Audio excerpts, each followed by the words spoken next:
I have traveled through time and lost my physical body, becoming a robot. This is a world plagued by disasters, a world invaded by alien beasts.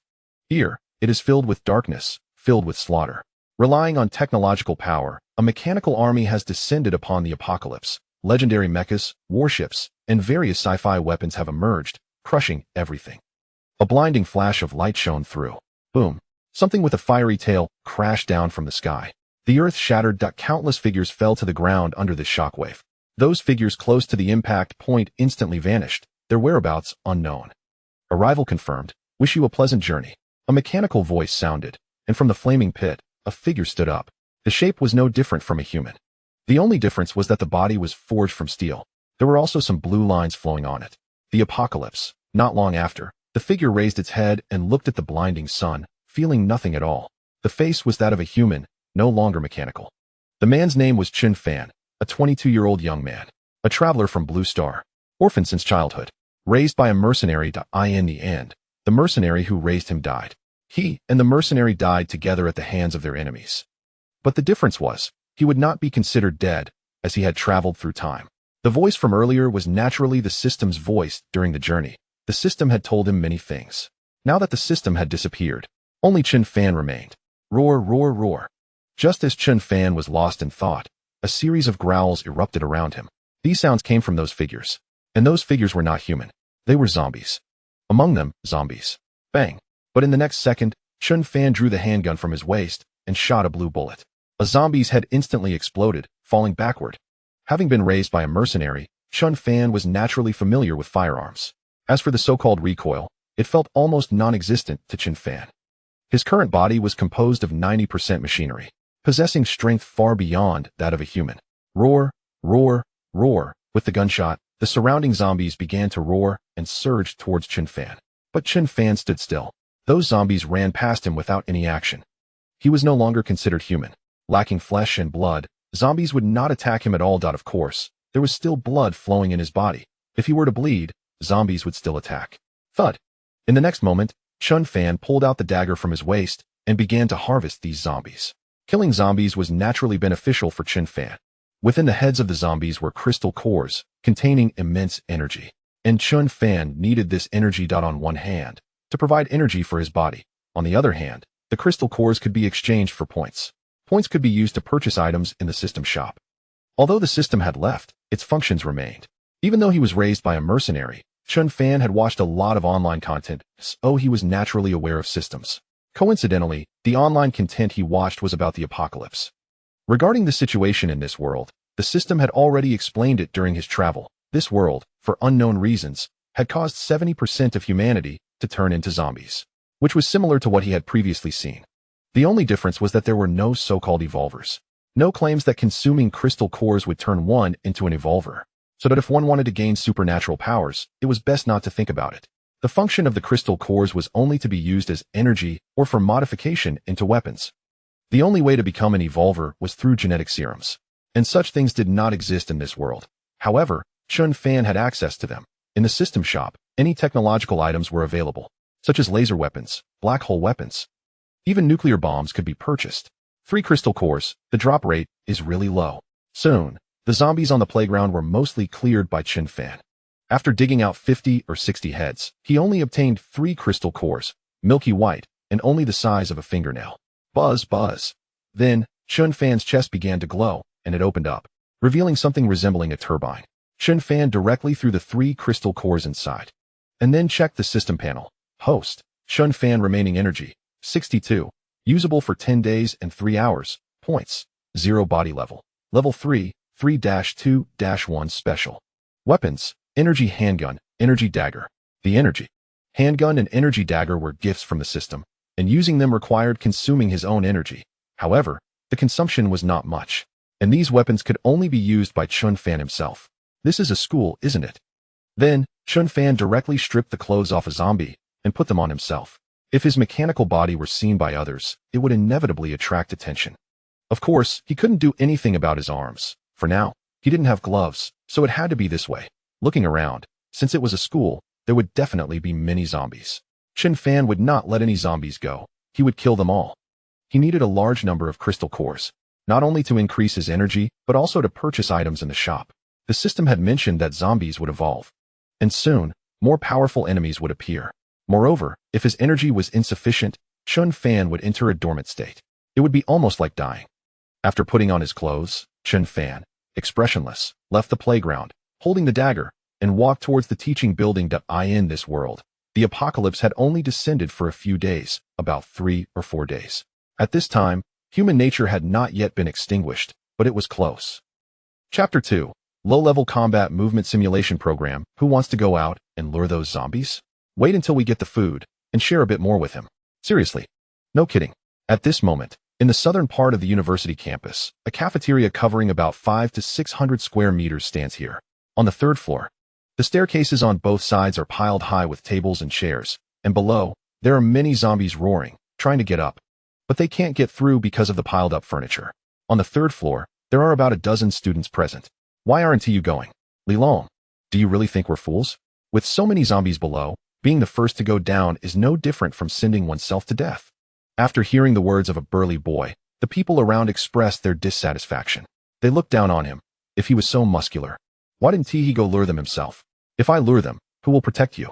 Li Long said speechlessly, while flexing his muscles. Previously, when we saw those zombies, you were the fastest to run, okay?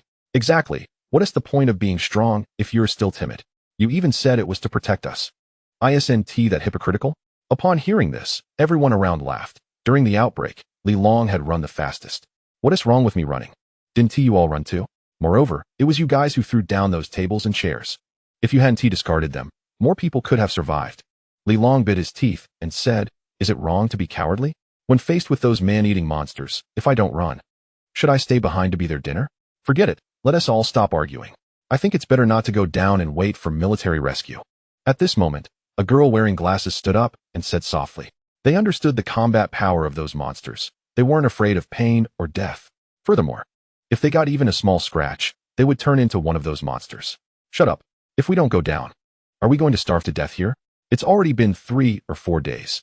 How long are we going to wait for military rescue? Do you all forget what happened to those police officers? They were only on the scene for a moment before being overwhelmed by zombies. Li Long said angrily. In his view, waiting for military rescue was simply impossible. The best way right now is to save ourselves. Hearing what Li Long said, everyone fell silent. Although they were unwilling to admit it, the truth was as such. All right, you all think of a way. We must have someone go lure the zombies. Don't worry. As long as you run fast, nothing will happen. Li Long said. Want him to lure them? That's out of the question. Dead friends don't inhibit the living. After that, Li Long couldn't be bothered to talk to these people anymore and directly walked to the side with a stick. Once he left, the remaining people looked at each other, not saying a word. After a long while, no one wanted to go die. What are you doing? But after waiting for a short while, a person suddenly ran from the corner. He was holding a sharp piece of iron, and by the time they reacted, the man had already lunged at a girl, stabbing the sharp iron directly into her neck. Everyone was shocked by this scene and hurriedly got up to flee. Then, in front of everyone's eyes, the man with the iron piece repeatedly stabbed into the girl's neck. At first, the girl struggled violently, but as time passed, she slowly became still. All right, throw her down and lure those zombies. Then, under the terrified gaze of everyone, Li Chi stood up, wiped the blood from his face, and said, Ugh. Looking at the blood on the ground and the wide-eyed corpse, many people couldn't help but bend over and vomit. Even those who didn't vomit looked pale. Although they had seen zombies eating people, that was 3 or 4 days ago, and at that time, they were escaping, not paying close attention. Now it was different. Someone had just died right in front of them. Can't you hear me speaking? Looking at the crowd that was motionless, Li Chi asked calmly. Hurry up. At Li Chi's shout, everyone finally snapped back to reality. There was no choice. Li Chi had to select someone to move the body. The person chosen was trembling with fear of Li Chi and could only follow orders. Not far away, Li Long watched this scene, forcing down the urge to vomit. His hand holding the stick was shaking violently for some reason. An inconspicuous person could do such a thing. From the very beginning, Li Chi had stayed in the corner, ignoring what others said and not moving at all. But unexpectedly, this very person had rushed over to kill. Pucci, on Chun Fan's side, he had fought his way out of the playground with a dagger. He hadn't gone far because he needed to dig for crystal cores. 1 crystal core was worth 10 points. After obtaining 5 crystal cores, Chun Fan converted them into points, giving him 50 points. With these 50 points, he could redeem quite a few items. M4A1 assault rifle, 10 points. Fragmentation grenade, 1 point. Low-level combat movement simulation program, 10 points. Sentinel turret, 50 points. There were many items available for redemption, and many things could enhance his steel body. For instance, the low-level combat movement simulation program could capture the enemy's movements and simulate their next actions. Aside from his brain, everything else was mechanical, including his eyes. The purchase program would directly integrate into his mind, allowing his body to react instantly based on the signals from his brain. Purchase successful. Soon, Chen Fan purchased the low-level combat movement simulation program, an assault rifle, and a few grenades. As for bullets, regardless of type, they were 1 point for 100 rounds. Except for specially made bullets. Following that, Chen Fan slung the assault rifle over his back, held the dagger, and set off again. As for a system backpack, Chen Fan didn't have one for now. At that time, there was one for sale in the system store, which cost 10,000 points for 1 cubic meter, equivalent to 1,000 crystal cores. Currently, Chen Fan didn't have that many tech points. Once he had enough, he would definitely buy a system backpack first. After all, he couldn't keep carrying a large bag of stuff all the time. Not long after leaving the playground, Chen Fan arrived outside a cafeteria. Inside the cafeteria, there were sounds of roaring and human cries. With so many zombies, Chen Fan naturally wouldn't let them go, and since there were people inside, he needed to ask for directions. Here, although it was a parallel world of Blue Star, Chen Fan had never been to this city, so it was normal for him to be unfamiliar with the roads.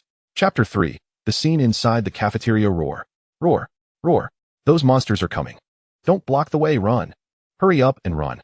At this moment, on the second floor, the previous corpses had been thrown down to the first floor.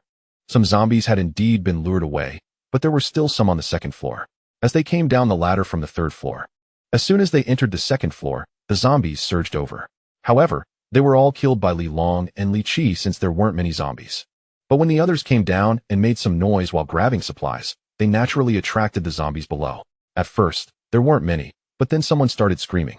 Just like that, the zombies below were drawn up, totaling more than 60 zombies. It was unrealistic to think about killing them. Moreover, those people only knew to run. When Li Long went up carrying some supplies, he directly blocked the ladder. Below, there were still 4 or 5 people who hadn't come up.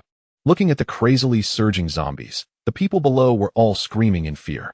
But Li Qi remained unmoved, quietly watching them. Roar. Quickly, the zombies charged in, and the 2 survivors were immediately knocked to the ground, blood spraying everywhere in an instant. Nearby, a person, terrified, jumped directly from the second floor. But waiting for him were the wandering zombies below. Just now, those zombies were attracted by you, so you deal with it. Li Qi was standing by the ladder, looking down at the girl with a fearful expression, and said calmly, "Boom." Then, in the girl's dazed gaze, Li Qi directly pushed the ladder down. The ladder fell to the first floor, making a crisp thud. "No, you can't do this." "Ah!" The girl screamed, but the zombies wouldn't let up, directly pinning her down. The girl struggled violently, but as the number of zombies increased, her resistance grew weaker. Li Qi watched the scene with an expressionless face, a faint cold smile appearing on his lips. Although Li Qi was a college student, he had a twisted mind and enjoyed torturing animals. He was no longer satisfied with torturing animals. He wanted to torture humans, and the people behind him would all become his playthings. Then, Li Qi turned around, and the people nearby who were holding supplies couldn't help but tremble. Li Qi's gaze was terrifying, and the bloodstains on his face had not yet faded, looking somewhat horrifying. Together, the crowd could completely overpower Li Qi, but no one dared to step forward. The one who sticks out gets shot. Tat tat tat. But in the next second, a series of gunshots rang out. The crowd was momentarily stunned, then followed Li Qi to look out the window. Below, a man dressed in casual clothes, holding an assault rifle, appeared. The assault rifle in his hand sprayed bullets wildly, flames bursting from the muzzle. Not a soldier, but he has weapons. He should be able to take us away. Yes, he isn't afraid of so many zombies. He must not be an ordinary person. Maybe he's a soldier on leave. Below, Chen Fan's shooting skills were quite good. As soon as he appeared, he shot down quite a few zombies. The gunshots were loud, attracting all the wandering zombies around, forming a wave pressing towards Chen Fan. Click. Boom. In the next second, Chen Fan threw out several grenades. In the center of the zombie horde, a series of explosions rang out. A large number of fragments flew out, and many zombies fell to the ground. In an instant, blood and flesh flew everywhere as Chen Fan, holding the rifle, opened fire against the zombie horde. Uffed. With the bullets gone, Chen Fan could only start using his dagger, occasionally throwing out a grenade. In the shocked gaze of everyone, the zombies that had surged in were almost taken care of. Quick, move the tables and chairs. Let's leave with him. Yes, yes, hurry and move the tables and chairs. At the reminder of one person, everyone finally reacted, and except for Li Qi. The others began to move the tables and chairs blocking the staircase. As for Chen Fan, he looked at the pile of corpses and started digging for crystal cores. After all, the people in the cafeteria couldn't run away, so he would dig for the crystal cores first. He would deal with the people inside later.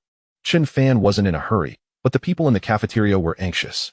After moving all the tables and chairs aside, they couldn't care less and directly rushed downstairs. However, upon coming out and seeing the corpses up close, everyone felt nauseated. Compared to before, it was even more gruesome. After all, many of the bodies were incomplete, with broken limbs visible everywhere. The blood had dyed the ground red in a large area, emitting waves of nauseating blood stench. What is he doing? Then, everyone gathered together, watching Chen Fan continuously digging into some zombie skulls, feeling quite puzzled. However, upon seeing the white crystals in Chen Fan's hands, everyone understood. This world also had them. So in their view, those crystals were just as described. Eating them would turn one into an evolved being. Then, everyone disregarded their disgust and began to dig for crystal cores. Haha, I found one. Bang. Not long after, a girl excitedly danced around, holding a crystal core in her hand. But the next second, a gunshot rang out, and the girl jumped in fright, as did the others. If you don't want to die, put it down. Chen Fan turned around, his cold gaze fixed on the girl, and spoke softly. Seeing the handgun in Chen Fan's hand, the girl was scared. Though she was very reluctant, facing the threat to her life, she had to let go. Once Chen Fan turned around, everyone finally breathed a sigh of relief. Everyone exchanged glances, silent, and continued digging for crystal cores. I'll eat it secretly, that should be fine. Right? Chen Fan didn't care, and continued digging for crystal cores. There were plenty of zombie corpses here, and it was impossible for zombies to appear in a short time. After all, so many zombie auras were right here. Unless there was a huge commotion, it was unlikely for zombies to come over. Not long after. When Chen Fan was almost done collecting crystal cores, a sudden commotion arose behind him. A man fell to the ground, convulsing, his face turning red. Thud. In the next second, in the terrified gaze of the others, the man's eyes exploded. Roar. It wasn't long before the man vomited a large amount of blood. A roar escaped from his mouth. He was about to turn into a zombie. Chapter 4. Cannon against the zombie tide.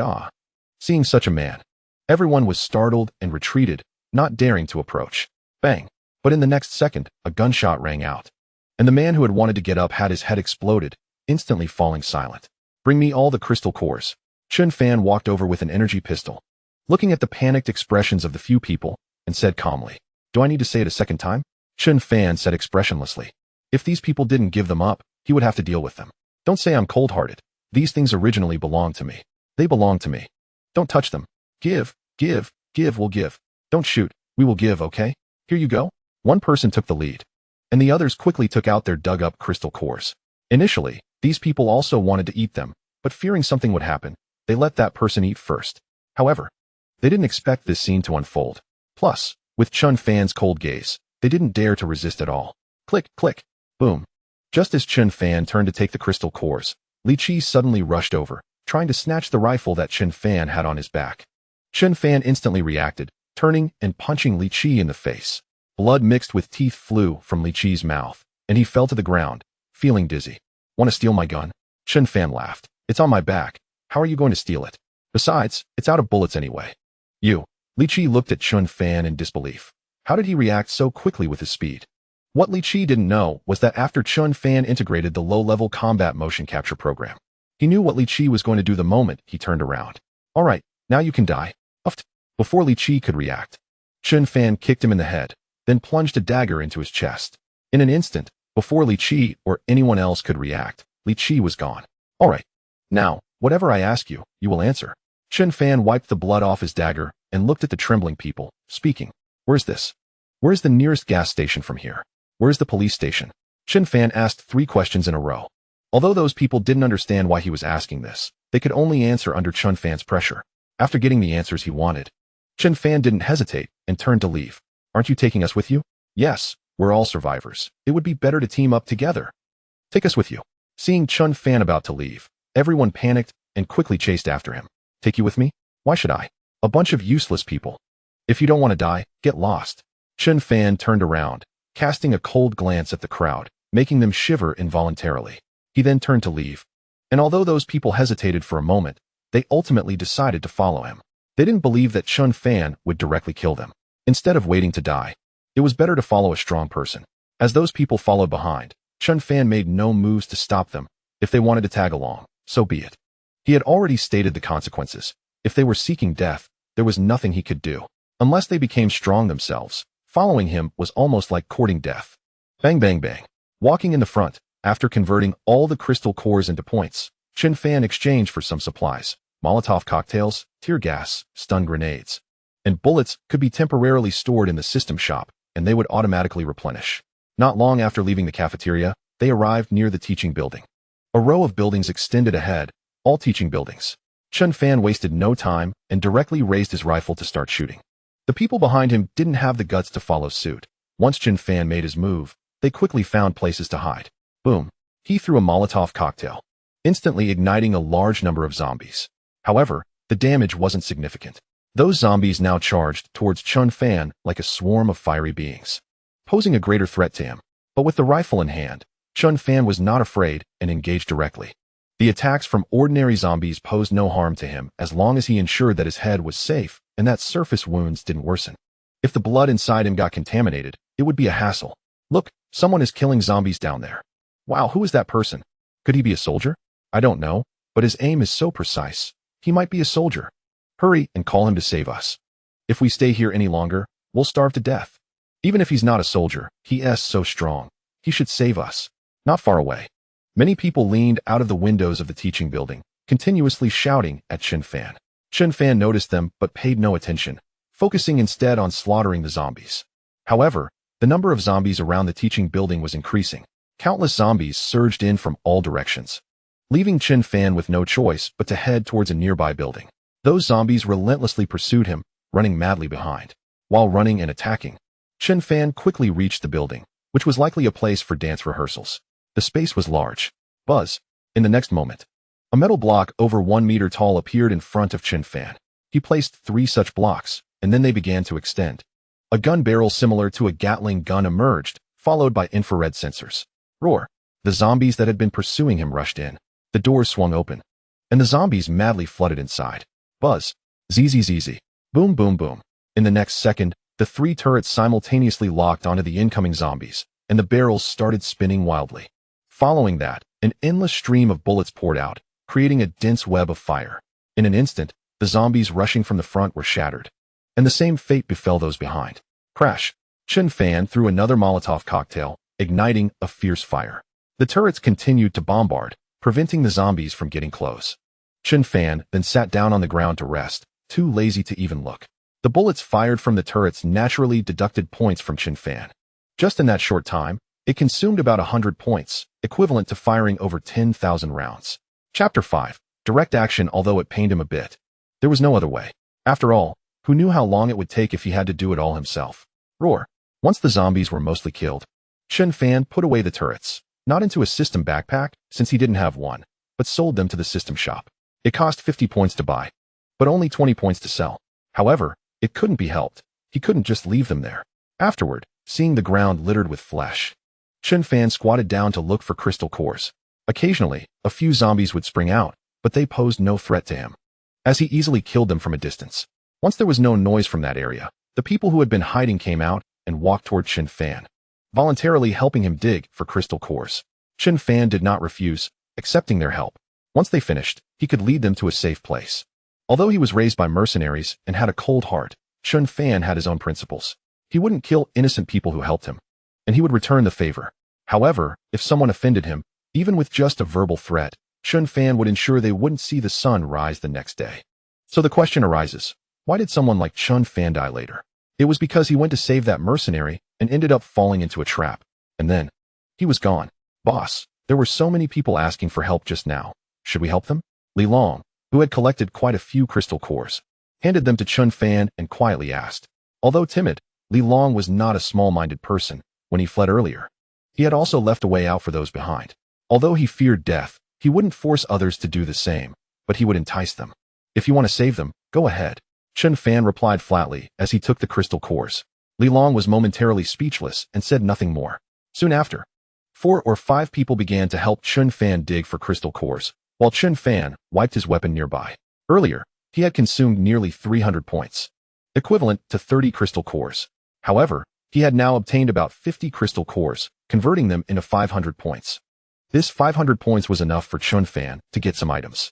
Infrared imaging program, 50 points, low-level power system, 50 points, low-level laser eye, 50 points, low-level propulsion system, 50 points, low-level mechanical wings, 5,000 points. There were many items available for purchase. Subsequently, Chen Fan bought the infrared imaging program, low-level laser eye, propulsion system, and power system. These items were already in his possession but had not been unlocked.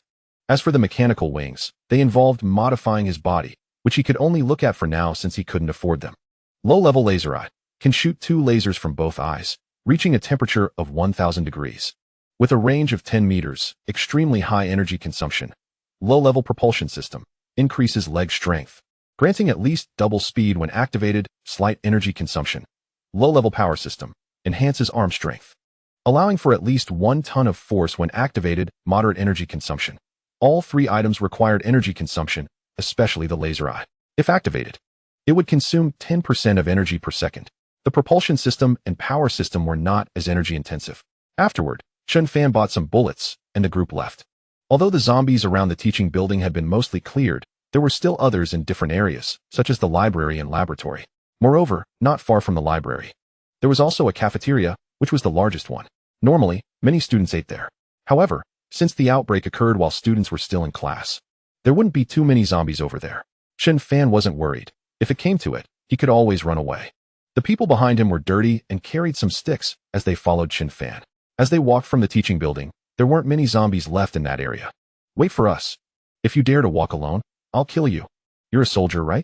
If you leave, do you believe we'll report you? Just wait for us. As they passed the teaching building, a large number of heads poked out from both sides, watching Chen Fan and the others leave, all shouting angrily. Chen Fan made no move and continued walking forward, with Li Long and the others daring not to stop and tightly following behind him. Since there were no zombies left in this area, and with Chen Fan around, the students on the teaching building became bolder. They quickly ran down from the building to chase after Chen Fan and the others. Try running again. Thud, a stone was thrown from the front. But it didn't hit Chen Fan. Instead, it struck next to him. For a moment, Chen Fan stopped, turned around, and looked at those who had chased out. There were about 50 people, many of whom were rushing over angrily. Why aren't you running now? A man dressed in designer clothes and wearing an expensive watch rushed in front of Chen Fan and spoke furiously. The people behind him, although silent, looked at Chen Fan with anger. Was that stone thrown by you? Chen Fan asked, as this was the only thing he cared about, having not seen who threw it. Yes, I threw it, so what? Puffed before the man could finish his words, a dagger glowing with blue light slashed across his neck. Blood gushed out wildly, and the man fell backward, blood splattering on many people. He killed someone. In an instant, everyone screamed in terror, never expecting Chen Fan to act directly. Shouldn't he be a soldier? Why would he do this? How dare he? Do you know what you've done? Do you know who he is? He asked the son of the county head. Do you know that what you did will bring about huge disaster? A girl with a decent appearance shouted at Chen Fan. This girl was probably the man's girlfriend. So what? Do you want to make a move too? But Chen Fan's one sentence rendered the girl speechless for a long time. Although she was angry, she actually didn't dare to do anything. Then, Chen Fan withdrew his gaze and continued walking towards the library. The lives of these people had nothing to do with him. Just live well. Why bother being a great person? Chapter 6. Over 200 people in the library, although they were angry, what could they do?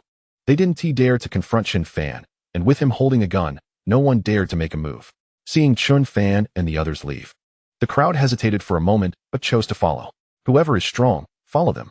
Meanwhile, Chen Fan, walking ahead, was observing his surroundings.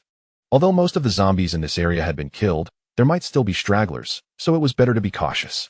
At that moment, inside the library, there were nearly 200 students. Among them were several instructors and security guards. Food was running low, and they must have heard the commotion just now, right? Maybe the army is coming to rescue us. The timing is just perfect. In the room to the left of the library, many people were sitting, mostly instructors. At this moment, they were discussing the gunfire they heard earlier. That dense sound of gunfire could only have come from the military. They didn't think anyone else could make such a noise. In Long Country, Gun control is extremely strict, even in the apocalypse. While someone might be able to get weapons from the police station, it's not that simple. First, there are so many zombies, and secondly, can you find the location of the armory? If you find it, can you break in? Even if you get the weapons, can you leave safely? The military is so slow, what are they doing? If they are any later, we'll starve to death here. In the room, near the window, sat a Mediterranean man, full of flesh and filled with dissatisfaction towards the military.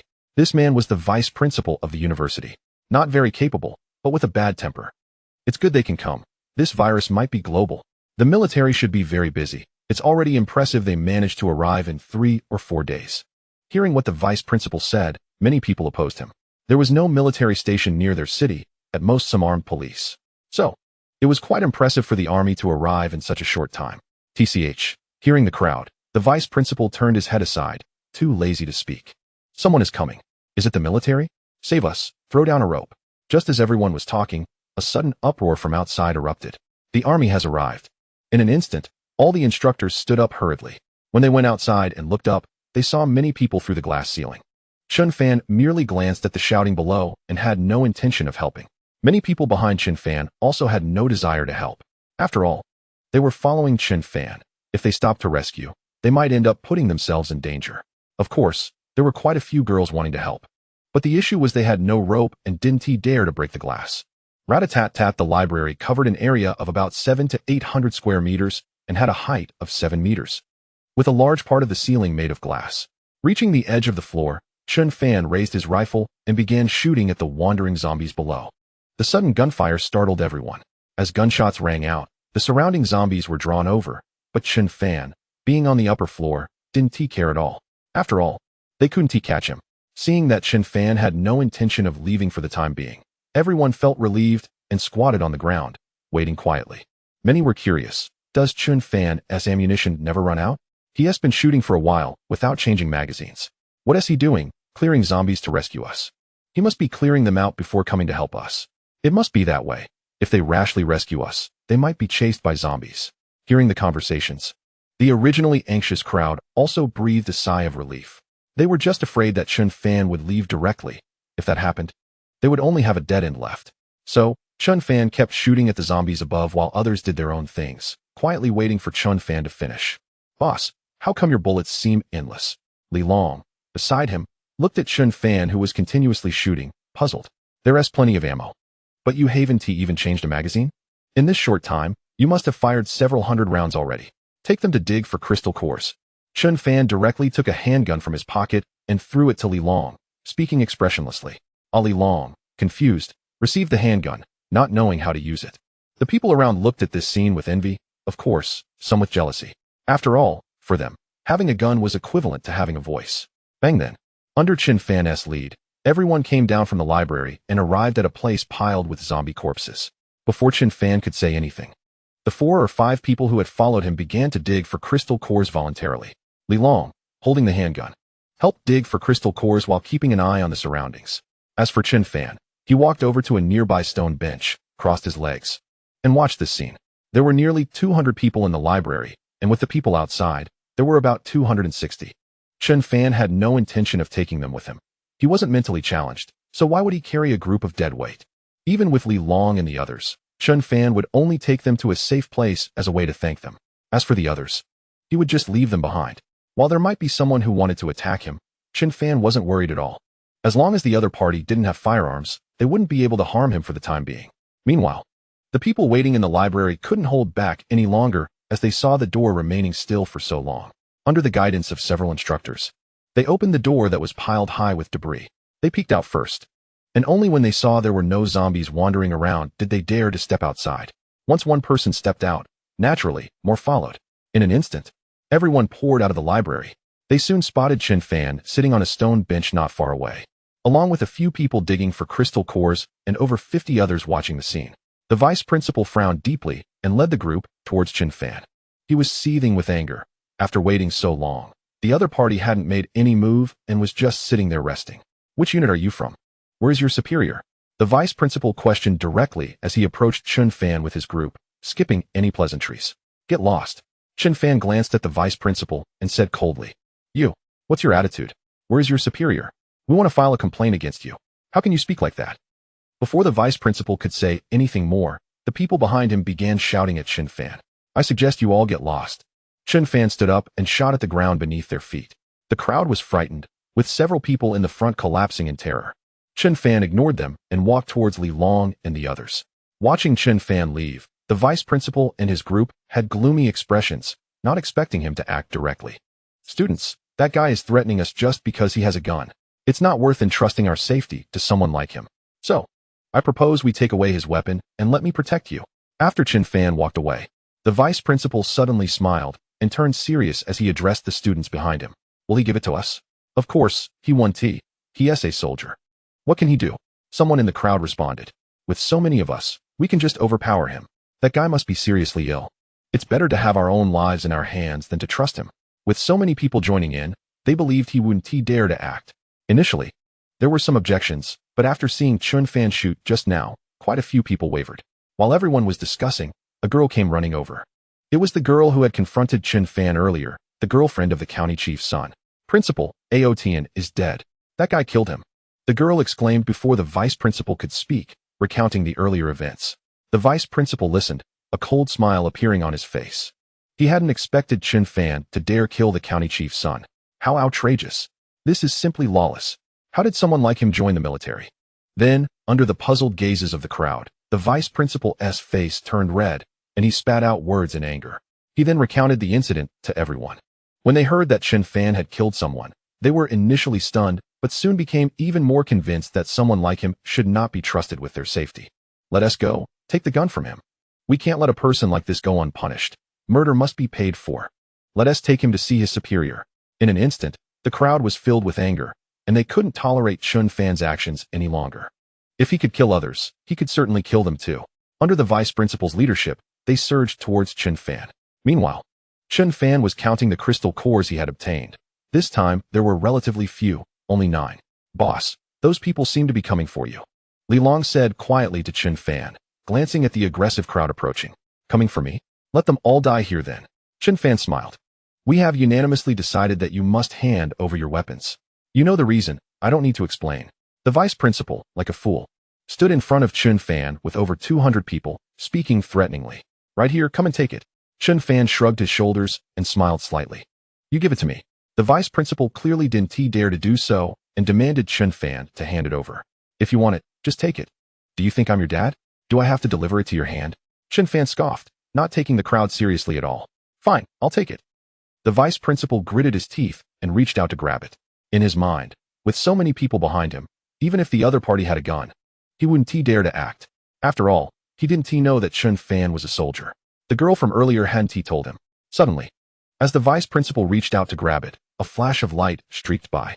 In the next moment, hot blood gushed out, and the vice principal's pupils contracted as his body uncontrollably fell backward.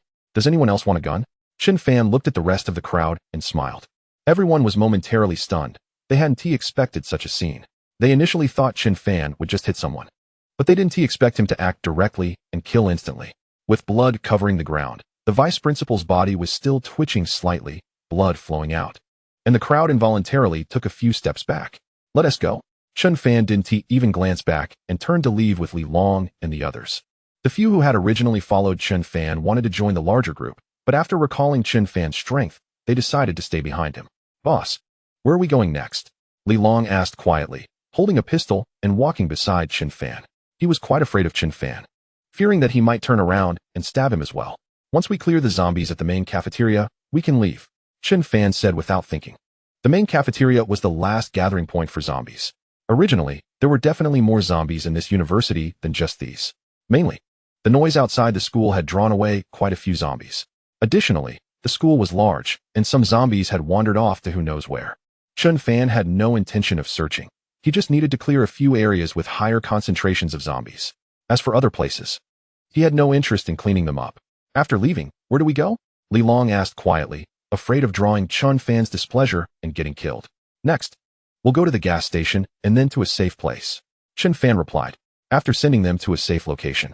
He planned to head to areas with more zombies. Only by continuously slaughtering zombies could he obtain crystal cores. With enough crystal cores, he would have enough points. With sufficient points, he could get what he wanted and stand at the pinnacle in this apocalypse. I see, Li Long nodded thoughtfully. As long as he could follow Chun Fan, that was good enough. The current world situation was still not well understood by many, who thought the apocalypse was just temporary. As time passed, the remnants of humanity would gradually disappear. Now, behind Chun Fan, there were two groups of people. One group came out of the teaching building, while the other came from the library. They wanted to follow Chun Fan, but he had no way to stop them. He couldn't just kill them. That would be a waste of bullets. Under Li Long's lead, everyone quickly arrived at the main cafeteria. However, just as Chun Fan was about to take action, a roar from an unknown creature echoed.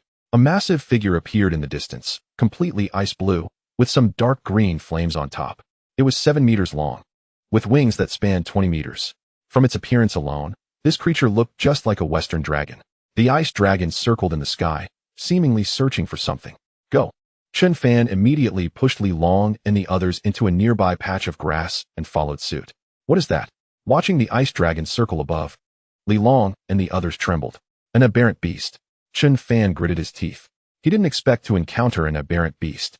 The system had once told him during his traversal that aberrant beasts were the most terrifying. The initial zombies hadn't evolved yet and were nothing to worry about. What needed attention were those aberrant beasts. Even newly descended aberrant beasts had extremely powerful abilities. The system had suggested that if an aberrant beast was found, one should run away immediately. Currently, Chun Fan could only bully a few small zombies. As for aberrant beasts, he thought it was better to avoid them. Roar. Suddenly, the ice dragon let out a series of roars as if it had discovered something. It turned and flew toward Chun Fan and the others. But its target was not Chun Fan. It was the crowd that had appeared not far away. Monster. Those people had originally thought that the ice dragon wouldn't notice them from such a distance. Of course, some smart individuals chose to hide. The moment the ice dragon flew over, the crowd scattered in all directions. Roar. Boom. In just a few seconds, the ice dragon covered several kilometers and reached the crowd, which had barely managed to escape. The moment the ice dragon appeared, its enormous mouth opened, and a blast of ice blue cold air surged forth. Buzz. A path instantly froze over, and the people who were still running were instantly transformed into ice sculptures. Roar. Boom. Then, the ice dragon descended to the ground and smashed countless ice sculptures with a single swipe. It began to pounce on the remaining people. The ice dragon was incredibly fast. There was no way to escape from it. Although the ice dragon could have turned everyone into ice sculptures, it didn't do so. Instead, it seemed to be playing with them, treating these people as playthings. Help us. You can't just ignore us. Kill that monster, kill it now. You bastards, fire quickly. The panicking crowd naturally noticed Chun Fan and the others hiding in the grass. They all shouted angrily at Chun Fan, but he just smiled coldly in response. Save you, and then put myself in danger? Besides, who are you to me? Why should I save you? Chapter 8. Heading to the gas station, let's go. Taking advantage of the ice dragon's slaughter of humans, Chun Fan spoke to the few people behind him. Without caring what they said, he was the first to run away. Li Long and the others were momentarily stunned, but quickly followed. The ice dragon that was rampaging through the humans naturally didn't notice Chun Fan and the others. After running a distance, Chun Fan finally stopped. Li Long and the others were exhausted, lying on the ground and gasping for breath. Wait for me here. After leaving the sentence, Chun Fan ignored their objections and ran toward a nearby location. Li Long and the others wanted to follow, but they were simply too tired. At this moment, their faces were a bit pale. The scene of the ice dragon slaughtering humans was etched in their minds. Chun Fan was fast, reaching behind a building, confirming that there was no one around before starting to purchase items in the system store. Military Jeep, 50 tech points. Phantom motorcycle, 200 tech points. Military truck, 50 tech points. There were many vehicles available for purchase, mostly armored and equipped with onboard weapons. From warships to ordinary cars. As long as you had tech points, you could buy anything. After looking for a while, Chun Fan purchased a military jeep with an intelligent program. It cost 100 tech points, which was half more than a regular military jeep. Soon, in front of Chun Fan, space distorted, and a vehicle measuring 6 meters long and 2 meters wide appeared. It was entirely black with red lines on top. On the roof, there were 2 turrets that resembled Barrett gun barrels instead of Gatling guns. The other resembled the barrel of an assault rifle. Both turrets were controlled by an intelligent program. Boom. Starting the vehicle, Chun Fan drove it toward Li Long and the others. The vehicle required energy, which was naturally deducted from Chun Fan. Of course, he could also choose to refuel at a gas station. The vehicle was quite fast, and it didn't take long to reach Li Long and the others. Looking at the sci-fi-like jeep, Li Long and the others were stunned. They had never seen such a cool jeep, even in movies. After a moment of surprise, Li Long and the others hurriedly got into the car. Lead the way. The nearest gas station, Chen Fan said, driving the jeep at high speed. Moving around the ice dragon, with Li Long's guidance, they soon arrived at the school gate. At this moment, the retractable gate was closed, and Chen Fan slammed on the gas pedal. The vehicle roared and crashed through the gate, only momentarily pausing before speeding away again. Outside the school gate, there were naturally many zombies wandering about. Chen Fan directly crashed into those zombies, following Li Long's directions toward the gas station. Activate the turrets. With Chen Fan's command, the turrets on the roof instantly moved, and infrared lasers appeared. Boom, boom, boom, boom. Immediately, a series of booming sounds erupted, and each bullet could instantly blow the zombies apart. The other turret, resembling an assault rifle, only cleared the zombies that got too close to the vehicle. Watching the zombies being blasted into pieces, the few people in the car felt nauseated. They tried not to look, but the zombie screams still reached their ears. Chen Fan felt nothing and continued to crush the zombies beneath the vehicle. He didn't dare to drive onto the main road. There were too many zombies there, and if they gathered, it would be troublesome. He could only move along the small roads outside the campus. Before long, the vehicle entered a new road where there weren't many zombies. There were also not many abandoned vehicles, as during the outbreak of the apocalypse. Many people had thought of escaping and naturally chose the main road first. As a result, there were fewer vehicles on the other side roads. How far is it? Chen Fan asked, knowing that they couldn't go to the gas station in the city. They could only go to one on the outskirts. 5 kilometers. Li Long gripped his handgun tightly, watching the zombies that kept pouncing but were instantly blasted apart by the turrets, feeling quite uneasy. Boom, boom, boom. Hearing it was 5 kilometers away, Chen Fan increased the speed, and the vehicle quickly reached 80 miles per hour. Occasionally, it would scrape against some scrap vehicles, causing the vehicle to sway. However, with the assistance of the intelligent program, it could react quickly, so Chen Fan didn't need to worry. Wait, help us. There are people here. Don't go, help us. On both sides of the road, there were many houses, and occasionally people would poke their heads out from the upper floors, pleading for help. But Chen Fan acted as if he hadn't heard, continuing to rush along the road. They had already left the city, and the houses on both sides hadn't decreased, but after driving for a while, the buildings began to dwindle. The road also widened, as there were no abandoned cars blocking it. Finally, they had made it out. He wondered how his parents were doing. Sitting in the passenger seat, Li Wen looked out, and, seeing that they were out of the city, couldn't help but breathe a sigh of relief. However, worry soon returned. He felt safe. But what about his parents? Upon hearing the mention of their parents, the other 3 in the car fell silent. They were from other provinces, attending university here, and were quite far from their families. Can the boss save our parents? Li Long hesitated for a moment before speaking to Chen Fan. Give me a reason. Chen Fan replied calmly, as the vehicle was now under the control of an intelligent system, and he no longer needed to drive. I am willing to be your servant. Whatever you want me to do, I will do it, Li Long said without hesitation, although he was afraid of dying. His own safety was nothing compared to that of his parents. Do you think I need that? Chen Fan smiled faintly. We are all ordinary people, and I can't even use a gun. What would I do with you?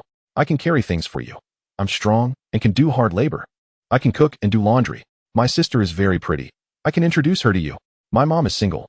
Not just Li Long. Many others quickly spoke up, as if they saw a glimmer of hope. Chen Fan was speechless. What did he need women for? To change his oil? All right, let's talk about this after we finish this matter. We also need to see if it's on the way. Chen Fan said calmly. If it was on the way, and they didn't find a safe place along the way, he could help out. Recruit a little brother to do miscellaneous work for him, which wasn't a bad idea. Okay, boss, if you think it over, let us know. Seeing this, Li Long and the others didn't say much more. They knew their limits. If Chen Fan was unwilling, they wouldn't dare to do anything. They were already very grateful that Chen Fan could take them away. As they sat in the car, they opened the windows to let in the fresh air. Chen Fan enjoyed the breeze, while the others were still worried about their families. The car was moving quickly, and they arrived at their destination of 5 kilometers in no time. Get out. The gas station was average in size, and there were quite a few zombies wandering outside, along with many abandoned vehicles. During the outbreak of the apocalypse, many people likely ran out of gas on their way here. They didn't get to refuel, but instead ended up getting caught. Don't shoot. Chen Fan took out an energy dagger and said to Li Long quietly. Seeing this, Li Long had no choice but to put away his handgun and take the stick he had always carried. Chen Fan led the few people behind him toward the gas station. Roar, roar, roar. Just as they got closer, the zombies noticed Chen Fan and the others. A chorus of growls erupted from both the outside and inside the gas station, and all the zombies came rushing over. A little over 100. Boom, boom, boom. The vehicle's turret opened fire as soon as the zombies left the gas station's range. The booming sounds echoed, with one bullet able to smash 4 or 5 zombies' bodies. Uft. Bang. A zombie lunged at Chun Fan, who tilted his dagger upward, piercing through its skull, and then quickly threw a punch to the side. Another zombie lunging at him had its skull shattered in an instant. Hit, hit, hit. Li Long and the others also didn't idle around. The 4 of them surrounded a zombie and attacked. You hit with a stick, I hit with a slap, then throw a brick. Because Chun Fan was killing so fiercely, Li Long and the others couldn't help much and could only dig for crystal cores from the back. Chapter 9. Nightfall's Crack. The last zombie attacked from behind Chun Fan, but he turned around, twisted both hands, and directly broke its neck. Bring the car over. Chun Fan shouted to Li Long. Then moved to the gas pump. Gulp, gulp. Li Wan and the others didn't see it. But Chun Fan directly shoved the gas nozzle into his mouth and started gulping down the gasoline to replenish his energy. Not only crystal cores, but fuel could also be used. It just required a large amount. Fortunately, the system could automatically convert fuel into energy. If you were to ask what it felt like to drink gasoline, right now, it felt like drinking water. The progress was slow, but Chun Fan still had some time. Enough to fill up on energy. When Li Wen brought the car over, he was dumbfounded watching Chun Fan drink gasoline. However, he didn't say anything. Chun Fan was so powerful, maybe he grew up drinking gasoline. Can drinking gasoline make you stronger? Li Long fell into thought, but he didn't dare to try. The previous person had eaten a crystal core and turned into a zombie. Who knew if he would die from drinking gasoline? Even if he didn't die, it would probably feel terrible. The smell of gasoline alone was enough to make one uncomfortable. Afterwards, Li Long began to refuel the jeep while Chun Fan continued to drink. The other 3 observed their surroundings while digging for crystal cores. They seemed to have gotten used to it, although their faces were still a bit pale. They were much more efficient than before. After about half an hour, Chun Fan finally replenished his energy. All right. Just as Chun Fan was about to speak, a roar sounded, and he quickly dropped to the ground. Li Long and the others did the same. When Chun Fan lay down, they followed suit. In the direction of the city, an ice dragon appeared, flying around in the sky and occasionally exhaling icy breath toward the ground. Hurry up and go. Once the ice dragon flew far away, Chun Fan stood up and said, "Does that ice dragon not have a nest? Why is it flying around?" Boom, boom, boom. Soon, the group got into the jeep, started the vehicle, and drove away with their backs to the ice dragon. "Boss, do you know why these monsters appeared?" Li Long, sitting in the passenger seat, asked curiously.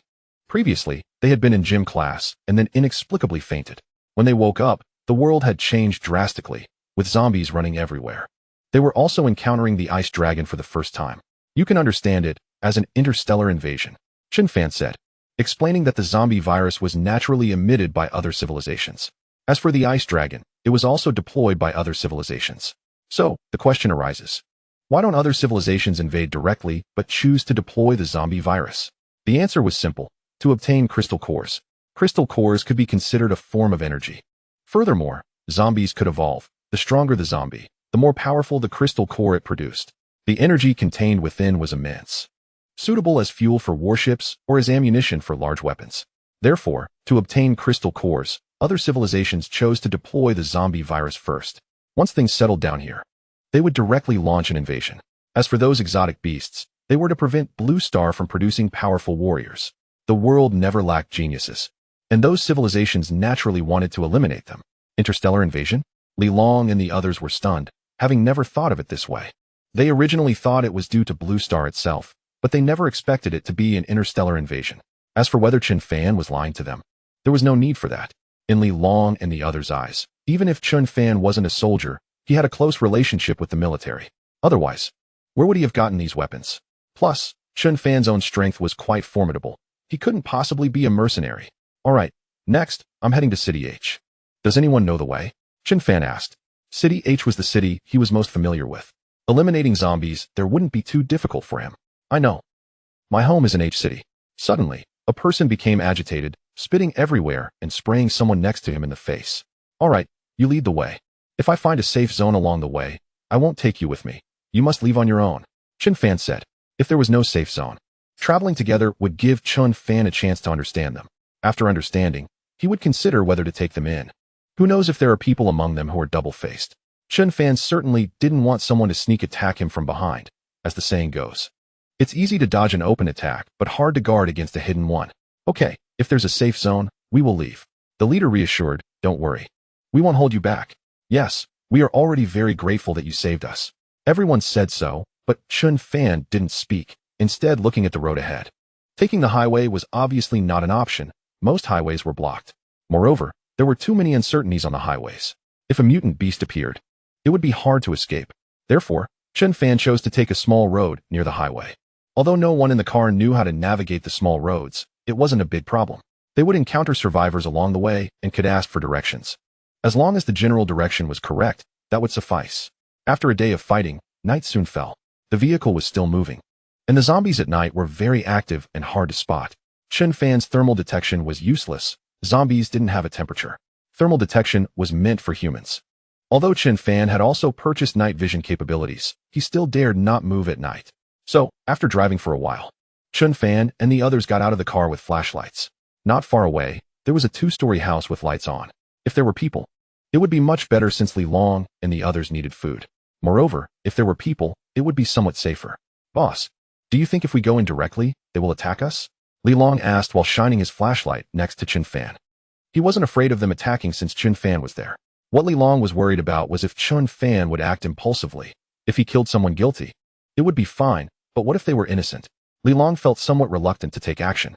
Just kill him. However, it shouldn't come to that. Chun Fan replied. It shouldn't, just injure them. Chapter 10. The strange middle-aged man knock, knock, knock. Hello, is anyone there? Soon, they arrived outside the brightly lit house. Li Long ran over and knocked on the door, while Chun Fan surveyed the surroundings with his rifle. Who is it? At the moment the door was knocked, a deep voice came from within the house. From the sound, it seemed to be a middle-aged man.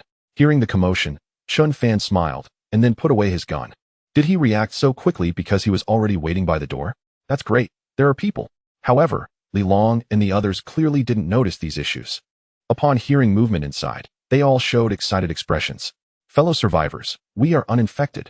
Can you let us stay for a night? Li Long hurriedly said. His tone and attitude quite good. Don't worry, we will leave tomorrow. Creak.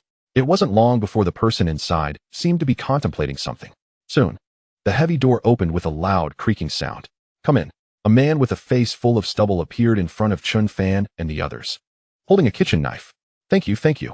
Li Long and the others hurried in, and under the watchful gaze of the middle-aged man, Chun Fan walked in slowly. However, as he passed by the middle-aged man, Chun Fan clearly saw a hint of greed in his eyes. Besides the greed, there was a hint of fervor, as if he were a beast that hadn't eaten in a long time. Sit anywhere. It's late, and you probably haven't eaten yet. I have plenty of food here. I'll get some for you. Then, the middle-aged man turned around with a smile. Thank you, thank you. I didn't expect this guy to be so nice. Hee hee. We are lucky to meet someone so easy to talk to.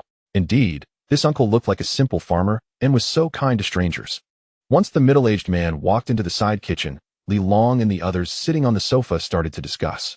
A good person? Not necessarily. An offbeat voice chimed in, and it was naturally Chun Fan. He picked up a photo frame placed behind the sofa and said softly, Boss, why do you say that? I think he's quite nice. Li Long asked in confusion. He invited us in and is preparing food. Isn't that a good person? Yeah. I also think he is a good person. Boss, you are too nervous. The others echoed, thinking that as long as they had guns, even if the other party wasn't a good person, they wouldn't dare to act recklessly. Just wait, we'll know soon. Chun Fan smiled and said nothing more, turning the photo frame back to its original position. The photo showed a middle-aged man and a little girl. The middle-aged man was, of course, the one who had just opened the door. There was little change. It seemed to have been taken recently. The girl looked to be only 4 or 5 years old. Since there was only the middle-aged man in the house, where did the little girl go? Earlier, when outside, Chun Fan had scanned the house with thermal imaging and found that there was only the middle-aged man inside. Even if the girl had been sent elsewhere before the apocalypse, the middle-aged man's face had shown a hint of a smile when he opened the door. There wasn't a trace of any other expression. Moreover, if the girl was the middle-aged man's daughter, then normally, as a father, he would definitely go looking for her when the apocalypse broke out. Of course, it was also possible that the middle-aged man was someone who didn't value family. However, from the photo, it looked like the father-daughter relationship was good. Come. The stewed meat I made earlier, I just reheated it. Eat it while it's hot. Not long after, the man came out holding a steaming pot of food. He still wore a smile, and, after placing the large pot on the table, ran back to the kitchen to serve rice. Wow, it looks good. It smells great. I didn't expect to eat stewed meat at this time. The hungry crowd couldn't help but swallow at the sight of the pot of stewed meat on the table. The aroma made everyone even hungrier. Don't eat yet. Wait for him to serve the rice. Chen Fan said to the few people who were about to pick up their chopsticks. Right, that would be too rude. Ha ha, sorry, I couldn't help it. But it really smells good. Hearing what Chen Fan said, those who were about to start eating stopped. Meanwhile, Chen Fan's gaze was fixed on the edge of the pot containing the stewed meat, where there was some white powdery substance. Chen Fan wasn't quite sure what it was, but it definitely wasn't salt. It's coming. It's coming. A little while later, the middle-aged man came out holding a rice cooker. Ha ha ha. Thank you, uncle. We are so hungry. We are so lucky to encounter you. One of the people next to Li Long started to help the uncle serve rice. You get a bowl, I get a bowl. After eating, we'll hit the road as partners. I'm not hungry, you all eat. Seeing that the man served himself a bowl of rice, the middle-aged man smiled and pushed the bowl in front of Chen Fan. I'm not hungry either, you eat. But Chen Fan smiled and pushed the bowl back. Oh, don't be polite. You eat. A hint of tension flashed in the eyes of the middle-aged man, and he quickly pushed the bowl back. If you want to eat, just eat. Why so much nonsense? Chen Fan's cold gaze fixed on the middle-aged man as he pushed the bowl back again. Boss, Li Long wanted to say something. But the next second, Chen Fan pulled out a loaded handgun and placed it on the table. Eat. In an instant, everyone panicked, Li Long and the others, who had intended to pick up their chopsticks, froze in place. It's over. The boss has gone crazy killing zombies. That big brother, I'm really not hungry. I ate a bit too much earlier, you guys eat. The middle-aged man clearly did not expect Chen Fan to pull a gun directly, and his voice trembled slightly. Fear flowed in his eyes. Eat, take some food. Just eat a couple of bites. Chen Fan said, his gaze still locked on the middle-aged man. Meanwhile, Li Long and the others were trembling, not even daring to sit down. If you don't want to die, then eat. For a moment, the air was thick with the smell of gunpowder. If the middle-aged man didn't eat, all that awaited him was a bullet. Chapter 11. The corpse keeper. The man was at a loss for what to do. Eating or not eating was a dilemma. What if it was drugged? But if he didn't eat, wouldn't that mean he'd get shot? Uncle, why don't you eat a little? Just a tiny bit. Our boss is very cautious with strangers. Yeah, just eat a little bit. It won't kill you, right? Watching the middle-aged man remain motionless, Li Long and the others quickly stepped in to persuade him. They knew Chen Fan was serious about using the gun. But then, to the bewilderment of Li Long and the others, the middle-aged man suddenly knelt down. I can't. He slapped his own face a few times, forcing out 2 tears as he spoke. He didn't dare to raise his head, fearing he might anger Chen Fan. Oh, what is there to be afraid of? Eat. Uncle, just eat. Li Long and the others were quite confused, their minds momentarily not processing the situation. What did you put in it? Chen Fan asked, noticing the poorly done job, with even the powder on the edge of the bowl left uncleaned. It seemed like a rookie mistake. If Li Long and the others had come here alone, they would have likely fallen into the trap. However, Chen Fan was not going to fall for it, because he couldn't eat anything. Although he had taste, it served no purpose. There was some pesticide and sleeping pills in it. Seeing Chen Fan's cold gaze, the man initially wanted to hide something, but confessed immediately under Chen Fan's glare. Li Long dropped his chopsticks instinctively upon hearing the middle-aged man's confession. I knew you weren't a good person. Tell me, why did you drug it? One of them threw his chopsticks at the middle-aged man. Li Long, what a quick change of face. I'm afraid you are the bad people. The man fell silent for a moment, his eyes darting around, then hurriedly began to speak, his voice growing louder as if he found a reason. I spit. Do we look like bad people? Be honest, why did you poison it? Li Long and the others were not fools. How could they believe that excuse? What about your daughter? Where is she? The middle-aged man was about to say something, but was interrupted by Chen Fan. Daughter? What daughter? Upon hearing the word daughter, the man's eyes clearly flickered with panic, but he quickly concealed it. This. Chen Fan was speechless and directly threw a photo frame from behind the sofa. Damn it. Can't you prepare better before lying? She's at school. She is not here. The man struggled to suppress his inner panic, his words becoming incoherent. The word daughter seemed to have touched his heart. Go find her, Chen Fan said calmly, naturally addressing Li Long and the others. Got it. The room is small. We'll find her quickly. Li Long and the others glared at the middle-aged man before they began searching the house. I suggest you don't move. Seeing Li Long and the others searching everywhere, the middle-aged man tried to get up to stop them, but was blocked by Chen Fan. I'm sorry, I was wrong. I shouldn't have let my daughter go. Please, spare my daughter. It's not her fault. It's my doing. Looking at Chen Fan standing in front of him, the middle-aged man knelt on the ground, clutching Chen Fan's pants leg, pleading. Your daughter is already dead, right? Chen Fan asked calmly, observing the middle-aged man's reaction. His daughter should be in this house. However, he hadn't detected her using thermal imaging, which meant the daughter was already dead. Coupled with the earlier feverish look the man had when he looked at food, Chen Fan deduced that the man's daughter was likely a zombie. What do you mean? The man started to speak, but seemed to realize something and quickly shut his mouth. Just as Chen Fan was about to do something, a shout came from upstairs. It was Li Long's voice. Daughter. The middle-aged man struggled to get up, but was kicked down by Chen Fan. Then, Chen Fan dragged the violently struggling man upstairs. Boss, zombies. It's a zombie. Upon reaching the upstairs, Li Long and the others ran over, their faces pale. However, they would not react so exaggeratedly just because of zombies. Go. Chen Fan dragged the man forward. At the end of the second floor was an open room. Inside, a strong smell of blood and rotting flesh wafted out. Chen Fan felt nothing, as he could filter out these smells, but Li Long and the others could not. Ugh. Once inside the room, Li Long and the others could no longer hold back and turned to vomit.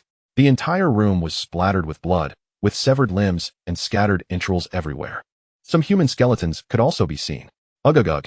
And on the blood-soaked bed, a small figure was tied up. This was a zombie, its body already decaying. Because of the constant struggle, the ropes binding it had dug into its flesh. The zombie resembled the little girl in the photo frame by about 60%. Is this raising corpses? Chen Fan threw the man to the ground and asked coldly. I'm sorry. My daughter needs meat. I don't want to do this, but if she doesn't have meat, she will die? The man, thrown to the ground, quickly got up and knelt, continuously bowing to Chen Fan, seemingly trying to plead for mercy for himself and his daughter. She is already dead. Whether you kill her is your business. You raise corpses and kill people. That has nothing to do with me. But if you want to lay a hand on us, Chen Fan said coldly, raising his hand with the gun. She is my daughter. I can't let her live in pain. I'm sorry, please spare her. Kill me, just spare her. The man kept banging his head on the ground, blood already staining him. But the next second, Chen Fan pulled the trigger. A bullet pierced the zombie's skull, shattering its head, and the zombie, which had been struggling, instantly went still. Why? Seeing the zombie's head shattered, the man let out a painful howl, his eyes reddening as he charged at Chen Fan. Bang! Then, another gunshot rang out, and a blood hole appeared in the man's forehead. Boom! Chen Fan kicked him, and the man's body fell backward, crashing onto the blood-soaked bed. He fell beside the zombie. Chapter 12. The Mechanical Warrior Boss. Li Long and the others stared at the now lifeless middle-aged man, momentarily unsure of what to say. It seems that nothing can be said. I originally thought they were good people, but unexpectedly, the other party was actually thinking about poisoning and wanting to feed them to the zombies. If it weren't for Chen Fan, they might have already died. This is not a time of peace. This is the apocalypse. What is the most terrifying thing in the apocalypse? Chen Fan put away his gun, walked to the window, pulled back the curtain, and observed the situation below, asking in a soft voice, is it zombies? Is it those monsters? One person beside Li Long spoke up. For them, zombies and monsters were the most terrifying. No, the human heart is the most terrifying, Chen Fan said without turning his head, his gaze fixed on the gathering zombies below. It should have been attracted by the gunshots earlier. The number wouldn't be too many, but as time goes on, if the commotion gets louder, the zombies will only increase. Besides the zombies, other monsters might also appear. Fortunately, those zombies were just wandering below for now and hadn't made any moves. The human heart? Li Long lowered his head, reflecting on Chen Fan's words. Indeed, while zombies are dangerous, they are clearly more terrifying than one's own kind operating in the dark. All right, go get some rest. We'll set off at dawn, Chen Fan said, too lazy to pay attention to the others, and headed downstairs. Let us go, get some rest. Li Long glanced at the others and said with a wry smile. The group just stood there like wooden figures, glancing at Chen Fan who was walking down the stairs, and then they all entered a room together. The bed was quite large, just enough for a few of them to lie on. However, none of them rested. Instead, they lay on the bed with their eyes wide open. How could they possibly sleep at a time like this? Their minds were in turmoil, making it hard to fall asleep. But Chen Fan didn't care about those trivial matters. He sat on the sofa downstairs cleaning his pistol. Once he accumulated enough points, he could try to upgrade his firepower. Chen Fan thought to himself, the zombies he would encounter would only increase, so for safety's sake, he naturally needed to enhance his body. For example, installing a Gatling gun on his back or adding an energy cannon to his arm, just like Iron Man. However, those things were a bit expensive, starting at several thousand points. Entering standby alert mode. Entering alert mode. Although Chen Fan's body was mechanical, his mind was his own, and he would get tired, so he naturally needed rest. Once his brain was upgraded, he wouldn't need to rest anymore. In alert mode, his brain would fall into a deep sleep, allowing him to customize the time to awaken. If enemies appeared nearby, Chun Fan would awaken immediately. In alert mode, the energy consumption was very low. If he remained on alert, with the current energy, he could last at least 2 months. Chun Fan fell asleep. But the 4 people in the room upstairs lay quietly on the bed, listening to the sounds of roaring from outside, not daring to speak. They feared that if they fell asleep, they wouldn't wake up again. However, in the end, they couldn't hold on any longer and gradually fell into a deep sleep. The next day arrived quickly, and at 6 in the morning, it started to rain lightly outside. The sound of rain awakened the sleeping Li Long and the others, who hurriedly ran outside. Seeing that Chun Fan was already awake and sitting on the sofa reading a book, everyone breathed a sigh of relief. They were afraid that Chun Fan would leave alone. "Since you're awake, let us go?" Chun Fan got up, looking at the several people with dark circles under their eyes, and said in a calm voice. The group didn't dare to delay. They pushed each other and went down the stairs. Creak. The door opened with a loud noise, and it was raining heavily outside. With the sound of rain, many zombies couldn't smell the presence of living humans or hear any sounds.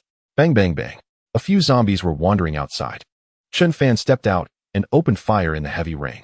Several zombies were instantly shot in the head, and Li Long and the others didn't hesitate, quickly rushing in to dig for crystal cores. Rat-a-tat-tat. Keep up. Chun Fan walked in front, braving the rain, taking out his rifle. Many zombies heard the loud gunshots and surged in from all directions. However, under Chun Fan's firepower suppression, they were shot in the head before they could get close. Buzz. The group quickly got into the jeep. Chun Fan immediately activated the smart mode. The turret on top of the vehicle emitted a buzzing sound, and bullets rained down. Boom boom boom. Starting the vehicle, they drove directly onto the main road. "Boss, we're a bit hungry. Can we find a place to search for something to eat?" Li Long and the others sitting in the back exchanged a few words, and then Li Long quietly said to Chun Fan. Sure. Chun Fan had no objections. They couldn't just keep rushing, even though they were eager to get to H City. However, on the journey, they still needed to kill some zombies. Otherwise, they wouldn't have enough points to improve their strength. In this world, there are no so-called superpowers, and the living space for humanity will only decrease. As time goes on, zombies will become stronger. For self-preservation, Chun Fan must enhance his strength as soon as possible. The rain continued to fall outside as Chun Fan drove quickly. Along the way, they occasionally saw some mutated creatures. The monsters closely followed the jeep as it sped by. But the vehicle was too fast for ordinary monsters to catch up. There were too few monsters for Chun Fan to bother. It was simply a waste of time. The smart program controlled the vehicle while Chun Fan examined the items in the system store. Level 3 Mechanical Warrior, 2,000 points. Level 2 Mechanical Warrior, 5,000 points. Level 1 Mechanical Warrior, 10,000 points. Level 3 Mechanical Warrior, height of 7 meters, mechanical form. Equipped with an intelligent program and an energy long knife. Currently, the only thing Chun Fan could afford was the Level 3 Mechanical Warrior. Although it looked like it was wearing human skin, it had no independent thinking ability and could only act according to commands. 2,000 points were still affordable for him. But he couldn't buy the Level 2 and Level 1 mechs in the short term. If he had that many points, he might as well upgrade his weapons first. Chun Fan estimated that as long as he had enough points, he would definitely be able to have an invincible mechanical army in the future. These mechanical warriors wouldn't be at risk of being infected by zombies, so they could be used to carry out special tasks. A thought of building a city began to take shape in Chun Fan's mind. A mechanical city, the last pure land for humanity? Chapter 13, Restaurant, Route Removal. Building a city wasn't impossible. It could be managed entirely by machines. However, the required points were too enormous. But that wasn't a big problem. Points were like a snowball. The more mechanical warriors there were, the more points he would earn. The rain outside gradually stopped, and the vehicle drove closely along the highway. Looking at the abandoned vehicles scattered all over the highway, Chun Fan couldn't help but smile. Fortunately, they didn't take the highway. Although taking the national road would take a detour, at least they wouldn't be stuck in traffic. Peaceful hotel. Soon, the sun came out. And along the edge of the highway, right next to the national road, a larger restaurant appeared. This kind of restaurant had been around for a long time, generally serving people traveling on the national road. As for the highway, it's possible that the restaurant was built before the highway was established. Furthermore, the highway has service areas, and few people would specifically get off the highway just to eat. Outside the restaurant, in the parking area, there were 4 or 5 small cars parked. A few zombies were lying on the ground, indicating that someone had been there. Buzz buzz. Soon, the jeep stopped in front of the restaurant. As Chun Fan got out of the car, he He surveyed the second floor of the restaurant. There were 2 pairs of eyes watching him from the window. Using thermal detection, he found that there were at least 5 people inside the restaurant. Have we arrived? Li Long and the others were startled awake by Chun Fan's voice and quickly asked, "Get off and eat something." Chun Fan said calmly. Li Long and the others responded and hurriedly got out of the car, closely following Chun Fan. They pushed open the heavy glass door, and not far away, at a table, sat 2 men and 2 women. "Brother, this place has already been taken by us. You should go somewhere else." One of them, with blue-dyed hair, raised an eyebrow at Chun Fan as he entered. The food in the restaurant was already limited, and if Chun Fan and the others were there, some would be taken away. Moreover, this restaurant was cleared by them, so the things inside naturally belonged to them. "We only need a little." Chun Fan leaned against the wall and remained silent, his rifle left in the car, and he had no visible weapons in hand. "No, all the stuff here is ours. Hurry and leave," the blue-haired youth said in a good-natured tone, while the man and 2 girls beside him looked at Li Long and the others with unfriendly expressions. In the apocalypse, who didn't know the importance of food? If they shared it, what would they eat later? "Want something? Fine, give us half of your car's fuel. And then you can leave in our car." A burly man came down from upstairs, his face full of flesh, wearing a big gold chain around his neck. "No way." Li Long directly refused, feeling a bit of a headache. They just wanted a little food. But the other side was adamant about not giving anything. "Let's go," Chun Fan said calmly, not wanting to resort to violence since this place was cleared by the other party, and the things inside naturally belonged to them. Even though Chun Fan was strong, he wouldn't kill recklessly. Otherwise, what would be the difference between him and a beast? "Ugh, let's go, let's go." Li Long and the others sighed, but there was nothing they could do. They couldn't just kill them all. "Wait." Just as Chun Fan and the others were about to step out the door, the burly man spoke. "Pour out half of your fuel. Our car is short on fuel." The burly man said in a commanding tone, mainly because he saw that Chun Fan and the others looked like easy targets. Moreover, it was obvious from Li Long and the others' appearances that they were students. "Why should we? We want to give you food, and now you want our fuel? What? Just because you're fat, do you think we're afraid of you?" This time, Li Long and the others were annoyed, hiding behind Chun Fan and using the most cowardly posture to say the most arrogant words. "Hey, little brat, you have quite the mouth." The burly man laughed angrily and waved to the few people beside him. They stood up and surrounded Chun Fan with sticks and knives. Boom. The burly man walked up to Chun Fan, raising a big knife, intending to threaten him by putting it against Chun Fan's neck. But as soon as the knife was raised, Chun Fan punched out. A burst of strange power erupted, and the burly man was instantly sent flying.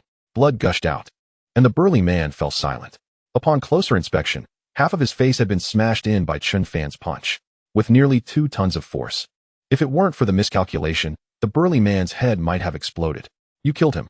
At this point, the few people holding sticks were completely dumbfounded, not daring to say a word. Watching Chun Fan with blood on his hands, they trembled. "Don't come closer." Crack. Chun Fan walked slowly toward them. One of them shouted loudly and swung his stick at Chun Fan. But in the next second, Chun Fan shattered the wooden stick with one punch, then sidestepped and punched the man in the chest. In the fearful gazes of everyone, Chun Fan's fist pierced through the man's chest, blood gushing out. Boom. Chun Fan didn't say a word. He kicked toward a girl, her head shattered, and a dagger appeared in his hand. With a swing, another girl's neck was cut. Li Long and the others stood frozen, staring at the 5 corpses on the ground, their hearts racing. They originally thought Chun Fan would only kill the burly man, but they didn't expect him to kill the others as well. For Chun Fan, these people were the burly man's companions, and one must eradicate the roots. As long as there was a hint of threat, Chun Fan wouldn't spare anyone, not even a child. "Go grab the stuff," Chun Fan said calmly, ignoring Li Long and the others, and walked directly to the second floor. There was still one person upstairs. He had just poked his head out to see what was happening below. "One cannot be left, no mercy. What are you waiting for? Hurry up and move." Li Long reacted and quickly shouted at the 3 people beside him. Walking over the blood-soaked floor, the 4 cautiously made their way to the kitchen, breathing in the bloody smell in the air.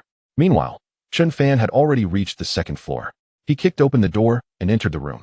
"I don't know them. I was just escaping with them. Don't kill me, don't kill me. Big brother, they have nothing to do with me. Please don't kill me." Inside the room, there was a skinny man who, upon seeing Chun Fan enter, immediately knelt on the ground. With each step Chun Fan took forward, the man's body trembled. Bang! Chun Fan, expressionless, directly shot the man. His head was pierced by the energy bullet. His body twitched slightly, and he fell to the ground, quickly becoming still.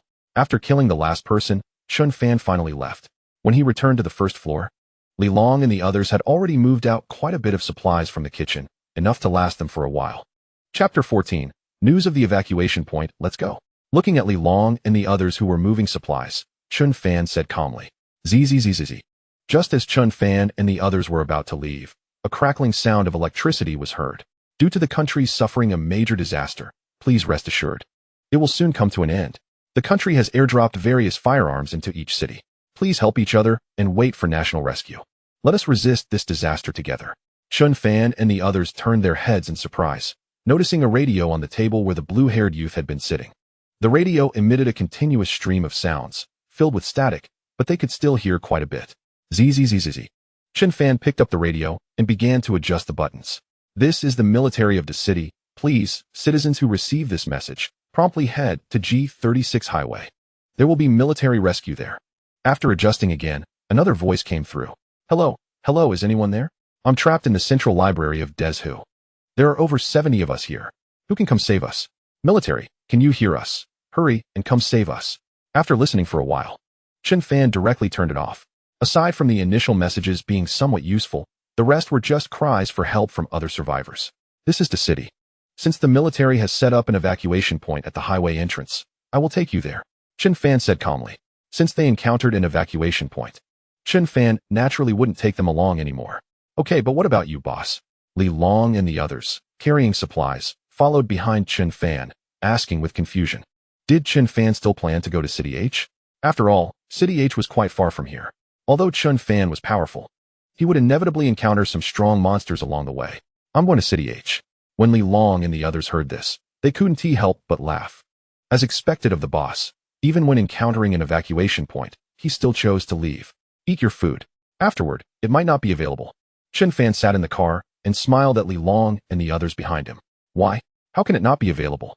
Following the military, we should be able to eat better, right? Li Long and the others said with confusion. Following the military should be very safe, and they shouldn't lack food. There are too many people and too little food. Chun Fan said calmly, directly starting the vehicle, pressing the accelerator down, and began driving along the highway. Too many monks. Not enough porridge. Li Long and the others were left pondering this phrase. Do you think the military will bring a lot of food when they come out? Or that others fleeing will carry food with them? At that time, the first problem they will encounter at the evacuation point is definitely a lack of food. When food is insufficient, the military will definitely take measures.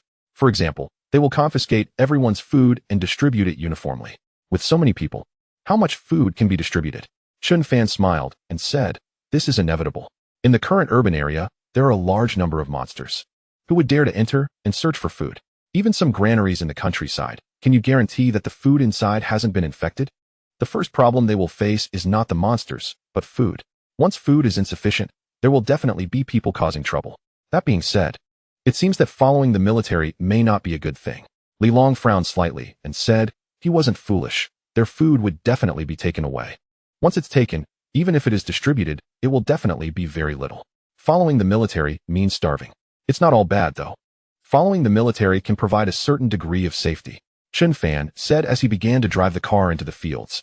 Fortunately, this Jeep had strong performance, and even when encountering some ditches, it could easily cross them. Plus, the car's shock absorption system was impressive, so sitting in the car didn't feel like riding a roller coaster. However, if a riot occurs, wouldn't many people suffer? A young man said. This was his greatest concern. If a riot happened, wouldn't they, being unarmed, be swept into the vortex? So after going there, it's important to build good relationships with the people there. If something happens, they can escape together. Chun Fan laughed and said he didn't need to worry about these things since he wouldn't join the military anyway.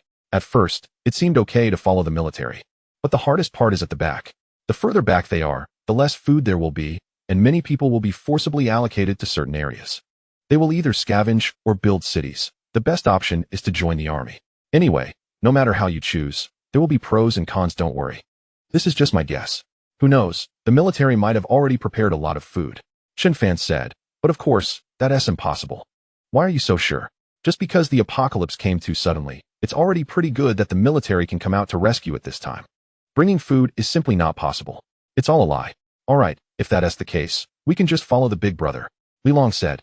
He actually intended to follow Chun Fan. On one hand, Chun Fan was strong enough, and on the other hand, he was ruthless but wouldn't harm his own people. Following me. It's very dangerous.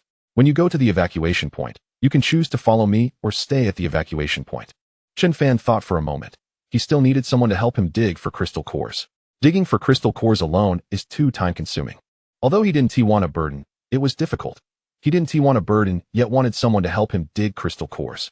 Chen Fan began to feel conflicted. In the system store, there was something that could transform ordinary people's bodies. Transforming them into mechanical life forms like Chun Fan required only a small number of points. 500 points could transform a person into a basic mechanical life form, which would be much stronger than an ordinary person and could also be immune to some zombie toxins. But the downside is that this is irreversible. After the transformation, Chun Fan could control their terminal lives, putting their fate in his hands. I really hope to follow the boss. Me too. At least following the boss 1T lead to starvation. Mainly, there might be too many survivors on the military side, and they could be excluded. Chapter 15, a distress call from the service area. Exclusion probably 1T happen. They can't be bothered to exclude you. They might just kill you directly. Chen Fan said seriously, who would take the trouble to exclude you? If they don't like you, they'll just kill you. That's the norm in the apocalypse. Li Long and the others. The military is there. Do they dare to act? Yeah, no matter what. The military is there, even if they don't like you. They 1T kill you, right? They might fight, but they probably 1T kill. Li Long and the others argued, in their view. As long as the military was there, no one would dare to act recklessly. Some things aren't that simple. With the military around, they are not fools. Can't they act in secret? Besides, if they are on the move, the military 1T have time to care about you. Of course. It's not necessarily the case. Chen Fan said lightly. During his previous life as a mercenary, he had seen people killed in the streets. Having lived in a world where life was cheap, Chen Fan had witnessed too much darkness. Moreover, now that the apocalypse has arrived, human evil will only be magnified. Just like the mercenary who raised him once said, if the order of this world collapses, then what awaits humanity is only the most primitive darkness. In the darkness, without order, who would want to be an ordinary person? Factions will form, and more people will want to be emperors, and the darkness will grow. Li Long and the others fell silent. They couldn't think of any rebuttals to Chun Fan's words. They were just students and had no experience as mercenaries. Nor had they ever faced death. They believed that good people would always outnumber bad ones.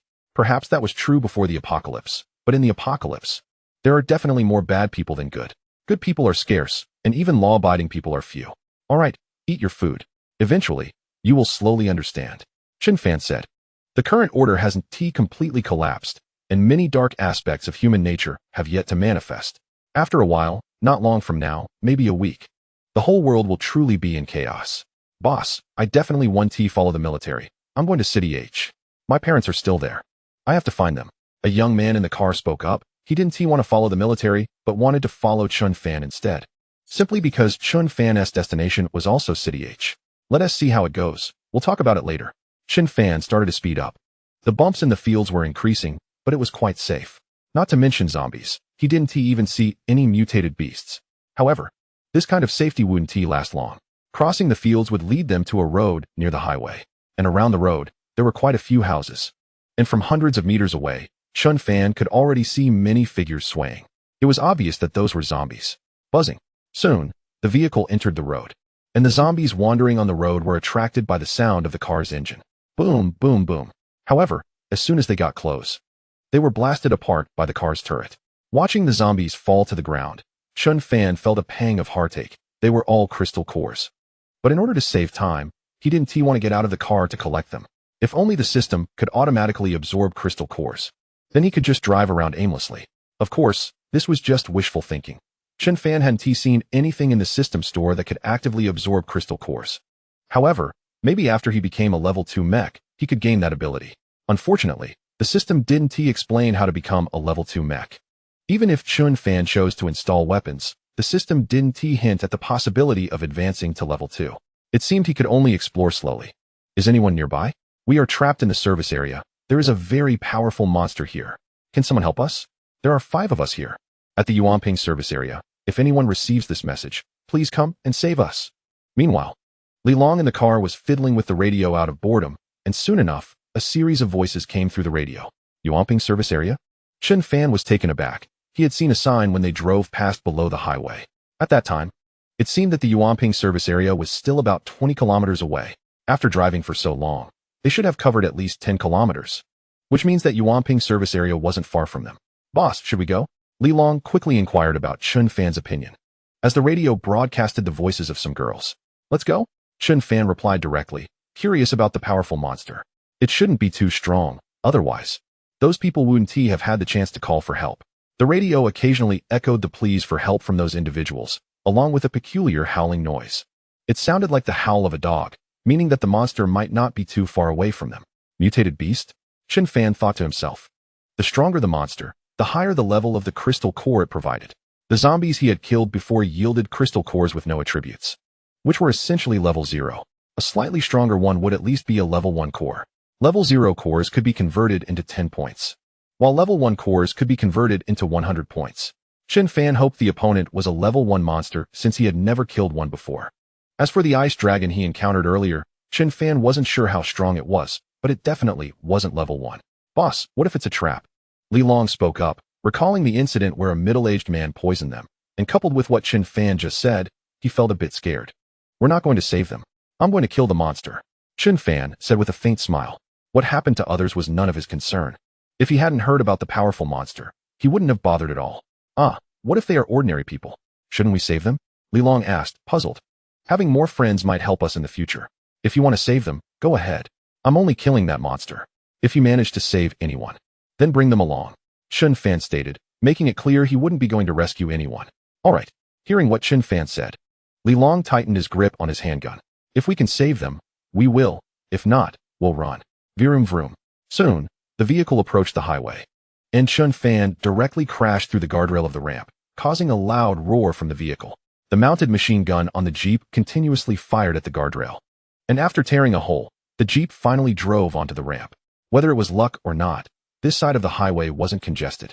Although there were quite a few overturned vehicles, they could still see some zombies roaring inside the cars. Chapter 16, Zombie Dog King. As they sped down the highway, no monsters came out to obstruct them, and they quickly arrived at the Yuanping service area. Compared to a typical service area, Yuanping was evidently larger. Inside the service area, there were scrapped vehicles everywhere and zombies scattered around. Boom, boom, boom. The Jeep roared as it entered, attracting the surrounding zombies. But before they could get close, they were blasted apart by the machine gun on the Jeep.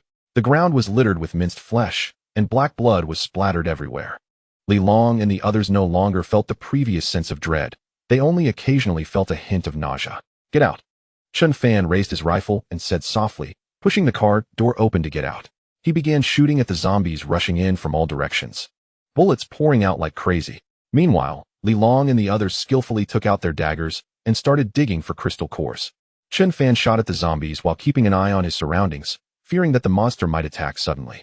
However, despite the massive commotion, the monster described on the radio did not appear. After Li Long and the others had collected a sufficient number of crystal cores, they cautiously made their way into the service area. Due to the earlier noise, a considerable number of zombies had flocked in from all directions. For Chun Fan, these zombies posed no threat. He could take down one with each encounter. Boss, slow down. We can't keep up, Li Long complained as he followed Chun Fan, who was pressing forward against the horde of zombies with his rifle. Chun Fan slowed down, primarily because they were nearing the restaurant in the service area. The survivors were inside a roll-up door in the restaurant. Hee, I'm not being cowardly. I'm just being cautious, Li Long defended himself. What is the difference between being cautious and being a coward? Chun Fan replied with a faint smile. With the four of them, they crossed over the zombies and entered the restaurant, where there weren't many zombies. Most of the zombies were trapped inside some restaurants or supermarkets and couldn't get out. Chun Fan didn't bother with them and headed deeper inside. Roar. Not long after, they heard a series of barking sounds. You guys stay back. I'll go alone, Chun Fan said. If the monster was too strong for him to handle, having Li Long and the others around would only be a burden. Okay, boss, be careful. If you can't beat it, just run, Li Long and the others urged. Among them, Li Long had a gun, so he wouldn't face much danger even if he encountered zombies. Chun Fan said nothing and cautiously moved forward with his rifle. Not far ahead, he reached a corner near the restroom, from which the barking sounds were coming. As he approached, he also heard a woman crying. Looks like it's here. Little doggy.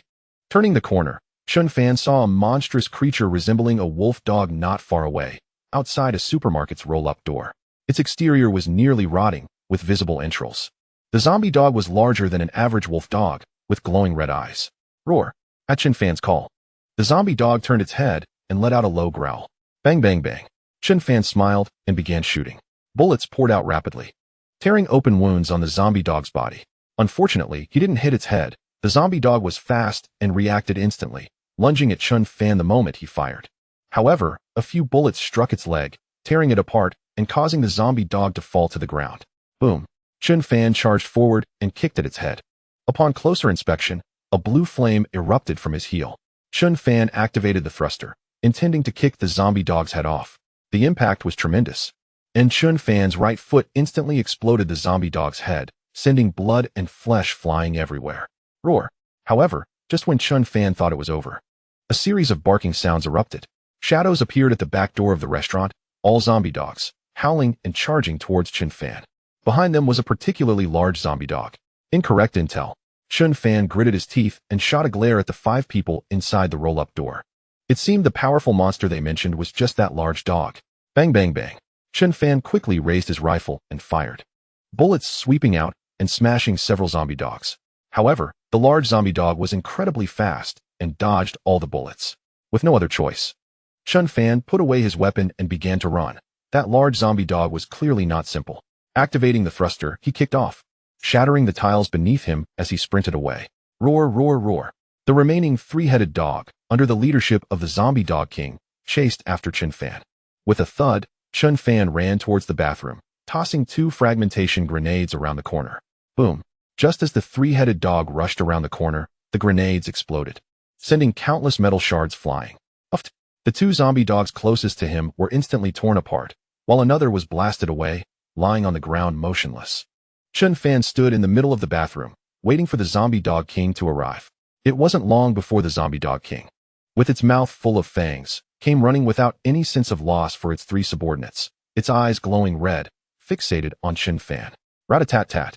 Chen Fan raised his rifle again and started shooting, but the zombie dog king was extremely fast, dodging the bullets. The bullets hit the glass and walls, leaving behind numerous bullet holes. In an instant, the zombie dog king was in front of Chen Fan, opening its massive mouth to bite him. Buzz. Zzz. In the next second, Chen Fan's eyes suddenly glowed red, and 2 scorching red lasers shot out. Uffed. The lunging zombie dog king was instantly torn apart by the lasers and fell to the ground, convulsing for a moment before going still. The wound was charred, emitting plumes of black smoke with a smell not of roasted meat, but rather like burnt feces. Chapter 17. Chen Fan's identity boss. I can handle this dirty work. Just as Chen Fan was about to crouch down to dig out the crystal core, Li Long appeared out of nowhere. He directly stopped Chen Fan, quickly crouching down to slice open the zombie dog's head with a dagger. Where are those few people? Chen Fan asked. These people were really unreliable. If more zombie dogs suddenly appeared, what would be the difference from sending them to their death? They're at the rolling shutter door. The people inside have already come out. Li Long replied with a smile. They heard the commotion and thought you were in danger, so they came over. All right, let's go then. After Li Long dug out the crystal core, Chen Fan took it and smiled. Okay, Li Long said, holding a handgun and following Chen Fan like a bodyguard. As they walked out of the bathroom, 8 people were standing not far from the rolling shutter door. 3 were originally with Chen Fan, and the other 5 were survivors. Quite interestingly, all 5 were women, and they looked young, probably only around 23 or 24 years old. Let's go, Chen Fan said, bypassing the group without looking back. Hurry up, or the boss will leave without you, Li Long shouted. The girls finally snapped back to reality and hurriedly followed behind Li Long and the others, glancing around at their surroundings and occasionally sizing up Chen Fan, who was leading the way. 10 minutes to collect all the crystal cores. After leaving the dining area and seeing the corpses of zombies scattered around, Chen Fan said, there were still many crystal cores left to dig out. Since we've killed them, we can't waste them. All right, 5 minutes will be enough. You all come help, Li Long called out, but the 5 girls clearly showed no intention of moving. They just stood there dumbfounded, watching Li Long and the others break open the zombie heads, feeling nauseous, and turned away to vomit. Seeing this, Li Long and the others didn't push further and continued digging out the crystal cores. Are you all heading to the evacuation point at the highway entrance? One girl tiptoed up to Chen Fan and asked quietly. Yeah, Chen Fan replied expressionlessly and then fell silent. The girl didn't press further and retreated once she got the answer she wanted. All right, boss, we're ready to go? Li Long and the others were quick in their actions, covered in blood and grime, holding some crystal cores, smiling as they handed them to Chen Fan. Let's find a place to wash up, Chen Fan said. With so much blood on you, you might get infected. If you suddenly get a wound, the chances of infection will be high. After all, they were helping him dig out the crystal cores. He couldn't let them get infected. Under Chun Fan's lead, everyone headed toward the jeep. Along the way, the 5 girls looked uneasy, whispering to each other. Their hair was disheveled, and they walked unsteadily, probably still frightened. As for hunger, it was unlikely since they had been hiding in the supermarket and didn't lack food. Squish in, squish in. Once in the jeep, the people in the back seat huddled together. A couple of girls were reluctant, but didn't dare to say anything. After all, it wasn't like there would be those foolish women who knew they had been rescued, yet still nitpicked. Let's take the highway, Chun Fan said. If we take the back roads or state highways, not to mention the risk of getting lost, it would take a lot of time to go back. Boss, just decide, Li Long said with a smile. If we hit traffic, we can just push through. It shouldn't be a problem. The only place that might have traffic is the toll booth section, Li Long reassured. After that, due to the wide roads, the chances of getting stuck are low. Vroom. Vroom. Chun Fan started the vehicle and began speeding down the highway. There's food in the back. If you're hungry, help yourselves, he said. By the way, how did you all survive? Li Long chatted with the girls in the back seat out of boredom. When the virus broke out, we were shopping together in the supermarket. One girl with freckles replied, but her voice trembled slightly. She was clearly still scared at the memory of what had happened. Then, when we saw so many monsters, we closed the rolling shutter. Were you all together? Li Long continued to ask, as a young man behind him handed him a piece of bread, which he took a big bite of. Yeah, we were all on a trip together. A group of best friends, you know, the freckled girl said quietly, with a hint of regret, wondering how her family was doing now. You all were lucky. We just happened to receive your distress signal, Li Long said with a grin. The boss is amazing. Rescuing you all was a piece of cake. He then offered Chun Fan the half-eaten bread, only to receive a glare from Chun Fan, prompting him to quickly retract the offering. What about you? Did you all know each other from the start? Is the guy driving a soldier? A tall girl sitting next to the freckled girl asked, clearly curious about Chun Fan. None of us knew each other. The boss saved us when he came to our school, Li Long replied awkwardly, realizing he hadn't asked Chun Fan about his profession. I'm not a soldier. I'm a foreign mercenary, Chun Fan replied flatly, his gaze scanning outside the window, ready to stop the car if he spotted any mutated creatures. The crystal cores he had just collected had all been converted into points, totaling 500 points. Just the crystal cores from the zombie dog king alone had converted into 100 points. Mercenary. Upon hearing Chun Fan's words, not only the girls, but even Li Long and the others were taken aback. They had initially thought Chun Fan was a soldier, but they never expected he was a mercenary. This is Long Country. Mercenaries don't exist here. But if he's a foreign mercenary, that makes sense. Boss, do you have a lot of subordinates? Sure. Here is the English translation. That's right. The one who returned as the Million War God, Li Long quickly asked. Mercenaries are usually organized, and looking at Chun Fan's strength, he definitely wouldn't be at the bottom. Have you seen too much? I'm just a lone wolf, Chun Fan said with a smile. Even in my previous life, I only had one teammate, the mercenary who raised me. Chapter 18, Evacuation Point. I see. That's really a pity. I thought you had a large organization behind you, boss, Li Long said with a laugh, having no other intentions, but instead feeling that Chun Fan was even more impressive. A person, without any organization, can become so powerful. It will take about 4 to 5 hours to reach the destination.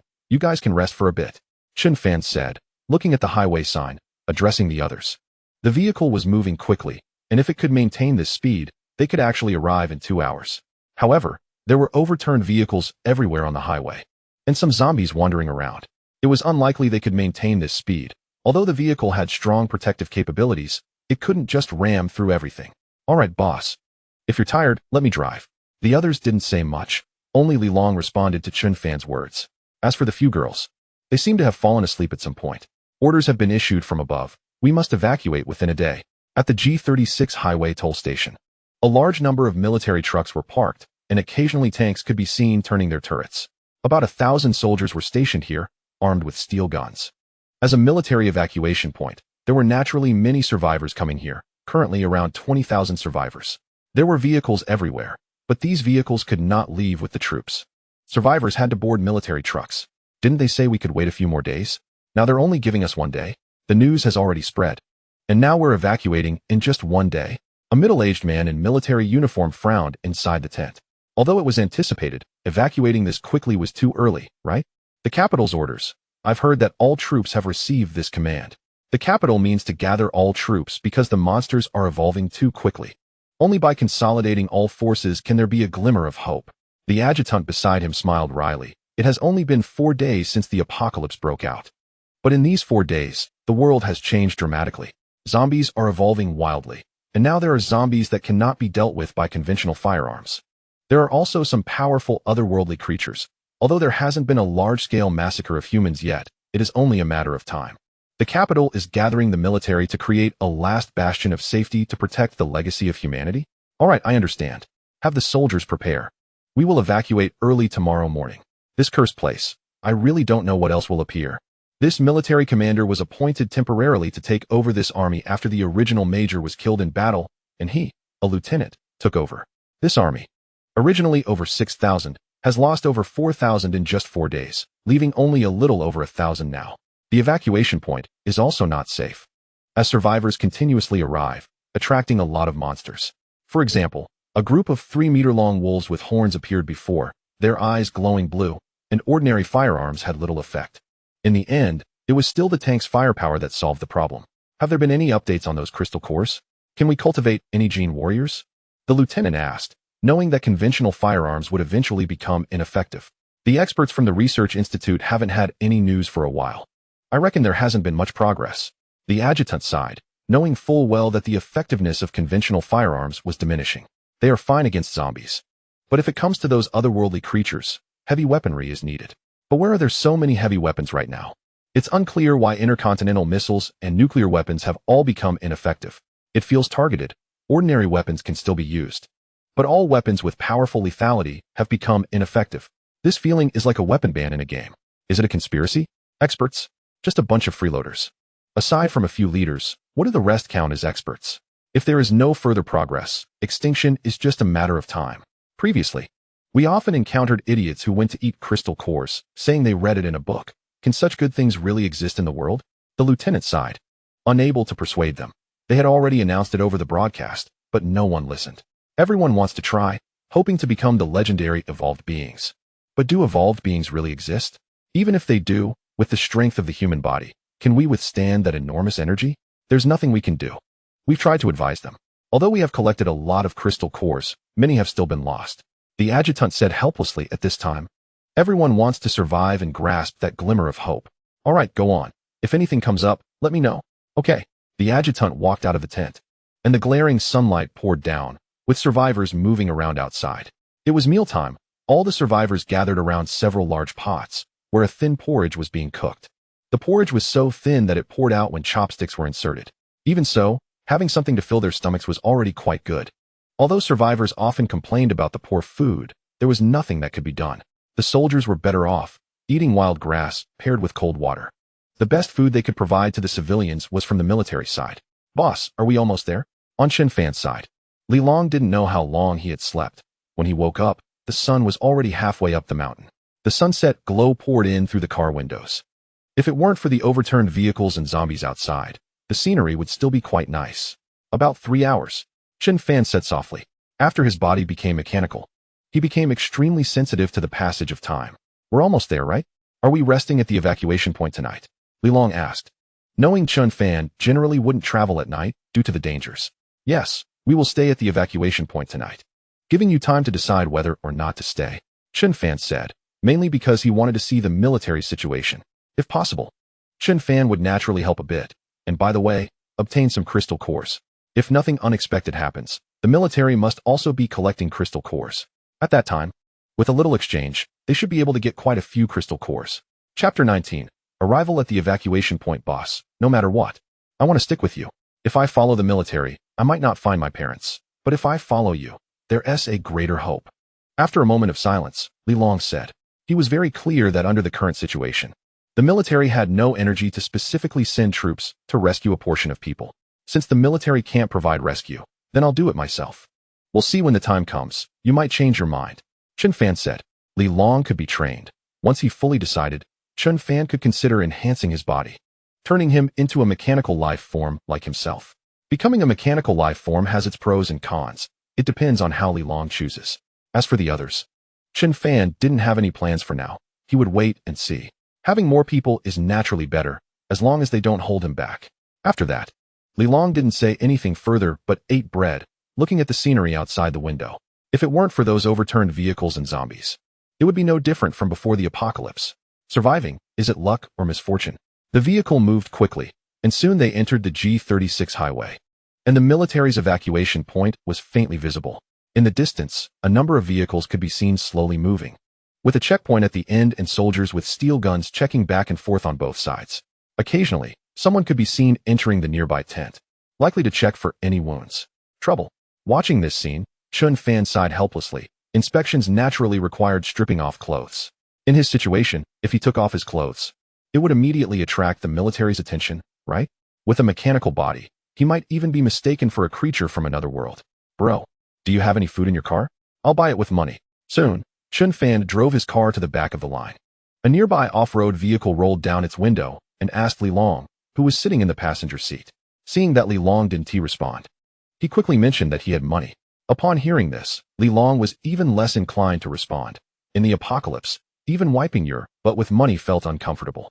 Just a piece of bread. Here you go. The other party maintained a decent attitude, continuously requesting food from Li Long, who reluctantly tossed him a piece of bread. Thanks. I have plenty of water here. Let me give you some. The young man who received the bread then brought over a few bottles of drinks from the passenger seat, Coke and Sprite. Thank you. Li Long smiled. They really didn't have much water in their car. Buddy, can you give me some food? I've been hungry for a day or two. I don't need much, just 2 pieces of bread. The transaction between the two naturally attracted the attention of people ahead, and soon many came over asking for food. Sorry, we're out. Li Long said flatly. You still have the nerve to act tough? Not a single piece left, and you want to? Come on. I see you have plenty in your car. Many people gathered outside, peering through the window at the back seat, where several girls were holding the food. The girls were too scared to speak, all with their heads down, and Chun Fan was too lazy to say anything. I said there's none, so there's none. Move aside. Li Long frowned, his eyes glancing around, clearly annoyed. Bro, I saw it. Yeah, you have so much food. Sharing a little shouldn't be a big deal. We're all refugees. We should help each other. Being too selfish isn't good. Several burly men gathered outside the car, preventing Chun Fan from driving away. As the people in the car looked like students, seeming easy to bully. Moreover, they were a bit far from the checkpoint, so the military wouldn't notice just yet. Before long, more and more people gathered outside the car. Some were just there to watch, while others genuinely wanted to snatch food. Some were also eyeing the girls in the car. No, I said there isn't any, can't you hear? What, do you think I'm easy to bully? Li Long got directly angry, and with Chun Fan beside him, he wasn't scared at all, and confronted them. Kid, you're pretty cocky. Get out of the car. Stop whining inside. If you're not convinced, come out and fight. A burly man dragged a steel pipe from the trunk, stained with some brown blood. Crack. Li Long didn't say a word. Chun Fan pushed open the car door and stepped out, holding a rifle. At the sight of Chun Fan getting out with a rifle, everyone froze for a moment. The man with the steel pipe couldn't help but swallow hard, his arm trembling slightly. Let me see your little toy, Chun Fan said calmly. These people really didn't know when to stop. Bro. The man wanted to say something, but upon seeing Chun Fan's cold gaze, he hurriedly handed over the steel pipe. Not bad. How many people have you killed? Chun Fan asked quietly. The brown blood was not zombie blood, it was human blood. Zombie blood dries to a black color, so this blood on the pipe was human. I haven't killed anyone. I found the pipe. The man was terrified. He really had found it, and hadn't thought much about it. Go back where you came from.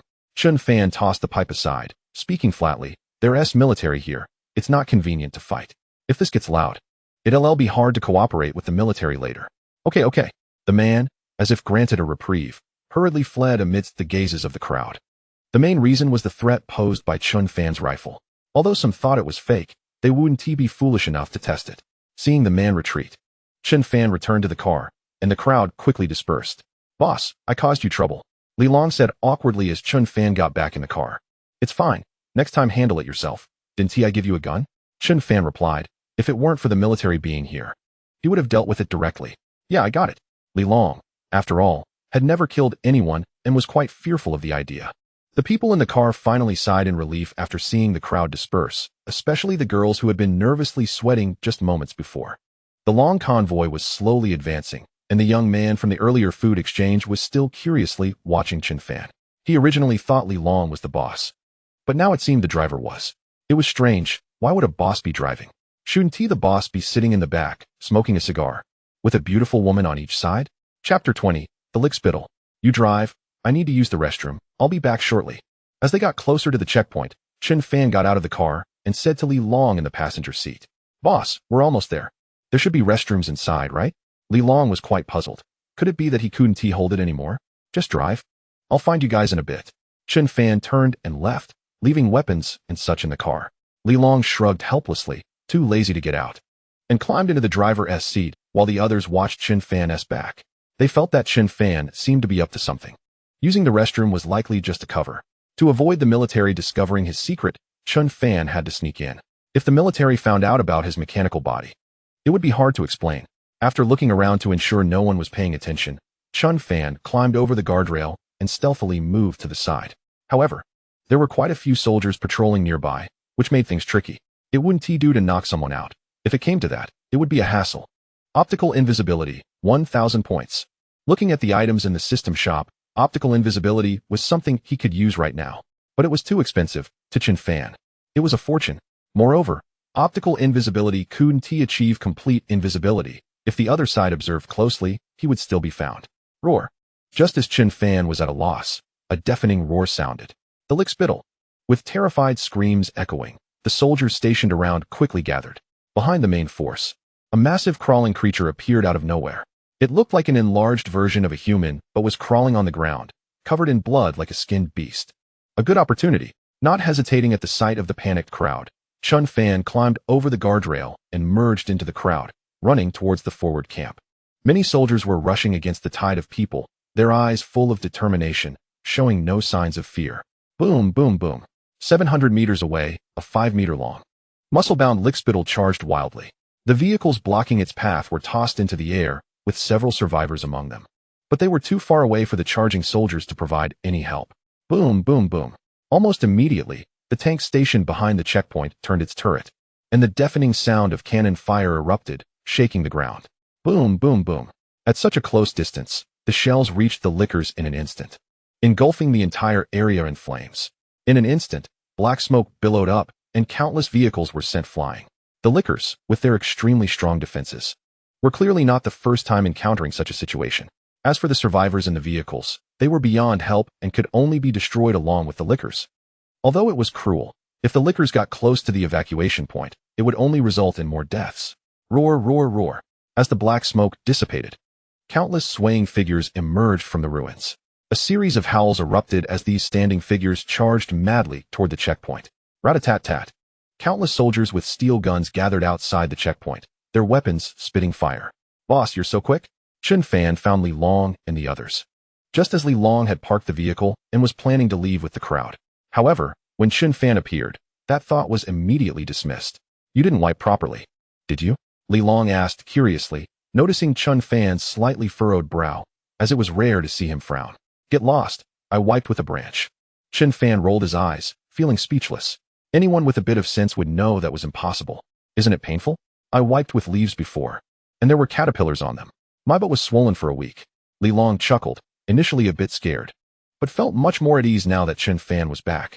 The gunfire ringing out nearby felt out of place compared to their conversation. "All right, let's go. Follow the crowd," Chen Fan shouted to the group, as most of the surrounding survivors had already left, with only a few of them still in place. "What are you all dawdling for? Hurry up and leave. Keep up with the main force. Don't cause us any trouble." Just as they were about to leave, a team rushed toward them, shouting loudly at Chen Fan and the others. Chen Fan and his group did not respond. The other party meant well, even if their tone was harsh. "Boss, aren't you going to help?" Li Long jogged alongside Chen Fan, looking puzzled. "What can I do alone? These zombies may seem numerous, but they pose no threat to the soldiers." Chen Fan smiled slightly, describing the military as too weak in some respects. If there were only ordinary zombies and no strange variants, the military would easily handle them. "What if that monster appears again?" Li Long asked, wondering if the military could withstand more lickers. To Li Long, creatures like lickers were not something humanity could fight against. "Even if it appears, do you think you can withstand that thing?" Chen Fan pointed to the tank moving slowly not far away, smiling as he asked. Right now, if Chen Fan faced the tank's bombardment, he would be blown to pieces in one shot. "What about that dragon from before?" Li Long continued to ask, the ice dragon that had appeared earlier lingering in his mind like a shadow that couldn't disperse. "I don't know, maybe I can't deal with it," Chen Fan replied softly. Although the tank was powerful, hitting the ice dragon was another issue. During their conversation, the group had already gathered with the main force. There was a service area near the toll station where people were seen squatting on the ground. Most were in pairs, with few alone. Sir, the child has been hungry for a long time. Is there really no food?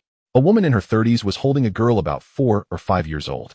In front of them stood a soldier holding a steel gun. The soldier, seeing the woman's plea, looked a bit pained but remained silent. Even if there was food, it couldn't be given, and everyone knew the reason. We just arrived. We weren't here when food was distributed. The woman continued. We old folks can endure. But the child is still small. Before she could say more, the soldier turned his head away. Many people around were watching, not because the soldier didn't want to help, but because orders from above forbade it. If you give to one person, what about the others? If a crowd gathers, how do you distribute it? Food is already scarce. Just a little for each person, what will be left for later? Auntie, we have some food. Let us give it to you. A voice rang out as Li Long approached with a piece of bread in hand, ignoring the woman's protests, and directly stuffed it into the little girl's arms. Thank you. Thank you. The woman, coming to her senses, quickly thanked them as she led her daughter away. This act drew the attention of those around, and many gathered closer. Most of them had been hungry for a long time, and seeing food, they couldn't care less about anything else. Bang! What are you doing? Get back! A gunshot rang out as the soldier stepped forward, angrily scolding the crowd that had gathered. In an instant, the people who had intended to rush for the food stopped in their tracks. Although they were hungry, they weren't desperate enough to risk getting shot for food. You all go first. The soldier then put away his gun and smiled at Chun Fan and the others. Initially, he had wanted to discreetly find the woman to give her food, but now that Li Long had given it, he no longer needed to face potential punishment for distributing food. Let's go? Chun Fan waved without looking back, and after Li Long handed the woman a bottle of water, he quickly led the others to follow. Giving food to the woman was naturally done at Chun Fan's suggestion. Li Long and the others were quite surprised that Chun Fan would actively help someone. In Chun Fan's mind, he was helping the little girl, not the woman. Although there were many survivors in the service area, most were clustered together. Many areas were empty, and Chun Fan and the others casually found an unoccupied room to stay in. So have you thought it through? Where do you plan to go? Inside the room. Li Long and the others started to make a fire to boil water, while Chun Fan sat on the sofa, looking at the items in the system store, and asked everyone, Boss, my idea is the same as before, to follow you. Li Long replied without looking up, preparing a bowl of instant noodles for Chun Fan once the water boiled. I won't eat, you can have it. What about you guys? What are your thoughts? Chun Fan placed the instant noodles Li Long handed him aside and asked the other 3 boys. The girls naturally remained silent, as their initial thought was to leave with the army. What Chun Fan wanted to know now was the thoughts of the other 3 boys. Following the army might be safer. So, I choose to stay and follow the military evacuation. I agree, although life with the army might not be good. At least safety is guaranteed. The 2 boys spoke simultaneously, choosing to follow the army, even though they had initially wanted to follow Chun Fan. However, now, seeing the military and the soldiers with guns, they felt a sense of security. Even if they couldn't get enough to eat, at least their lives would be guaranteed. Boss, I'm going with you. To Chun Fan's surprise, one person directly said they wanted to follow him, just as decisively as Li Long. This person was the one who had previously mentioned wanting to go to City H. Perhaps it was due to being on the way, wanting to go home to take a look, but regardless of the reason, as long as they followed him now, that was enough. Chun Fan had no particular thoughts. As long as they didn't stab him in the back, they could leave anytime they wanted. There aren't many people with that kind of brain-dead idea that leaving is betrayal. In Chun Fan's view, this is simply a brain-dead thought. If someone wants to leave, let them leave. You, on the other hand, are acting irrationally, clearly. It could be resolved peacefully, but you insist on forcing them to become enemies. Fine, since you've made up your mind, let's eat this meal, and then leave. Chun Fan said. 2 people are actually a bit fewer than he had expected. But it's enough. The 2 of them will not be modifying their bodies for now. Just here to help him dig for crystal cores. Boss, thank you for taking care of us. If I ever need help in the future, I will definitely help you. A young man said seriously to Chun Fan while eating instant noodles. He originally wanted to follow Chun Fan, but considering that Chun Fan was always running around, it was too dangerous. Moreover, Chun Fan was going to H City, which was a bit far from his hometown. Alright, Chun Fan didn't say much. He initially brought them along because they helped him dig for crystal cores.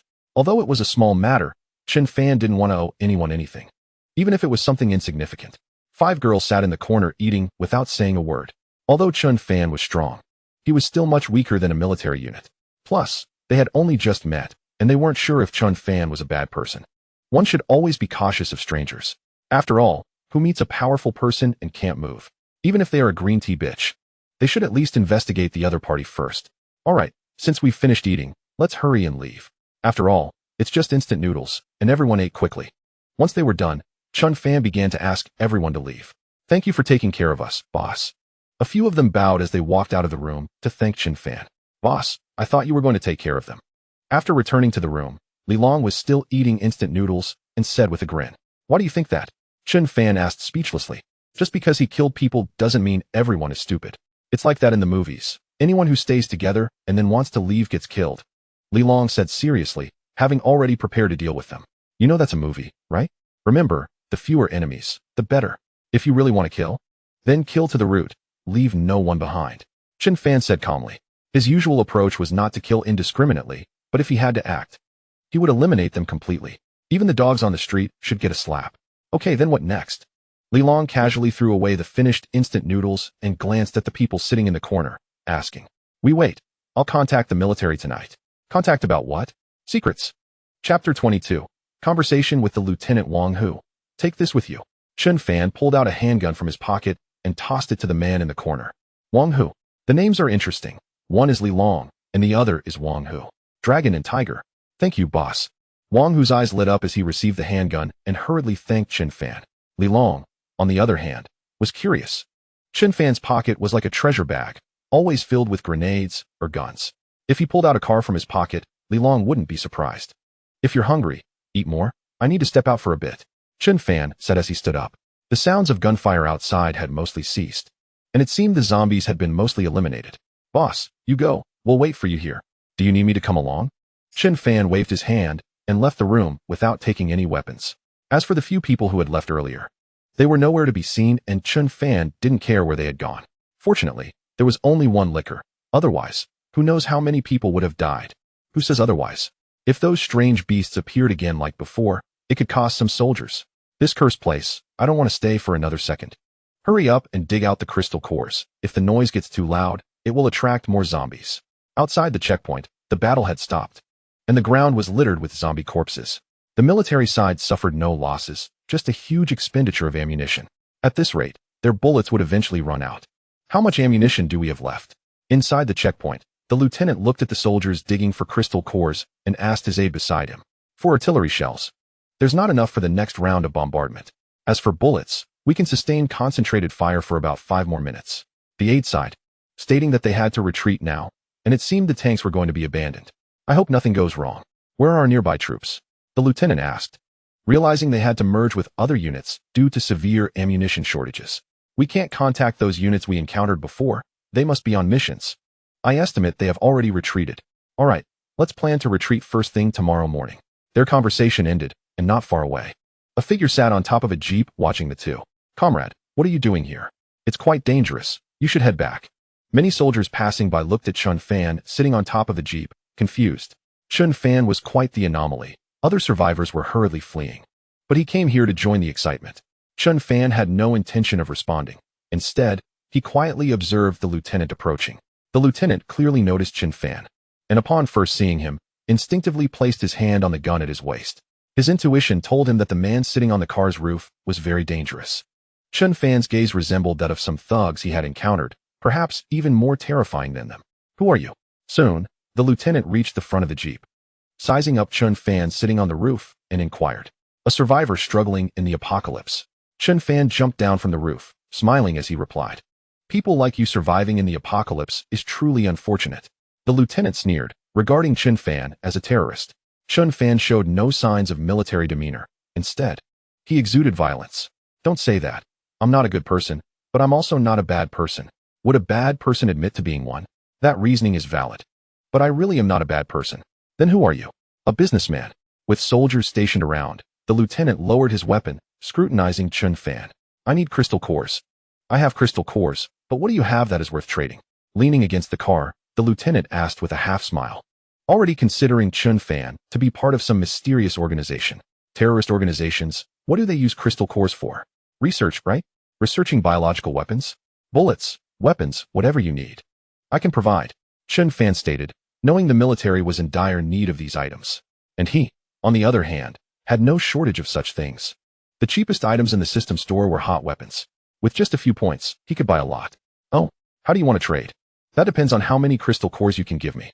Chen Fan smiled slightly, mentioning that the evacuation point had Type 88 tanks that required a 105mm tank cannon. In the system, the price was 2 points per shot, which was quite expensive. Do you have 105mm armor-piercing tank cannons? Do you have 556 high-explosive rounds? The lieutenant asked with a smile, knowing that such items were generally not available to ordinary organizations, especially within Long Country. If they could produce them, they were indeed worth paying attention to, as the other party was clearly not simple. How many do you need? Chen Fan asked. Even if the other party needed an electromagnetic rifle, he could provide an armor-piercing tank cannon, 1,000 rounds. 556, 100,000 rounds. The lieutenant said calmly, taking the opportunity to observe Chen Fan's expression. However, to the lieutenant's surprise, Chen Fan remained expressionless and directly agreed. Now it was the lieutenant's turn to be shocked. Kid, do you think you can deceive me? If you can't bring it out, hurry up and leave. The lieutenant said, beginning to think Chen Fan was a fraud. I can provide it, but I need you to supply 5,000 crystal cores. You can pay half first, and when I deliver the goods, you can pay the other half. Chen Fan said, as just 1,000 rounds of tank cannon required 2,000 points, which he did not have. So he could only collect a portion of the crystal cores first. Do you think I look like a fool? The lieutenant glanced at Chen Fan and asked with a smile, still wanting 5,000 crystal cores, while he only had a little over 6,000 in total, most of which were obtained by killing countless zombies. And he wanted half up front. How can I trust you? Chen Fan frowned and said. It was normal for the other party not to believe him. After all, those things were too hard to get, not to mention they were still in Long Country. Let my soldiers follow you. The lieutenant thought for a moment. Although he felt it was unlikely, he still wanted to give it a try. After all, they wouldn't leave until tomorrow, and even if they couldn't bring it, there wouldn't be too much loss. The main thing was that the lieutenant didn't want to abandon those tanks. Without them, they wouldn't be able to fight off otherworldly creatures if they encountered them on the way. Chapter 23 Deception? Fine. But you have to listen to my commands along the way. Chen Fan thought for a moment and did not refuse. After all, it was normal for the other party not to trust him. When are we going? It would be best if you could bring it tonight. Seeing Chen Fan agree, the lieutenant showed a hint of a smile. Right now? Chen Fan thought for a moment. It was getting dark, and if they waited too long, they might encounter some special monsters. Xiaoyang, go get 2,500 crystal cores. Then have a team of soldiers on standby. The lieutenant didn't hesitate, directly ordering his adjutant nearby. I'll step out for a bit, come back soon. Prepare 5 trucks in advance. We have quite a lot of stuff. After dropping a few words, Chen Fan didn't wait for the lieutenant to say anything and left directly. Sir, can we trust this guy? Yang Tian, the military commander's adjutant, asked with a frown while standing by. If bullets are somewhat easier to deal with, but if it's a tank cannon, that thing. Do we have any other options now? The lieutenant sighed. Even if he goes to steal or rob, as long as he can bring it back, that's enough. The lieutenant sighed, as there was no other way. They couldn't really abandon those tanks. If they faced an attack from otherworldly creatures, it would be a dead end. I'm going to step out for a bit. You guys stay with the military and don't cause any trouble. Whatever the military asks, don't say anything. At this moment, Chen Fan arrived at the side of Li Long and Wang Hu were cleaning their handguns. They could only nod at Chen Fan's words. Boss, is it too dangerous to leave? Why don't we go with you? If something happens, we can buy you some time against the zombies. Li Long said with a smile. Of course joking, as they were too weak and would only be a burden. No need, just stay here. Chen Fan said speechlessly. If something really happened, that guy would definitely run faster than him. Boss, we have guns. If the military finds out, won't it cause any trouble? Wang Hu, sitting nearby and looking at the handgun in his hand, asked quietly. With guns in hand, even the weakest person poses some threat. The military is still deploying weapons externally. What's wrong with us having guns? Just don't act like an idiot and flaunt them. Chen Fan sighed. Sometimes Wang Hu and Li Long just couldn't think straight. All right, I'm here to inform you. Come with me to the military side and just stay there. Chen Fan said. Wang Hu and Li Long quickly stood up, tidied their belongings, and followed closely behind Chen Fan. Outside, survivors were coming and going, and seeing Wang Hu and Li Long carrying large bags with red grease around their mouths. Many were a bit restless. However, when they saw the bulges at the waist of the three, no one dared to do anything. Even fools knew what that was. Anyone daring to carry so much stuff around was either a fool or a thug. Arriving at the military camp, they saw many soldiers moving wooden boxes, which were obviously filled with crystal cores. Is it nearly done? The lieutenant had been waiting for Chen Fan to arrive and directly greeted him upon seeing him approach with the two. Yeah, what about you? Almost done. I'll assign a small team to you. The lieutenant pointed to a nearby squad holding steel guns and said, all right, I'll leave these two little brothers to you. Chen Fan said without saying much and directly boarded a truck. Boom, boom, boom. Once Chen Fan got on the truck, the small team, 10 people, also boarded.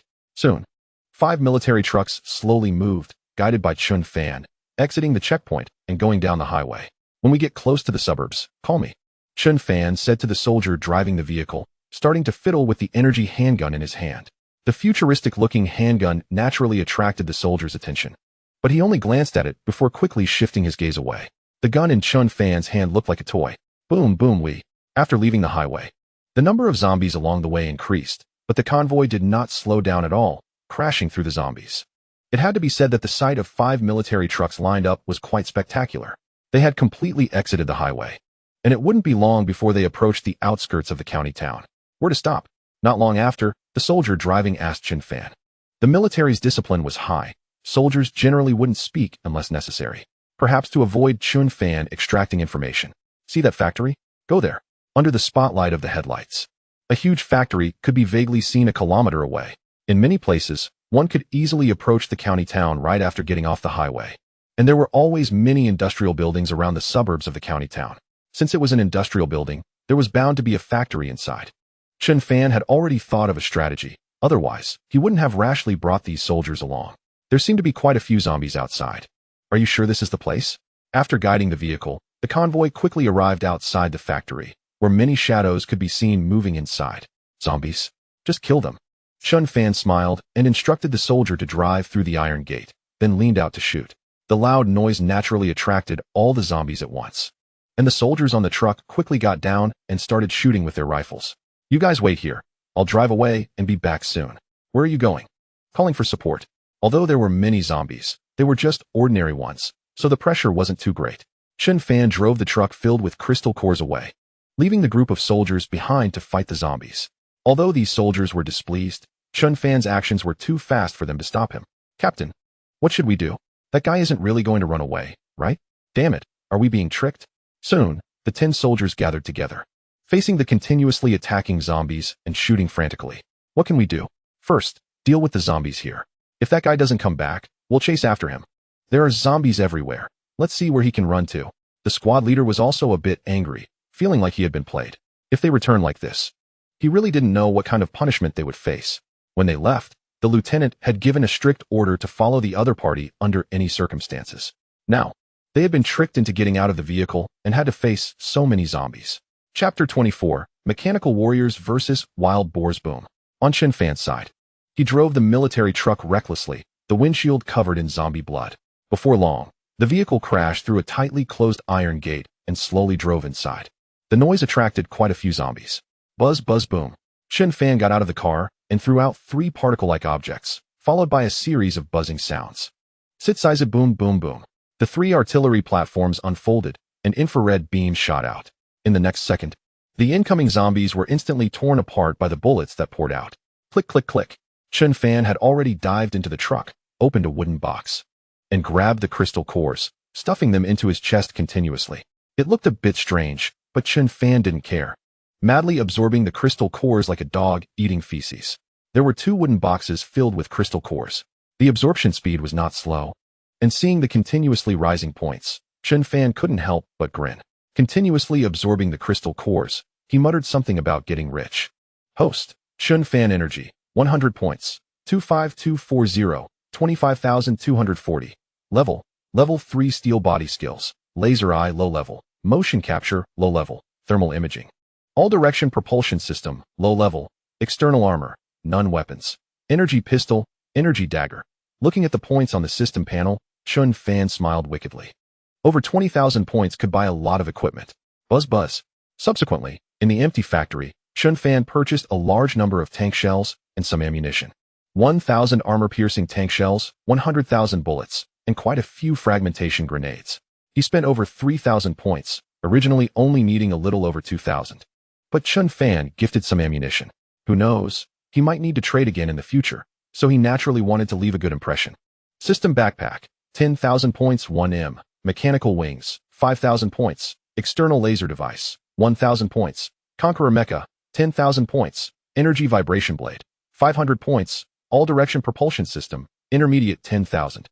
Energy device, intermediate 5,000. Son of destruction, 25,000 points. Level 3 mecha warrior, 2,000 points. Looking at the items in the system shop, Chen Fan felt conflicted as there were many things he could buy. But the problem was, buying certain items would leave him broke. He currently had about 22,000 points. After hesitating for a while, Chen Fan decided what to buy. 5 level 3 mecha warriors, energy vibration blade, intermediate energy device, mechanical wings, costing over 20,000. Commander, reporting in. Number 1 reporting in. Number 2 reporting in. Number 3. Then, 5 young men dressed in black combat uniforms appeared in front of Chen Fan. They looked no different from humans, but their eyes were filled with a hint of ruthlessness. They held weapons similar to thermal weapons, and on their backs were long black swords about 1 meter long, with blue arcs dancing on them. The energy vibration blade was the weapon carried by the level 3 mecha warriors, while the thermal weapons were purchased by Chen Fan for them. Let's go? After casually glancing at the group, Chen Fan didn't say much. They were all mechanical warriors and lacked intelligence.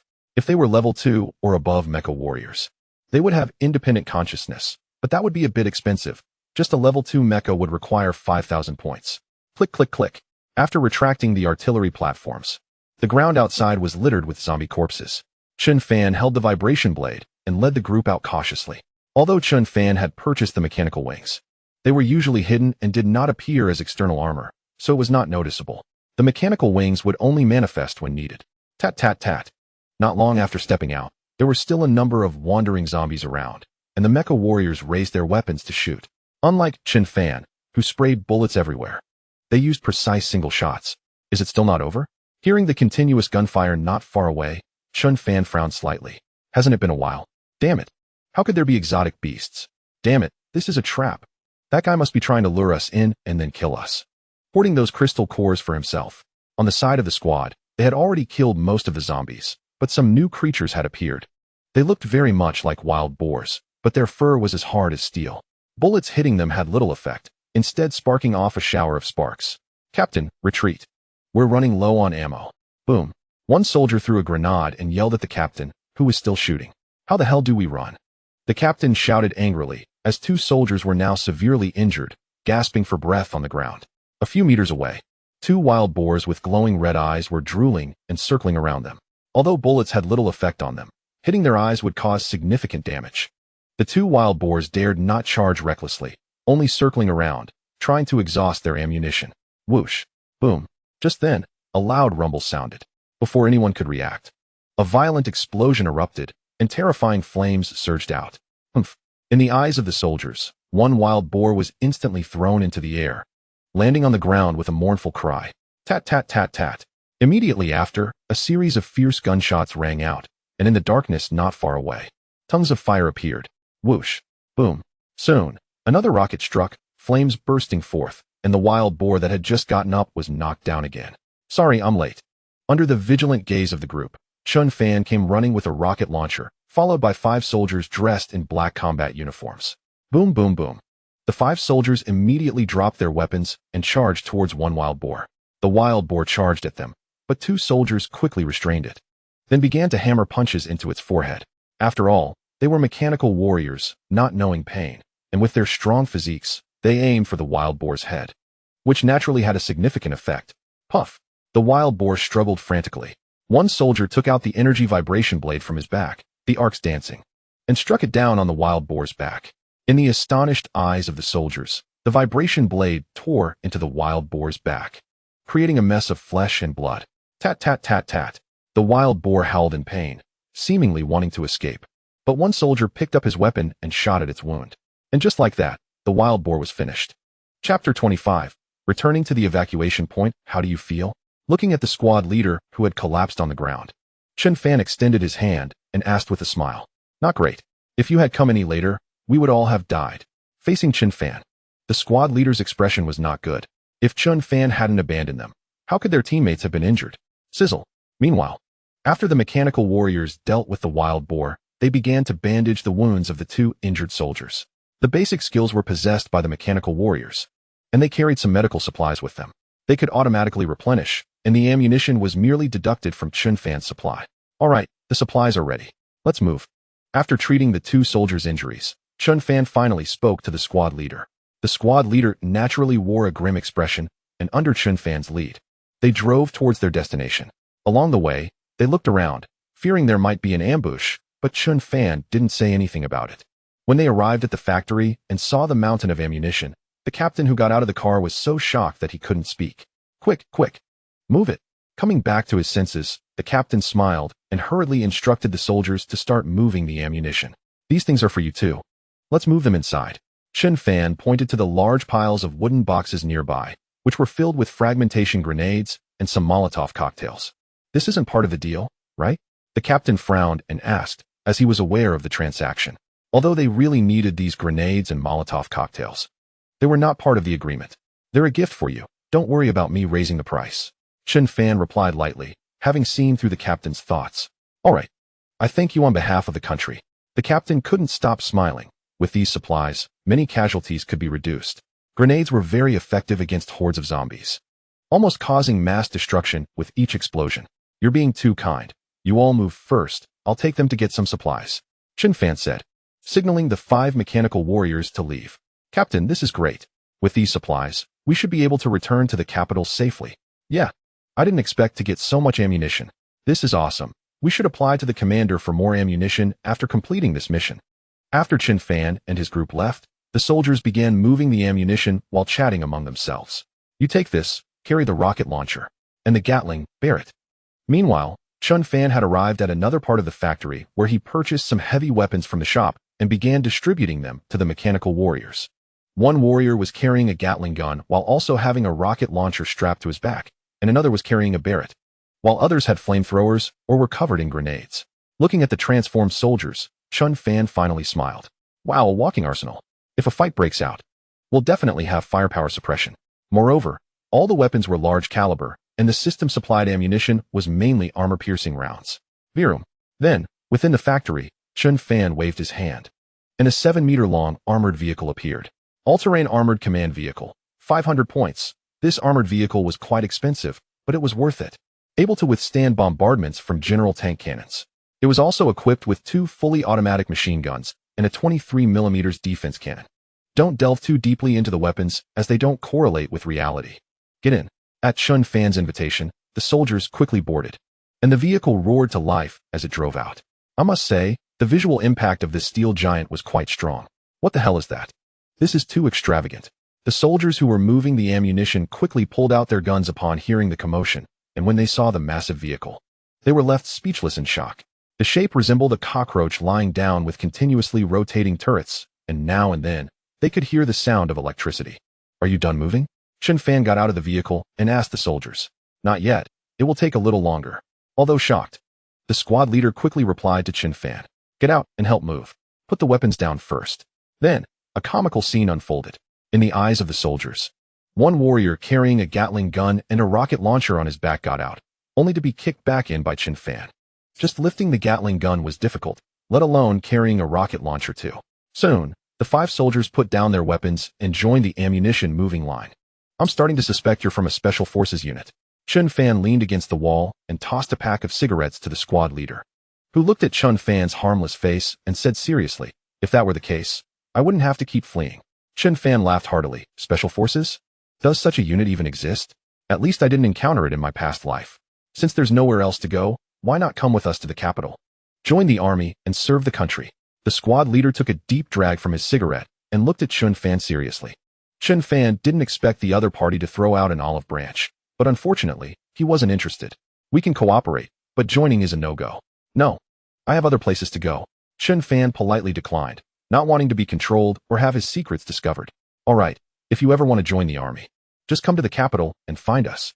With a lieutenant around, we can arrange a military position for you. The squad leader didn't press further. Everyone had different thoughts, and it was impossible to force them. Time passed, and with the help of the 5 mechanical warriors, the moving speed increased significantly. After all, one mechanical warrior could lift several boxes of ammunition. Soon, the ammunition was loaded, and Chun Fan and the others boarded the vehicle. Vroom vroom vroom. The sound of engines roared as the convoy slowly moved through the night. The convoy's speed was not slow, quickly entering the highway toward the evacuation point. Along the way, nothing eye-catching appeared, so the convoy swiftly returned to the evacuation point. At this time, the moon was high in the sky, and Chun Fan and the others had been gone for quite a while. Chapter 26. Changing weapons. A massive armored vehicle was followed by 5 military trucks. Such a spectacle naturally attracted countless people's attention. Is it military support? It should be. Maybe there's some big shot in that armored vehicle. Wow, what a show. Even in the apocalypse, they're still doing this? What are those trucks carrying? I don't know. Maybe they're filled with mud. Crazy. A crowd gathered in the distance, but was quickly dispersed by the soldiers stationed around. Are you all anxious? The armored vehicle passed through the checkpoint and stopped at the camp. Chun Fan got out with the mechanical warriors holding heavy weapons behind him. Lieutenant, at that moment. The lieutenant was almost cursing under his breath. He had stood straight, originally thinking that a big shot from the military had come. But it turned out to be Chun Fan getting out of the vehicle. What? You brought them back so quickly? The lieutenant curiously asked as he saw the soldiers starting to disembark from the trucks. What else? Just want to fetch some supplies. How long would it take? Chun Fan smiled, with the mechanical warriors holding various heavy weapons flanking him. Seeing the weapons in their hands, the lieutenant couldn't help but swallow. If he wasn't mistaken, that Gatling gun seemed to be mounted on a heavy armored vehicle, and now it was being held by a young man with a rocket launcher on his back. This was unreasonable. Sir, we have brought everything. Soon. The previous squad leader ran to the lieutenant's side and whispered a few words in his ear. Ha! I've already prepared meals for you. Hurry in before the food gets cold. Hearing the squad leader's words, the lieutenant couldn't help but smile. Then I won't be polite. Chun Fan didn't hesitate and led the mechanical warriors toward the nearby tents. As soon as they entered, Chun Fan heard the lieutenant calling from outside. Hurry up! Hurry up! Boss, you came back so quickly? That was fast. I thought it would take longer. As they just entered the tent, Wang Hu and Li Long, who were sipping thin porridge inside, quickly stood up to greet them. You guys eat. Chun Fan rolled his eyes and directly sat down in a chair. Boss, who are these people? Li Long, while drinking his porridge, looked at the soldiers holding heavy weapons beside Chun Fan and couldn't help but ask in confusion. Teammates. But boss, didn't you say there were no teammates? Now I do. All right. Li Long and Wang Hu were puzzled. They clearly said there were none before. So how did they suddenly have them now? However, I was too lazy to think about it. Sipping on thin porridge while sizing up the weapons in the hands of those mechanical warriors. After looking at their weapons and then at my once favorite small pistol, I instantly felt disdain. Brother, I haven't even asked your surname yet. Not long after, the lieutenant walked into the tent, his face flushed, and directly sat down next to Chun Fan, putting his arm around Chun Fan's neck and smiling. Chun, Brother Chun, I've checked those things out. They're really good. And thanks for the grenades you gave me. I'm really grateful. The lieutenant laughed heartily. There were over 1,000 Molotov cocktails, close to 2,000. If you feel bad about it, you can give me some more crystal cores. Let's forget about that. I'm a person with thick skin. Chun Fan responded. Just now, my subordinate told me you didn't want to come with us to the capital? Brother Chun, frankly speaking, in this situation, only the capital is the safest place. As a token of my gratitude, I suggest you come with me to the capital, and I can arrange a good job for you. The lieutenant said, hungry after a day, and began to drink the thin porridge on the table. It was just water and rice, but the lieutenant still drank it with great enjoyment. I don't have that idea for now. We're leaving tomorrow, and if I need to go to the capital later, I'll look for you then. Looking at the lieutenant eating happily, Chun Fan politely declined again. The lieutenant was indeed considering Chun Fan, although Chun Fan's identity was suspicious. It was Chun Fan who helped them in this situation. I won't force you. Think it over. If you come looking for me later, you might not find me. The lieutenant laughed, and Chun Fan understood the implication. In this apocalypse, disasters were everywhere, and surviving until tomorrow was a question in itself. Then you might as well come with me. I can guarantee your safety. Chun Fan joked. The lieutenant was a good person and had some ability to lead troops in battle. If he could recruit him, that would be the best. That won't do. I'm a soldier of the Dragon Kingdom. Even if I face death in the future, I will stand at the front. Although he believed what Brother Chun said, he still wanted to follow the country. Although Chun Fan was joking, the lieutenant answered very seriously. For them, going elsewhere at this time was no different from betraying the country. Even if Chun Fan allied with the country in the future, it wouldn't work. Ha. I respect your thoughts. Chun Fan didn't say more. It was impossible for the other party to follow him. All right, I have a lot to do. I still need to prepare for tomorrow's evacuation. I want to keep you company. Just rest here in the camp. There are soldiers on guard, so it's not dangerous. After finishing the thin porridge, the lieutenant stood up, patted Chun Fan's shoulder, and spoke. You go ahead and get busy. After the lieutenant left, only Chun Fan and a few others remained in the room. Bro, can you show me the thing in your hand? Li Long looked at the Gatling gun in the hands of the number one with eager eyes and asked quietly. Let him take a look. Number 1 made no move until Chun Fan spoke. Then he handed over the weapon. Clang. Watching the other person lift it with one hand. Li Long extended his hand to receive it, and the result was predictable. Both the gun and the person fell to the ground. No strength. How can I lift a weapon? Chun Fan said speechlessly, watching Li Long, who was all muscle, struggle to lift even the Gatling gun. Cough. I wasn't paying attention just now. Li Long awkwardly got up, lifting the Gatling gun with both hands. Although he thought it looked cool, he couldn't hold it for long and had to awkwardly return it to number 1. Boss, do you have any other weapons? I think a pistol might not suit me. Li Long stood next to Chun Fan, rubbing his fingers, and asked quietly, what do you want? The kind that shoots blue fire, da-da-da? Get lost. Then, Chun Fan took Li Long and Wang Hu to the armored vehicle to get weapons. Inside the armored vehicle, Chun Fan had prepared many firearms in advance. For example, shotguns, machine guns, and various assault rifles. Li Long interestingly chose a shotgun, while Wang Hu picked an assault rifle. Chapter 27 Departure. Confession. It's time to sleep. We need to leave early tomorrow. After the two picked their weapons, Chun Fan said calmly, all right, boss, what about you? Aren't you resting? Wang Hu asked with a smile, fiddling with the assault rifle in his hand. Boss stays up late. We should go rest first. Li Long chimed in, as he thought strong people should hardly rest. All right, go to sleep. Chun Fan said helplessly. Although he could go without rest, there was nothing to do at night, so to make time pass quicker, he decided to enter a sleep state. The group crept into the tent, and Wang Hu and Li Long were already too tired, collapsing onto the prepared bedding to sleep. As for Chun Fan and the other mechanical warriors, they just stared at each other. Enter sleep mode. Yes, sir. After Chun Fan and the others rested, the soldiers outside were still busy, and there were still many survivors wandering around. They were out looking for food, or rather, robbing food. Although there were troops on guard, there were always some bold ones sneaking into others' tents. If discovered, they could only be dealt with. The night passed without any monsters disturbing them, and they safely arrived at the next day. Brother Chun, have you thought it over? Do you want to come with us? As the sun rose, the lieutenant found Chun Fan, who was currently wiping his energy-vibrating knife. The lieutenant didn't pay any attention to the strangely shaped long knife and directly asked, I still choose to leave, Chun Fan said with a smile, and the lieutenant could only shrug helplessly, saying nothing more. Everyone, don't crowd, line up to get on. Listen to the command, don't drive over here, leave the vehicles behind. The elderly, young, sick, and disabled get on first, others wait a bit. Nearby, soldiers were directing the crowd to board the military trucks. Although there weren't many military trucks, there were also some buses that could carry quite a few people. Get on. We should leave. Chun Fan shouted to the sleepy Li Long and Wang Hu. Hearing Chun Fan's call, the two finally came over with their weapons. Boom, boom, boom. Soon, under the watchful eyes of the lieutenant and others, Chun Fan and his group boarded the armored vehicle. The intense engine sounds erupted as the armored vehicle left the checkpoint, going in the opposite direction from where the lieutenant and others were headed. Maybe we can meet again in the future. Looking at the departing armored vehicle, the lieutenant couldn't help but smile. He was genuinely grateful to Chun Fan. Meanwhile, in Chun Fan's group, with number 1 driving, Chun Fan was absorbing crystal cores in the back. The lieutenant had already loaded the remaining 2,500 crystal cores into the vehicle, which led to the current scene. At this moment, Li Long and Wang Hu were both dumbfounded and speechless.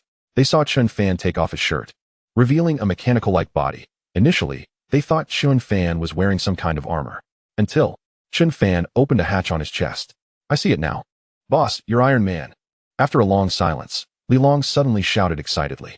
For a moment, not only Chun Fan, but also Wang Hu was stunned. What kind of brain circuit was this? Shouldn't this be a monster? Stop giving silly nicknames. But calling me Iron Man is also appropriate. As you can see, I'm not exactly human. I'm a mechanical being, Chun Fan said calmly, having absorbed the crystal cores long ago. Boss, are you an otherworldly being?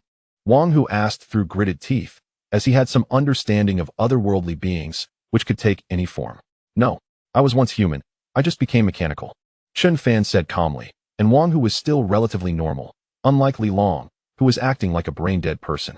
As long as they are not creatures from another world, that's good. Hearing what Chun Fan said, Wang Hu finally breathed a sigh of relief, fearing that Chun Fan was an otherworldly being. By the way, they are all mechanical life forms.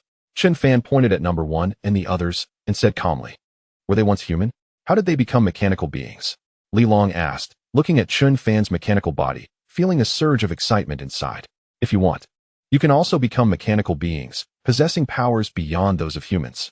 Chun Fan smiled slightly, saying that if they were willing, he could transform them into mechanical beings.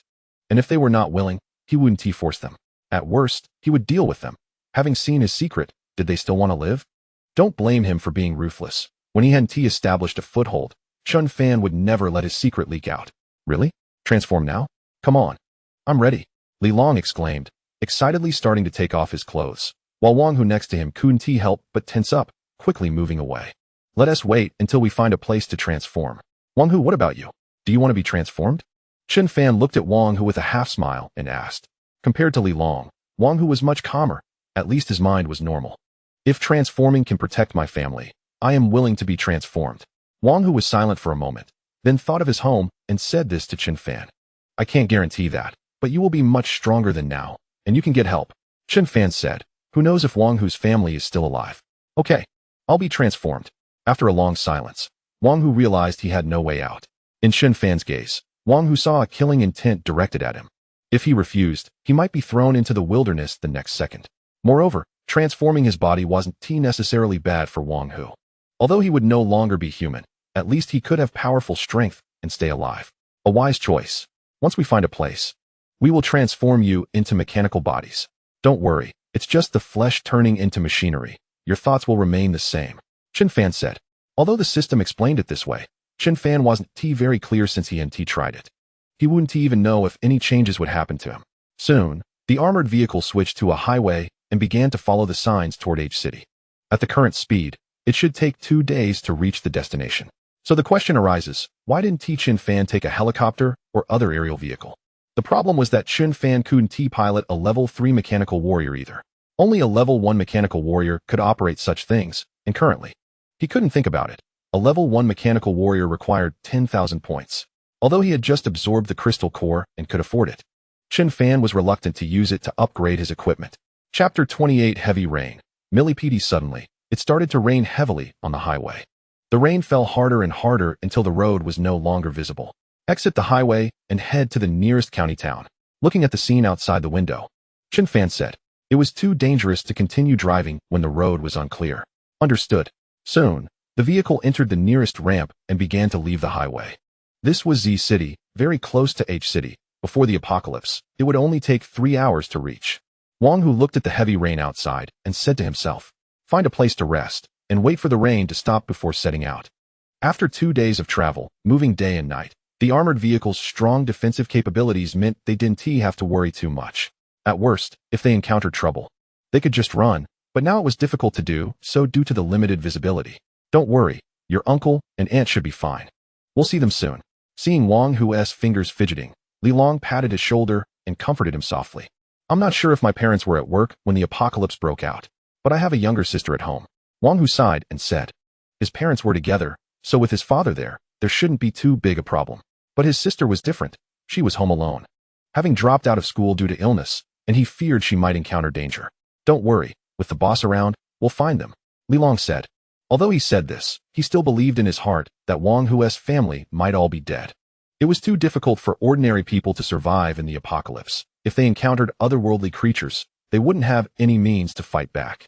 Commander, are we entering the county town?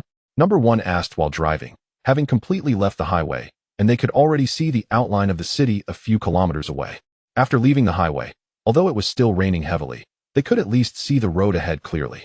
Let us go around from the side and find a place to stop, Chun Fan said, entering the city recklessly. Who knows if it would trigger a horde of zombies? Following Chun Fan's orders, the vehicle accelerated and soon approached the city, not entering directly, but going around from the side. Just as they got close to the county town, they saw a large number of zombies wandering on the road. The noise of the armored vehicle naturally attracted quite a few zombies. Automatic defense system activated. Boom. A mechanical voice sounded inside the vehicle, and the turret immediately activated, shredding the incoming zombies with machine gun fire. Let us get out here. After driving for another 10 minutes, the vehicle stopped outside a small supermarket.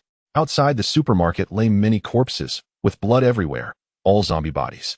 Click. The car door slowly opened, and Chun Fan and the others got out, braving the heavy rain towards the supermarket. Don't come in. This place has already been occupied by us. As they approached the supermarket, a woman shouted at Chun Fan and the others from the window. Holding a crossbow in her hand, she stared fiercely at them.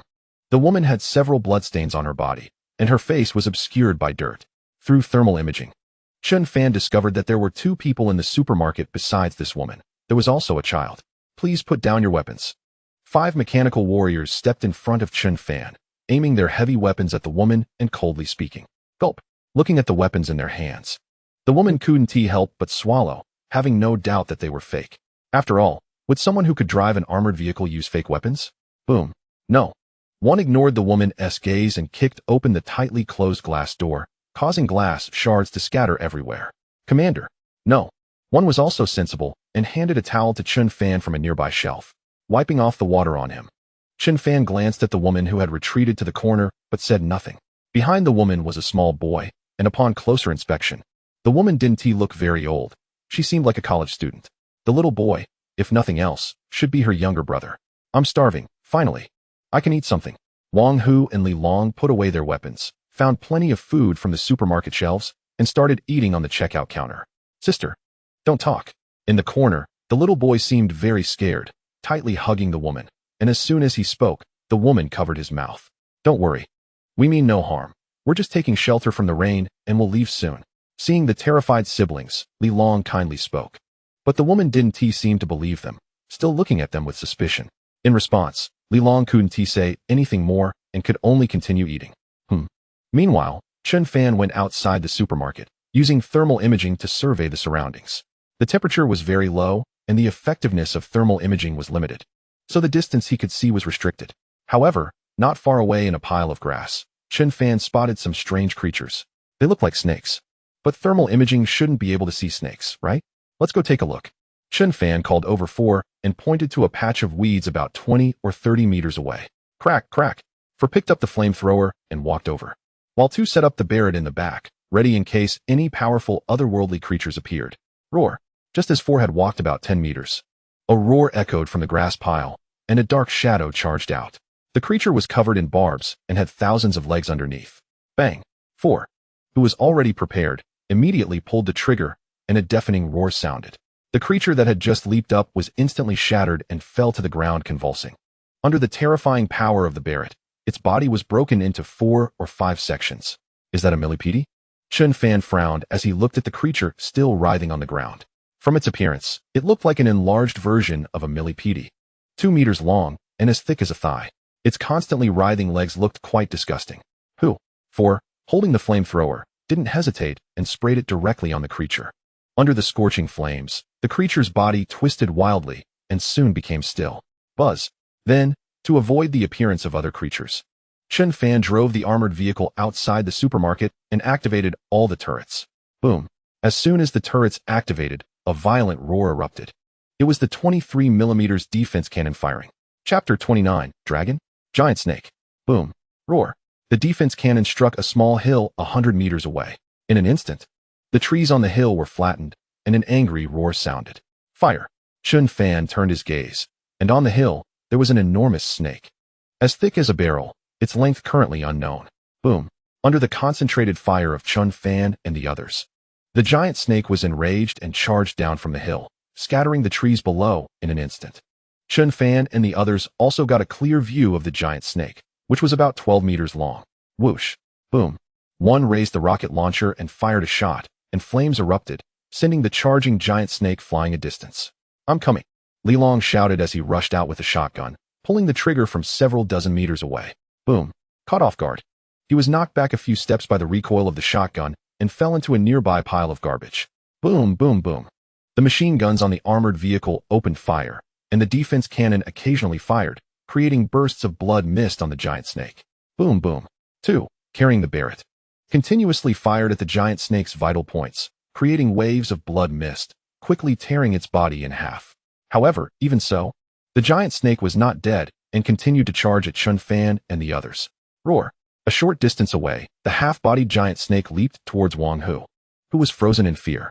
He had just been shooting, but the bullets wouldn't come out. The safety wasn't off, which was quite embarrassing. Whoosh. Boom. One seized the opportunity and fired a rocket at the leaping giant snake. The terrifying impact swept through, shattering the supermarket's glass, and the giant snake was sent flying, while Wang Hu was also knocked to the ground by the shockwave. Since the distance was a bit far, it didn't cause any harm to Wang Hu. Is it over? Li Long just crawled out of the garbage pile, covered in slop, staring at the giant snake lying on the ground, charred, and asked in confusion. You two, go to the side and practice shooting. Chen Fan looked at Wang Hu and Li Long speechlessly. One had been knocked into the garbage pile by recoil, and the other hadn't even turned off the safety. Wang Hu, Li Long. The two were too embarrassed to say anything, and after walking to the side, their hands and feet were trembling from the earlier battle, clearly frightened. This was the first time for both of them to participate in a fight, and they hadn't expected it to be like this. They had thought it would be like a divine being descending to take on 3 opponents. Commander, there's no crystal core. One rummaged around in the giant snake's head and then shook his head at Chen Fan. All right, come back. Chen Fan sighed. Can crystal cores only appear in the heads of zombies? Or is it because this is just a mutated creature that one have a crystal core? Come out. It's all resolved. When Chen Fan and the others returned to the supermarket, the siblings were hiding behind the checkout counter. I suggest you find another place. This one is no longer safe. Chen Fan said casually while sitting nearby. Outside the supermarket, Wang Hu and Li Long were shooting at the wall. The woman didn't say much. After replying with a sentence, she began to gather her things with her brother. After taking some food, they left in a slightly rundown car under Chen Fan and the others' watch. Chen Fan had no intention of taking on any burdens. Having Wang Hu and Li Long was already enough trouble.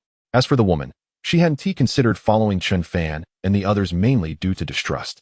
Come over and eat something, then we'll hit the road. Chen Fan shouted to the two still shooting outside. Hee, coming.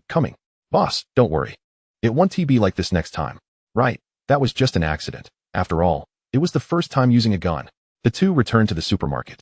Looking quite embarrassed, they hadn't expected their first time shooting to turn out like this. Chen Fan was too lazy to say anything.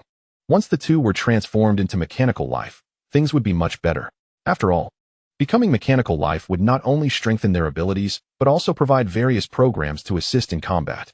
As time passed little by little, the rain outside gradually stopped, and the air was filled with the smell of earth.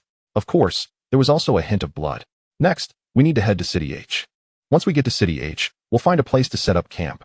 Sitting at the checkout counter, Chen Fan thought to himself. He now had over 26,000 points, some of which would be used to set up the camp, and the rest to build a city. The system store had all sorts of strange items for sale. Even a wall could be purchased, though it was a bit expensive since it contained some technology and had strong defensive capabilities. Once the camp was set up, Chen Fan could continuously fight zombies and dig for crystal cores. Let's south hit the road.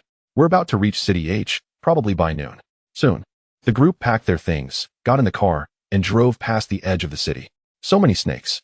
The car had only just started moving when they could see many snakes crawling on the road through the window. Chen Fan found it quite strange. All these snakes were moving in the same direction, towards City Z. How odd. Is something attracting them? Chen Fan frowned slightly, but fortunately, there were no giant snakes like before, so there was no need to worry. The armored vehicle crushed through the snake swarm. And as the car drove for a long time, the number of snakes not only didn't decrease, but instead increased. Some snakes actively attacked them. But with the protection of the armored vehicle, the ordinary snake's attacks were ineffective. Look, what is that? Suddenly, Li Long, sitting in the back, exclaimed in shock, seemingly stunned by something. My God, this is too exaggerated. Chen Fan quickly looked out the window. They were in the suburbs, at a higher elevation, allowing them to see a kilometer away. On a tall building a kilometer away, a giant black snake appeared in their sight. The giant snake's length was unknown, but the building should be about 50 meters tall, and the snake was coiled around it, climbing up. Its head had already reached the top floor, yet even so, they couldn't see the end of the giant snake. How long is it exactly? From this distance, the giant snake appeared to be 3 or 4 meters thick, with a completely black body. At least 100 meters away, looking at that giant black snake, Chen Fan said in a daze, it should be a creature from another world. Now I finally understand why there are so many snakes on the road. They must have been attracted by it. Shut down the automatic defense. Move faster, we need to get out of here.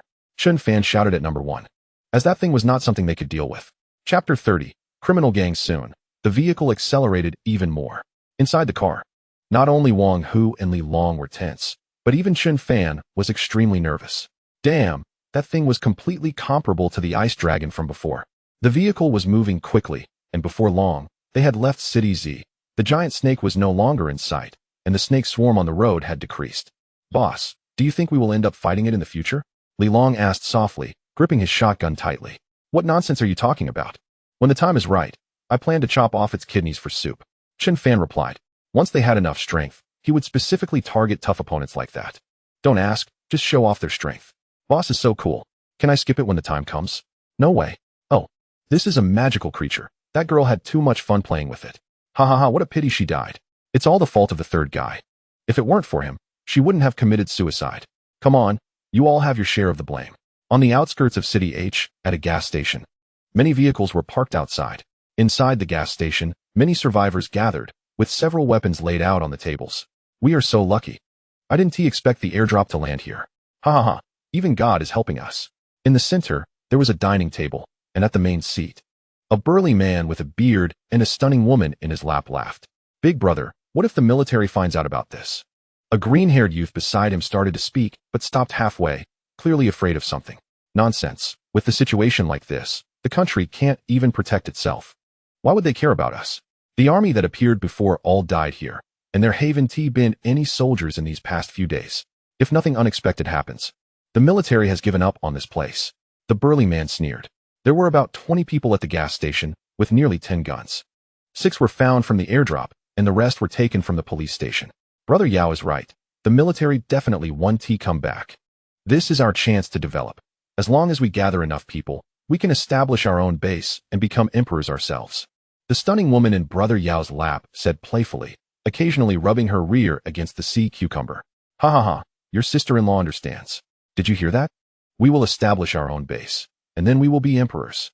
Women, power, everyone will have it. Brother Yao pinched the woman's, but hard, showing a mouthful of yellow teeth as he grinned widely. Follow the big brother, and a happy life is guaranteed. Pretty rhythmic. Give me another one. That's it. Drag them out and shoot them. This group occupied the gas station, and it was inevitable that many fleeing people would come to refuel. The outcome is predictable. Women were taken away, and men were kept only if they submitted. Otherwise, it was a snap. The number of corpses piled up in the trash dump behind the gas station was countless, showing the evil deeds of these people. Look at my second brother peeing into the sky. Hey, look at me peeing into the ground. Isn't that just weak? Can't you pee properly anymore? You're the weak one. Your whole family is weak. Outside the gas station, 2 young men were standing by the road peeing. Boom, boom. Just as the 2 were peeing, the sound of a car engine roared, and judging by the noise, it should be a big vehicle. Brothers, something's coming. One of the young men shouted into the gas station, and soon, several burly men armed with weapons rushed out. After a while, an armored vehicle appeared in front of everyone.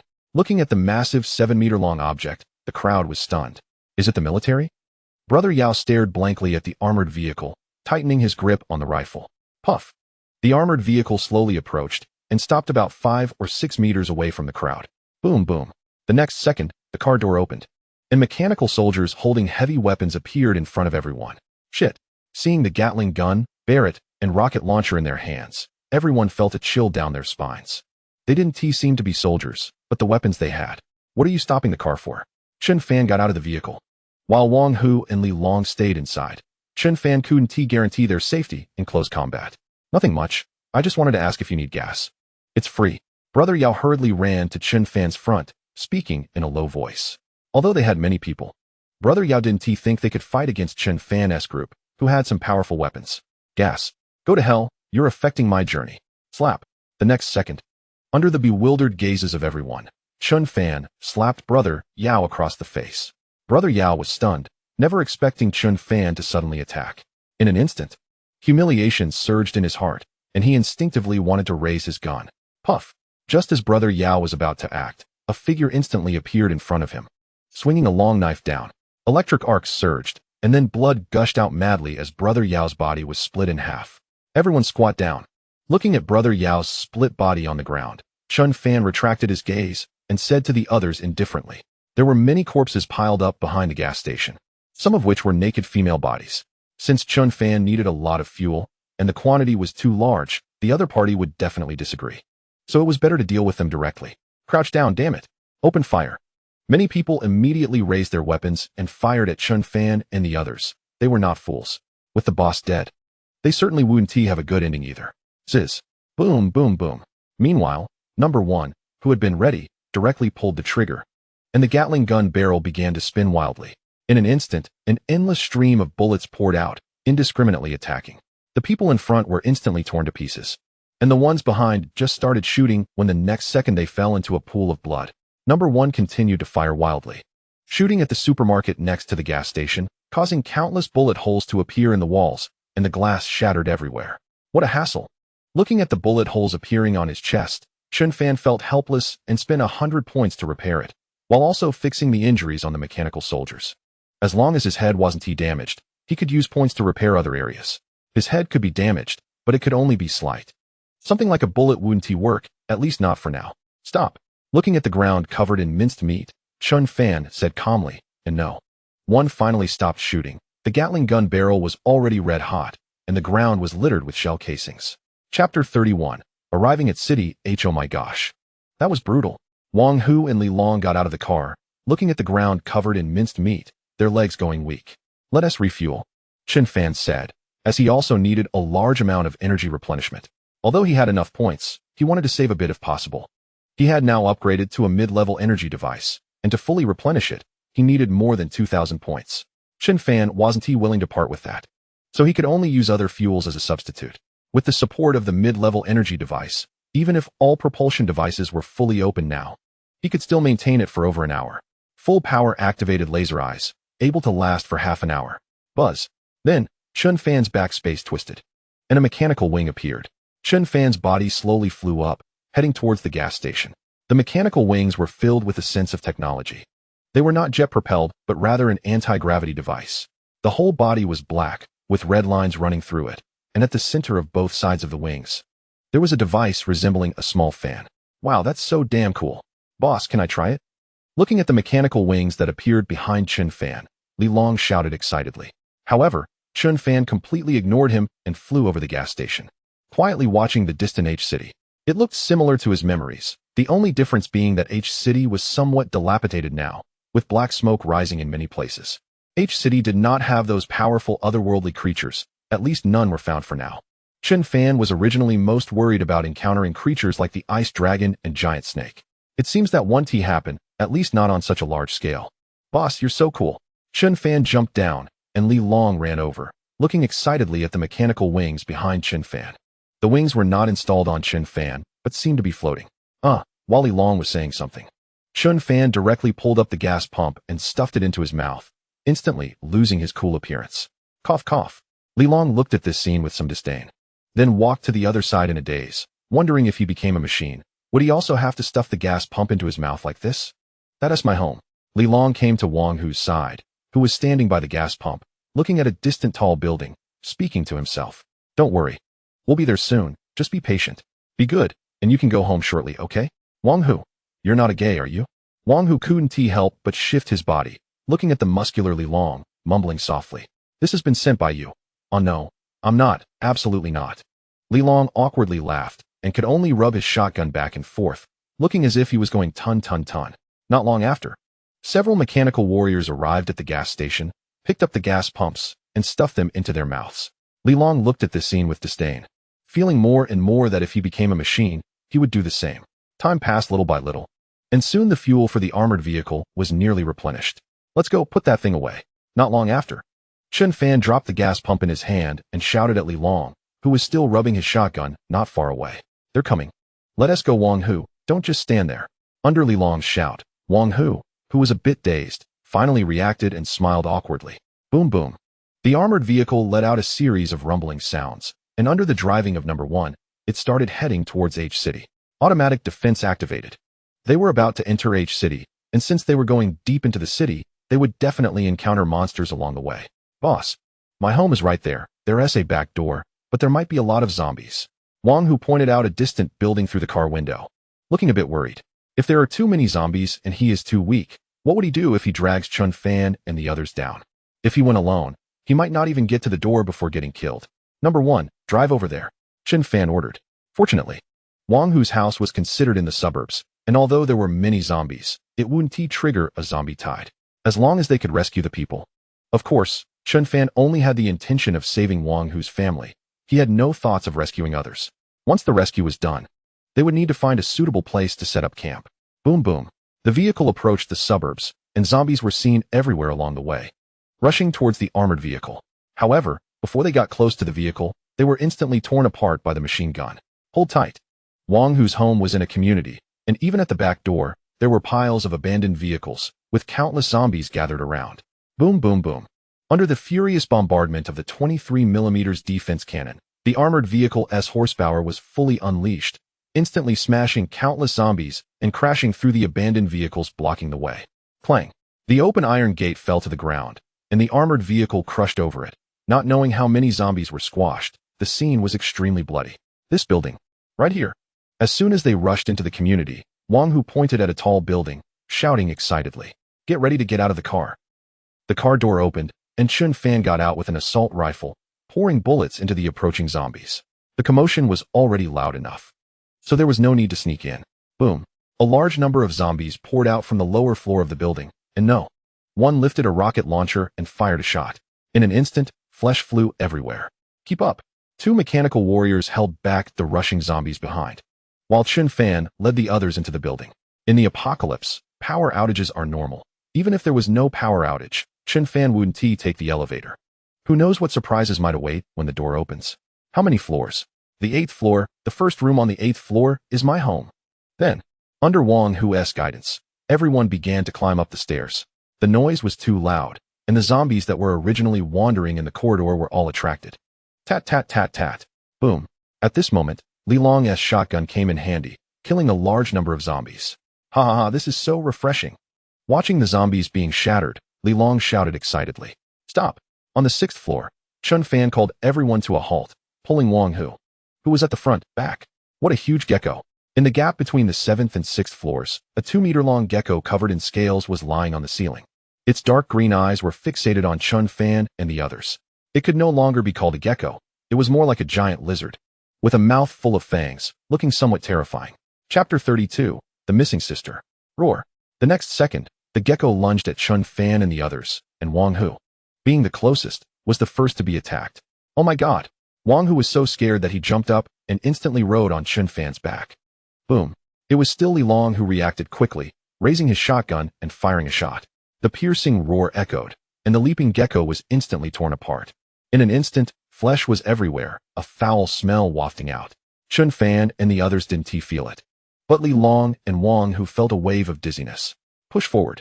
Under Chun Fan's order, Number 1 dragged the Gatling gun and charged forward. Bullets pouring out like crazy. There was not just one gecko here. On the 6th floor, there were geckos everywhere, but they were obviously not as large as the previous one. Puff puff. Chun Fan grabbed Wang Hu, who was riding on him, and then took out the energy-vibrating knife, wildly hacking at the attacking geckos. Zizz. In the front, Number 1's Gatling gun barrel was already red hot, but fortunately, the number of geckos began to decrease. 7th floor, we're almost there. Looking at the blood-soaked floor number, Wang Hu couldn't help but tighten his grip on the rifle. Hurry up, the zombies below are about to rush up. Chun Fan shouted, and the mechanical warriors stationed below had already caught up. In just a while, they could hear a series of roars from below. We're here, this is it. Soon, everyone arrived at the 8th floor, and Wang Hu was exhausted. Panting heavily, pointing at the anti-theft door in front of him. Smash it open. Chun Fan didn't hesitate, continuously swinging the energy-vibrating knife against the door. With the constant cutting of the vibrating knife, a large opening was ripped into the door, enough for them to enter. Let us go. Soon, a group of people squeezed through the door, with Number 1 standing at the entrance holding a Gatling gun, tearing apart the zombies that surged in below. Xiaoqi. Xiaoqi, are you there? Brother is back, are you home? Wang Hu, who had entered through the door, began searching everywhere, finding his way from the kitchen to the bathroom. Boss, my sister seems to be missing. Wang Hu hurriedly shouted as he ran out of the master bedroom, looking at Chun Fan, who was sitting in a chair playing with a handgun. Stop looking, she should have already left. Chun Fan said. Having already used thermal imaging to check when he entered, there was no one there. But my sister is alone, where could she go? Maybe she went out to find food and got eaten by zombies. Li Long, sitting on the sofa, sighed and said, Impossible. There's still a lot of food at home. My sister wouldn't go looking for food. Wang Hu immediately retorted, saying there was still plenty of food in the kitchen to last for a while. Then she might have been taken by someone. Li Long thought for a moment and voiced his opinion. Who would take my sister for no reason? Maybe it was a rapist. Damn it. Before Li Long could finish his sentence, Chun Fan kicked him to the ground. This guy is really brain dead. Wang Hu is so anxious. And he still has the energy to say these nonsense. I'm just expressing my thoughts. It's also possible she was taken by a rescue team. Li Long, embarrassed after being kicked down, got up awkwardly and quickly ran to the corner as he saw Chun Fan about to move again. Alright, since we can't find her. Worrying won't help. Let us find a place to set up camp, and then search slowly. Chun Fan said. There are no signs of a struggle in the room. Your sister may have been taken by a rescue team. Although it seemed unlikely, he thought it was better to think positively, even if there are other ideas. We can't say them out loud like Li Long, okay? Wang Hu sat on the ground in despair, thinking he could leave with his sister. But now it turned out like this. Commander, we're almost done here. We can leave now. Number 1 shouted to Chun Fan after dealing with the zombies that surged in. Alright, let us go. Helping the slumped Wang Hu up. The group began to go down the stairs to leave. Walking through the hallway filled with shredded meat, they quickly reached the bottom of the building. The bottom floor was quite lively, with a large number of zombies gathered, but as long as it wasn't a zombie tide, it posed no significant threat to Chun Fan and the others. After all, they were not short on ammunition and didn't need to change magazines. They could use firepower suppression. Boom, boom, boom. The group moved quickly, getting into the armored vehicle and heading back the way they came. City H was large, and it was unrealistic to search for people in a city full of monsters. Wang Hu seemed to understand this, remaining silent the entire way. Meanwhile, Li Long was mindlessly eating. Perhaps he had already come to terms with it. There should be quite a few survivor groups in the city. We can inquire about it later. Don't rush. In this situation, let us ensure our own safety first. Chun Fan said to Wang Hu, looking out the window. Not long after the armored vehicle left, a giant figure appeared in the originally small community. A 6-meter-long gecko, covered in thick scales, flicked its barbed tongue, drooling all over. The gecko seemed uninterested in following and quietly watched the armored vehicle leave, disappearing after it was completely gone. Chun Fan and the others naturally didn't notice, as they had already driven far away. What the hell? What nonsense is this apocalypse? Zombies are one thing, but now these strange creatures are showing up too. Who can say otherwise? People die every day. I really wonder if we'll be next. Sigh. I hope the military rescue arrives soon. Not likely. If the military was going to rescue us, they would have come already. At that moment, in a steel mill surrounded by iron bars, there were about 500 to 600 people gathered. Around the iron bars, armed soldiers were patrolling from time to time. This small survivor gathering could be considered the largest in the vicinity. Let us go to this area tomorrow. There's a small supermarket that should not have been raided. In a factory at the center, there were quite a few police officers in uniforms. On the table lay a hand-drawn map with several areas circled in red. The red-circled areas were where the most zombies were located, considered forbidden zones by these people. The place Chun Fan and the others had just visited was marked with several red circles. We're running low on bullets. What do we do next? A young police officer asked, looking at the magazine in his handgun, which only had 3 bullets left. What can we do? Use a bow and arrow. That thing. It's hard to even hit a dog with it, and it's homemade. It can't even shoot 20 meters. So what can we do? Are we supposed to go back to the police station to look for bullets? Forget it. It's a one-way trip. There's a big guy in there. Chapter 33. Modifying machinery, establishing Steel City. This is too basic. Can this thing hold off zombies? At this moment, Chun Fan and the others arrived at an open area near a small creek. This place used to be a small park, but was now occupied by Chun Fan and the others. Looking at the constantly appearing mesh iron bars, Li Long asked with a puzzled expression, doesn't this feel like it would just get knocked down by zombies? How about you go get some concrete to repair the wall? Chun Fan, who was continuously installing the iron bars, replied speechlessly. There's nothing I can do. I only have this many points right now. If I were to buy dozens of meters of iron walls, it would be too expensive. The iron bars are more economical. I can buy several for just 1 point. The main issue is the area that needs to be surrounded is a bit large. I can only make do with the iron bars for now. Once I have enough points, I'll replace them with giant iron walls. Boss, if we become robots, can we have this ability? Watching Chun Fan summon an iron bar with ease, Li Long asked curiously, what's the difference between this ability and a goddess? What are you thinking? This is something only I can do. Chun Fan rolled his eyes. Sometimes, Li Long was not just brain dead but also a chatterbox. Alright. Hearing Chun Fan's response, Li Long was quite disappointed. It seemed he would have to carry a shotgun around to deal with zombies in the future. After that, without Li Long's interruptions, Chun Fan's speed in installing the iron bars increased significantly. After all, it was an item in the system. He just needed to find a place, and the appearing iron bars would install themselves automatically. Basic wall, 1 point for 5 pieces, can resist disturbances from general creatures. Cannot withstand cannon fire, belongs to the lowest level of walls, can be upgraded or reinforced. Occupying about 1,000 square meters, it wasn't large, but it was sufficient for now. Once the fencing was completely installed, Chun Fan set up an electric net above the fence to specifically prevent some old 6 types. Buzzing. After finishing all this, Chen Fan didn't stop. Instead, he placed a turret at intervals around the fence. The Gatling turret was the cheapest in the system shop, sufficient to deal with general monsters. It was mainly used to handle some thugs. Alright, you two get ready. Soon we'll modify your bodies. In the central area, there was a not-so-large building that had existed before the apocalypse. Inside the building, Chen Fan waved his hand, and a large iron box measuring 2 meters long and 1 meter wide appeared. From its appearance, it looked somewhat like a medical pod from a sci-fi movie. Next to it stood a vertical closed device connected to the modification pod. This thing cost Chen Fan 5,000 points. And the most ridiculous part was that modifying someone into a robot would require an additional fee of 500 points per person, which was an enormous sum for Chen Fan at the moment. Who goes first? Looking at the installed device, Chen Fan glanced at Wang Hu and Li Long. I'll go first. Li Long was still thinking about running over directly, but he was dragged over by Wang Hu. Then, in Li Long's confused gaze, Wang Hu walked towards the device. Fine, let you go first. Li Long was speechless, wondering why this guy, who was reluctant before, was now competing with him. Lying in, it would take about half an hour. Chen Fan opened the transformation chamber, and Wang Hu took off his clothes and laid down in the cold chamber, his breathing quickening involuntarily. Beep, beep. After a while, the chamber door closed, and a dazzling blue light flickered inside. Boss, now we are considered an organization. Do we have a cool name? Also, what should we call this place since it's our base now? 5 mechanical warriors patrolled outside, leaving only Chen Fan and Li Long in the house. Name? Sure. How about Dog Eats Shit? Boss, are you serious? What do you think? The two stared at each other, and Li Long felt a bit embarrassed. Dog Eats Shit was too unpleasant a name. Mechanical Legion, Steel City. Hey, that name is great. Li Long was almost ready to accept Dog Eats Shit, but Chen Fan's next suggestion made his eyes light up. No matter what, it's at least better than Dog Eats Shit, right? And so, the well-known Steel City was born in the future. Soon, after half an hour, the upright device opened. Under the expectant gaze of Chen Fan and Li Long, Wang Hu walked out, looking confused as he examined his body, except for his face still looking the same. His body had transformed into a mechanical form, just like Chen Fan.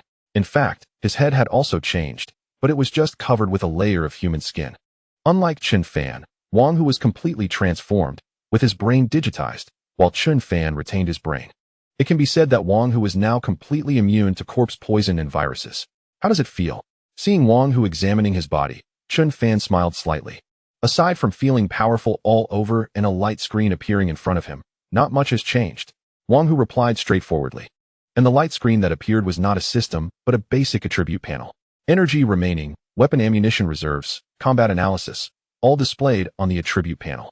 Transformed into a mechanical form, the body is similar to a human, not skeletal, like flesh coated with a layer of carbon fiber and muscle lines. While the interior is entirely mechanized, go out and have some fun, get familiar with it. Chen Fan tossed Wang Hu a shotgun, and Wang Hu didn't hesitate to grab it and walked out. The sky outside gradually darkened, but Steel City was not dark at all, as Chen Fan had placed many searchlights in advance. It's my turn.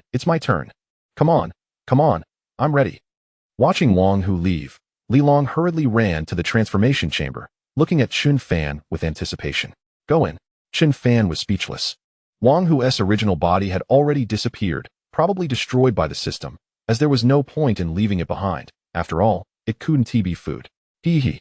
Lying in the transformation chamber, Li Long was not nervous at all, but rather extremely excited, feeling like he was about to ascend to heaven. Once the transformation started, Chen Fan didn't want to wait around and stepped outside, glancing at Wang Hu, who was firing away not far away, and nodded slightly. At that moment, Wang Hu, holding the shotgun, was continuously shooting at the trees not far away. After transforming into a mechanical form, he didn't even need to change bullets. He could just fire, and the bullets would be deducted directly from Chen Fan. The massive recoil of the firearm was no problem for Wang Hu now.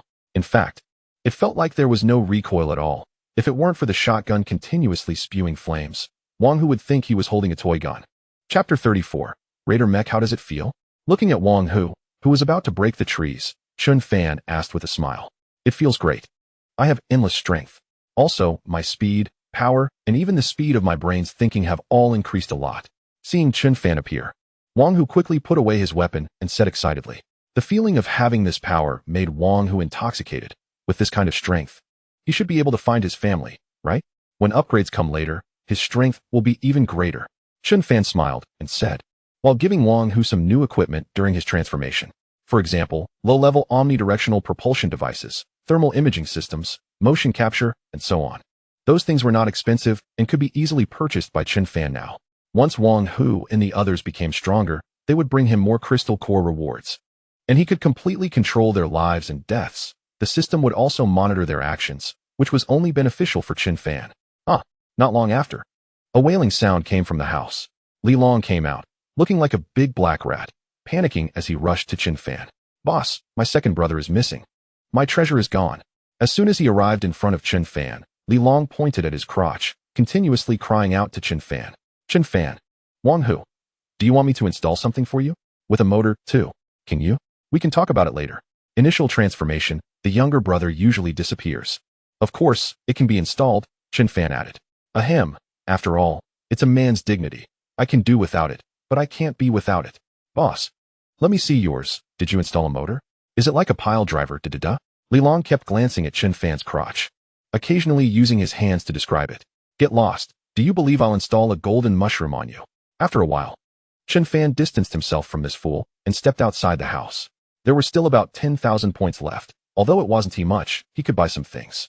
Automatic anti-aircraft cannon, 500 points. Laser rifle, 1,000 points. Level 2 mechanical warriors built-in weapon.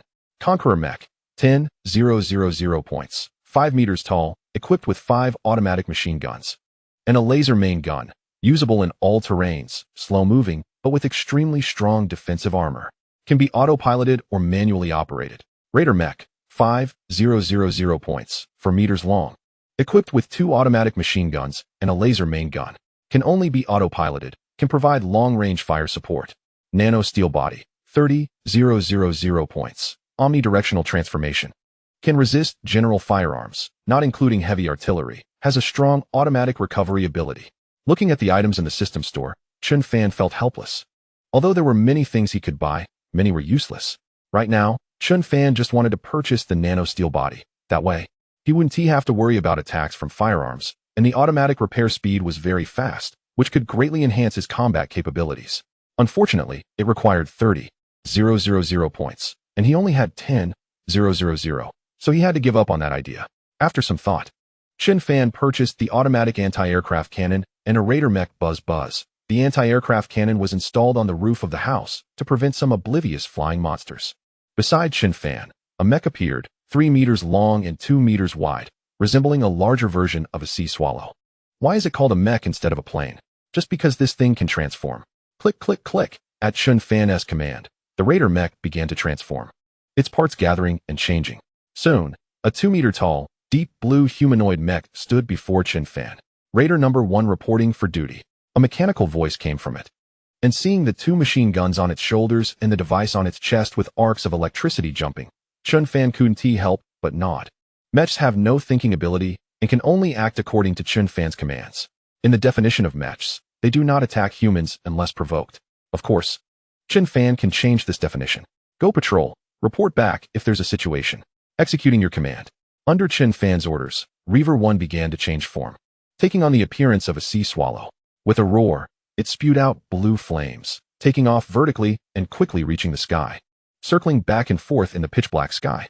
The noise of takeoff was quite loud, but once it ascended, it was almost silent. These mechs generally do not consume energy. About 5 points can keep them on standby for a day. The real energy consumption comes from the laser cannon mounted on them, which costs 1 point per shot. According to the system's description, 1 shot can instantly destroy a car, and dozens of shots can demolish a building. It's all about the money.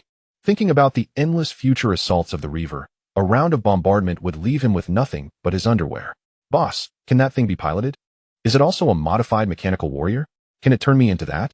Li Long, who rushed over, happened to see Reaver 1 just take off. And his eyes lit up. You guys are like dogs, coming over when you smell something. Seeing Li Long rubbing his hands together like a fly, Chen Fan felt a headache coming on. I need to find a reason to teach him a lesson. That was a mech, not a mechanical warrior. You can't pilot it. So stop thinking about it. Chen Fan said helplessly, directly shattering Li Long's dream of soaring through the skies. That's such a pity. However, it should be possible to modify it that way. Let's see later. Chen Fan shrugged and said that to modify it like that would require over 5,000 points. If he wanted to equip additional weapons, it might require tens of thousands of points, which Chun Fan couldn't bear to spend. After equipping weapons, the cost skyrocketed. It was more economical to buy a mech outright. Boss, I'm strong enough now. I should be able to use some powerful weapons, right? Like a rocket launcher or a Barrett. I'm not picky, just give me something. Every time Li Long saw the weapons in the hands of other mechanical warriors, he felt a surge of envy. This one, Chun Fan tossed a grenade to Li Long and glanced at him. This is nice too, I used it when I played PUBG. Li Long grinned foolishly as he caught the grenade tossed by Chun Fan. As for a rocket launcher or something, Chun Fan wouldn't dare give it to this guy. If he accidentally fired it at his own people, it would be a catastrophe, instantly wiping them out. Chapter 35. Survivors appearing at night. Run fast. The zombies are catching up. I told you not to go scavenging for supplies, and now look what happened. Stop talking nonsense and run. In the dark of night, on the pitch-black road, dozens of people were running wildly with flashlights in hand. Roar, roar, roar. Behind them, countless zombies were frantically pursuing them. Help me, help me. You can't do this, help me. A man running at the back of the group tripped over something, and the zombies immediately pounced on him, tearing at his body, blood and entrails flying everywhere. Meanwhile, the fleeing crowd showed no signs of stopping and continued to run. The man was beyond saving. There was no point in rescuing him. While he attracted the zombies, it was better to flee quickly. Damn it, the liquor is catching up. Why won't they leave us alone? A furious roar sounded, and a monster over 7 or 8 meters long, with sharp teeth and flesh bursting out everywhere, charged at the group at incredible speed. Boom. As soon as it caught up, it swatted down, instantly turning 3 people into mush, leaving the others frozen in shock, unable to move. The liquor grabbed one person and stuffed him into its mouth. There's light ahead. There might be people. Hurry over for help. Forget it. Just rush over. Just as the remaining few were fleeing frantically, they saw a lot of bright lights not far away, near a small creek. Someone recognized that it was originally a park, now surrounded by iron fences. This meant there were people ahead. Moreover, judging by the scale of the iron fence, there might be quite a few of them. Just as the crowd approached the fence, a series of explosions erupted in the sky. In an instant, endless bullets rained down, firing madly at the attacking liquor. Boom. In the astonished gazes of the crowd, a massive flying vehicle with flickering blue lights swooped down from the sky, firing its cannons at the liquor's face. In no time, the flesh on the liquor was being shredded by the furious gunfire. Roar. The intense pain seemed to enrage the liquor, and it charged even faster toward the group. However, just after covering a distance, several infrared beams locked on, followed by a series of violent, booming sounds. The turrets inside the fence instantly adjusted their direction and began to fire wildly at the liquor's head. Whiz. The Reaver mech that had taken to the sky swooped down again, with blue arcs of electricity dancing beneath it. The next moment, a basketball-sized blue energy ball shot out. Sizzle. Boom. The blue energy ball struck the liquor's head, bursting into a blinding light as arcs of electricity surged out. The previously rampaging liquor stopped, its head exploding. Flesh scattering everywhere, splattering the crowd. Ugh, is there someone inside? Can you open the door? Is anyone there?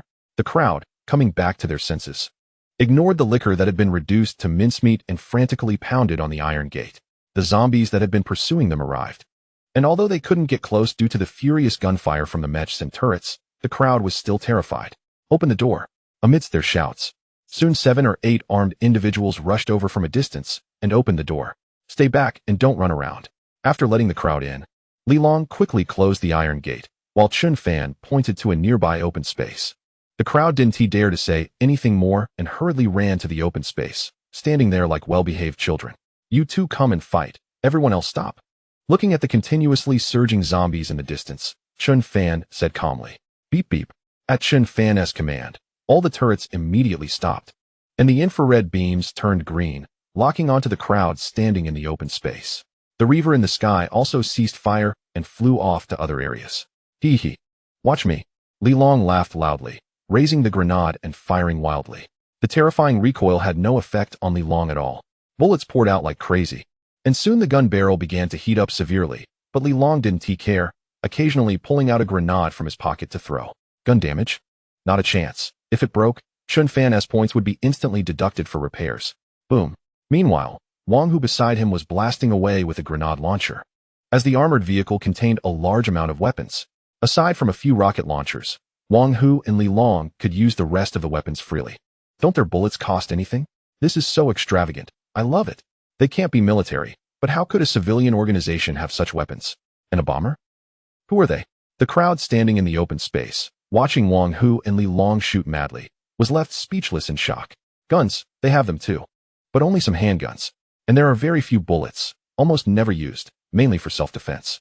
Wang Hu and the others pouring bullets like crazy was something they had never seen before, leaving them completely speechless in shock. Moreover, the Gatling turrets around them were beyond their ability to express in words. Looking at the yellow shells scattered everywhere, such powerful firepower gave them an unprecedented sense of security. It's over, how boring. Soon, all the zombies outside the fence were dealt with. There weren't many zombies to begin with, only a few hundred. What more do you want? Next time, I'll throw you into a pile of zombies. Looking at Li Long, who was showing off, Chen Fan was so angry his teeth itched. That guy didn't stop pulling the trigger. Although bullets weren't expensive and didn't cost many points, it still made Chen Fan unhappy. You don't know how precious oil, rice, firewood, and salt are until you run your own household. Hee, I'm going to dig for crystal cores. Me too.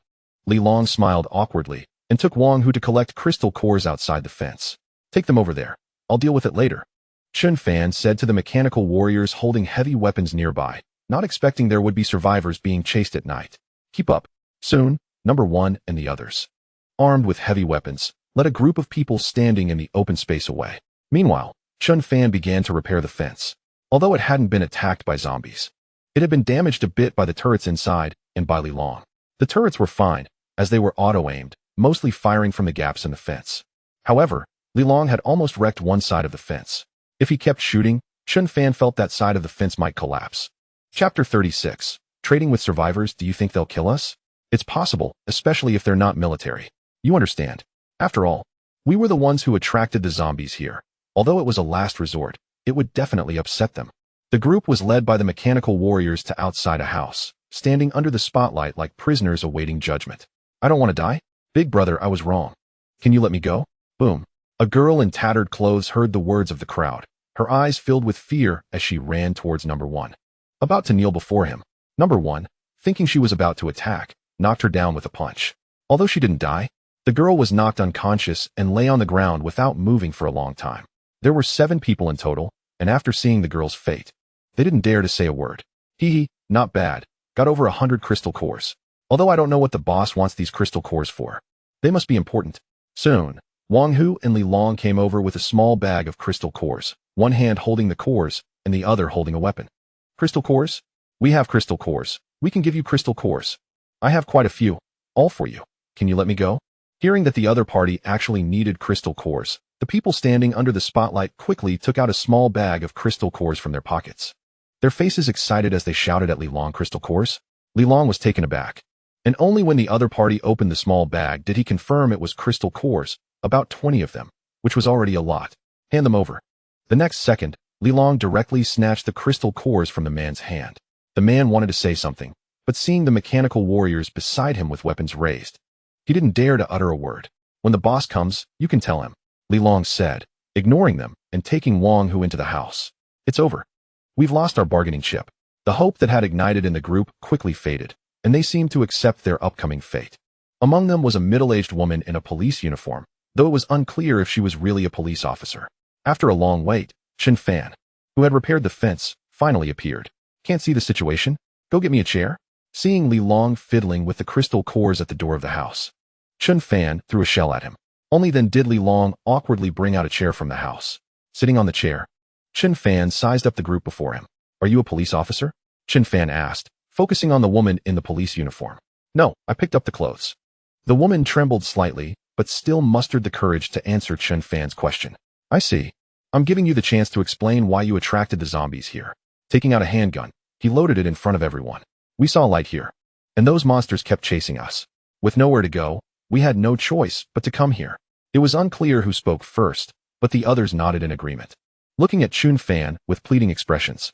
After all, the scene of him mowing down zombies was still fresh in their minds. It would be strange not to be afraid. Killing zombies is like beating up a kid. Not a bad answer. Do you have crystal cores on you? Chen Fan continued to ask. It shouldn't be likely, as crystal cores have no use for ordinary people, who would collect such things for no reason. He took them. Cough, cough. The man who had his crystal cores taken was halfway through his sentence when Li Long, watching the show behind Chen Fan, began to cough furiously.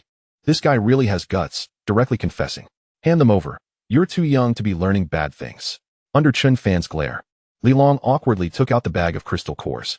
Just when everyone thought Chen Fan was going to return the crystal cores to the man, Chen Fan stuffed the small bag of crystal cores into his own pocket. Everyone, 23 crystal cores aren't enough to buy your lives. Your lives were saved by me. With so many of you, I at least need 100 crystal cores. So, you're still short 73 crystal cores. Chen Fan said slowly, thinking of a good way to gather crystal cores by trading with survivors.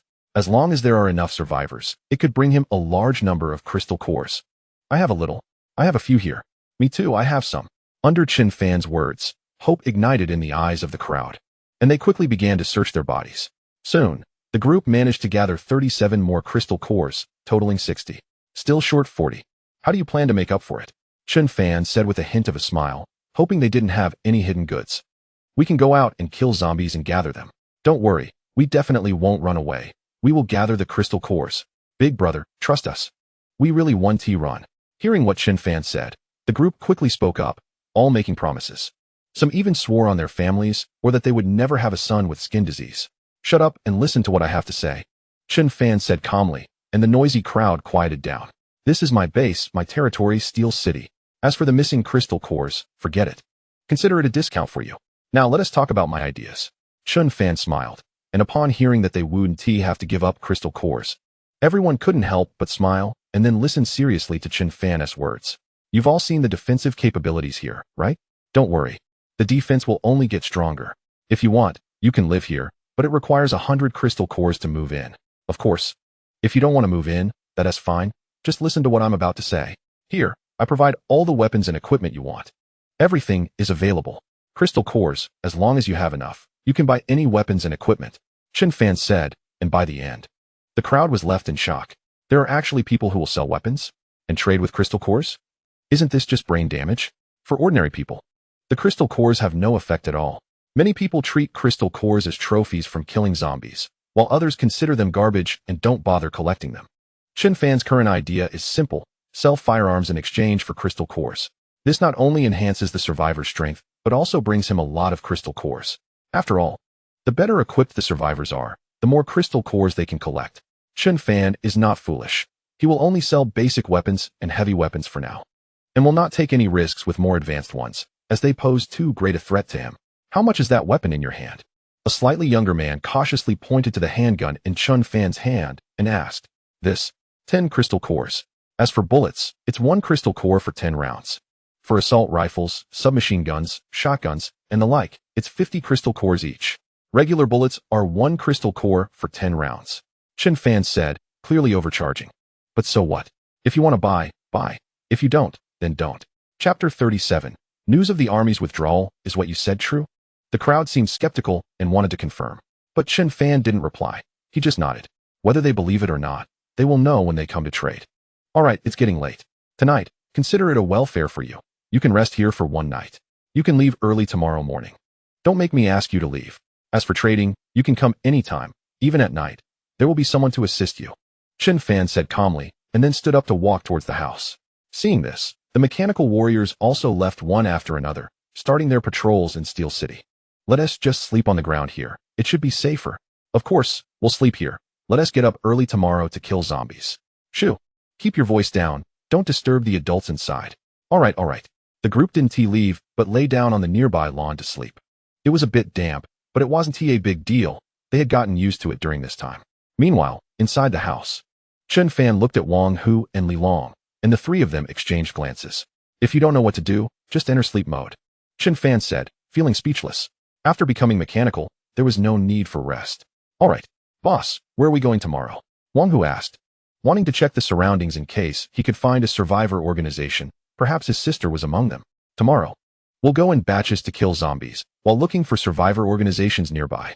Don't rush about your family's situation. Let those survivors look for them. Just provide a name to search. Chen Fan saw through Wang Hu's thoughts and suggested, okay, I'll go ask them tomorrow. Wang Hu didn't say much more. It would likely take time to find his family. Li Long had already entered sleep mode, standing in the corner like a wooden statue. Wang Hu soon followed suit, entering sleep mode as well. As for Chen Fan, he went outside the house. The survivors who had been lying on the lawn were already asleep. Though some were still awake, not daring to do anything but staring blankly at the lawn. Chun Fan walked to the side of the house and immediately purchased 2 level 3 mechanical warriors. Then he bought a vending machine from the system. The system is really amazing. You can buy anything, and they're SA frame. Just ask for whatever you want. The products in the vending machine are all decided by Chun Fan himself, and points will be deducted from him accordingly. As for the currency, Chun Fan could customize it. Even stones would work. He ordered quite a few assault rifles, submachine guns, semi-automatic rifles, handguns, and various cold weapons, and then adjusted the prices. The mechanical warriors he had just purchased were specifically stationed next to the vending machine to prevent any unlawful individuals from stealing weapons or damaging the machine. Feeling it wasn't secure enough, Chun Fan also set up a Gatling turret. The vending machine was quite large, 3 meters long and over a meter wide. As long as you inserted crystal cores, you could choose the weapon you wanted. Originally, he wanted to sell vehicles, but the vehicle vending machine was too expensive and took up too much space, nearly the size of a small factory. Reluctantly, Chun Fan had to give up. At present, even if those survivors had crystal cores, they wouldn't be able to afford vehicles. After completing all of this, Chun Fan returned to the house contentedly. It was already very late. The Raider number 1 was still circling in the sky, ready to eliminate any approaching zombies instantly. Once inside the house, Chun Fan didn't do anything else and directly entered sleep mode. With a snap, the next day arrived quickly. As the sun rose and the light began to brighten, Chun Fan and the others automatically exited sleep mode, tidied up their belongings, picked up their weapons, and went outside. The survivors who had rested on the lawn yesterday were also waking up, and upon seeing Chun Fan and the others come out with their guns, they hurriedly got up to greet them. In the future, if you want to buy weapons, go there.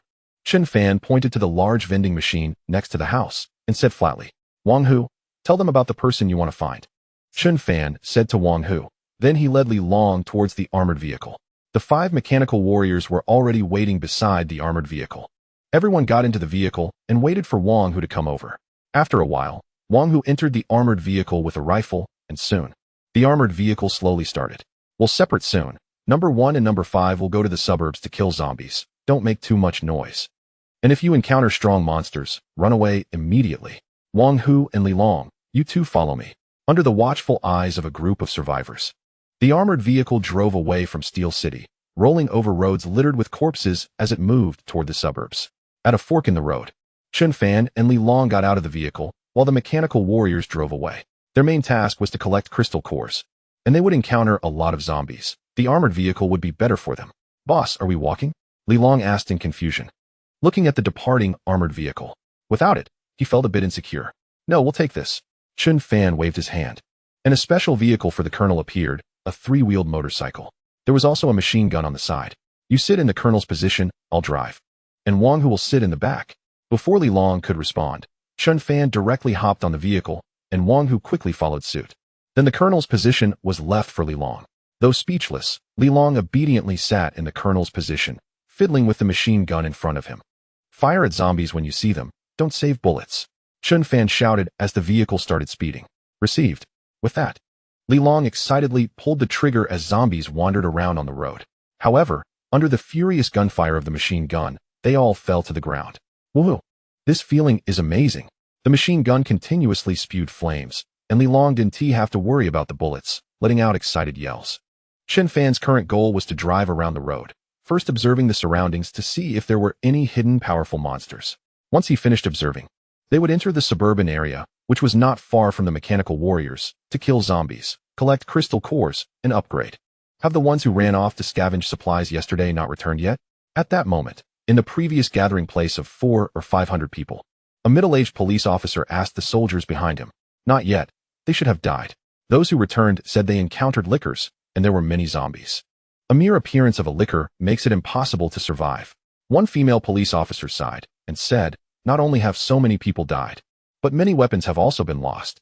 The weapons in the stronghold were already scarce, and those who went out to scavenge for supplies were specifically responsible for collecting resources.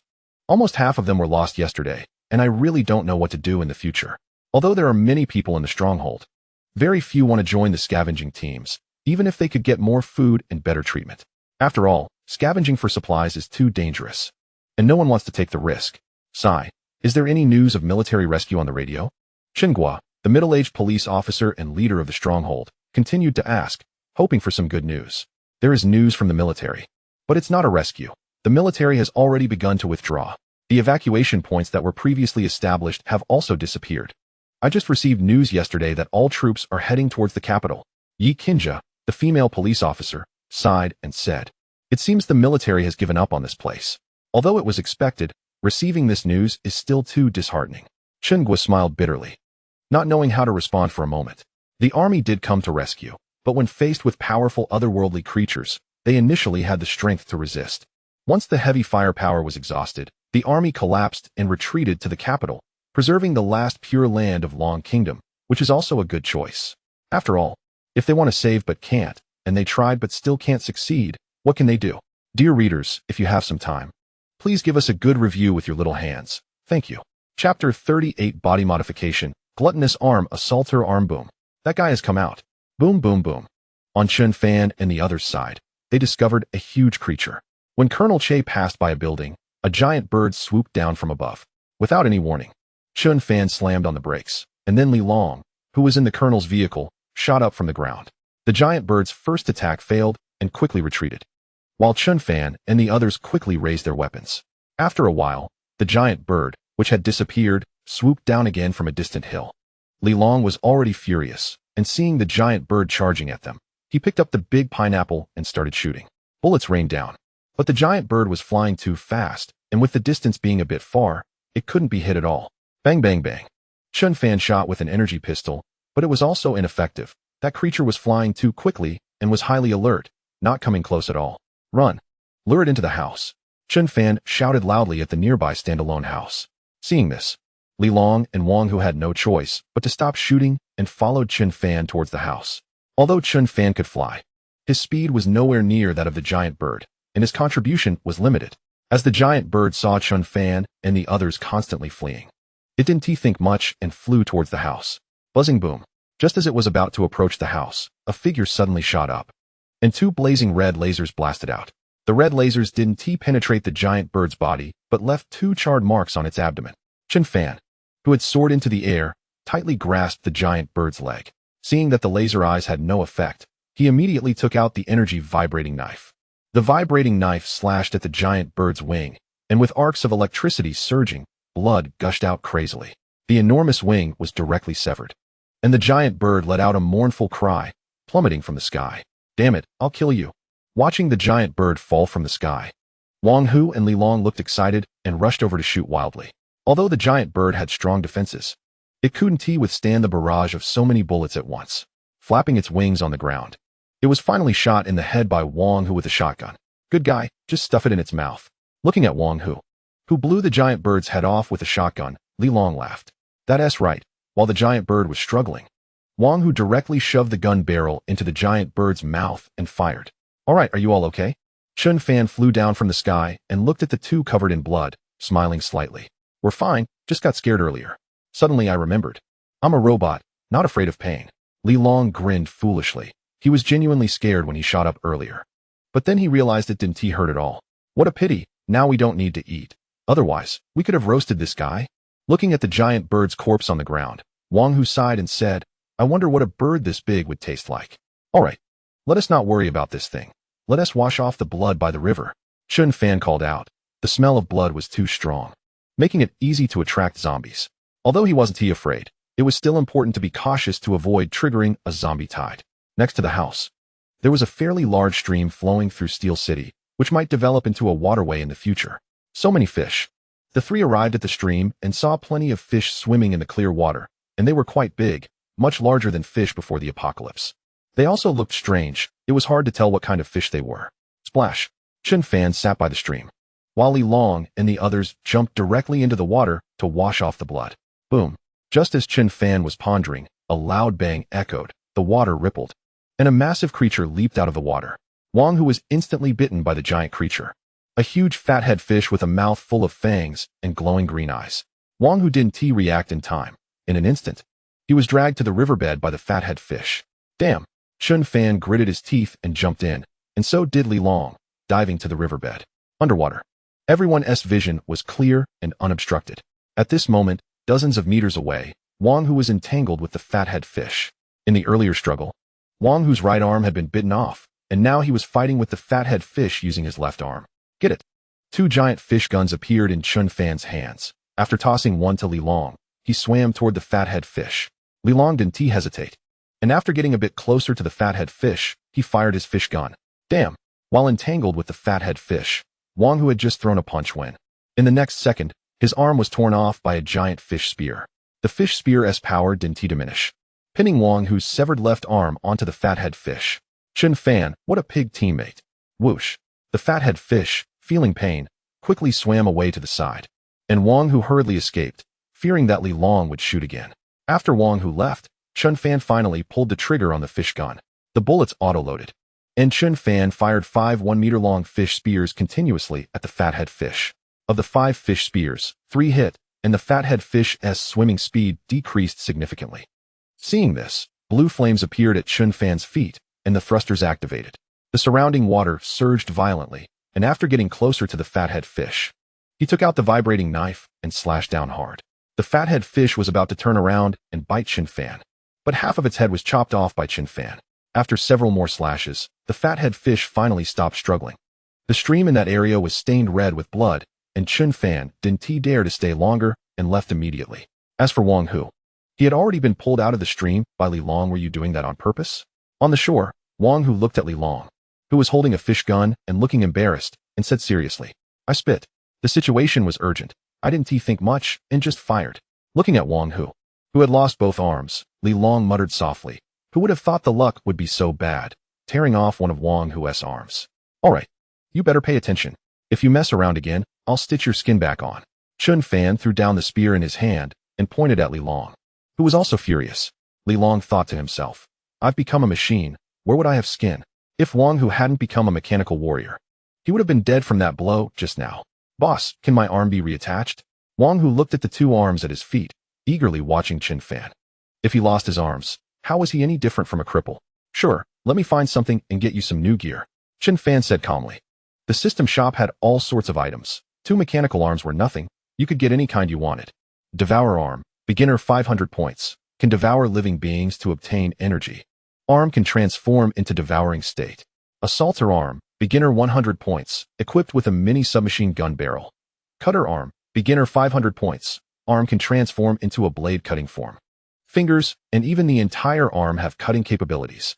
There were a lot of these things, not just arms. Other parts could be replaced too. Little brother can even install ones with barbs for you. Alright, give it a try. Then, Chun Fan selected the Devourer arm and Assaulter arm for Wang Hu. And Wang Hu's previously missing arms instantly appeared. The left arm was the Devourer, and the right arm was the Assaulter. From the outside, there wasn't much change. After all, the forms hadn't changed yet. Once transformed, the abilities of the arms would be revealed. As soon as the arms merged, Wang Hu's mind filled with instructions on how to use the new arms, like data loading. Boom, boom, boom. Wang Hu stood up, first extending his left arm, which instantly expanded and emitted hot air. The next second, in Li Long's terrified gaze, the left arm transformed into a mechanical giant maw. The transformed form was 3 meters long, with a black mechanical maw at the front and black tubes like iron chains at the back. Inside the mechanical mouth were sharp teeth that constantly rotated. This thing could instantly bite through a person's thigh. Under Wang Hu's control, the giant maw disappeared and transformed back into the previous arm. Let's try the other one. Good. At Chun Fan's words, Wang Hu raised his right arm, and this time there wasn't a big change.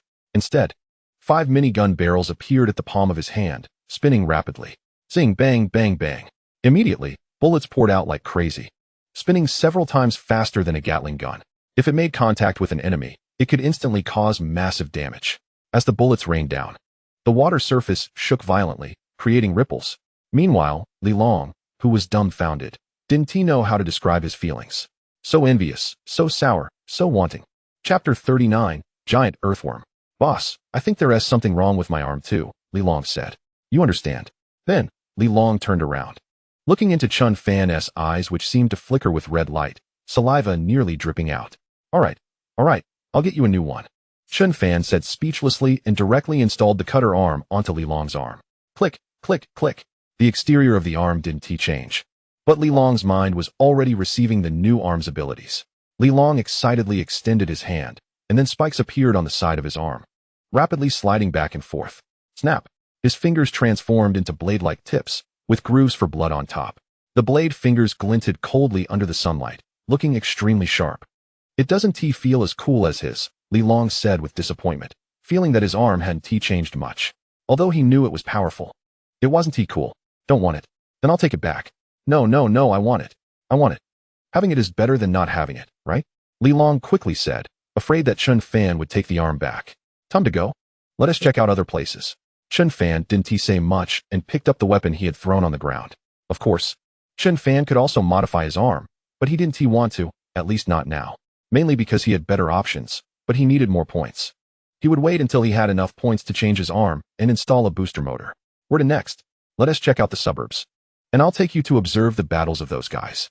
This time they didn't take the Dizuo vehicle, but switched to an ordinary jeep. Returning the same way under Chun Fan's driving. Are those guys really soldiers? They're too brutal. Ugh, I can't watch anymore. I can't take it.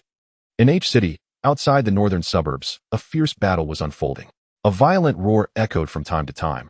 It was a rocket launcher. Apart from the rocket launchers, there were continuous gunshots. On the main street, mechanical warriors wielding heavy weapons were crazily firing at the constantly surging zombies. In the back, number 2 lay on top of an armored vehicle, continuously shooting slightly stronger zombies with a Barrett. In front of everyone, there was already a pile of corpses stacked up to a meter high, with 2 devourer corpses on the side. If it were just the few of them, they naturally wouldn't be able to handle such a large scale of zombies. But with the armored vehicle's defensive firepower, it was no problem at all. As long as there weren't any ridiculously powerful monsters, they could handle it. Moreover, even if danger arose, they could call for help. They could request aid from the raider mechas in Steel City. Ordinary mechanical warriors could communicate with each other, and Chun Fan could too. Li Long and the others could as well, but their permissions were temporarily disabled by Chun Fan. If they called for help from the raider mechas, they would arrive in less than half a minute. There are too many zombies down there. We can't go down. Just now when we called for help, they completely ignored us. Damn, why did those guys attract so many zombies? They're really sick. Let us wait until they killed most of the zombies before going down. There were quite a few survivors hidden in the surrounding houses. Watching the mechanical warriors crazily shooting in the street, wanting to call for help, but the others completely ignored them. Previously, someone tried to get their attention by shooting an arrow at a mechanical warrior. Although they didn't hit, they were still put on the danger list. The next second, number 2, lying on the armored vehicle, blew half of their body apart with a Barrett. Seeing this, no one dared to act recklessly anymore. After all, the mechanical warriors were truly ruthless. Chun Fan's order was that once threatened, regardless of whether the opponent was human or not, they would be dealt with directly. Roar. As the number of zombies increased, the resulting commotion grew louder. Some hidden big guys were also attracted. Just then, a furious roar echoed, and the ground trembled violently. Boom. In no time, several hundred meters away from the mechanical warriors, the hard concrete ground exploded, and a massive figure emerged from the earth. Long and smooth. Its body was ring-shaped with a giant mouth full of barbs, dark green saliva constantly oozing out. It looked like an oversized earthworm, but in reality, it was an earthworm. It was hard to imagine that an earthworm could grow this big, stretching over 30 meters long, and with a diameter of 2 meters. Whoosh. Boom. The moment the earthworm appeared, number 1, who had been spraying with a Gatling gun, quickly stopped and shouldered a rocket launcher to start shooting. The rocket hit the earthworm, and flames surged, but for the earthworm, this level of attack was like a tickle. Boom, boom, boom. The armored vehicle also turned its turret, prioritizing the attack on the earthworm. As for the tens of thousands of zombies pouring in, they were left to be dealt with by the other mechanical warriors. Roaring. The giant worm seemed clumsy, but its speed was surprisingly fast, like a speeding cargo truck. Although the relentless rockets and grenades did not kill the opponent, they caused significant injuries. The worm kept twisting its body to dodge the shells and quickly darted into the residential area. With a loud crash, its massive body suddenly lifted and then smashed down, somehow burrowing directly into the soil. Boom. Not long after, the surrounding houses began to shake violently, and under the watchful eyes of the mechanical warriors, the buildings started to collapse. Damn it, it's going to collapse. Run, hurry down the stairs. These people are going to get us killed. Run. Boom.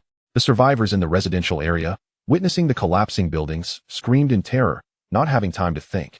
They fled from their homes. It was also the commotion of these survivors that attracted some of the zombies on the street. Thud. A survivor had just escaped from a house when he ran straight into 4 or 5 zombies, instantly freezing in place from fright. The outcome was predictable. He was quickly overwhelmed and torn apart by the zombies. Roaring, Many survivors gathered in a group to flee, but they hadn't gotten far when the ground shook violently. In the next second, the earth erupted, and a giant mouth appeared from below. In an instant, half of the crowd was swallowed. Meanwhile, the worm burrowed back into the soil. Boom. The mechanical warriors, unable to locate the worm and facing the incessantly incoming zombies, had no choice but to temporarily retreat. The armored vehicles began to leave, with the horde of zombies relentlessly pursuing them, frantically following the armored vehicles. Even though the cannons on top of the armored vehicles were firing continuously, they could not solve the problem of so many zombies for the time being. Fortunately, the armored vehicles had high defenses, otherwise, it was hard to imagine what would happen if the zombies got to them.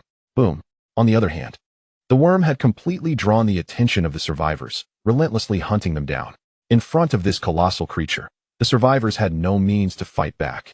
They couldn't fight or run, and could only wait for death. Chapter 40. Fierce battle with the giant worm. Isn't that our armored vehicle? Good grief. Look at all those zombies. Chun Fan and the others had just driven over a bridge when they encountered a speeding armored vehicle. Prepare for battle. Chun Fan slammed the brakes, and the vehicle skidded dramatically against the bridge pier. The group got out of the vehicle, and the armored vehicle stopped not far away. Commander, a giant monster has appeared. The first team rushed out of the armored vehicle, aiming their guns at Chun Fan and the others as they shouted, "I'm coming. Just in time to test my new weapon." Li Long laughed heartily, transforming his arm into a cutting mode, and charged toward the oncoming horde. Chun Fan didn't say anything. That guy Li Long was completely immune to zombie toxins, so there was no need to worry. Even if he got torn apart, as long as his head remained, he could regenerate. Besides, being a machine, zombies wouldn't need him, so there was nothing to be afraid of. What monster? Chun Fan waved his hand next to the armored vehicle, and 5 turrets appeared. He had initially planned to use ground artillery or similar weapons, but the zombies were too close, and it would take too much time to adjust the turrets. The giant worm is over 30 meters long and about 2 meters thick. Team 1 quickly said, setting up the Gatling gun and preparing to fire rockets. Under the bombardment of rockets, numerous zombies were engulfed in flames, and countless limbs and flesh flew into the air. Li Long was also clever, attacking from the side, staying out of the blast radius. Ha ha ha, this is so exhilarating. This arm is amazing.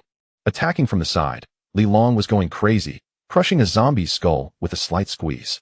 Other zombies lunged at him, but as soon as they touched Li Long's arm, their jaws were instantly torn apart by the blades on his arm, coupled with the rifle in his hands. Li Long was a one-man killing machine, fighting zombies up close without worrying about toxins.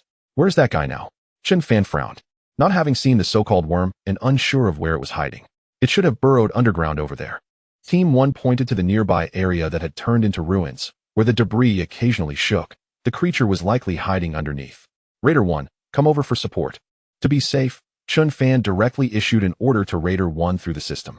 After all, it was a massive creature over 30 meters long that could burrow into the ground, posing a significant threat. Wang Hu, go over and fight with Li Long.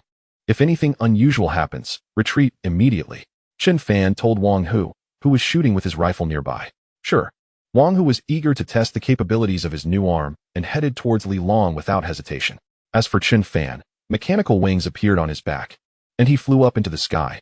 From above, he could see the scale of the zombies more clearly, although there were many, and more zombies were still pouring in from the rear. With so many heavy weapons in position, the zombies were falling quickly. Soon, Chun Fan began to fly at low altitude, his eyes unleashing 2 beams of red light. After upgrading to a mid-level energy device, his laser eyes could operate for over an hour, so there was no concern about energy. The penetration of the laser eyes was poor, with a range of only 10 meters. This might not work against other life forms, but against decayed monsters like zombies, it could sweep through a large area. Moreover, since Chun Fan was flying low, very close to the zombies, many of their heads exploded under the dual laser fire, causing them to collapse. My god, this is so freaking cool. Li Long, smashing a zombie's skull, looked up at Chun Fan, who was shooting laser beams, and shouted excitedly. Next to him, Wang Hu transformed both arms simultaneously. The devourer could instantly bite off the heads and bodies of zombies, and the flesh he swallowed might provide energy, keeping Wang Hu's energy at a steady 100. Meanwhile, his assault arm could unleash a barrage of bullets at any zombie that charged in, instantly shredding their heads and demonstrating incredible penetration, sweeping through multiple zombies at once. Zing! Boom! Just as everyone was fighting, a series of sonic booms echoed from not far away, and a flying vehicle resembling a sea swallow appeared. The the moment the raider mech appeared. It charged into the battlefield, rushing down toward the horde, with its side cannons extending out to unleash a furious bombardment on the ground. Spit. Damn it. I got blood all over my mouth. Li Long, in the midst of a frenzied slaughter, looked at the zombies being instantly obliterated by the cannons and spat out the zombie blood in his mouth, looking displeased. Under the bombardment of the raiders' cannons, the previously clustered zombies were instantly scattered. Once the battlefield was cleared, the mechanical warriors in the back also began to join the fray. The group formed a siege, wielding heavy weapons and pressing into the sea of dismembered flesh, a stench of rotting meat wafting through the air. Boom. Just as everyone pressed in, the ground suddenly began to shake violently. The hard road cracked open with numerous fissures, and Chun Fan and the others quickly fled to the sides. Roar. Just as Chun Fan and the others had just escaped, a deafening roar sounded, and the ground exploded, revealing a massive mouth emerging from the earth. Thud. The zombies in the center were swallowed in one bite, and Chun Fan quickly pulled out his energy pistol to shoot, the bullets piercing through the worm's body, leaving behind blood spots. Boom. The other mechanical warriors were not idle either, all firing their heavy weapons.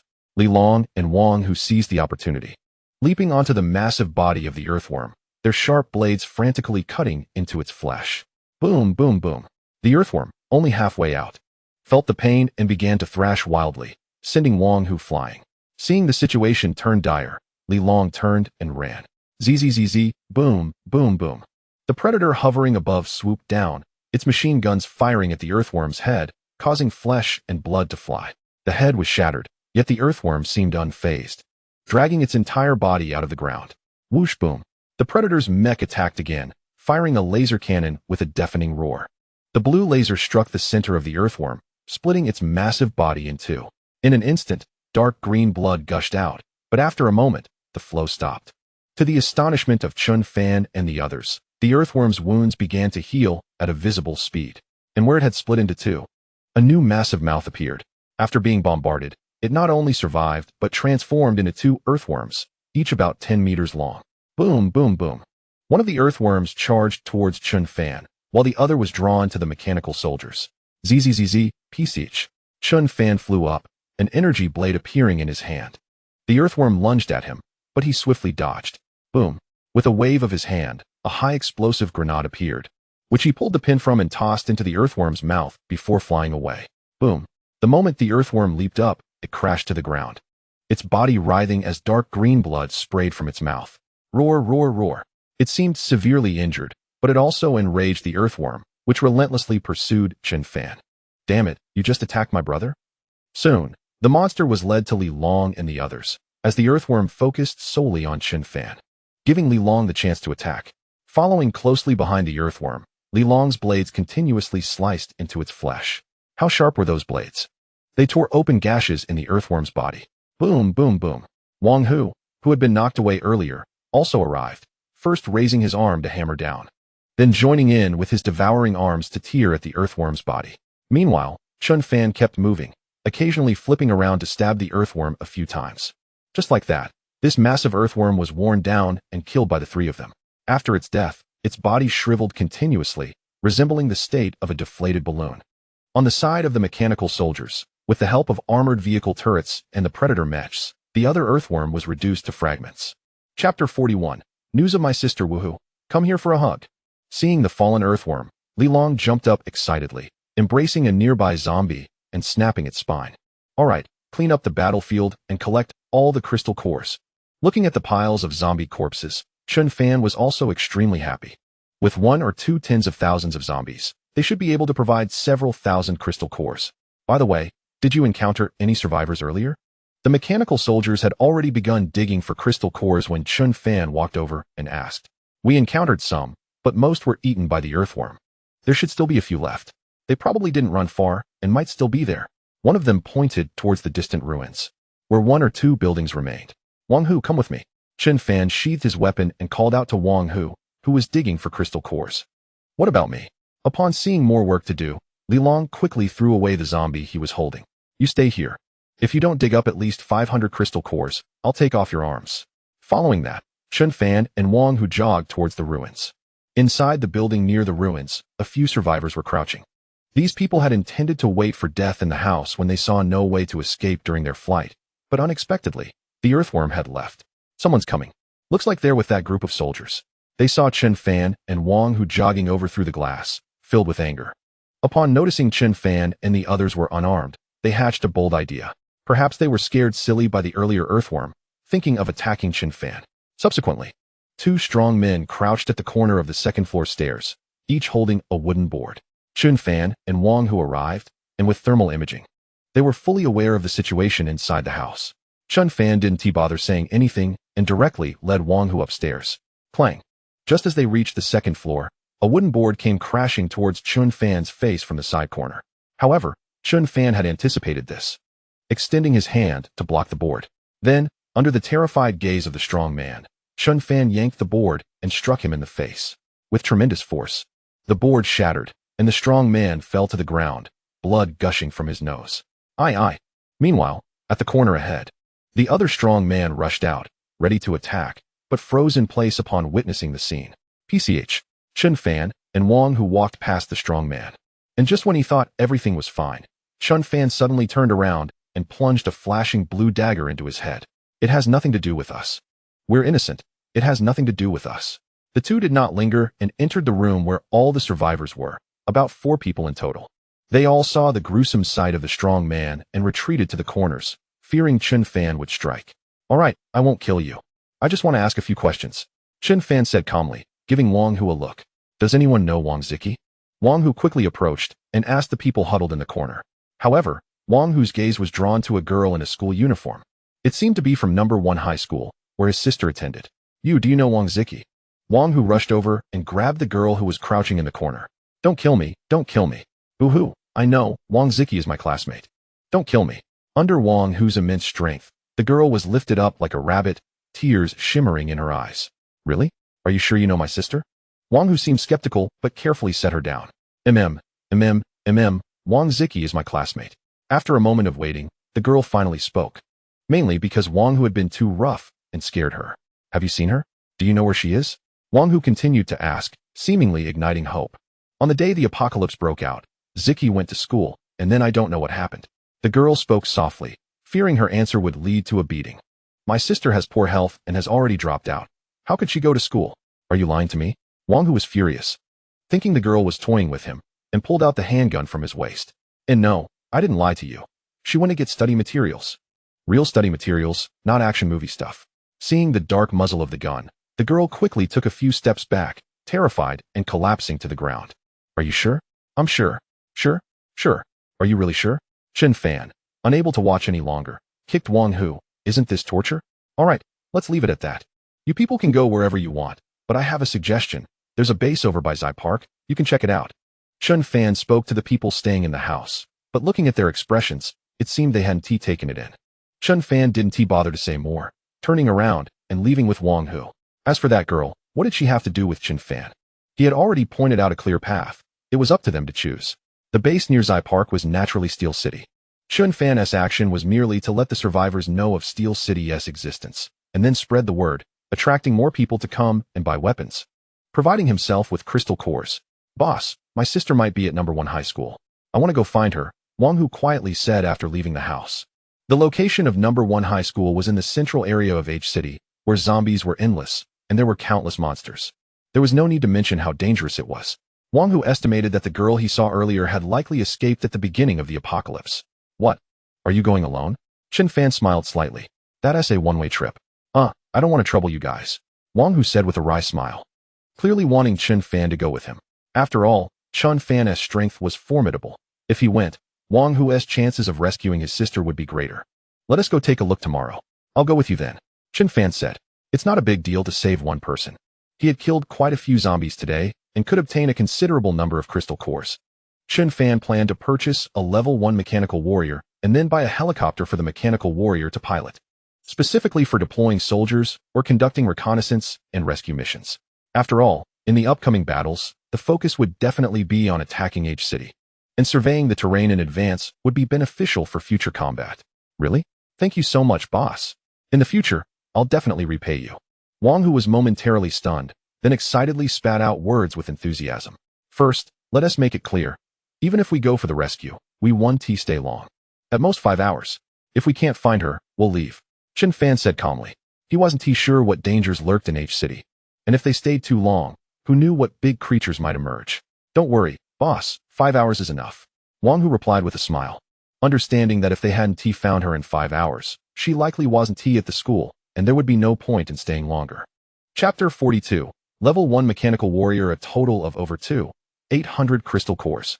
They found this thing inside that worm. It should also be a crystal core. After a long time, the mechanical warriors and others had finally excavated most of the crystal cores at the scene. This is a crystal core? Chen Fan took the red spherical crystal that Li Long handed him, asking in confusion. This thing was bigger than a fist, heavy in his hand, like a stone. Crunch. Crunch. Without thinking much, Chen Fan opened a slot in his chest and placed the red crystal core inside. 10,000. Then, looking at the changes on the system panel, Chen Fan was taken aback. This thing was worth 10,000 points, equivalent to 1,000 ordinary crystal cores. However, the drop rate was really low. Although the monsters he had killed earlier weren't as large, they weren't small either. Chen Fan thought to himself.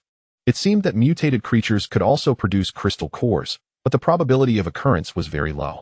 However, it was valuable. This one was worth 10,000 points. Clean up, leave the mechanical warriors, the rest go back. Chen Fan said. After all, it wasn't too late yet, and they could still kill some zombies. Wow. This is the real deal. It's really tradable. Don't crowd. Don't anger those two gentlemen. Everyone line up properly. At this moment, many survivors had gathered in Steel City. Many were ragged and weak, but they all had smiles on their faces.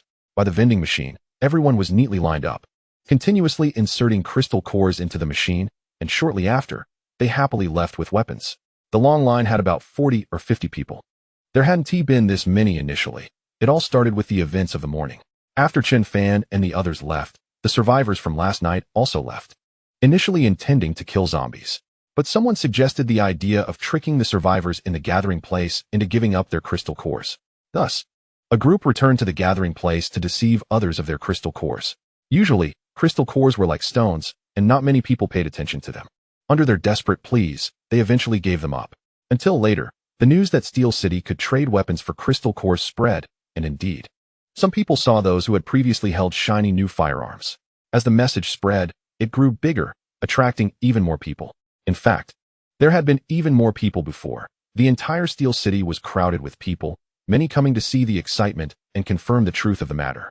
Once they realized that crystal cores could indeed be exchanged for weapons, many began to form teams to kill zombies. Some people killed zombies not just to buy weapons, but also to purchase the right to reside in Steel City. The defensive capabilities of Steel City were clear to them in the apocalypse. Who wouldn't want to stay in a safe place? Hey, can you trade medicine here? Or food? Yeah. If you can trade weapons, you should be able to trade other things too, right? After a day of interaction, many people had somewhat understood the two warriors standing by the vending machine. As long as you didn't cause trouble or snatch others' things, they wouldn't do anything. Basic questions would be answered, but if you talked too much nonsense, the mechanical warriors would simply ignore you. Insulting? Forget it. The last person who insulted is still lying dead nearby. This, you need to ask the commander. We don't know, one mechanical warrior said. Chen Fan had instructed them when he left that survivors would definitely ask questions. And if they didn't know how to answer, they should respond like this. When will the commander be back? It's been a day, and there's no sign of him. Do you know the commander? I don't know. Although there were many people at the scene and it was somewhat noisy, there wasn't any chaos. Beep, beep. Just as everyone was lining up, a series of harsh honks sounded, and many people turned around with displeasure. Then they saw a jeep driving over from not far away, continuously honking the horn. Is that idiot coming to cause trouble in Steel City? Looks like a show is about to unfold. He is definitely going to be dealt with by those two commanders. He'll probably be blasted to bits by the surrounding turrets. Many people laughed, as it was strictly prohibited for vehicles to enter Steel City. In the morning, someone had driven in and ended up only with a wreck of a car. But the next moment, everyone froze. The jeep drove over, and the surrounding turrets showed no reaction at all, as if they hadn't seen it. Even the two warriors by the vending machine were still standing straight. Go park the car. Before long, the jeep stopped by the crowd, and Chen Fan and his group got out of the car. Nearby, the mechanical warriors quickly ran over and moved the jeep to an empty space not far away. I get it now, he asked the commander. Shoo, keep it down. Someone in the crowd shouted, and everyone finally realized why he looked so handsome. It turned out he was the commander. Chen Fan ignored these people, walked to the back of the vending machine, and opened the storage box behind it. Wow, so many crystal cores. The storage box was slightly larger than a regular ammunition box, and at this moment, it was already filled with crystal cores. Chen Fan estimated there were at least over 1,000. Had they scraped all the crystal cores from the gathering place? What is going on today? The survivors continued to buy weapons, and Chen Fan asked the mechanical warrior beside him. Today we killed 3 people who disrupted the order. Many survivors inquired if they could trade food and medicine. Also, someone claiming to be the leader of a survivor gathering wants to meet you. The mechanical warrior summarized the day's events in just a few words. Increasing medicine and food? That can be arranged for the evening. And the person who wants to talk to me? Where are they? Chen Fan asked, somewhat surprised that the leader of a survivor gathering had come so quickly. He wondered what kind of person they were, and if he could pry some crystal cores from them. I don't know where they went. All right then. Chen Fan shrugged in resignation, picked up the crystal cores, and walked away. Under the watchful eyes of all the survivors, Chen Fan returned to the house. Long Hu and Li Long were already inside, sitting on the ground and wiping their arms. Boss, aren't you afraid of them striking back after selling so many weapons? Li Long asked while cleaning his arm with a cloth. The raiders in the sky are enough for them to handle. What is there to worry about? Chen Fan replied calmly, only brainless people think of striking back at me. Those with some brains know that selling so many weapons is no simple feat. Even if they are brainless and team up against me, I am not worried at all. One raider mech can easily handle them. Moreover, Chen Fan and his team were practically immortal. As long as their heads weren't severely damaged, they could be repaired. The survivors were unaware of these facts. Plus, when it came to firepower, Chen Fan had never backed down. That's true, but I still feel it's unsafe. Li Long said with a smile, knowing they were outnumbered. Stop thinking about those foolish things. Just focus on fighting zombies with me. When we have time, I'll get you a stronger set of equipment. Alright. I hope it's a giant mech that can punch through a building. There are mechs that can punch through the earth. Do you want one? Is that even possible? By the time Chen Fan absorbed all the crystal cores, plus the ones he got from the worm, he had a total of 52,000 points. 52,000. Chen Fan's eyes nearly popped out. Buzz, level 1 mech warrior Li Yi reporting for duty. Then, Chen Fan directly purchased a level 1 mech warrior, instantly deducting 10,000 points, causing a pang of regret. Before Chen Fan, a warrior in black armor, 178 meters tall, appeared. The full coverage armor had numerous red lines, and mechanical wings that could retract were on its back. It held a sci-fi style assault rifle that was large and heavy, with a barrel wide enough to fit an egg. Magnetic storm rifle can gather energy to release an electromagnetic cannon and also shoot electromagnetic beams directly. The magnetic storm rifle was priced at 3,000 points in the store, along with the full coverage armor, mechanical wings, and various skills. It was a great deal. Wang Hu and Li Long had long been accustomed to the sudden appearance of level 1 mech warriors. But Li Long was captivated by the magnetic storm rifle in the mech's hands. Can I play with it? Get lost. Li Long was stunned, hearing the mech curse for the first time, while Chen Fan found it quite normal. Level 1 and Level 2 mech warriors had independent thinking and were no different from humans. Each had a unique personality, and swearing was normal. Chen Fan couldn't be bothered to say anything else and bought himself a set of all-direction propulsion devices, intermediate, spending another 10,000 points, leaving him with 32,000 points. Purchasing the intermediate propulsion system would greatly enhance Chen Fan's attributes across the board. Now that he had enough points and had upgraded to an intermediate energy device, he no longer had to worry about energy issues. Chapter 43, Guardian Helicopter Li Yi, go inform the people outside to leave within 30 minutes. We will be closing. Chen Fan looked at the sky outside. Although it was still early, he had other matters to attend to. No problem. Li Yi smiled, holding the magnetic storm weapon as he walked outside, stepping on Li Long's foot as he passed by. Li Long exclaimed, Boss, that guy is even crazier than me. Li Long angrily stood up and then whispered to Chen Fan, why don't you go challenge him? Chen Fan smiled slightly, and upon hearing this, Li Long immediately declined and obediently returned to the corner. Come on, you can see the difference just from the equipment. Li Long knew that the combat abilities of these mechanical warriors were extremely strong. Dragonfly Helicopter, 500 points. Anti-Riot Armed Helicopter, 1,500 points. Guardian Helicopter, 5,000 points. Apocalypse Divine Might, 100,000 points. Then, Chen Fan began searching for suitable helicopters. Helicopter prices were generally high. After some contemplation, Chen Fan chose the Guardian Helicopter. Guardian Helicopter, length 14 meters, equipped with 4 50 caliber machine guns and 2 50mm rotary cannons, capable of instant fire support, with a maximum flight speed of 300 mph. The main advantage of this thing was that it could carry many people and and was not a transport helicopter with strong ground capabilities. Chen Fan estimated that if it flew at a low altitude, it would become a nightmare for zombies. Compared to Raider mechs, each had its advantages. Raider mechs were suitable for dealing with powerful monsters, while the Guardian helicopter was more suited for dealing with weaker hordes of monsters. Buzz, just as he confirmed the purchase. The people outside had not yet dispersed, so it was naturally not released. However, Chen Fan also purchased 5 level 3 mech warriors. The 5 mech warriors stepped out from the spatial rift, all carrying assault rifles. Boss, with so many mech warriors, are we planning something big? Li Long asked, puzzled at the sudden appearance of the mech warriors. Although he knew Chen Fan had the ability to summon new warriors, it was rare to see so many at once. We're going to H City tomorrow, Chen Fan said without hiding it. If we want to head to the city, we must be well prepared. Commander, the people outside have left. Not long after, Li Yi shouted from outside the house. Upon hearing Li Yi's call, Chen Fan walked out. The crowd that had gathered in front of the vending machine had disappeared. Buzz, after surveying the surroundings and confirming that there were no other people, Chen Fan waved his hand, and the Guardian helicopter appeared in the nearby open space. He had anticipated the need for helicopters in the future, so he cleared an area in advance. The 14-meter-long helicopter appeared, and Li Long's eyes lit up instantly. Men were naturally interested in such hard steel. The shape of the Guardian helicopter resembled a transport helicopter, but did not appear bulky. On both sides of the helicopter were 2 large-caliber machine guns, and on the underside were those 2 50mm cannons. There was a serrated chain on the underside, allowing the 2 turrets to move back and forth to adjust their direction. Wow, it feels like we are going to attack a survivor base. Li Long cautiously touched the massive machine, the cold steel texture sending a shiver down his spine. Looks like we need to build an airport. Chen Fan thought to himself. Steel City currently looked nothing like a city and resembled a small tribe.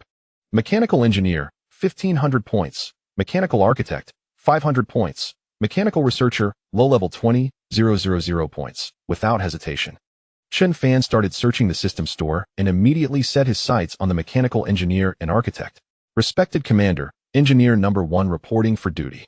The next moment, a robot with no concealment and 4 oddly shaped arms appeared before Chen Fan. On the other side, there was a mechanical being wearing a safety helmet and holding a roll of blueprints, its appearance modified like a mechanical warrior. It was obvious that the one with 4 arms was the architect, while the one holding the blueprints was the engineer. I need to make some modifications here, you understand? Right?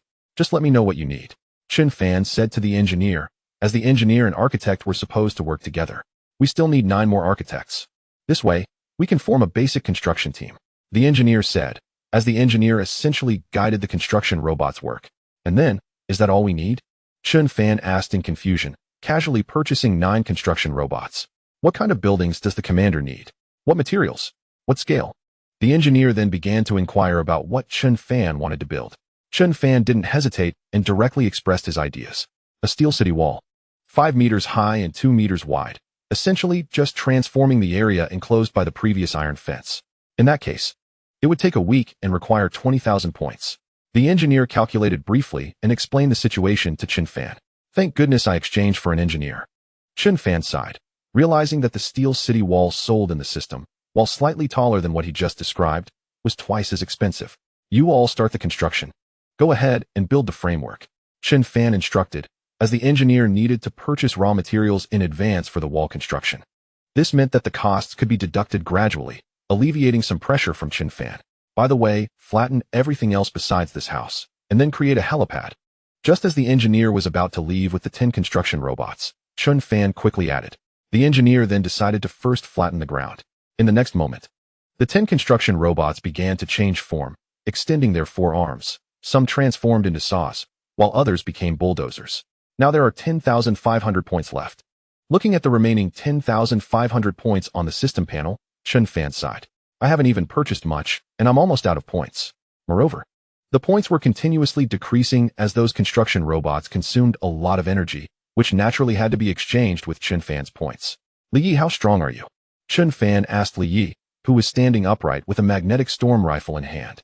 Normally, I can handle 10 level 2 mechanical warriors. And a level 2 mechanical warrior can take on 10 level 3 mechanical warriors.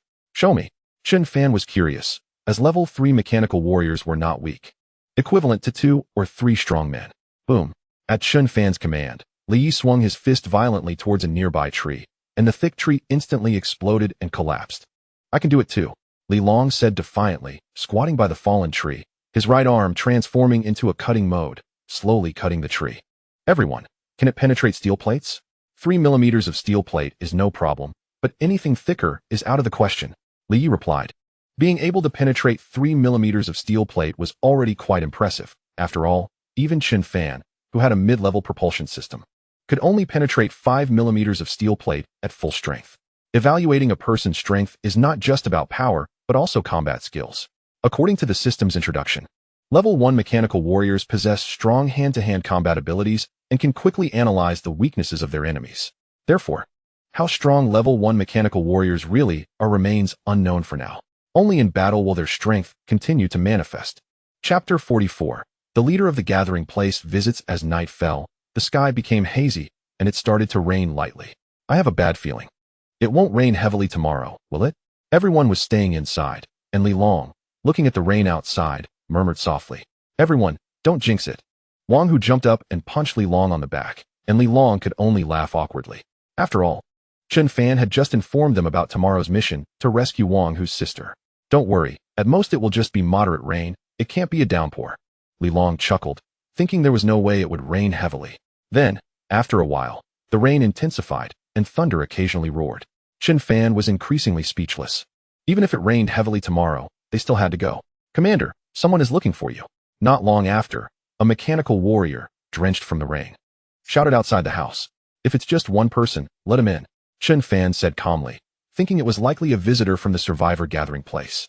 The house was now furnished with several pieces of furniture, all temporarily made by construction robots from felled trees, and it looked quite nice. Inside the house, Chen Fan, Li Long, Wang Hu, and Li Yi waited quietly for the arrival of the guest.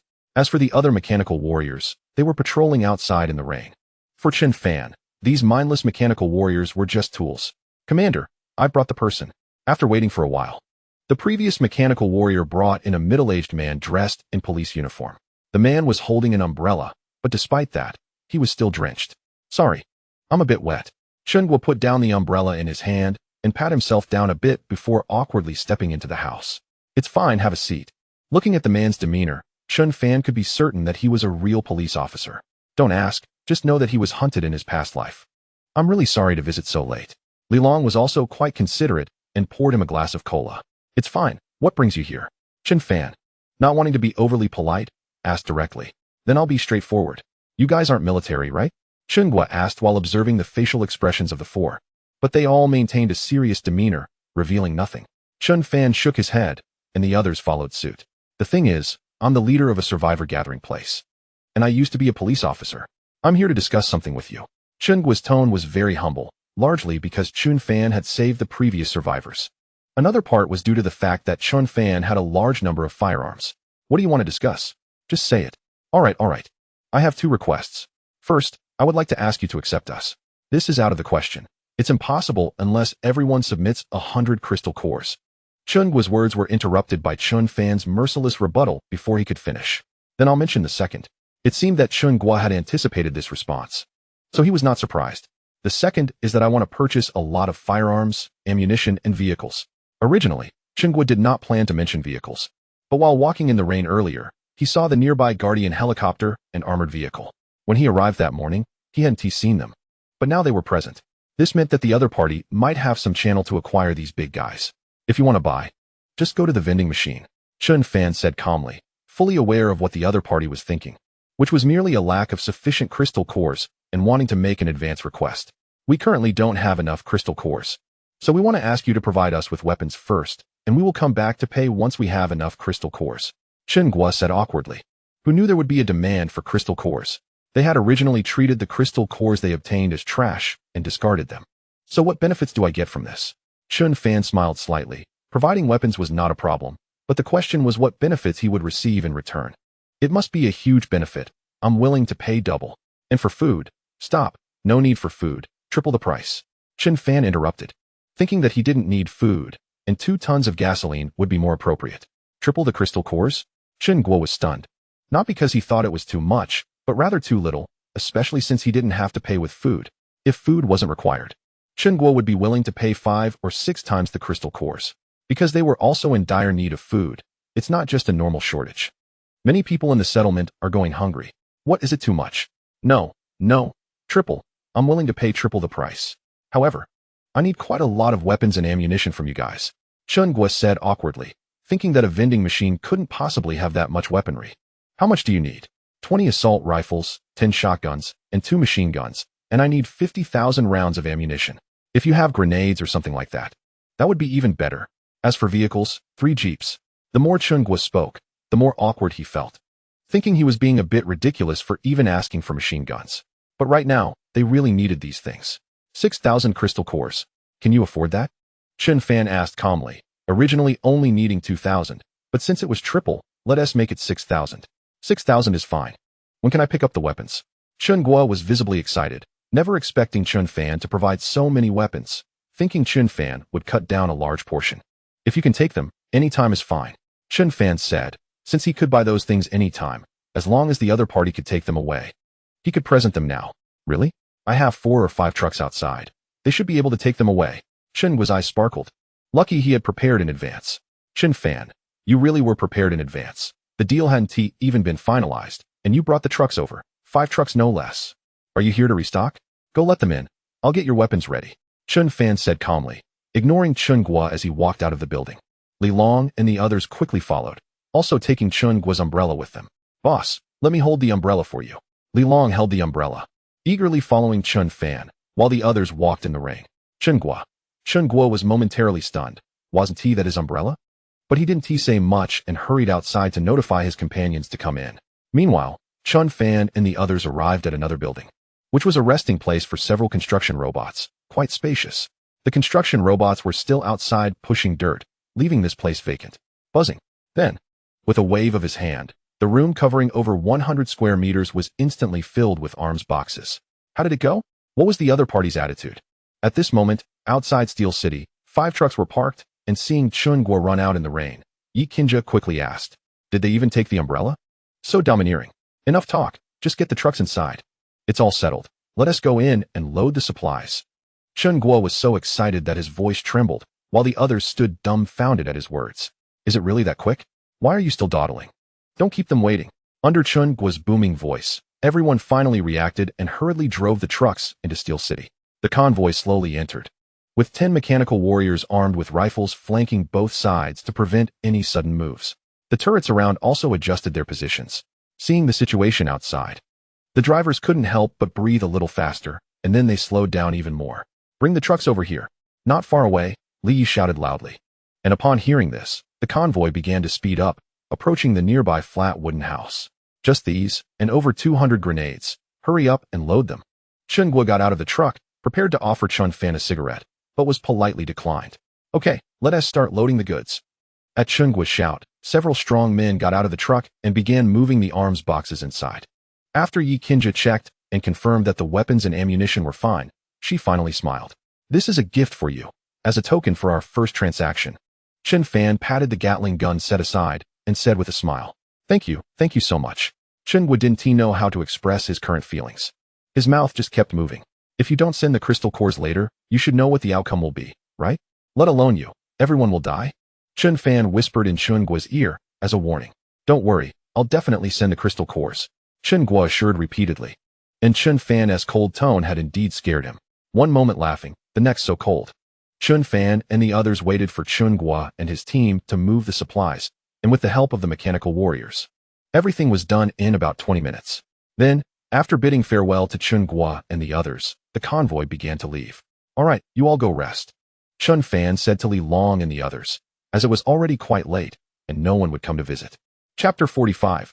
Airborne to H City the next day, crash. Chun Fan and the others woke up from their slumber and looked outside at the pouring rain, occasionally lit up by flashes of lightning. This isn't just heavy rain, it's a thunderstorm. Prepare to depart, Chun Fan said calmly, even if it rains lava. We must go. Why are you looking at me?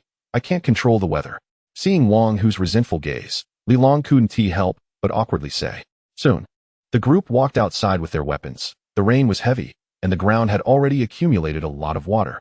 Boom. Not far away, Li had already started the helicopter, and the surrounding rainwater was blown away while some dry leaves were also swept up. Let us go. Outside the helicopter, 10 mechanical warriors boarded under Chun Fan's command, and only after Chun Fan and the others got on the helicopter did it slowly ascend. In Steel City, Chun Fan left 2 mechanical warriors, the same ones who had been guarding the vending machine. After all, it was necessary to have someone in charge. Boom. After climbing to a certain height, the helicopter turned direction and flew towards H City. This is my first time in a helicopter. I'm so excited. Li Long said with excitement, peeking out to look below. Boss, it's raining so heavily. Won't it have any impact? Wang Hu frowned, worried that the heavy rain might affect their upcoming operation. No, rain is actually a good thing. It can reduce our visibility, so that small movements won't attract zombies. Chun Fan said calmly, though this rain is a bit excessive. Roar. The helicopter flew quickly and soon arrived at H City. Looking at the familiar yet strange city below, Chun Fan remained silent. On the streets of the urban area, there were zombies moving about and some strange monsters. The noise from the helicopter was loud enough to attract all the zombies' attention, even amidst the heavy rain. In an instant, all the zombies began to follow the helicopter, and the horde grew larger, eventually forming a zombie tide. However, due to the helicopter's speed, they quickly shook off these zombies. Boom. The huge noise attracted many flying monsters hiding in the tall buildings, which began to rush towards the helicopter. The machine guns on both sides of the helicopter fired wildly, occasionally firing a cannon that shattered many monsters' bodies in the sky. Right there, we're at the playground position. The helicopter was still flying swiftly and under Wang Hu's guidance. It quickly arrived at the location of the first middle school. The only safe place to land was the playground. After shaking off those flying monsters, the helicopter headed towards the playground. Boom, boom, boom. Wait for my signal. The helicopter door opened, and a rope was dropped as 8 mechanical warriors slid down. After saying a word to Li Yi, Chun Fan also slid down with Wang Hu and Li Long. 2 mechanical warriors remained on the helicopter to prevent any special situations that Li Yi couldn't handle alone. Rat-a-tat-tat. As soon as the 8 mechanical warriors landed, they raised their weapons and began shooting the surrounding zombies that had gathered. After all, they were there for rescue, so this time, no one carried heavy weapons. Boom, boom, boom. After a while, the helicopter made a loud noise, ascended a distance, and flew away into the distance. Where do you think your sister might be? Chun Fan asked Wang Hu after smashing a zombie's head with a punch. Let's check the teaching building first. There were a total of 11 people, all dressed in black combat uniforms, and except for Chun Fan, everyone carried a long knife on their backs. Clang. The iron gate at the back playground was closed. But after one mechanical warrior kicked it open, everyone ignored the zombies chasing behind them and ran forward with their guns in the rain. Rat-a-tat-tat. Boom. What is that sound? It seems like gunfire. Meanwhile, in a classroom on the top floor of the sophomore teaching building, 7 students in school uniforms were inside, with the door tightly closed. Is the army here for rescue? I don't know. Who will go check? You go. For a moment, the students in the classroom listened carefully to the sounds outside. The gunfire became increasingly dense and louder, as if the enemy was approaching. Let's wait for them to come before calling for help. We don't want to attract the monster's attention. Yeah, it must be the army coming to rescue us. With this dense gunfire, it's clear it's the army. Everyone crouched by the window near the corridor, watching and finally feeling relieved after waiting so long for rescue. At that moment, Chun Fan and the others had just made their way into the sophomore teaching building. Wang Hu's sister was a sophomore student, and if she came to school, she would only go there. Rat-a-tat-tat. As they dealt with the zombies that pounced from above, they had no time to rest and started running madly. Which floor? The first classroom on the 4th floor. Boom. As they entered the 3rd floor, Chun Fan threw 4 or 5 fragmentation grenades down the stairwell. A series of explosions erupted, fragments flying everywhere, instantly shredding the zombies that had surged up. This is it. Boom. Soon, they reached the 4th floor. Without thinking much, Wang Hu kicked the door. Damn it, let me in. Seeing Wang Hu struggling to kick it open, Li Long transformed his arm into a cutting mode and directly cut the door frame off. The door collapsed outward, revealing a pile of desks and chairs inside. Is anyone there? Anyone? Quick, come in. As soon as the door broke open, excited shouts came from inside. With everyone's help, the piled-up desks and chairs were moved aside, leaving 5 mechanical warriors outside to block the zombies. The others hurried inside. Xiao-Qi, Xiao-Qi. As soon as Wang Hu entered the classroom, he began shouting for his sister. Unfortunately, no one responded. The 7 students inside were too caught up in the excitement of being rescued to notice what Wang Hu was shouting. Not here. Chun Fan walked over and asked, realizing she must have gone elsewhere. Do you know where Wang Ziki is? Tell me, do you know where Wang Ziki is? Wang Hu directly grabbed a male student by the collar and shouted loudly. The male student, terrified by Wang Hu's yelling, was rendered speechless. You scared him, Li Long said. Pulling Wang Hu away, you scared him silly. Sorry, I didn't mean to. Do you know where my sister, Wang Ziki, is? Wang Hu, realizing his outburst, quickly changed his tone to ask. This classroom was originally his sister's class, but these students didn't know if they were from the same class. Wang Ziki might be in the dormitory or the library. She just left the classroom not long before those monsters appeared. She left with her friend. So she could be at the dorm or the library. Just when Wang Hu thought there was no answer, a female student standing by the bed raised her hand to speak. Facing Wang Hu's gaze, she nervously rubbed her fingers together. Okay, let's go to the dorm and the library, Chen Fan said, leaning more towards the library. Before the apocalypse broke out, it should have been class time. So she probably couldn't return to the dormitory, which means she could only be at the library. All right, boss, what about these students? Li Long asked, looking at the students in the classroom, wondering if they should just leave them behind. Let me tell you, we are not the army. Now, I will take you away. But after that, you need to pay me 50 crystal cores. Originally, it was 100 crystal cores, but since we attracted the zombies, I will only charge 50 crystal cores for the rescue. Chen Fan said seriously, looking at the students. Although they would take them away, Chen Fan wouldn't deliberately protect them. This shouldn't be too saintly, right? If it is, the author should modify it. I was scared off by past criticisms. Chapter 46. Demons Among Us. Rat-a-tat-tat. Boss, there are fewer zombies. This is a good opportunity. The group descended from the teaching building, and after dealing with a few wandering zombies, Li Long excitedly shouted at Chen Fan. In one area, where there had previously been zombies everywhere, not a single one was visible now, even in the other classrooms. There were no zombies, not to mention the absence of any growling sounds. Something's not right, Chen Fan frowned, activating thermal imaging. Apart from the few of them, there were no other life forms present. Forget it, let's hurry to the library. Chen Fan felt an ominous premonition in his heart, and just wanted to get out of this haunted place as quickly as possible. The silence was terrifying, with only the sound of their running. You all must stick close. If you stray from the group, don't expect us to come back for you. The 7 students were sandwiched in the group. Some were already exhausted, but to avoid being left behind, they could only run desperately. Break the door down. The library was not far from the teaching building, and soon they arrived outside the tightly shut library doors. Just like before, there wasn't a single zombie outside. Not even a corpse. Beep, beep. Under Chen Fan's command, several mechanical warriors installed 2 C4 bombs on the heavy door. Boom. Everyone quickly retreated, and the next second, a deafening explosion rang out, with chips flying everywhere, and the surrounding glass shattered. The tightly closed door was also blown open. Go in. In an instant. Under Chen Fan's lead, the group rushed into the library. There was a pile of clutter, and they quickly made their way into the library.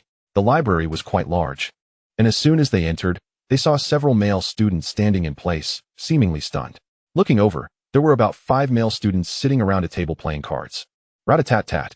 Everyone get down. At Li Long's shout, the students playing cards were directly startled, and then they were forced to kneel by a few mechanical warriors. The entire library was filled with the stench of blood, human blood. There were no signs of fighting, yet there was such a strong smell of blood. There are people inside. Bring them out. Chen Fan pointed to a side room, which seemed to be a writing room, and through thermal imaging, he could see 3 people inside. The 3 people were first tied up in a large character formation. 2 mechanical warriors rushed into the writing room, while Chen Fan and his companions focused their attention on the 5 male students in front of them. Do you know where Wang Ziki is? Wang Hu quickly crouched down to ask, but the 3 responded that they didn't know. The other 2 looked panicked and quickly turned their heads away. I'm asking you, do you know where Wang Ziki is? Wang Hu shouted, ready to hit one of the students. I don't know, we don't know. We don't know Wang Ziki. We're just here to take refuge. We haven't done anything. Faced with Wang Hu's shouts, the few of them trembled in fear and quickly shook their heads. Standing aside, Chen Fan looked at these people with a frown.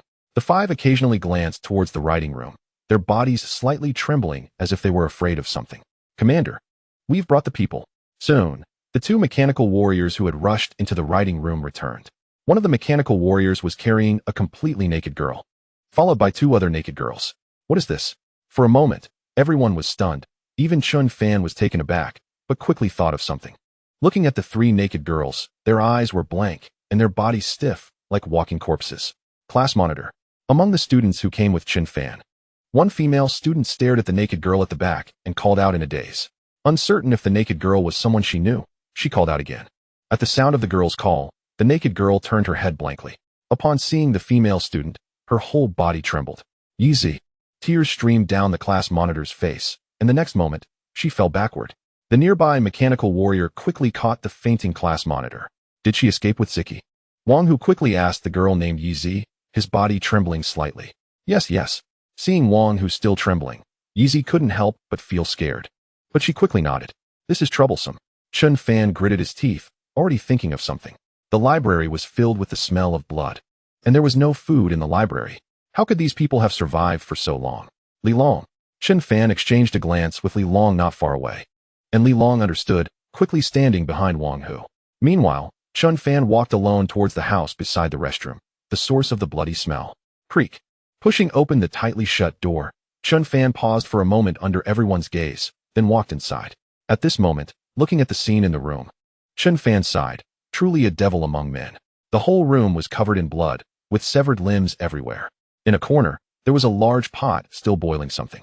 Beside the pot, there was a naked corpse, the right arm already chopped off. The corpse was a girl, somewhat frail, with a pretty and cute face. But her eyes were fierce and pained, which seemed out of place with her appearance. Chun Fan couldn't help but clench his fists. The face of this corpse bore a resemblance to Wang Hu's. Wang Ziki's corpse had already been dead for several days, with many post-mortem lividiety spots appearing on her body. And the flesh was close to rotting, emitting a foul smell. Buzz. After taking out a white cloth from the system backpack and covering the corpse, Chun Fan slowly picked it up and walked towards the door. This.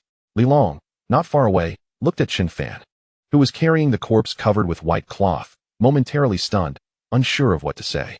He then associated it with Wang Hu's change. At this moment, Wang Hu's breathing became rapid, his body uncontrollably trembling. The gun tightly gripped in his hand had already started to deform, showing how terrible his emotions were. My condolences. After carefully placing Ziki's corpse on the ground, Chun Fan patted Wang Hu's shoulder, stepped aside, and remained silent, coldly watching those male students squatting on the ground. Chapter 47, Retreat. Gently lifting the white cloth covering the corpse revealed a bloodless face. Wang Hu was stunned, and the entire library was incredibly quiet, with no sounds to be heard. All that could be heard was the sound of Wang Hu's trembling body. How could this happen? Wang Hu collapsed to the ground, seemingly unwilling to believe what was in front of him. I'm sorry, we were wrong, we won't dare again. I'm sorry, really sorry. We didn't know she was your friend. The few boys also realized the seriousness of the situation and quickly knelt in front of Chun Fan and the others. Fuck you. Shut up. Li Long shouted and rushed over, punching one of the boys in the head with terrifying force, instantly crushing the opponent's skull, blood splattering everywhere. Don't kill us. Please, we really know we were wrong. Seeing this scene, two boys were so scared that they lost control of their bladders, their bodies constantly moving backward. One even stood up and tried to run, but was stopped by a mechanical warrior who slashed his legs with a long knife. Boss, my sister is dead. Wang Hu turned around, feeling something in his eyes but unable to express it. Boss woo-woo. Wang Hu, sitting on the ground, kept calling out to Chun Fan, seemingly wanting Chun Fan to help save her. I'm sorry, she's already dead. There's no hope for reconstruction. Although Chun Fan was reluctant to admit it. The fact was that the other party had already suffered brain death. Why? Why didn't you wait for me at home? Why? Why did you have to come out? Why did it have to turn out like this? Wang Hu pounded the ground with his fists, crying out. He had always had a good relationship with his sister, pampering her like a little princess, but now it had turned into this. You bunch of beasts. Go die. Just as Chun Fan was about to pull Wang Hu up, unexpectedly, Wang Hu suddenly jumped up and pounced on those boys in school uniforms. Boom, boom, boom. Help, I was wrong. I'm sorry, don't kill me. The enraged Wang Hu immediately lunged at one boy, his fists wildly smashing into the opponent's head. A nearby boy was so scared that he was frozen, struggling wildly, trying to get up and escape. However, Chun Fan swiftly appeared in front of the boy, smashing the stock of his gun into the boy's face, then stepping on his head, crushing it. I'm sorry. Please spare me. The boy who was being beaten by Wang Hu gradually lost his movement, his entire head shattered. But even so, it couldn't reduce Wang Hu's fury, as he continued to pound on the opponent's head, which had already turned to mush. Li Yi, come pick us up at the playground. Chun Fan began to give orders to Li Yi, and upon receiving the command, Li Yi started piloting the Guardian helicopter to come over. Start the retreat. Li Yi is already on the way, Chun Fan said, dragging up the still frantically hitting Wang Hu. Wang Hu, in a daze, followed behind the team. Li Long picked up Wang Hu's sister's corpse, while the other people, apart from the previous 7, the 3 naked students were not taken along by Chun Fan. Their eyes were hollow and lifeless, their expressions wooden and zombie-like, already beyond saving. Even if taken away, they wouldn't survive in this apocalypse. Leaving them behind might be a better choice. Boss, are we going to the playground now? Li Long, carrying the corpse, asked Chen Fan beside him. Chen Fan was about to say something when he suddenly heard a series of crawling sounds, which were growing louder, as if many things were approaching here. Hiss. So many rats. A boy in the team looked back and saw countless rats surrounding them, rushing towards them with glowing red eyes. Each about half a meter long and seemingly endless. Run, Chen Fan shouted. Under thermal imaging detection, it was clear that the teaching buildings and sewers were filled with rats. The scale was enormous, and for a moment, it was impossible to see how many there were. Without time to think, Chen Fan threw out several grenades and led everyone to flee in a frenzy. Before long, the sounds of zombies howling erupted. The previously disappeared zombies appeared, surging from the side path leading to the dormitory. Come on, damn apocalypse!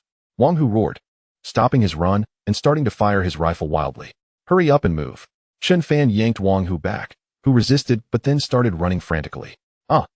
As they rushed past the teaching building, countless rats jumped down from the rooftop, and a boy was bitten by several rats. A chunk of flesh torn from his face in an instant. With a loud crash, Chen Fan threw out a large number of Molotov cocktails and continued to lead everyone in their escape, unable to help the boy who had been bitten by the rats. There were too many. He couldn't be saved. Just as everyone was running towards the playground, a roar like a goat echoed through the chaos of zombies and rats, revealing a giant monster. The black goat, standing and running, was 2 meters tall, its body covered in bulging muscles. In its hand, it held a massive road sign. With a roar, the goat hurled the sign, and a mechanical warrior was struck, its body rolling over a waterlogged road, creating sparks. Helicopters here, hurry up! Chen Fan and the others raised their rifles and fired wildly as a helicopter's rotor blades thudded in the sky. In the downpour, the Guardian helicopter flew in rapidly, descending into the open space of the playground. The helicopter's machine guns fired wildly at the horde of zombies, significantly relieving the pressure on Chen Fan and the others. Retreat. After throwing out a few more grenades, Chen Fan finally led the mechanical warriors away. The goat, undeterred by the gunfire, charged towards Chen Fan and the others. The mechanical warriors on the helicopter fired frantically to buy time for Chen Fan and the others.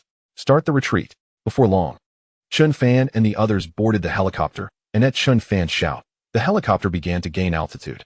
As it soared into the sky, it fired missiles at the ground among the horde of zombies, flames roaring and surrounding buildings collapsing. As for the goat, its whereabouts were unknown. It had not died.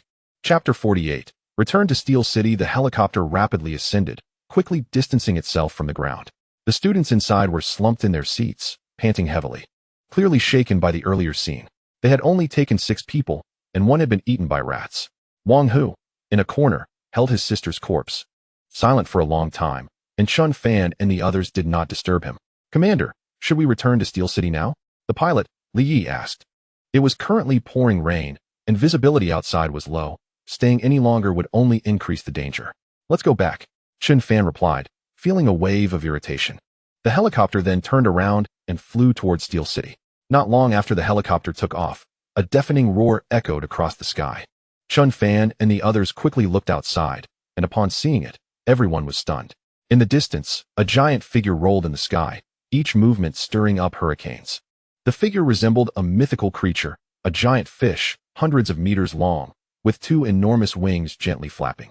The fish soared through the clouds, lightning striking above, creating an apocalyptic scene. The fish seemed to notice Chen Fan and the others, but its giant crimson eyes only glanced at them without any action. The students in the helicopter were on the verge of tears, trembling uncontrollably. Li Yi remained calm and began piloting the helicopter away. Can we really deal with something like that? Looking at the giant figure, which was gradually becoming a blur, Li Long muttered to himself. There's no way humans can handle that kind of thing. The helicopter flew quickly, soon leaving H-City and heading towards Steel City.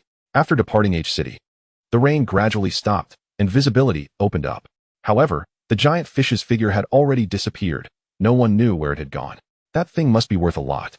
Chen Fan thought to himself, wondering if it would yield even stronger crystal cores and score him millions of points. In Steel City, the rain had stopped for a while, and the construction robots had cleared the standing water on the ground. At this moment, Steel City had undergone significant changes. The originally constructed iron fences had disappeared, replaced by towering 5-meter steel frames. The frames were just structures. The materials still needed to be filled in, as enough points were required for that. However, Steel City had already begun to take shape.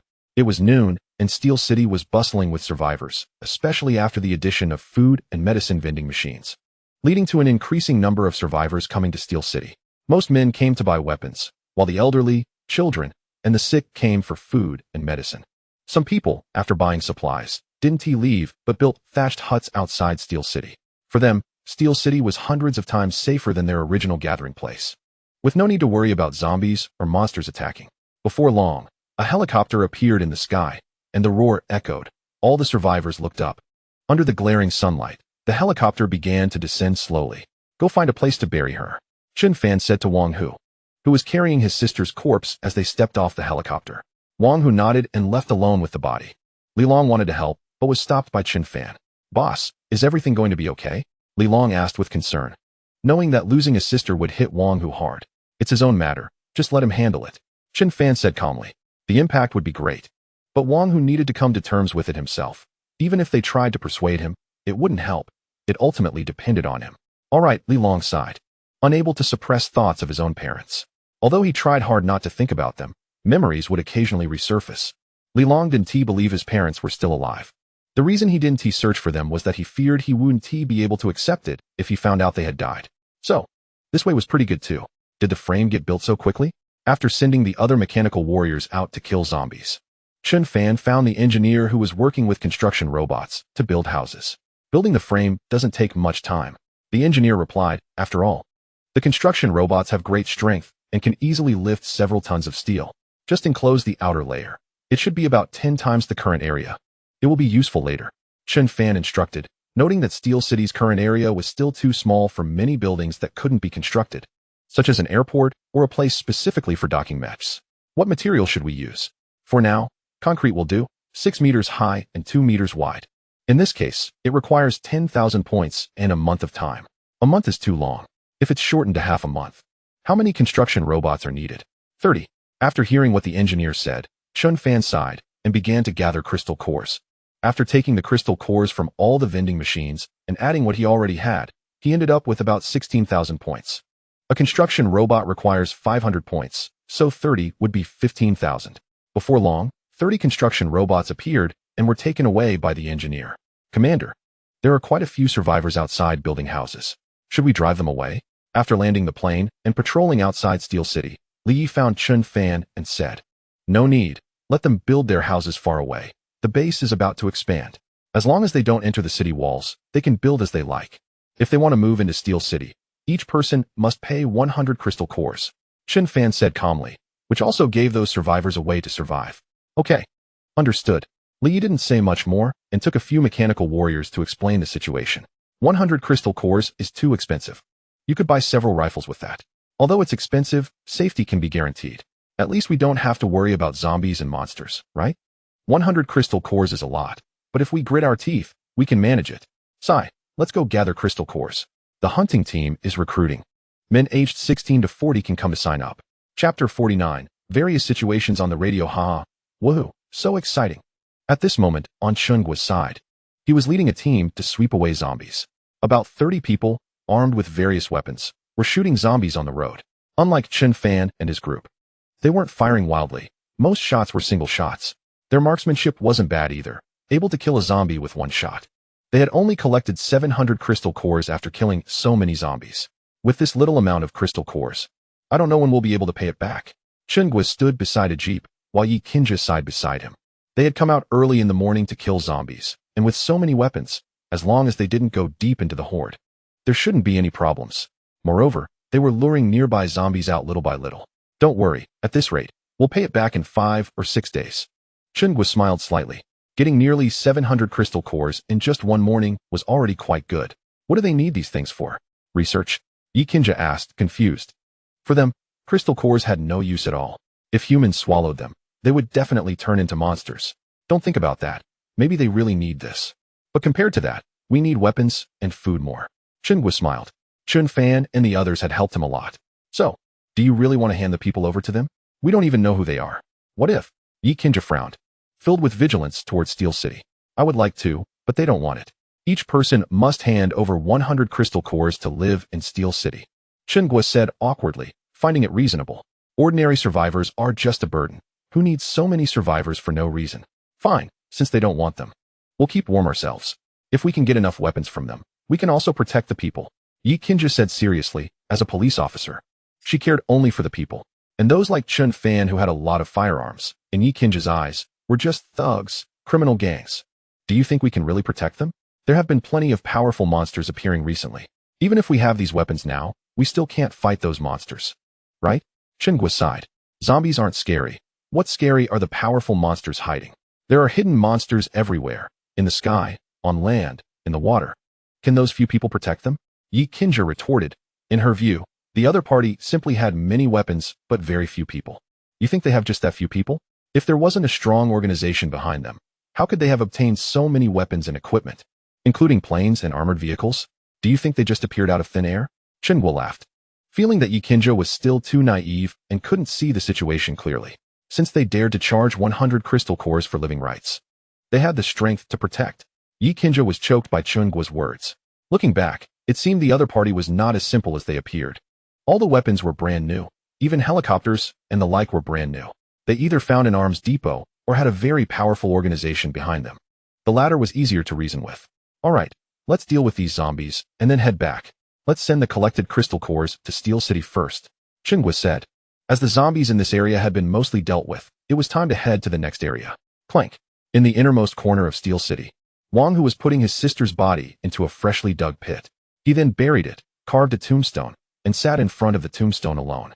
Meanwhile, outside the steel framework walls, numerous construction robots were developing the land. They were divided into two teams.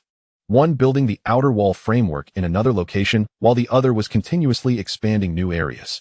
As for the survivors who had originally gathered outside, they were guided to another area by the mechanical warriors to avoid affecting the progress of the project.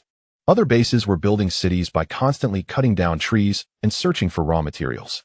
Here, Chun Fan had it easy. He could buy directly from the system. And the construction robots would start building tirelessly and efficiently. Now it finally has some style. Boss, how big will Steel City be built? After wandering around Steel City, Li Long returned to the house, where Chun Fan was fiddling with the radio on the table. The system's purchase could receive messages from any channel. Even encrypted military communications could be received. It certainly wasn't that simple. When I have time, I'll encircle the entire creek, Chun Fan said calmly, which shocked Li Long. The creek outside was not small and circled around Steel City. If it was completely enclosed, it would be much larger than an average county. It seemed Chun Fan had long-term plans. Is anyone in H City? I don't have many zombies here, and there's plenty of food. Is anyone coming to join? Wolf Base is recruiting. We currently have 50 people, sufficient food, and strong defense capabilities. If you want to join, hurry up. Who will come to save me? I'll give gold bars, super large gold bars. To all the unfortunate survivors, I am your father. Wow. Report your location, if you dare. After listening for a while, Chun Fan switched to the military channel. In the apocalypse, some survivors were living well, naturally unable to resist showing off or mocking. This is the command center of the Shangjing operation. All units receiving this message, please rush to Shangjing to resist this disaster. We encountered a powerful monster on G76 highway. Are there any troops nearby? Please come quickly for support. Unit 102 has encountered a zombie tide. All personnel are dead. Boom. I am Yang Tian, calling the Shangjing Command Center, calling the Shangjing Command Center. I am Yang Tian. The unit is trapped in Qingzhou. Many soldiers have sacrificed, and there are not many survivors left. Requesting support. Eastern War Zone reporting. The first wave of zombies has been dealt with, and the base is temporarily safe. Yang Tian? Isn't that the lieutenant's adjutant? Li Long, standing beside him, had a strange expression. How could they be trapped in Qingzhou? Boss, should we go take a look? Qingzhou is not far from here. If we take a helicopter, we can get there in about half an hour, Li Long asked, while Chun Fan fell into deep thought, contemplating whether it was worth it. To trap a lieutenant's 1,000-man troop, it must either be a massive tide of zombies or a powerful monster. If the lieutenants can't handle it, and we only have a dozen people here, are we just going to our deaths? Chapter 50. The Lieutenant in Distress. Boss, don't you need crystal cores? There should be quite a few with the lieutenants, Li Long said with a smile, knowing that Chun Fan was someone who couldn't resist the allure of crystal cores. But what if the support fails? Chun Fan replied with a half-smile, completely unaware of the situation. What would they face if they went? Let us go take a look. If we find we can't win, we'll just run away. Li Long thought for a moment and said that safety should come first before offering support. You kid really know how to think. Chun Fan smiled helplessly, but Li Long's idea was indeed the most correct. Just take a stroll around. If they can help, they will, and if not, they will run. Chun Fan was not the kind of person to sacrifice himself for others. If there were enough benefits at stake, he could even take the risk. All right, except for Wang Hu. Have Li Yi take the soldiers over. By the way, switch to heavy weapons. Chun Fan said, as there might be plenty of crystal cores if the lieutenants had killed many monsters. Got it. Li Long didn't hesitate and quickly ran out to notify Li Yi and the others. Before long, under Li Yi's leadership, 10 mechanical soldiers armed with heavy weapons stood by the helicopter. Wang Hu originally wanted to go along, but was rejected by Chun Fan and told to stay behind to guard Iron City. Soon, the helicopter slowly took off, roaring as it flew towards Qingzhou. Commander, we haven't received any response to our distress signal. We don't even know if the message went out. At this moment, in a residential area filled with collapsed buildings, the sound of explosions and the roars of monsters echoed everywhere. Damn it, we can only rely on ourselves. Pass the word down, hit them hard. If it comes to it, we'll die here. A lieutenant pounded his fist on the table, shouting loudly at Yang Tian beside him. Yes, outside, the residential area wasn't very large, and vehicles were piled up all around. Behind the vehicles, many soldiers were firing their weapons. Boom, boom, boom. In the center, 7 or 8 tanks were rumbling, their cannons firing continuously. The ground shook, and the already trembling buildings collapsed in an instant. Outside the residential area, surrounded by vehicles, there were endless zombies and crawling monsters that resembled wolf dogs. There weren't originally this many zombies. When the army passed through Qingzhou, a flock of giant birds appeared in the sky, rendering ordinary firearms ineffective, forcing them to use artillery. The deafening roar of the artillery attracted a massive number of zombies from within Qingzhou. Not only zombies, but it also drew out the hidden monsters nearby. Originally, there were nearly 30,000 survivors, but they were mostly devoured by the incoming monsters while trying to escape. Even over 1,000 soldiers were reduced to just a couple of hundred. In the end, the lieutenant had no choice but to lead his troops into a nearby residential area of Qingzhou, quickly setting up defensive structures to fend off the relentless zombie onslaught. Fortunately, there were still a few tanks crushing zombies along the way. Although they were nearly falling apart, their artillery systems were still functioning normally. What are those monsters planning? Why did they suddenly retreat? At this moment, the lieutenant climbed to a high building and looked outside with binoculars. The frenzied tide of zombies had actually stopped and was continuously retreating. The lieutenant knew that these zombies wouldn't leave for no reason, and since zombies lacked intellect, their collective retreat could only mean one thing. There were monsters controlling them. This is troublesome. Are there monsters that can control zombies? The lieutenant sighed. Originally, the frenzied attack from the zombies was already unbearable, and now the emergence of monsters that could control them was wiping out their last glimmer of hope. Xiaoyang, how much longer can the tank's cannon hold out? The lieutenant shouted to Yang Tian, who had just reached the rooftop, looking at the tanks that had stopped firing. It can hold out for 4 more rounds. How are the soldiers doing? Not too good. Most of them have sustained significant injuries, Yang Tian sighed. Having just completed a round of inspection, finding many wounded soldiers bandaging their injuries. Those infected with zombie poison had chosen to commit suicide. They could no longer escape. They should prepare for their final fight. Looking around with his binoculars, although the zombies and monsters had retreated, they were still far away, surrounding the entire residential area. Those zombies seemed to be waiting for something. Why not just take them down all at once? What are they waiting for? What could it be? When the apocalypse arrived, they had long prepared for death. It was just a pity that they hadn't protected the civilians. Yang Tian smiled bitterly. If they could safely evacuate the civilians, what would it matter if they died here? But now they not only failed to rescue the survivors, but they also had to pay the price with their lives. Wait and see what those damn things are up to. The lieutenant checked the bullets in his pistol and then said calmly. The zombie horde did not launch an attack again, giving the soldiers a chance to catch their breath as they squatted behind cover to rest. Meanwhile, 1,000 meters away from their location, behind the zombie horde, a massive figure loomed. With every step it took, the ground shook as if struck by artillery. This was a zombie, towering 10 meters tall, bloated, and from its appearance, it looked like an oversized baby. Let us call this zombie the baby zombie. Boom. In the next moment, the baby zombie sat down heavily on the ground, causing the earth to tremble, crushing many zombies underneath. With a grunt, the baby zombie, seemingly hungry, grabbed the zombies on the ground and stuffed them into its mouth. These zombies, under the baby zombie's control, showed no signs of resistance. The baby zombie possessed a certain level of intelligence, able to control zombies and mutated animals.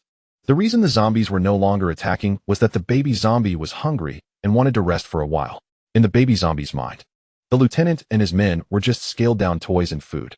It was hard to imagine how such a gigantic zombie could come into existence. Was it due to mutual consumption and evolution? The baby zombie, being a human infant, probably didn't possess the ability to devour other zombies at first. The most likely explanation is natural evolution. Chapter 51. Intense close combat. Boom. Boom. Boom. Meanwhile, on Chun Fan's side, the helicopter was flying at high speed, and no one noticed that a large lizard was closely following behind it. The lizard crawled at a high speed. Not as fast as the helicopter, but not too slow either. Trees around it collapsed under the impact of the giant lizard. This lizard was the same one that had appeared beneath Wong, whose apartment complex earlier. Boss, we found something very strange. At this moment, in the survivor gathering place where Chun Gua and others were, several soldiers ran in from outside. What did you find? Chun Gua, who was looking at the map, raised his head in confusion. Hadn't these people gone back to the previous cleanup point to dispose of the bodies?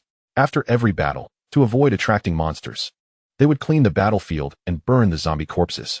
Boss, take a look at this. One soldier, wearing gloves, took something out of a plastic bag. The palm-sized scales, resembling fish scales, are black with a hint of green and appear very smooth. When we returned to the cleanup point, we found that all the zombie corpses had disappeared. Only some severed limbs, and these scales remained at the site. The warrior spoke up, saying this was the first time encountering such a situation. The severed limbs looked as if they had been torn apart by some animal. Aside from these scales, was there anything else?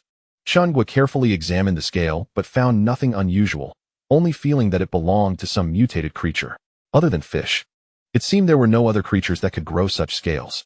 After all, this thing looked like an enlarged version of fish scales. But the cleanup point is far from the creek. The fish in the creek couldn't possibly grow 2 legs and walk out, right? There was also some slime, resembling saliva, which was highly corrosive. We touched it with a wooden stick, which was quickly corroded away. Then we found large beast footprints and a mark that looked like it was flattened by a tire. Hearing what the warrior said, Chun Gua fell into deep thought. It seemed that some big creature had appeared. This kind of situation had not occurred before. Was it a suddenly appearing monster? Wait a minute. I'll go take a look. You all take the crystal cores to Steel City. Chun Gua felt a headache coming on. The cleanup point wasn't far from the gathering place, and to avoid encountering a powerful monster, he had to go take a look. What kind of monster could this be?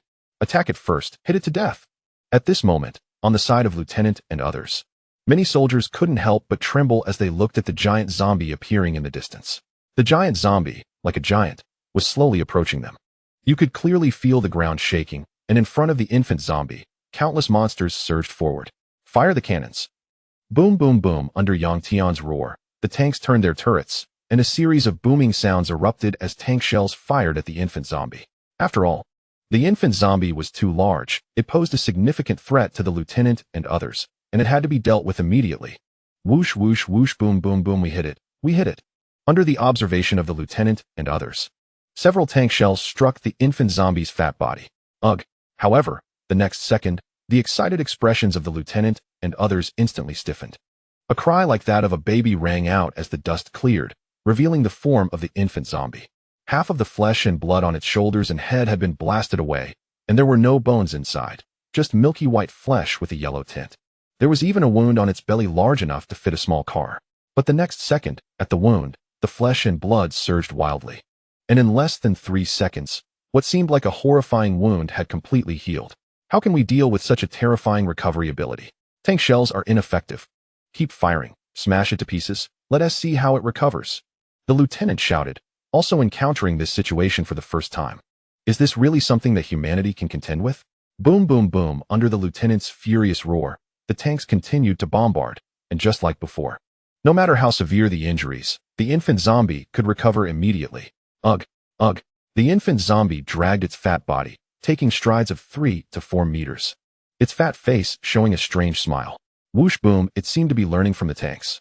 The infant zombie grabbed a large number of zombies and threw them away from a distance of 700 or 800 meters.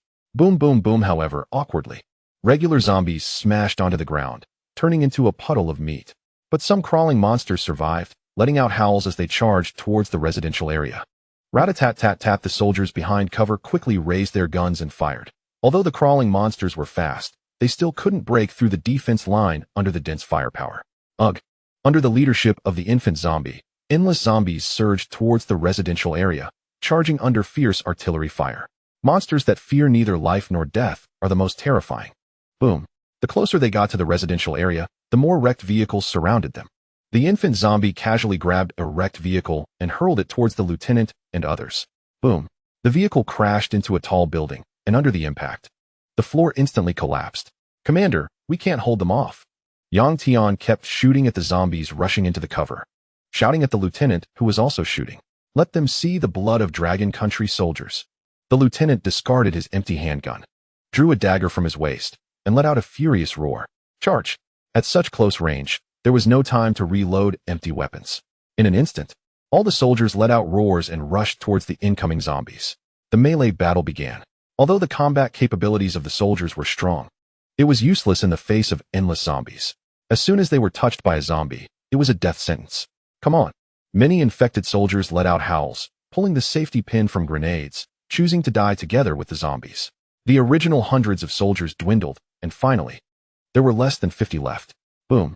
And the infant zombie quickly joined the battlefield, smashing high rises with a punch, crushing many soldiers. Its massive body stepped into the battlefield, crushing countless zombies underfoot. Chapter 52. Reinforcements arrive. Ugh.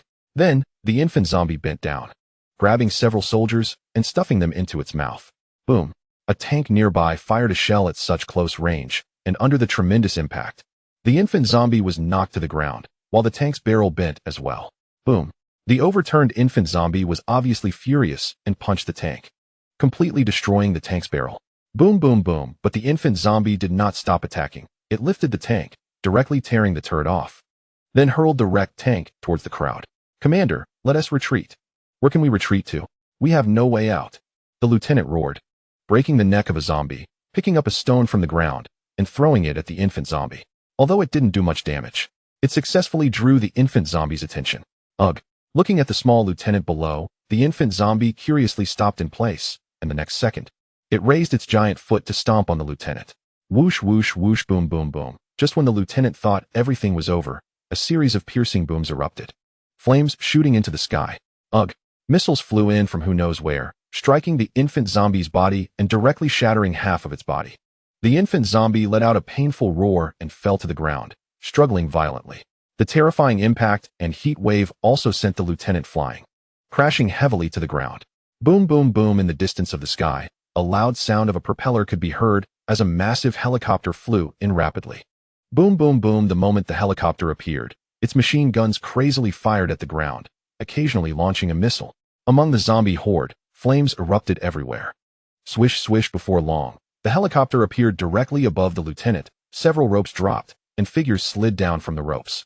Boom, boom, boom. As soon as the mechanical soldiers landed, they unleashed a torrent of bullets from their Gatling guns at the zombies surging from all directions. How's it going? Not dead, right? Looking at the lieutenant, who appeared somewhat dazed, Chun Fan extended his hand. Good boy. The lieutenant came to his senses, tears shimmering in his eyes as Chun Fan pulled him up. Quickly deal with these zombies. Leave this big guy to Li Yi. Chun Fan shouted to the mechanical soldiers crazily shooting with heavy weapons, then began organizing the soldiers around to gather.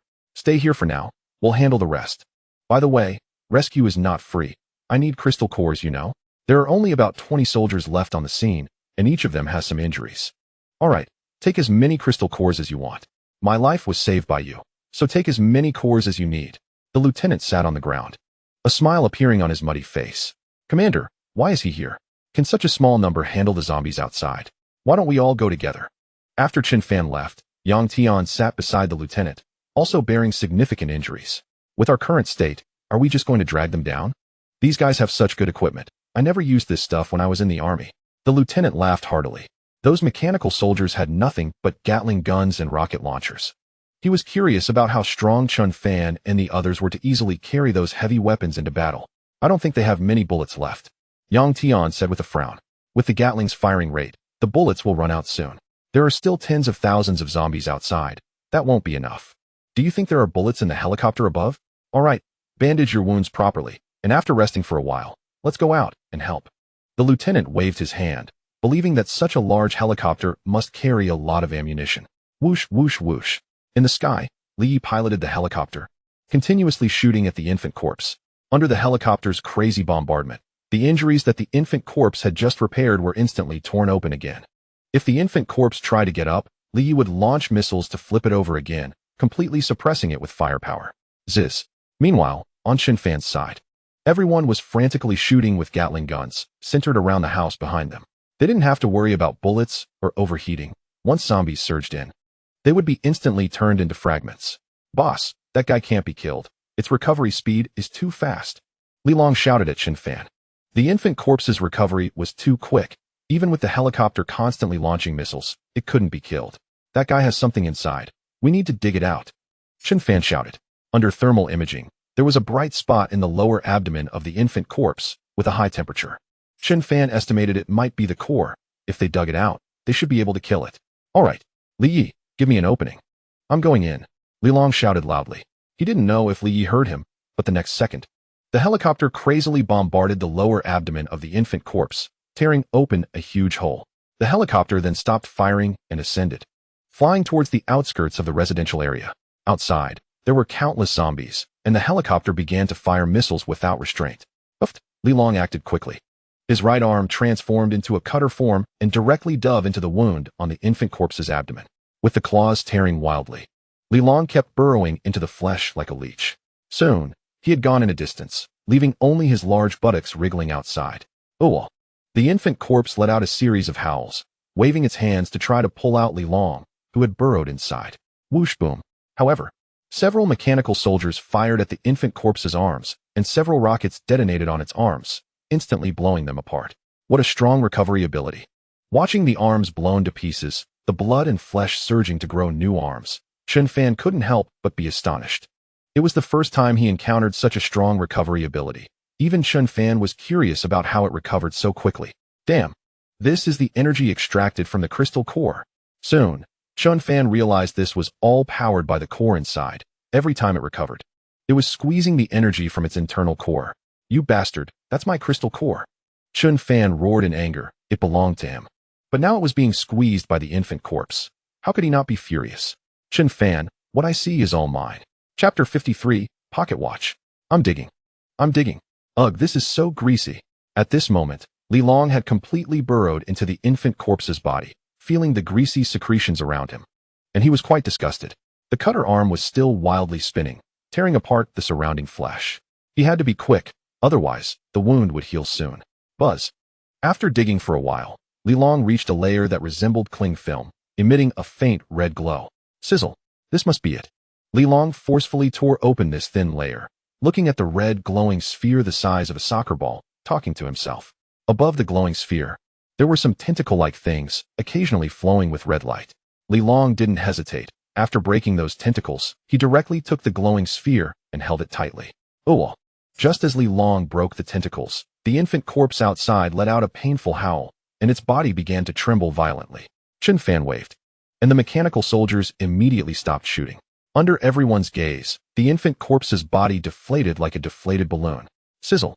Soon, a sound of flesh being cut echoed as Li Long dragged a crimson spherical object out from the infant corpse's body.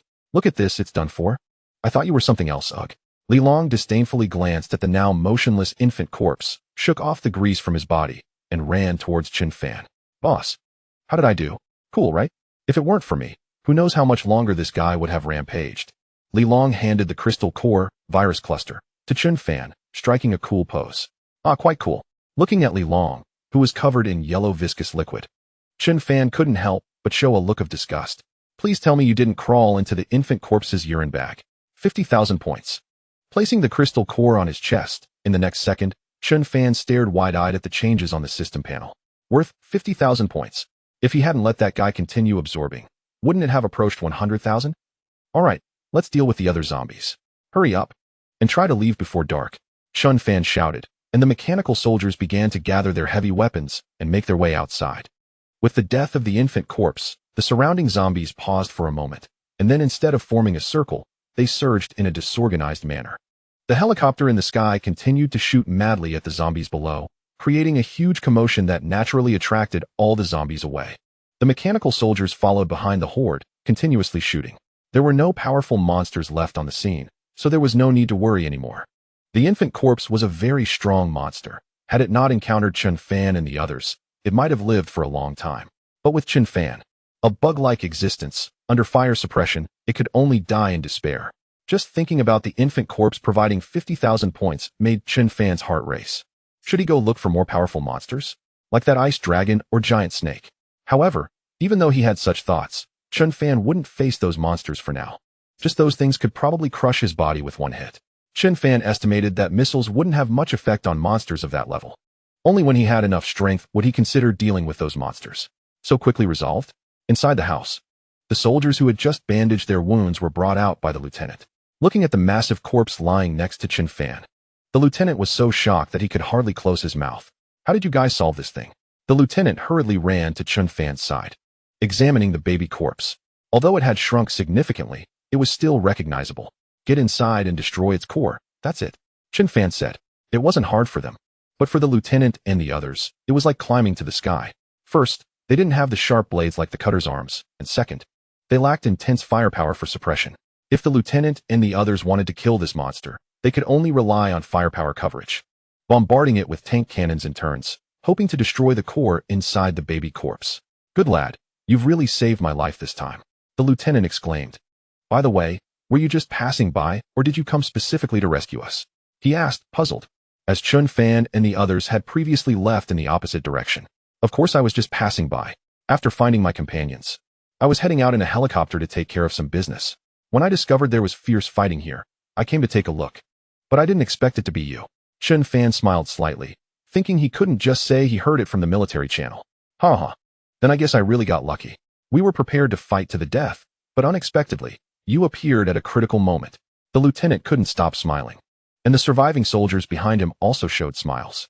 If they could live, who would want to die? I see you don't have many people left here. How about leaving with me?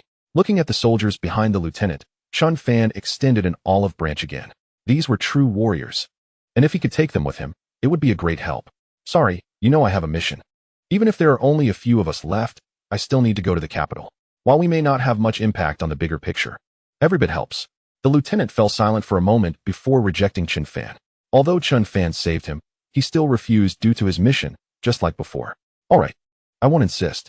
Chen Fan sighed. After dealing with the zombies and collecting the crystal cores, they would also be leaving soon. Looks like I was rejected again. I guess my charm isn't strong enough.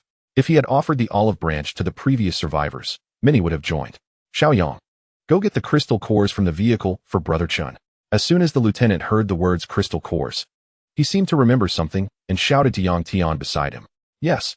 Then, Yang Tian brought a few soldiers and unloaded a box of crystal cores from a nearly scrapped military truck. They had collected about 3,000 crystal cores along the way. Don't think it's too few. This is all that's left, the lieutenant said awkwardly, knowing that Chen Fan particularly needed crystal cores, but they could only provide this little. The lieutenant was a straightforward person. Seeing the cores weren't enough, he took out a pocket watch from his pocket. Take this as a memento. After some persuasion from the lieutenant, Chen Fan finally accepted the pocket watch. To the current lieutenant, this pocket watch was the most precious thing. Chapter 54. The giant lizard that gained intelligence. So, are you leaving now?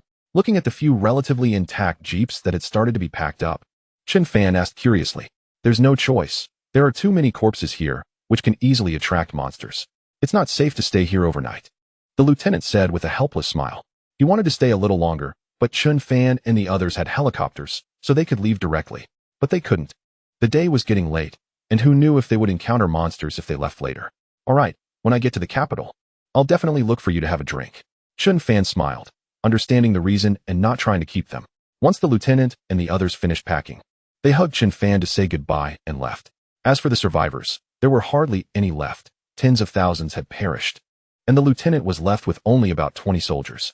If Chen Fan and the others had arrived any later, not a single person would have survived. Boom, boom, boom.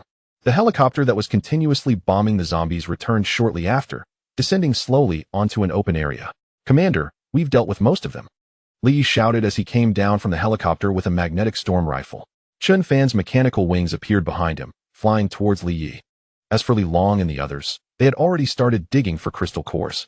This time, Chen Fan had purchased a special device for absorbing crystal cores from the system. Once close to the cores, they could be directly absorbed, significantly increasing everyone's efficiency. If you had to face that monster alone, could you handle it? Chen Fan pointed to the baby corpse and asked Li Yi. I can, but it will take a little time, Li Yi said seriously. With the magnetic storm rifle charged, he could directly shoot through the baby corpse's abdomen. How powerful is this thing? Chen Fan was surprised. The baby corpse had a strong recovery ability and was just larger in size. Apart from that, it didn't have anything particularly powerful. Its defense was incredibly weak. Whoosh. Li Yi raised the magnetic storm rifle and shot at a nearby scrapped vehicle. A crisp sound rang out as a blue arc shot out, creating an egg-sized hole in the car door, with the surrounding metal leaving a layer of charred marks. As if it had been electrocuted. Buzz, buzz. That was the normal firing mode. Next, Li Yi switched to the charging mode. A series of buzzing sounds echoed. Like the sound of energy charging. The gun's muzzle displayed flickering arcs of electricity. Zzzzz. Boom. The next second, a fist-sized blue energy ball shot out, instantly striking the previously scrapped car. A booming sound erupted as the car was flipped over by the force, arcs of electricity spreading out and dancing wildly. At the point of impact, specifically at the car door, the entire door was shredded and the surrounding metal was a deep black. That's about it. If it were against a human, it could shatter them instantly, Li Yi said after retracting his weapon. In normal mode, the magnetic storm rifle had an extremely fast firing rate and a range of nearly 1,000 meters. However, in charging mode, the range was only about 50 meters, but it was an area attack. Instead of bullets, it shot energy. This thing had decent damage and could play a significant role against powerful monsters or hordes of zombies. Chen Fan said. In normal mode, it was somewhat similar to a laser rifle. But unlike that, the laser rifle had stronger penetration and a longer range. Not far away, Li Long, who was digging for crystal cores, stared intently at the rifle in Li Yi's hands. So big, so thick, and it even glows. Boss is not around. If there's anything, just tell me directly. At that moment, inside Iron City, Wang Hu looked at Chun Guo, who was sitting in a chair. Wang Hu's attitude was relatively good since they had sent a box of crystal cores over at noon. When Chun Guo arrived, he was brought into the room by Wang Hu. It's like this, a powerful crawling monster may have appeared near our gathering place. Analyzing the footprints left behind, it should be a very large crawling monster. We can't handle that kind of monster, so we wanted to let Iron City take a look. Chun Guo didn't beat around the bush and directly shared the information he had gathered from the site earlier that day. If you can't handle it, do you think we can? Wang Hu asked in a flat tone, his mood sour throughout the day. Well, we don't have heavy weapons. And that kind of monster should have very strong defenses, which is why we thought to inform you. After all, it concerns the safety of so many people.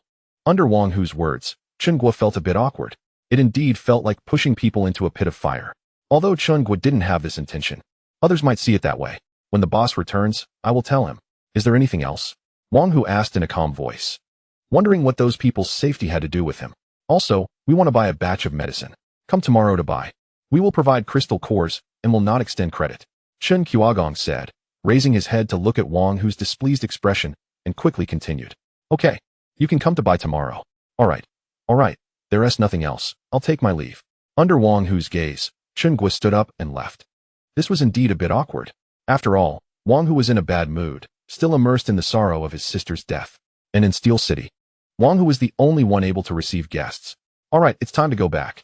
The sky was gradually getting dark, and after a long time, just as it was about to get dark, Li Long and others had collected almost all the crystal cores. They had collected over 60,000 zombies, obtaining more than 4,000 crystal cores, which was an exceptionally low drop rate. Adding the ones from the lieutenant, there were a total of just over 7,000 crystal cores, which converted to more than 70,000 points. Chen Fan had just gained 50,000 points. And combined with these 70,000, he had a total of 120,000 points. Unexpectedly, coming out this time, he actually obtained 120,000 points. From earlier until now, Chen Fan had been smiling. After a while, this group boarded the helicopter, slowly ascending, flying towards Steel City. And soon, the sky turned completely dark. In the night, a massive figure appeared. The giant lizard that had been hiding in the distance came to the battlefield filled with zombies, frantically devouring the corpses left on the battlefield. A hint of humanity flickered in its crimson eyes. Had it gained intelligence? Chapter 55, Conqueror Mecha Nano Steel Body Boom. Boom boom. The helicopter flew quickly, and in just over half an hour, it returned to Steel City. The sky was completely dark, and by night, the survivors lingering in Steel City had also left. However, at this moment, Steel City did not appear dark. Everywhere was illuminated by searchlights. And construction robots were constantly building the city walls. The outer wall was already taking shape, with half of the framework built, and the inner city had begun to fill with steel materials. After all, there were enough points, so there was no need to worry about materials. Near Steel City, Many survivors were building houses close to the outer wall. Boss, Chun came to see you today. As soon as Chun Fan got off the helicopter, Wang Hu, who was waiting outside, ran over slowly to say, "Oh, what did he want?" Chun Fan was a bit puzzled. Did he come to buy weapons again? He said he discovered a giant crawling monster and didn't he know where it had gone. They couldn't handle it, so they wanted us to take a look. Wang Hu said, entering the house with Chun Fan. Wang Hu had already taken out all the crystal cores from the vending machine, piling them together with the crystal cores sent by Chun Gua and others. Are there still giant crawling monsters nearby? Chun Fan asked while absorbing the crystal cores. Previously, during the reconnaissance, he had only encountered a giant bird. I don't know. I can't tell if that guy was just talking nonsense. Wang Hu shrugged. As he still wasn't sure about Chun Guo's character, it was normal for him to act like this. He is not an idiot. There's no need to lie to us, Chun Fan said, quickly finishing absorbing the crystal cores, with 15,000 points credited, adding to the original 120,000. The total earnings in a few days was 135,000 points. Should we go take a look? Let us go tomorrow. It's too late today. After that, Chun Fan walked out of the house and headed towards a nearby open space. Li Long, move all the vending machines to the outer city. Got it. The huge vending machines were easily lifted by Li Long and other mechanical warriors with their immense strength. There was nothing left in the inner city, and the clutter in the area had been cleared, leaving only open space. Buzz. Beep. The Conqueror Mecha was on standby. Soon, in the open space, the space twisted, and a large mecha descended. It stood 5 meters tall, entirely black, with red lines on top. It had no wheels or tracks, but 8 giant mechanical legs. Its shape resembled a spider. 3 meters up was a rotating turret. Each side had an automatic machine gun turret, and even underneath, there was a turret hanging there. At the very top, there was a turret measuring 2 meters long and half a meter wide. This was a laser main cannon with a range of almost 2,000 meters. Boss, this thing. Wang Hu, who rushed over, was left speechless, staring at the giant mecha in shock. Under Chun Fan's instructions, the Conqueror Mecha began to roam around the inner city, constantly scanning the surroundings for hidden monsters. This thing was not for defense, but was a main offensive combat mecha that could charge into the zombie tide. Although it moved slowly, its powerful fire coverage could prevent zombies from approaching. New weapon, Conqueror Mecha. Chun Fan said that if a zombie tide occurred, sending this guy would be like sending a walking battlefield meat grinder. By the way, I've upgraded your and Li Long's equipment, so you can get familiar with it, Chun Fan said, equipping Wang Hu and Li Long with mechanical wings, an all-around intermediate propulsion system, and intermediate energy devices. Just like that, Chun Fan now had about 100,000 points left. Each Conqueror Mecha cost 10,000, and it was enough to guard Steel City without needing to buy too many. Nano-level steel body, 20,000 points. Then, Chun Fan purchased the nano steel body he had long desired. 20,000 points was a small price to pay. Nano-level steel body, all-around transformation. Can resist general firearms, excluding heavy artillery, and possesses strong automatic recovery capabilities. From the outside, Chun Fan's appearance showed no changes, but in reality, the material of his original body had transformed into a nanobody. Swish. Taking out an energy dagger, he made a large cut on his arm. Under Chun Fan's watch, a substance resembling flowing water appeared at the wound. The flow of water attracted each other and instantaneously repaired the cut. Of course, Chun Fan knew that it was not water but billions of nanotech worms that could instantly heal any injuries on his body. Try shooting me a few times. Chun Fan tossed a shotgun to Wang Hu and said after stepping back a bit. Huh, boss, you're not joking, are you? Although he had seen Chun Fan's strong recovery abilities at such a close distance, wouldn't the shotgun kill Chun Fan directly? It's fine, just shoot, Chun Fan said. With the nano-level body, there was no need to worry about these weapons. Well, okay then. Boom. At Chun Fan's strong insistence, Wang Hu picked up the shotgun and fired. A loud bang echoed as countless steel balls struck Chun Fan's chest, but he stood there as if nothing had happened. The moment the steel balls hit his chest, Chun Fan felt the impact, but it caused him no harm. It didn't even break through his defenses. If other programs and weapons were added, it should be even more powerful. Chun Fan thought to himself. After acquiring the nano-level body, many things could be purchased. For example, a nano defense shield or a body transformation program. The so-called body transformation was simply controlling the nanotech worms inside his body to form the weapons he desired. They could be firearms or cold weapons. After adding some programs, turning his arm into an energy cannon would be no problem. Nano transformation program. 5,000 points. Can freely control the nanotech worms in the body to create desired items. Nano energy cannon external weapon. 5,000 points. when using the energy cannon. It will automatically form a handheld energy cannon when not needed. It will automatically merge into the body to enhance defense. There are many weapons and programs that can be paired with a nanometer-level body, and Chun Fan carefully selected a few that he needed. For example, the nanomaterial transformation program, the nanomaterial energy cannon external weapon, and a nanomaterial energy protection device worth 10,000 points. Nanomaterial energy protection device, 10,000 points, can be hidden external armor. Can merge into the body to enhance defense when not needed. Once activated, it will form an energy shield outside the body, capable of resisting 10 direct hits from tank shells. As for unnecessary items, Chun Fan eliminated them, such as the laser eye, which was no longer very helpful to him. As for upgrading the laser eye, there was no need at all. After all, with the nanomaterial energy cannon, its power was no less than that of a mid-level laser eye, and it consumed much less energy. Chapter 56 Data Terminal Device Host Chun Fan level. Secondary steel body. Strength surpasses level 1 mechanical warriors, but remains at level 2 for unknown reasons. Energy, 100 points, 42,000 points. External armor. Nanomaterial energy cannon, nanomaterial energy protection device. After looking at the changes on the system panel, Chun Fan fell into deep thought. His strength surpassed that of a level 1 mechanical warrior, but his level was stuck at level 2, and it was for some unknown reason. The system was definitely messing with him. 42,000 points, spending money like flowing water. Chun Fan sighed. His original 130,000 points were now reduced to such a small amount. Buzzing then, Chun Fan spent another 20,000 points to purchase 10 level 3 mechanical warriors, bringing the total in Steel City to 22 level 3 mechanical warriors and 1 level 1 mechanical warrior. Woohoo, I can fly now? Not long after, Li Long, who had just moved the vending machine to the outer city, flew towards Chun Fan from behind the mechanical wings. How does it feel?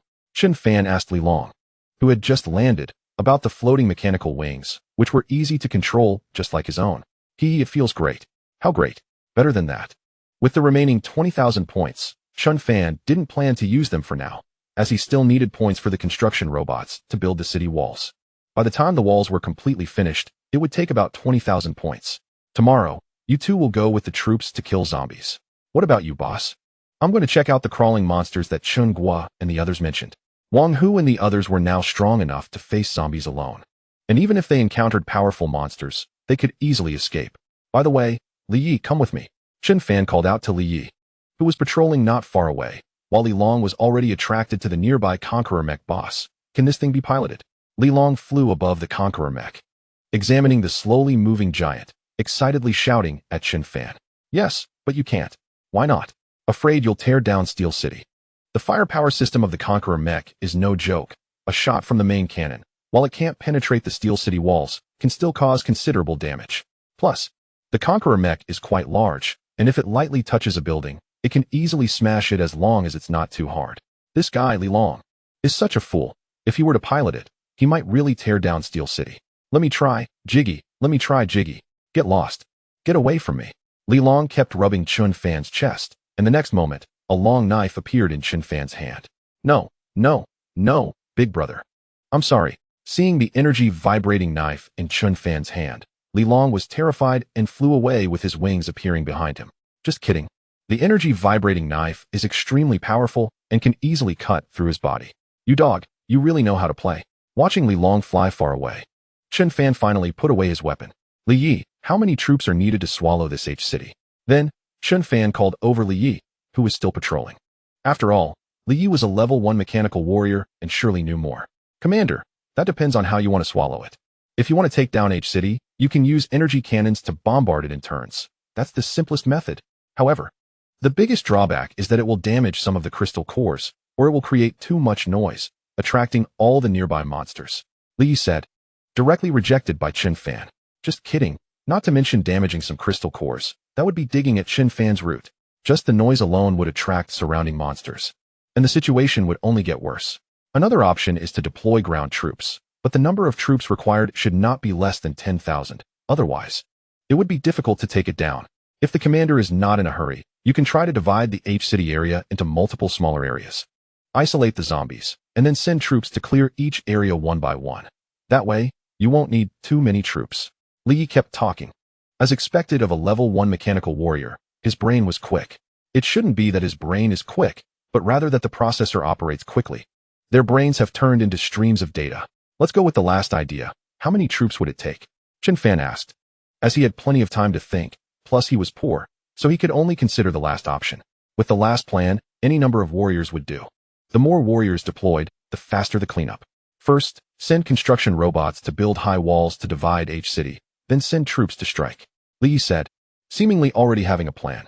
You, this guy, are really quick-witted. Chen Fan joked, this plan might be slow, but it's safe and wouldn't create too much noise. Mainly to save money, Chen Fan was really poor now. If the commander completely transformed into a machine, his thinking ability would be faster than ours. What Li Yi suddenly said left Chen Fan stunned. It was originally just a joke, but Li Yi answered seriously. Chen Fan then remembered that on the battlefield, Wang Hu and Li Long sometimes thought faster than himself. Wang Hu and Li Long were also fully transformed, their brains digitalized, while he, on the other hand, retained his brain and still had blood flowing in his body. I see. Chen Fan smiled. Ordinary transformation pods cannot transform him, although he could also digitalize his brain. But it would require purchasing something, a troublesome item. Data terminal device. 2 million points, a prerequisite device for the host's brain digitalization. The data terminal can record the host's data and memories with other mechanical warriors. In the event of accidental death, it can be resurrected by consuming points. This thing is really awesome. If Chen Fan bought it, he could be considered immortal, provided the data terminal device is not destroyed by someone. If it gets destroyed, it would be useless. So, it must be hidden away. 120,000. Isn't that asking for my life? Chen Fan sighed. It seemed that brain digitalization was out of the question for the short term. If Chen Fan were to be compared to a computer, then his combat power would be like a top-tier graphics card, while his brain would be like the lowest-level processor.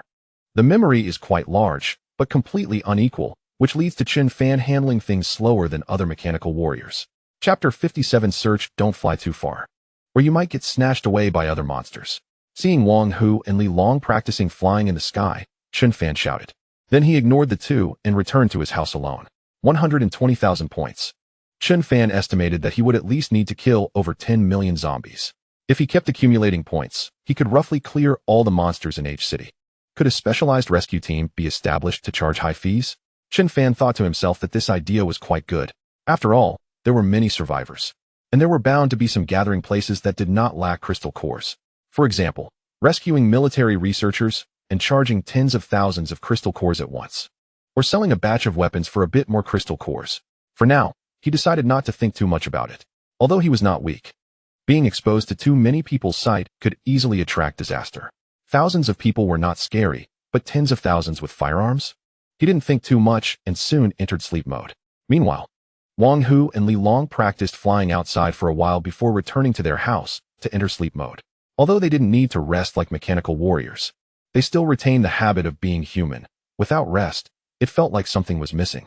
They couldn't just patrol outside like mechanical warriors, which would be torturous for Wang Hu and Li Long. They walked back and forth. Although they wouldn't get tired, it was boring.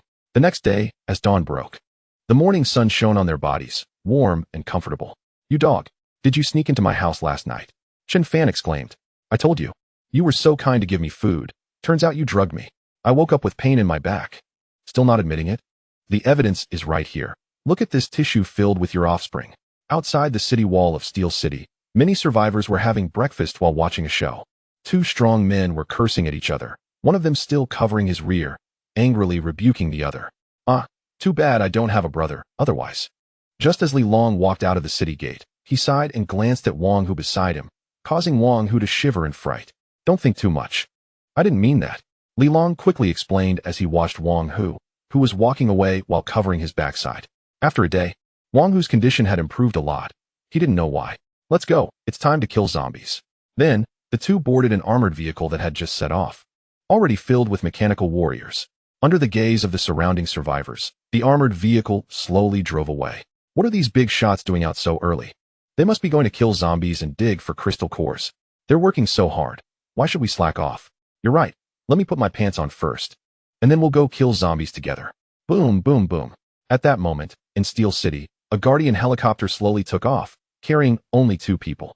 The pilot, Li Yi, and Chen Fan originally did not plan to fly the helicopter, but due to the unclear location of the monster mentioned by Chen Gua, they had to fly the helicopter to search. The noise of the helicopter was loud and would likely attract the monster, combined with thermal imaging. They should be able to find it. As for Wang Hu and Li Long, a total of 20 mechanical warriors went with them. Fortunately, the armored vehicle was big enough. Otherwise, they would have to spend money to buy another one. The helicopter flew quickly and soon arrived at the area described by Chun-Gua and others.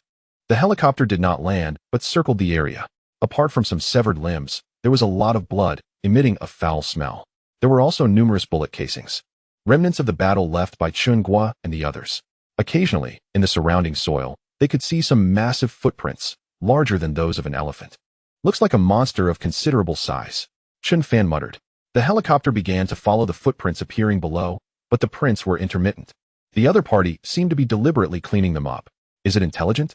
Commander, the footprints have disappeared. After flying for a while, next to a road. The original giant beast footprints vanished. The other party must have climbed onto the road, but there were 2 roads ahead. And they didn't know which way the other party went.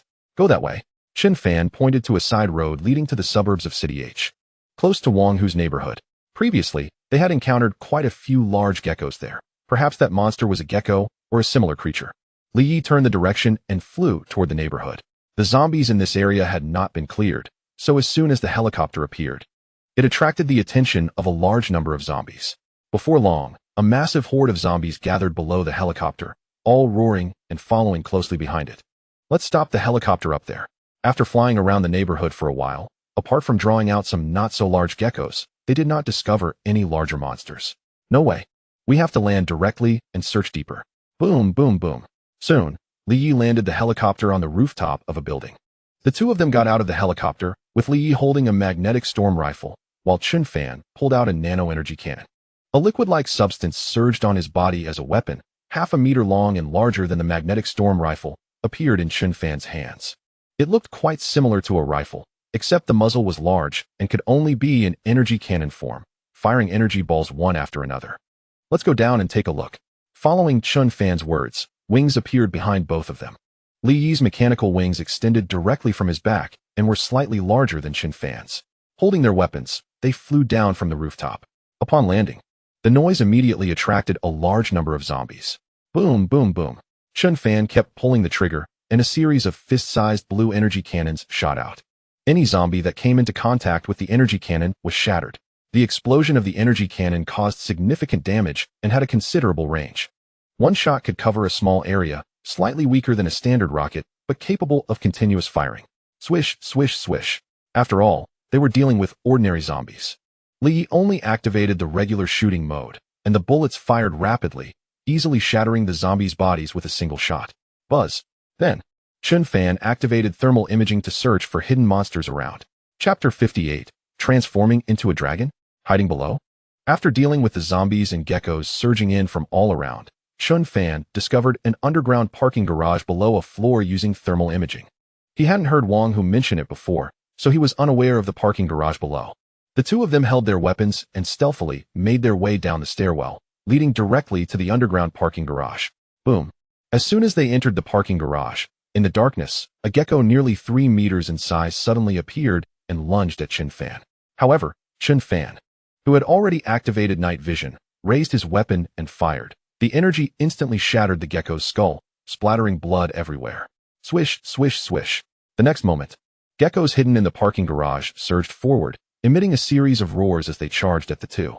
Chun Fan and Li Yi stood back to back, continuously firing at the incoming geckos.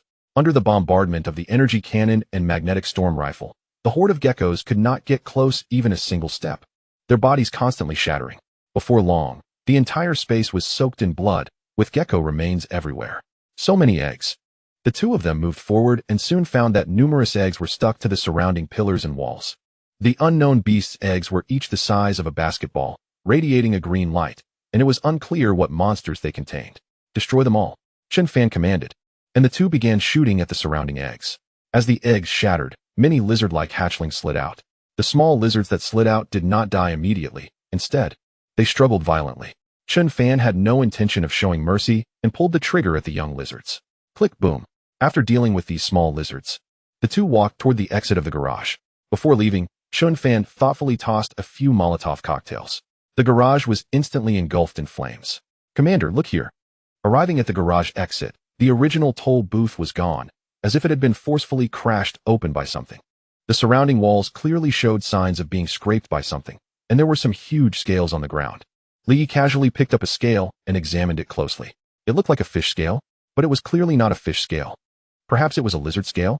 Do lizards have scales? Mutated ones might. After all, those little lizards from earlier did. The two were conversing with each other. And from the palm-sized scale, they could analyze that there must be a big creature around. However, it seemed to have left. That creature should come back, Chen Fan said. After all, its eggs were still here. Although he had cleaned them up, this was its lair, and it would return sooner or later. Should we wait here? Li asked. The scales weren't very thick, and the creature's defense shouldn't be strong. They could fight. Let's wait. That creature will definitely come back, Chen Fan said. Then placed several Gatling turrets around as a precaution. Let's find a place to wait for it to return, Chen Fan said, and the two hid inside a building.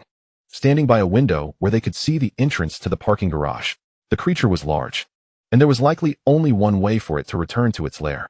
Meanwhile, outside Qingzhou City, at the site of yesterday's battle, a giant beast lay on the ground, its back scales twisting and shedding at an incredible speed, revealing dark, dull scales. This giant creature was the giant lizard that had appeared last night, and it had undergone significant changes. After devouring all the corpses on the battlefield, its life form had also changed. Its 12-meter-long body looked quite terrifying, with legs larger than an ordinary barrel. Two large bulges seemed to be forming under the dark scales on its back, as if something was about to burst forth. The same was true for its head, where two small bumps looked as if they had emerged after being beaten up. But only the giant lizard knew that it was about to face a true evolution. Roar! The giant lizard excitedly swung its tail, slamming it into the ground, sending up a cloud of dust. Boom, boom. After all the scales had fallen off, it finally stood up and began to slowly depart. Naturally, it was going home. There were little babies to hatch. Not only did it need to evolve, but its children were also about to be born. Good things come in pairs. Damn it, the zombies keep multiplying. Luckily, no powerful monsters have been attracted. At this moment, Wang Hu, Li Long, and the others were fighting fiercely against an endless sea of zombies. They were directly covering the area with firepower, constantly bombarding the zombies. Isn't this too overwhelming? Can't they run out of bullets? Who knows? But they are indeed impressive, just in this short time. They have killed at least 20,000 zombies. Who knows? I just know that if we don't change locations, we might not get a single crystal core. Compared to them, our weapons are like toys. Not far away, dozens of survivors were gathered, watching the mechanical warriors crazily attacking the zombies, and couldn't help but sigh in helplessness. They came to kill zombies too, but found that all the zombies in this area had been monopolized by the Steel City warriors. They couldn't get a hand in at all. The enemy's firepower was too fierce, wielding heavy weapons. In contrast, their own people had only handguns, machetes, and a single rifle, with very few bullets. Go rob the zombies? Forget it. When it comes to dividing the crystal cores, they won't get any. Watching the mechanical warriors dig for crystal cores was like bandits raiding a village. To avoid offending the Steel City warriors, these survivors had no choice but to head to other places. However, because of the commotion caused by the mechanical warriors, many zombies in a wide area were attracted over. If these survivors wanted to kill zombies, they could only go further away. Li Long and Wang Hu had no thoughts about this and were too lazy to bother. How many crystal cores do we have now? Li Long casually tore off a zombie's head and called out to Wang Hu, who was digging for crystal cores not far away. 1,600. So few? We need to keep killing. Led by Li Long, 20 mechanical warriors with heavy weapons charged directly into the zombie horde. After all, they were immune to zombie toxins, and no powerful monsters had appeared yet, so there was no need to worry. Chapter 59, The Giant Lizard's Tears. Commander, that guy doesn't seem to be coming back. On Chen Fan's side, they had been waiting for a long time, right up until noon. Not a single monster was seen, not even a zombie. If we wait a little longer, and that guy doesn't come back, we'll leave, Chen Fan said. It shouldn't be like this. It had been so long. Even if it went to hunt, it should have returned by now. Could it be an irresponsible monster? Or has it already discovered that its children are dead? At noon, under the scorching sun, a giant black monster lay on a small hill nearly a kilometer away from the community, its eyes fixed on the distant community. Upon closer inspection, there seemed to be liquid flowing from the corner of the monster's eyes, resembling tears. The giant lizard had been on the hill for over an hour and had long spotted the helicopter on the distant rooftop, knowing it belonged to Chen Fan and the others. Moreover, from a kilometer away, the giant lizard could smell a familiar scent. The giant lizard knew what it was and was aware that all its children were gone. The giant lizard was also very intelligent. It seemed to understand that it was not a match for Chen Fan, or for some other reason, and did not move towards the community. Instead, it lay still on the hill, seemingly waiting for something. After another hour had passed, the distant helicopter began to move, emitting a series of roaring sounds as it took to the air. Before long, the helicopter disappeared from the giant lizard's view. After waiting a little longer, the giant lizard finally poked its head out, dragging its massive body and charging madly towards the community. Even if it could save just one child, it would be worth it. Boom. After its body grew larger, it found it difficult to enter the underground parking garage, but the giant lizard didn't care about that. It wildly twisted its body, continuously burrowing into the garage. Beep, beep, sizzling, rumbling. As soon as it entered the underground parking garage, several red beams shot at it, followed by an endless barrage of bullets. When leaving, Chen Fan had removed the turrets outside the garage, but had placed 3 turrets inside. As soon as the giant lizard entered the garage, it was simultaneously locked on by all 3 turrets, and bullets rained down. Roar. Startled by the sudden barrage of bullets, the giant lizard let out a roar.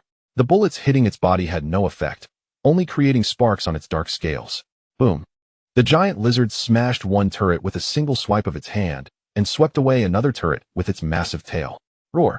For the last turret, the giant lizard charged through the intense gunfire, its massive jaws snapping down, tearing apart the turret that was still firing.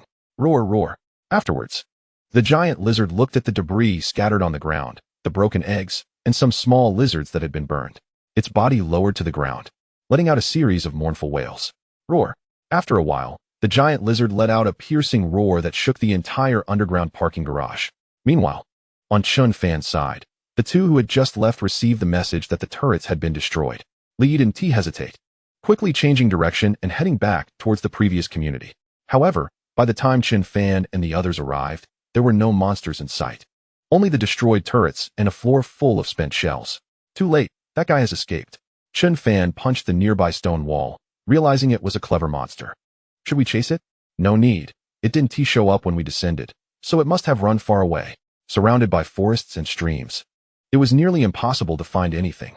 Chen Fan sighed and said that when they landed, they used thermal imaging to scan the area, but found no monsters. In the end, the 2 searched around, and as Chen Fan had said, the other party had vanished without a trace. Let's go to Wang Hu and the others. Chen Fan was quite displeased at returning empty-handed after spending so much time without any results. Meanwhile, over at Wang Hu and the others, they had already killed a large number of zombies.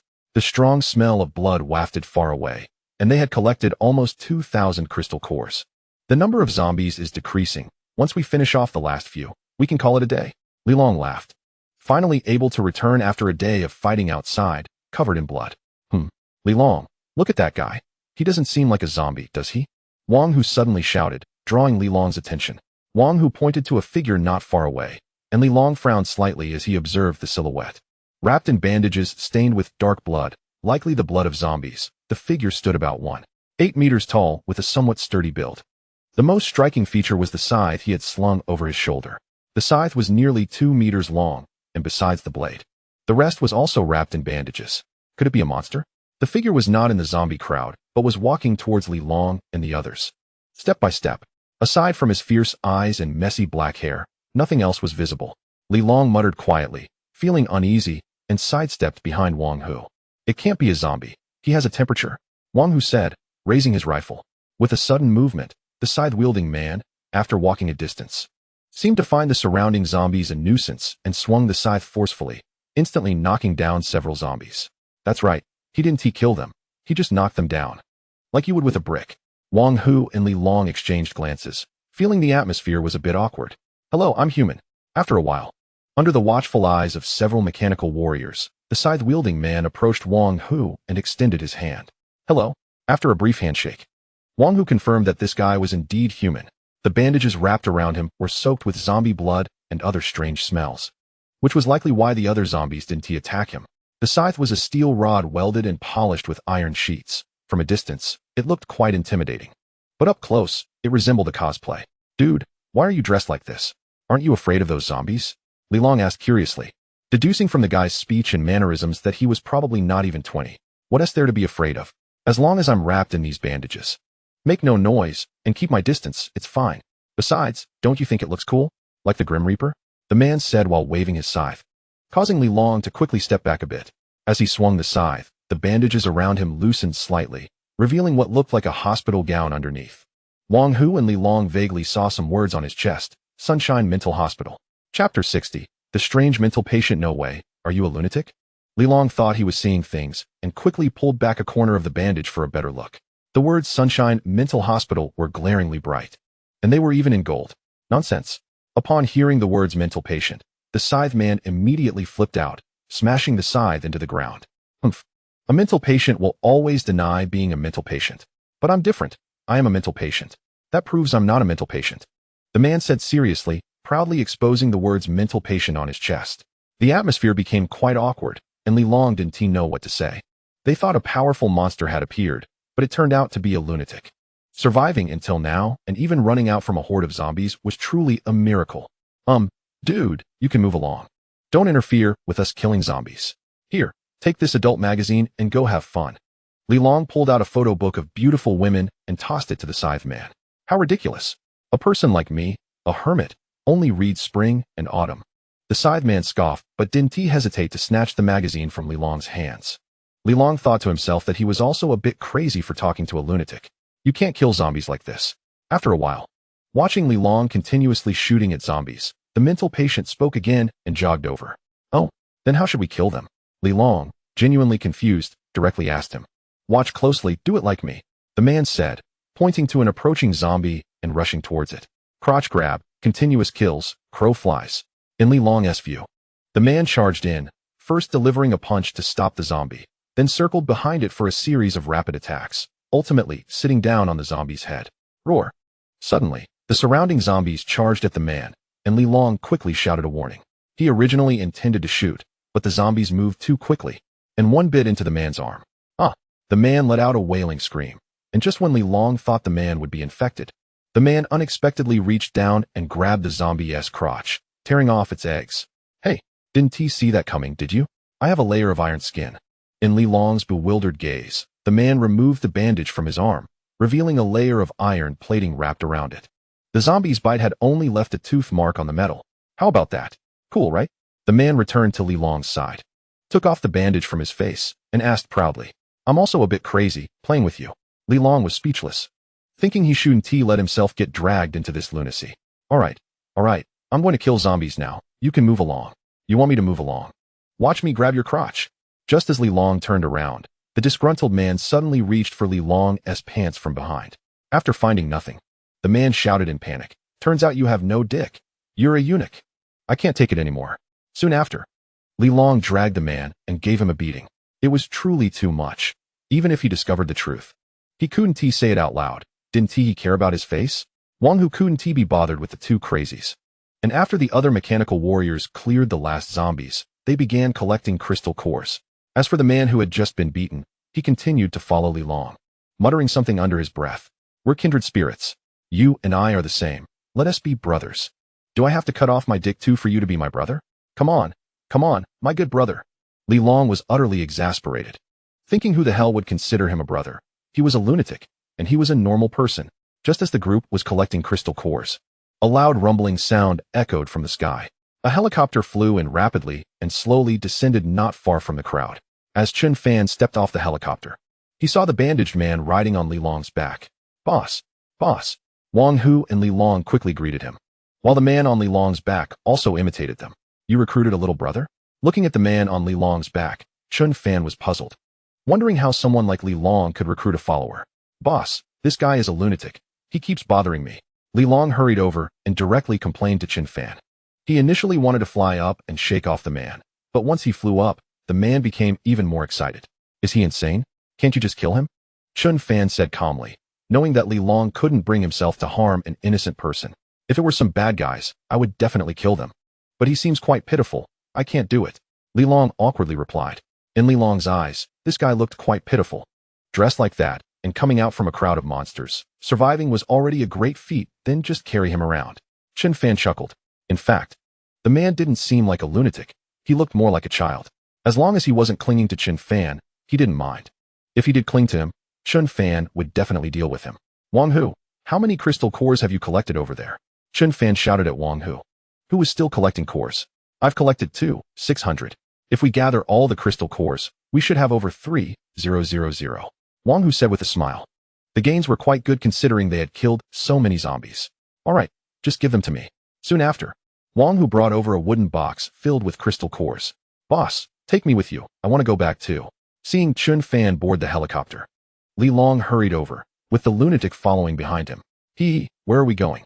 The insane man put his sickle into the helicopter and sat next to Li Long, grinning and asking, "Why are you following me? I'm coming with you." "Why just with me?" "Because you and I are kindred spirits. We're brothers." The helicopter slowly took off and moved towards Steel City, leaving Li Long speechless along the way. He had boarded the helicopter to shake off this guy, but Chen Fan didn't oppose the man getting on at all.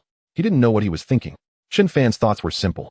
He wanted to see if he could turn the lunatic into a mechanical warrior. If he transformed him, would he return to normal?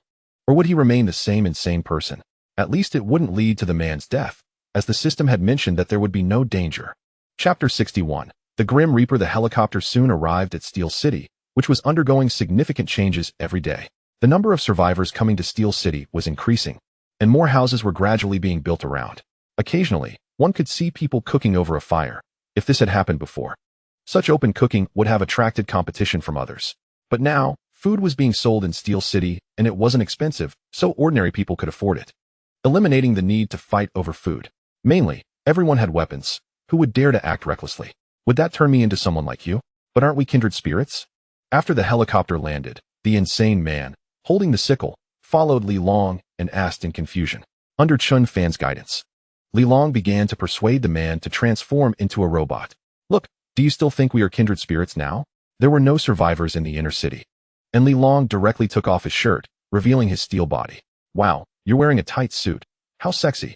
The man looked at Li Long's steel body with a lewd smile. If one didn't look closely, it did resemble a tight suit with various lines flowing over it. "Damn it, touch this. This is my mechanical body," Li Long said helplessly, patting his chest, producing a sound of steel clashing. "If I turn into a robot, will I not have a penis like you?" The man quickly covered his crotch, shocked. "We can add one later, with a motor and everything, if you want. I can even give you a spiked club." "So cool. Of course, it's awesome." Under Li Long's constant temptation, the man hesitantly entered the transformation chamber. "By the way, I haven't asked your name yet," Li Long quickly asked before the man entered. "I have no name. Please remember my code name. I'm the Grim Reaper." "Crazy." Then, the insane man began his transformation, while Chun Fan and Li Long quietly waited nearby. "Boss, if this guy turns into a mechanical warrior, will he still be insane?" Li Long asked, curious if the transformation would restore the man's sanity. "I don't know. I've never encountered a lunatic before." Chun Fan shrugged and speculated that he would probably still be insane. A mechanical lunatic sounds terrifying. Li Long shivered. An insane person who wasn't afraid of death and had great power. Who wouldn't be scared? Just don't give him any firearms. "Let us observe for a while before deciding whether to give him weapons," Chun Fan said. "If this guy used firearms to kill or attack other mechanical warriors, who knows what kind of disaster it could lead to? By the way, you take care of this guy. If anything goes wrong, I'll come looking for you." "Why?" "He's clinging to you, so you should be the one to take care of him." After waiting for a while, the chamber door opened, and the man stepped out. "How amazing. It's like watching an animated show. Hey, my penis is really gone. I've become a eunuch. Now we are kindred spirits, right, my good brother?" The insane man, codenamed Grim Reaper, came out from the chamber and immediately checked his crotch. Not only was there no penis, but even a hole was gone. It was completely stitched up. Indeed, still insane. Li Long sighed. It seemed they had overthought it. After becoming mechanical, he still retained his original mental state. "I feel full of power. Should I try it?" Chun Fan picked up the sickle from the ground and tossed it to Grim Reaper, smiling and asking. I was just thinking that." Catching his sickle, Grim Reaper walked outside with Chun Fan and Li Long. Not far away, Li Long brought a piece of wood and stuck it into the ground. "Come on, give it a try." Li Long quickly moved back a bit and shouted at Grim Reaper. Watch me." Virum. Grim Reaper swung the sickle vigorously at the wooden post. A buzzing sound rang out, followed by a cracking noise as the blade of the sickle broke. The wooden post was left with a cut mark. "My treasure broke." Looking at the broken blade, Grim Reaper stood dumbfounded. His precious weapon just broke like that? "I can tell at a glance that it's made of wrought iron." Li Long walked over slowly and spoke to Chun Fan. "How did you know?" Chun Fan was somewhat puzzled. How could he tell? "Because old iron is sturdy." "You better roll away before I get angry." Chun Fan was also speechless. Wang Hu and Li Long were like the hidden talents of the base. And now they had added a lunatic to the mix. Here, I'll give you this. When you have time, I'll get you a new weapon. Chun Fan waved his hand. And a giant sickle, completely black with intricate carvings, appeared. Super hard sickle. 500 points. May not be sharp, but definitely very hard. The weapons in the system were truly bizarre, and even their names were strange. This hard, can it be harder than my penis? To prevent Grim Reaper from going wild, Chun Fan could only give him such a weapon. It was hard, but not particularly sharp. Yoshi, good citizens do their work. I like this. As soon as Grim Reaper saw the sickle in Chun Fan's hand, his eyes lit up, and he quickly took it and started swinging it around. The sickle was heavy, weighing nearly half a ton. Chun Fan had no difficulty wielding it, but Grim Reaper struggled a bit. After all, it was just a basic steel body, without any additional programs installed. Chun Fan thought for a moment and decided to give it everything. So he equipped the Grim Reaper with a basic energy device and loaded the essential programs. Finally, he replaced its arms with power arms and added jets for stronger arm strength, perfect for wielding a scythe. Boss, such a cool weapon, can't you give me one? Li Long looked enviously at the scythe being swung by the Grim Reaper. Why were all these cool weapons not his? That thing doesn't even match your cutter arm's strength. Chun Fan rolled his eyes. Li Long's cutter arm was far superior to that scythe. Of course, different weapons could exert different powers in different hands. By the way, don't forget your title. Chun Fan suddenly remembered something and used an energy dagger to carve a few words on the Grim Reaper's mechanical chest. Grim Reaper. Psychopath, please do not approach. Chapter 62. Chungua's thoughts. Integrating into Steel City boss. Can I at least get a tattoo like this? Looking at the sci-fi characters on the Grim Reaper's chest, Li Long quickly spoke up. If others have it, I want one too. Sure, what do you want a tattoo? Just carve a few words on my butt. What words? Safe travels. Get lost. Chun Fan couldn't be bothered with these two anymore. One was a lunatic, and the other a fool. Commander, I have a good idea to acquire a lot of crystal cores. After patrolling outside Steel City, Li Yi found Chun Fan. What idea? Chun Fan was immediately excited upon hearing that they could get a lot of crystal cores. Currently, the price for housing was 100 crystal cores per person, which was too expensive. Most survivors couldn't afford it. But we can do this. Rent out houses, one person pays one core, including family members, and they can stay for a month. Or we can constantly build walls, and the price for living will decrease as the outer wall moves further out. This way, we can get more crystal cores, Li Yi said, and Chun Fan's eyes lit up. It was a good idea, especially the house rental part. Although they might not get many crystal cores at first, as time goes on and more people move in, it could provide a large amount of crystal cores every month. This idea is good. You go implement it. Strive to gather all the crystal cores for me in a short time, Chun Fan said. And he also had a bigger idea in mind, which, although not entirely ethical, could provide more crystal cores. They could continuously annex other survivor bases and then bring those survivors to be dumped near Steel City. They could choose to pay with crystal cores to stay or rescue a large number of survivors and drop them near Steel City, with no way out. They would have to pay crystal cores to enter Steel City. This way, it would not only bring a large profit to Steel City, but also increase the population. Some might ask, what is the benefit of increasing the population? Aren't they just a bunch of burdens? Actually, that is true, but Chun Fan could recruit soldiers. There would definitely be many people struggling to survive who would want to join the army. At that time, they could be directly transformed into mechanical warriors. Transforming them would be much cheaper than buying mechanical warriors. Moreover, they would all be mechanical warriors with cognitive abilities, which, from a certain perspective, could rival secondary mechanical warriors. Furthermore, once they were transformed into mechanical warriors, Chun Fan could directly control their lives and deaths, preventing them from betraying him. If any traitors appeared, the system would notify Chun Fan immediately or eliminate them directly. He couldn't keep buying mechanical warriors from the system store. It was too expensive for short-term purchases, and continuous purchases would cost too many points. Understood. I will notify the construction robots to start building houses and then bring in the first batch of survivors, Li Yi said, executing the plan with Chun Fan's permission. Thankfully, there was still a strategist. Watching Li Yi leave, Chun Fan had a satisfied smile on his face. Unlike those two idiots, who were currently using grenades to blow up Cow Dong. Has Steel City found that monster yet? Chungwa asked, looking at Yi Kinja, who had just walked in. They should have gone. They sent out a helicopter early in the morning and only returned in the afternoon. Yi Kinja replied after sitting down and immediately grabbed some bread from the table to eat. Sir, most of the people in the base have left. There are less than 100 left. The others have gathered outside Steel City. Yi Kinja sighed, noting how quickly the original survivors had left. What is left are the old, weak, sick, and disabled. Isn't that a good thing? As long as Steel City doesn't expel them, it's fine. Here, we face food issues daily, along with various diseases. Inside Steel City, there is basic security, as long as you work hard to kill zombies. You can get food and medicine. At least life is guaranteed. Chunguo laughed, but privately, he was spreading all the good about Steel City to entice survivors to go. The main reason was that Chunguo believed that the world was becoming increasingly dangerous, and they had no ability to protect the people well. Nearby, Steel City seemed to be the only place capable of resisting the monsters' frenzied invasions. Moreover, Steel City was changing every day. They had already built solid, thick walls, further enhancing their defensive capabilities. Chunguo was thinking entirely of the people. After confirming that Steel City would not expel the people lingering outside, he began guiding survivors to Steel City. After all, there was always a helicopter patrolling the skies around Steel City, and any monsters that approached would be torn apart instantly. What about us now? Should we also head to Steel City? Yikinja asked, puzzled. There were hardly any people left in the gathering place. Was there any need to stay any longer?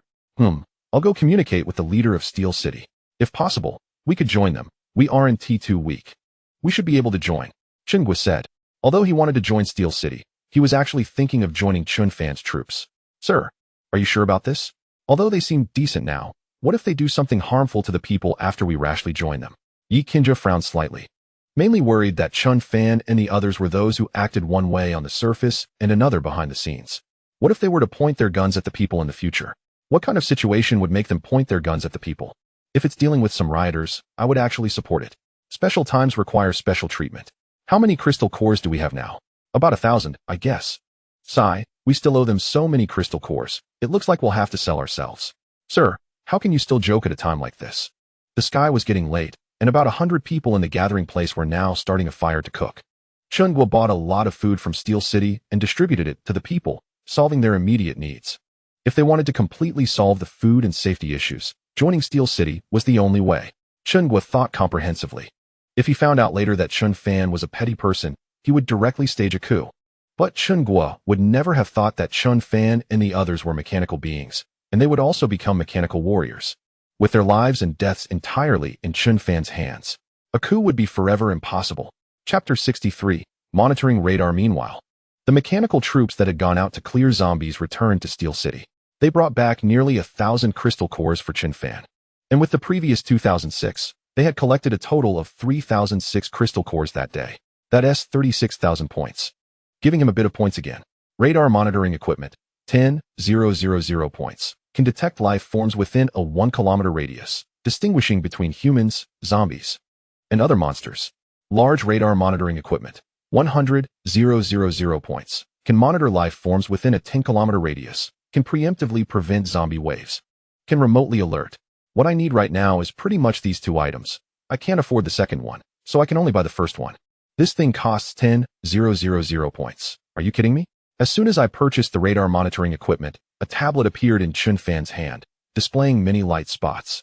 Green represents humans, red indicates zombies and monsters, black dots are powerful monsters, and white dots represent mechanical life forms. Looking at the tablet in his hand, Chunfan felt like he was getting ripped off. With 10,000 points, he could have purchased a Conqueror mech.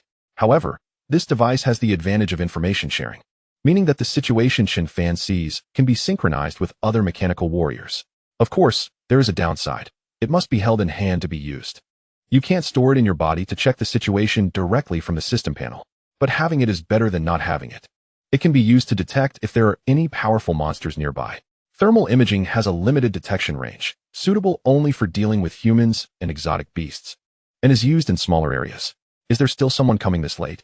Then, looking at the radar detector, about 700 or 800 meters away, a convoy is approaching Steel City. It looks like there are roughly over 150 people. With so many, they might be survivors led by Chunguo. Wang Hu. Wait a moment. Chunguo and the others are coming over. Take some people to check the situation. Chunfan shouted at Wang Hu, who had just returned, and then opened the communication permissions. As long as the distance does not exceed 2 kilometers, they can directly communicate with each other. If it exceeds 2 kilometers, a base station needs to be built, which isn't expensive, costing 5,000 points each, and can increase the communication range by 10 kilometers. Wang Hu didn't hesitate, taking a batch of mechanical warriors towards the outer city. At this moment, in the outer city, a large number of construction robots are building houses, all wooden houses. Each house occupies 20 square meters, which are for rent, while those for sale occupy 50 square meters. 2 crystal cores per square meter, which isn't too expensive. Grim Reaper. Come with me to City H tomorrow. We're going to kill zombies. In the outer city, 2 figures are sparring back and forth, of course, Grim Reaper and Li Long. Both are using cold weapons, and for some reason, despite being in a beginner body, they can fight Li Long to a standstill. I just came out of City H. Are we going back again? Grim Reaper asked in confusion. City H is full of monsters. What's the difference between going there to kill zombies and seeking death? Don't worry. We'll only use cold weapons to kill zombies and escort construction robots over. Li Long said with a smile. Of course. They're not going to fight but to escort construction robots into City H, carrying out Chun Fan's orders, sending construction robots to divide City H for easier future clearing. Alright. Just in time. I need to go buy something to eat. Buy something? It's the end of the world, and you still want to buy something? Otherwise, do we not have to pay in the apocalypse? Pay what? Just a $0 shopping spree. Wow. Squeak. Meanwhile, a convoy speeds towards the outer city. Stopping beneath the outer city wall, and the turrets above turn to aim at the convoy. Help, quick help. In Wang Hu's puzzled gaze. Many people rush down from the vehicles, running frantically toward him. Did you encounter zombies? Where's Chingua? Looking at the crowd in front of him. Many people are covered in blood, and the trucks are soaked in blood, as if they have run over countless zombies. A huge monster appeared in the survivor gathering place, attracting many zombies. The commander sent us to seek help. They stayed behind to fight the zombies. A trembling man, filled with fear, shouted loudly in response to Wang Hu's questions. The others stay outside. You come with me to explain the situation. Wang Hu pulled the man away and ran toward the inner city. Meanwhile, the survivors from the trucks also got out, most of them elderly and children. These people were settled not far from the other survivors.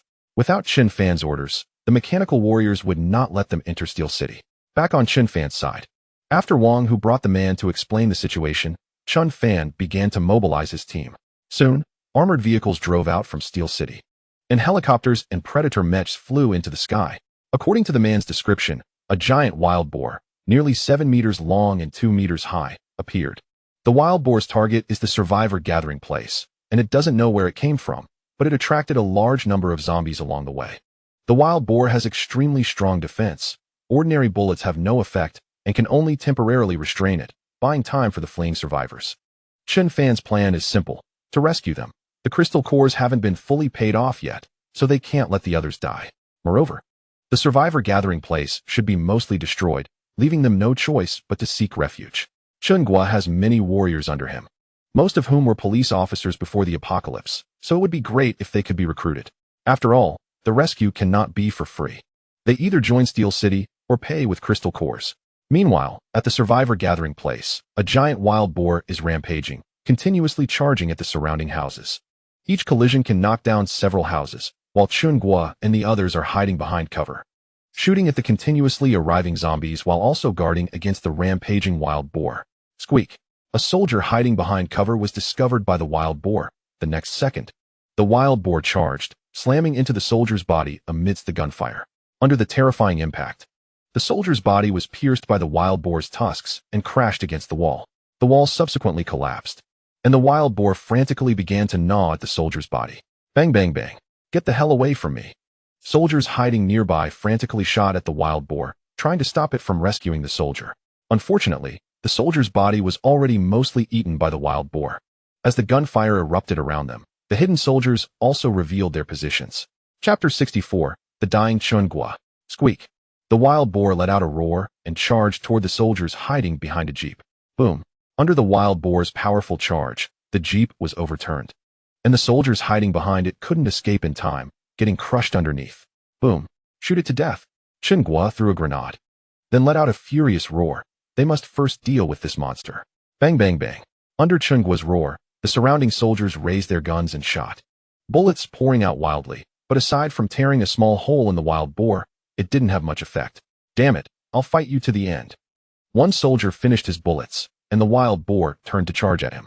The soldier yelled, pulling out a fragmentary grenade from his waist. Boom. Just as the wild boar charged in, the soldier held onto its tusks tightly, and the grenade in his mouth exploded. The soldier's head shattered, and the shrapnel flew out, creating wounds on the wild boar's face.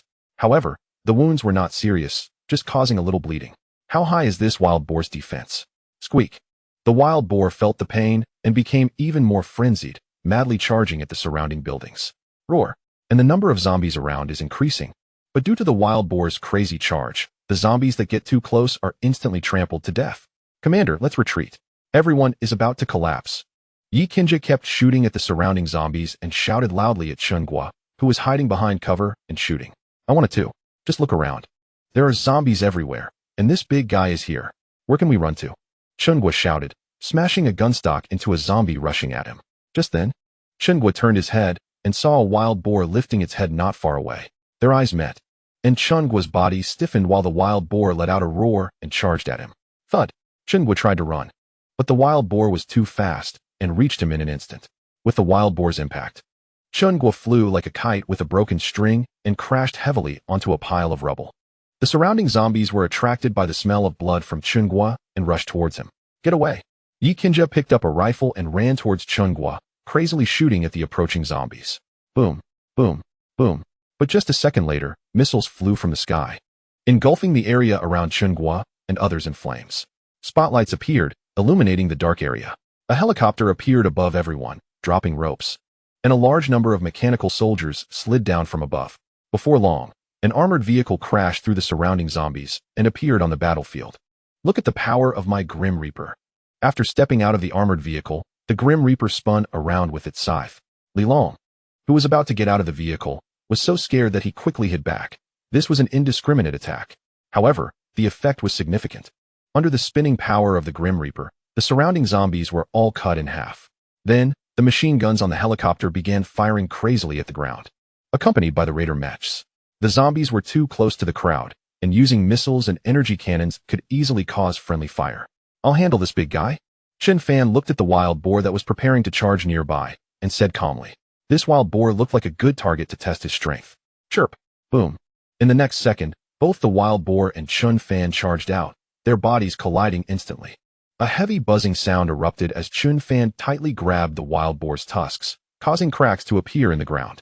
After colliding with the wild boar, Chun Fan was pushed back a distance, sidestepping to the wild boar's side and punching down on its massive body. The dull thuds echoed as his fists hit the wild boar, creating ripples like splashes on water. Chun Fan could now punch through a centimeter of steel plate, and not being able to penetrate the wild boar's body showed just how strong its defense was. The wild boar roared, turning sideways and charging at Chun Fan with its tusks. Let me handle this. Li Long's arm transformed into a cutter, and he reached for the wild boar's rear. Boom. As he got closer, the wild boar kicked out with its hind leg, sending Li Long flying like a broken kite, leaving a dent in his chest. Thud. Boom. Chun Fan ignored Li Long and summoned nanotechnology bugs in his left arm, forming a protruding long knife. The long knife pierced into the wild boar's abdomen, and as the nanotechnology bugs in his right arm surged, an energy rifle appeared. Boom, boom, boom. With a series of booming sounds, the energy cannon fired into the wild boar's wound, blood splattering everywhere. The wild boar let out a series of roars, struggling violently, and in a reckless attempt, it knocked Chun Fan away. Chun Fan quickly pulled back, their eyes meeting as the wild boar's crimson eyes fixated on him. Panting heavily, feeling its abdominal injury, the wild boar began to retreat, seemingly wanting to escape. On the other side, looking at Chun Fan and the others who seemed like divine soldiers, Yi Qinja and the other warriors were so shocked they could hardly speak. Especially seeing Chun Fan resisting the wild boar. Was this still human? Cough, cough. Meanwhile, lying in the rubble, Chun Guo was guarded by Yi Qinja and others, close to death. His internal organs were shattered, blood spraying from his mouth. Join Steel City. Protect the civilians. Chun Guo held Yi Qinja's hand, his voice faint, but still reaching her ears. Hang in there. Steel City has sent people. They might have a way. Tears shimmered in Yi Qinja's eyes. Chun Guo had been her mentor, guiding her when she first started her job. On Chun Fan's side, numerous mechanical soldiers surrounded the wild boar. The wild boar seemed to realize it had no way out. Its eyes locked onto Chun Fan, wanting to take him down with it. Looking at the near-death wild boar, its tusks broken, Chun Fan put away his weapon. The nanotechnology bug surged and thickened a layer on his arm. With an unthreatening monster, Chun Fan planned to engage in close combat, fully activating his thrusters. Chapter 65, Chun Guo's Transformation Boom. In front of everyone's eyes, Chun Fan exploded off the ground, producing a piercing sound of sonic boom. Boom. With all thrusters engaged, he instantly reached the wild boar's front and delivered a powerful punch. The booming sound was followed by the cracking of bones under Chun Fan's punch. The wild boar was directly pushed back several steps. Boom, boom, boom. Chun Fan leaped up and punched down on the wild boar's head repeatedly. The wild boar, which had been standing and shaking its head, suddenly knelt on the ground. Several fist-sized wounds appeared on its head, revealing broken bones inside. The wild boar's legs seemed to have broken, and as it struggled to rise, Chun Fan grabbed its head and lifted it up. Buzz. The sound of engines buzzing echoed as Chun Fan, with his immense strength, lifted the dozens of tons heavy wild boar. Boom. In the next second, the massive wild boar was slammed down onto the ground by Chun Fan, causing the ground to shake. The wild boar coughed up blood, its body twitching slightly. But it did not get up again. Boom. To relieve its suffering, Chun Fan tossed a few high-explosive grenades into the wound on the wild boar's head. With a series of explosions, the wild boar finally stopped struggling. Come help. Chun Gua is about to die, having just dealt with the wild boar. Chun Fan heard Yi Qinji's cries. He quickly ran over and soon found Chun Gua, who was pale and spitting blood. Get him back first. As Chun Fan shouted, the helicopter began to descend, and several mechanical soldiers hurriedly lifted Chun Gua into the helicopter. Toss him into the transformation chamber. After saying a word to Li Yi, Chun Fan watched as the helicopter took off. While he is still alive, hurry up and transform him into a mechanical soldier, or else we'll lose the crystal core. So what are you all planning to do? Chun Fan looked around. The zombies had mostly been dealt with, and with Yi Qinji, there were still 13 survivors. As for the others, they were all dead. Not that Chun Fan didn't want to turn them into mechanical soldiers, but they were really dead. There was no trace of life, and taking them away would be meaningless. Let's head to Steel City and check on the commander's situation. Yi Qinji spoke up.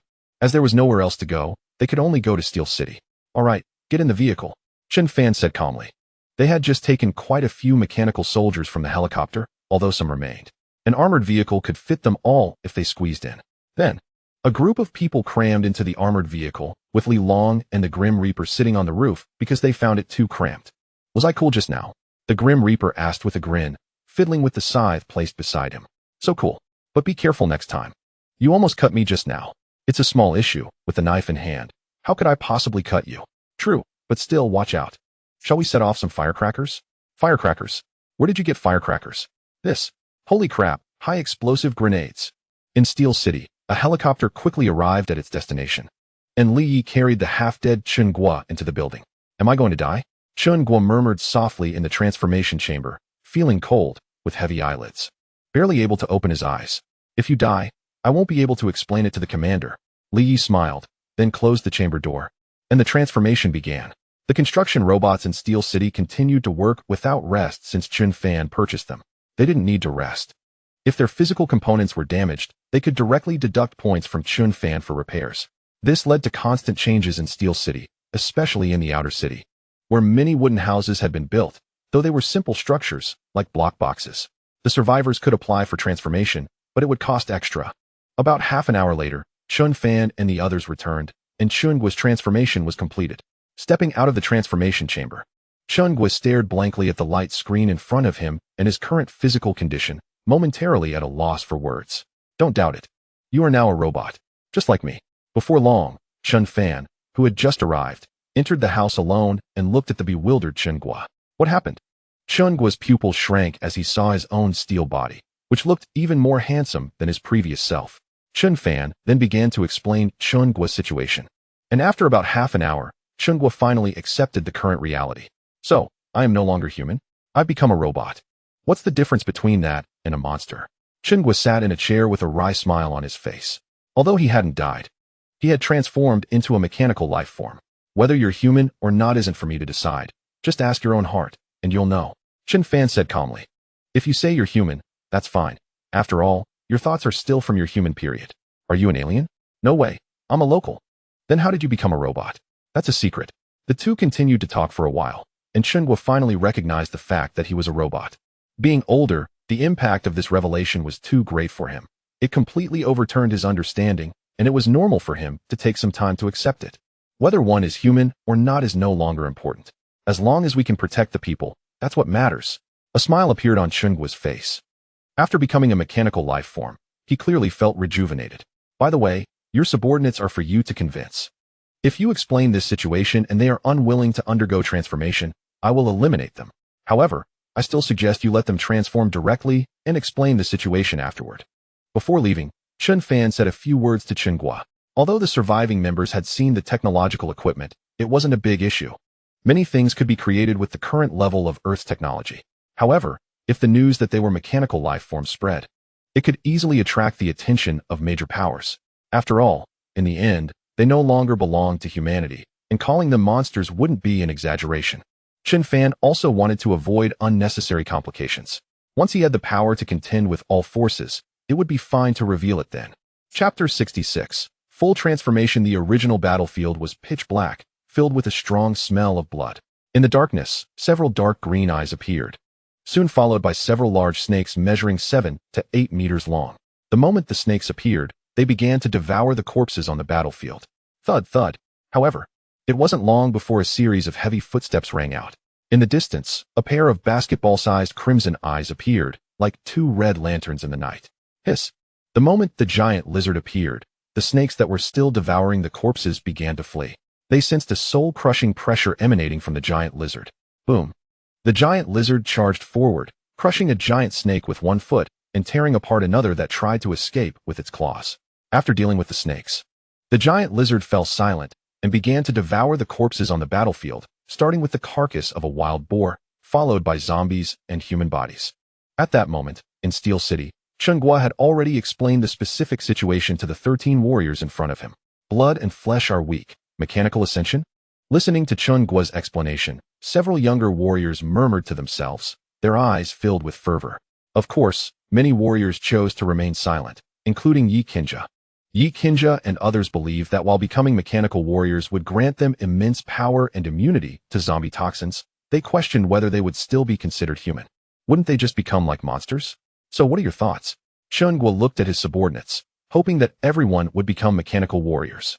The situation was clear. Those who refused would be executed. Not far away, several mechanical warriors were quietly waiting, led by Li Yi. If anyone refused to become a mechanical warrior, Li Yi would be the first to deal with them. Commander, I just want to ask one thing. After becoming mechanical warriors, where do we belong? Earth or an alien civilization? Will we draw our blades against the people?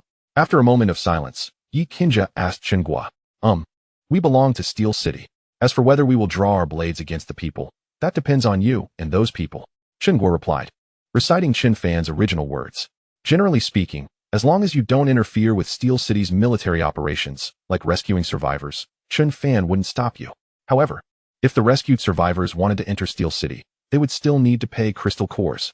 Another aspect was that if the people did not stand against Steel City, Chen Fan would not act against them. But when war came, if the people stood against them, Chen Fan wouldn't hold back at all. Here, standing in line refers to if a war breaks out between humanity and Steel City. Since that's the case, I choose to join Steel City. After receiving Chen Guo's affirmation, Yi Qinjia was wise. They had no choice now. With Yi Qinjia taking the lead and Chen Guo persuading them, the others also chose to join Steel City. Not far away, Li Yi observed that no one refused before leading his troops away. As long as they chose to transform into mechanical warriors, there would be no more issues. Their lives were entirely under Chen Fan's control. Subsequently, under Chen Guo's guidance, the 13 warriors began to queue up to enter the transformation chamber. Meanwhile, Chen Fan and the others went to another newly constructed building and entered a state of hibernation. Time passed quickly, and soon it was the second day. Today, like yesterday, the sun was shining brightly, and it was a good day for clearing zombies. Outside the building, Chen Guo was waiting with the 13 newly transformed mechanical warriors for Chen Fan's arrival. Did you not rest all night? Soon, Chen Fan walked over from another building, followed by a group of mechanical warriors. The mechanical warriors were carrying many ammunition boxes filled with weapons. We have seen the leader. Chen Guo and others imitated the movements of the mechanical warriors, placing their right fists over their hearts and bowing respectfully. Chen Fan had previously asked Li Yi about the meaning of this salute, which was a way of honoring the Supreme Being. To dedicate your heart to you. In fact, it wasn't a heart, but a place where energy was stored, which was also the most important part of each mechanical warrior. You can take these people with you. I've brought you weapons. Choose them yourself, and don't worry about ammunition. Chen Fan smiled slightly. The modified mechanical warriors had a program inside them that would subtly change their thoughts, essentially making them loyal to Chen Fan. So what do we need to do next? After distributing the weapons to the warriors, Chen Guo asked Chen Fan with confusion. Kill zombies? Today is the first day. You should familiarize yourselves with your bodies first. Go arrange for the survivors to settle in. Each person will pay a crystal core as rent. How to do it will be guided by the mechanical warriors. And notify everyone that fighting is strictly prohibited within Iron City. You used to be a police officer, so when you have time, draft laws suitable for Iron City. For example, murder equals death, theft equals amputation. Chen Fan kept telling Chen Guo what to do next, leaving him stunned. Aren't these laws a bit too harsh? Chen Guo couldn't help but swallow hard. Murder equals death is fine, but that theft equals amputation. Special times require special measures. Alright, it's up to you. I have other things to attend to. Chen Fan was too lazy to elaborate. If they didn't implement something strict, he really didn't know how chaotic Iron City would become. After all, ordinary people had firearms, and if a fight broke out, who knew how many people would be indirectly harmed? Commander, should we now arrange for the citizens to settle in? Don't call me Commander, just call me Captain. Not long after, under the guidance of a group of mechanical warriors, Chen Guo and others arrived outside Iron City to start arranging for the survivors to settle in. They received news last night that they could pay rent to move into Iron City. Many survivors had long been prepared and were anxiously waiting outside the city gate early in the morning. Everyone had firearms, so the survivors had accumulated quite a few crystal cores. However, some elderly, young, sick, and disabled people could not have any and could only watch from a distance. Chapter 67. Escorting construction robots into the city. Don't think about letting the citizens in directly. The leader told me in advance that without crystal cores, no one can enter. You're too compassionate. Caring for the survivors is good, but don't overdo it. Chen Guo whispered to Yi Qinjia, who was constantly looking at the elderly, young, sick, and disabled. Is there any way to let them in, like helping with the construction of Iron City? Or I could pay their crystal cores? Yi Qinjia asked, knowing it was impossible to let them in directly, as she had no such authority. Don't think about it. Iron City doesn't need their help with construction at all. Besides, you've been modified, and all the crystal cores you obtain belong to Iron City. You have no right to handle them. Chen Guo sighed. It was understandable for Yi Qinjia, who had just graduated from police academy and started working not long before the apocalypse, to have such compassion. Okay, then I'll think of other ways to help them without touching those regulations. Yi Qinjia said. The elderly, young, sick, and disabled had no survival capability in this apocalypse. Without help, death was certain. You can figure it out. I must tell you in advance that there's no need for a saint in the apocalypse. I understand. The residents who were arranged to enter Iron City were excited as they moved into their assigned houses. Looking at the turrets rotating above the city wall, they felt an indescribable sense of security. Although the assigned houses were not large, they were enough for 1 or 2 people to rest. They could shield themselves from the wind and rain, and there were turrets providing a safe environment, with armed warriors patrolling everywhere. It was already quite good. What more could they want? As for the elderly, young, sick, and disabled, Chen Fan didn't adopt a neglectful attitude. He planned to build a trading area. Initially, it would be rented out for free, and after a month, rent would start being collected. The construction of the trading area was to collect taxes for every transaction. Chen Fan would earn a little. This would not only bring him some profit, but also provide an economic source for the elderly, young, sick, and disabled. As long as an announcement was made that private transactions would not be protected, many would go to the trading area to trade. They could list what they wanted to sell, and others would help sell it. The future currency couldn't just be crystal cores. Chen Fan didn't want crystal cores circulating among the people. He wanted to keep them all under his control. Therefore, a currency had to be introduced. Finally entered H City. Can we go back now? At this moment, a military truck slowly drove into H City. To avoid attracting too many monsters with noise, the truck stopped in a place with fewer zombies. Li Long and the Grim Reaper got out of the truck, and 20 construction robots stepped out from the truck bed. Although the noise attracted quite a few zombies, they were all quickly dispatched by the Grim Reaper's scythes. Go back. We need to stay here and wait for them to finish the first wall, Li Long said, speechless. They had just come out, and the Grim Reaper was already thinking about going back. So are we just going to follow them? Isn't that too boring? The Grim Reaper sighed as he watched the construction robots line up and start walking away. How do you usually pass the time? Li Long asked, knowing they would have to wait at least a day for the construction robots to finish the first wall. It was still early, so they needed to find something to do to pass the time. Does blowing up cow dung count? Are you sick? Huh, haven't I always been sick? After a moment of silence, the two followed behind the construction robots, resolving any monsters that tried to attack them together.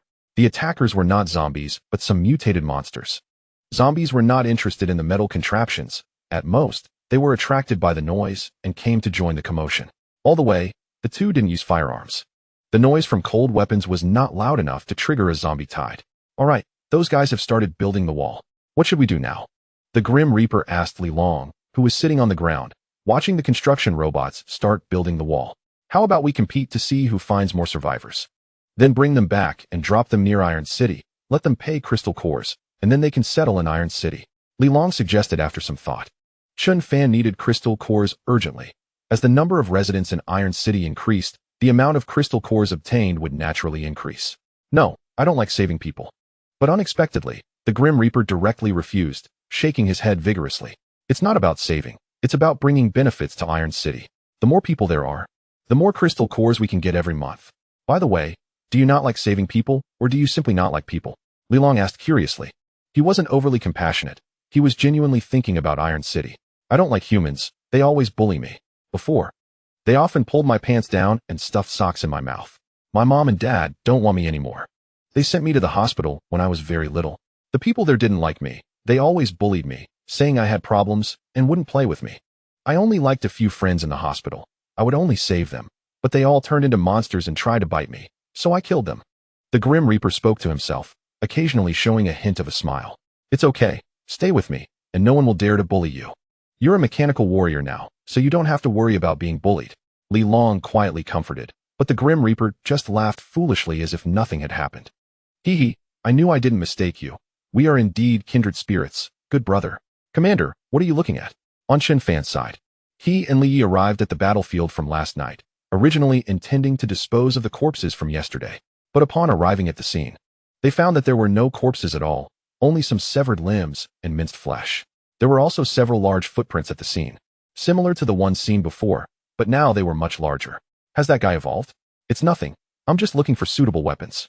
Chun Fan smiled and continued browsing the system shop. Two-dimensional foil, digital law weapon, causal law weapon, endless consciousness divergence.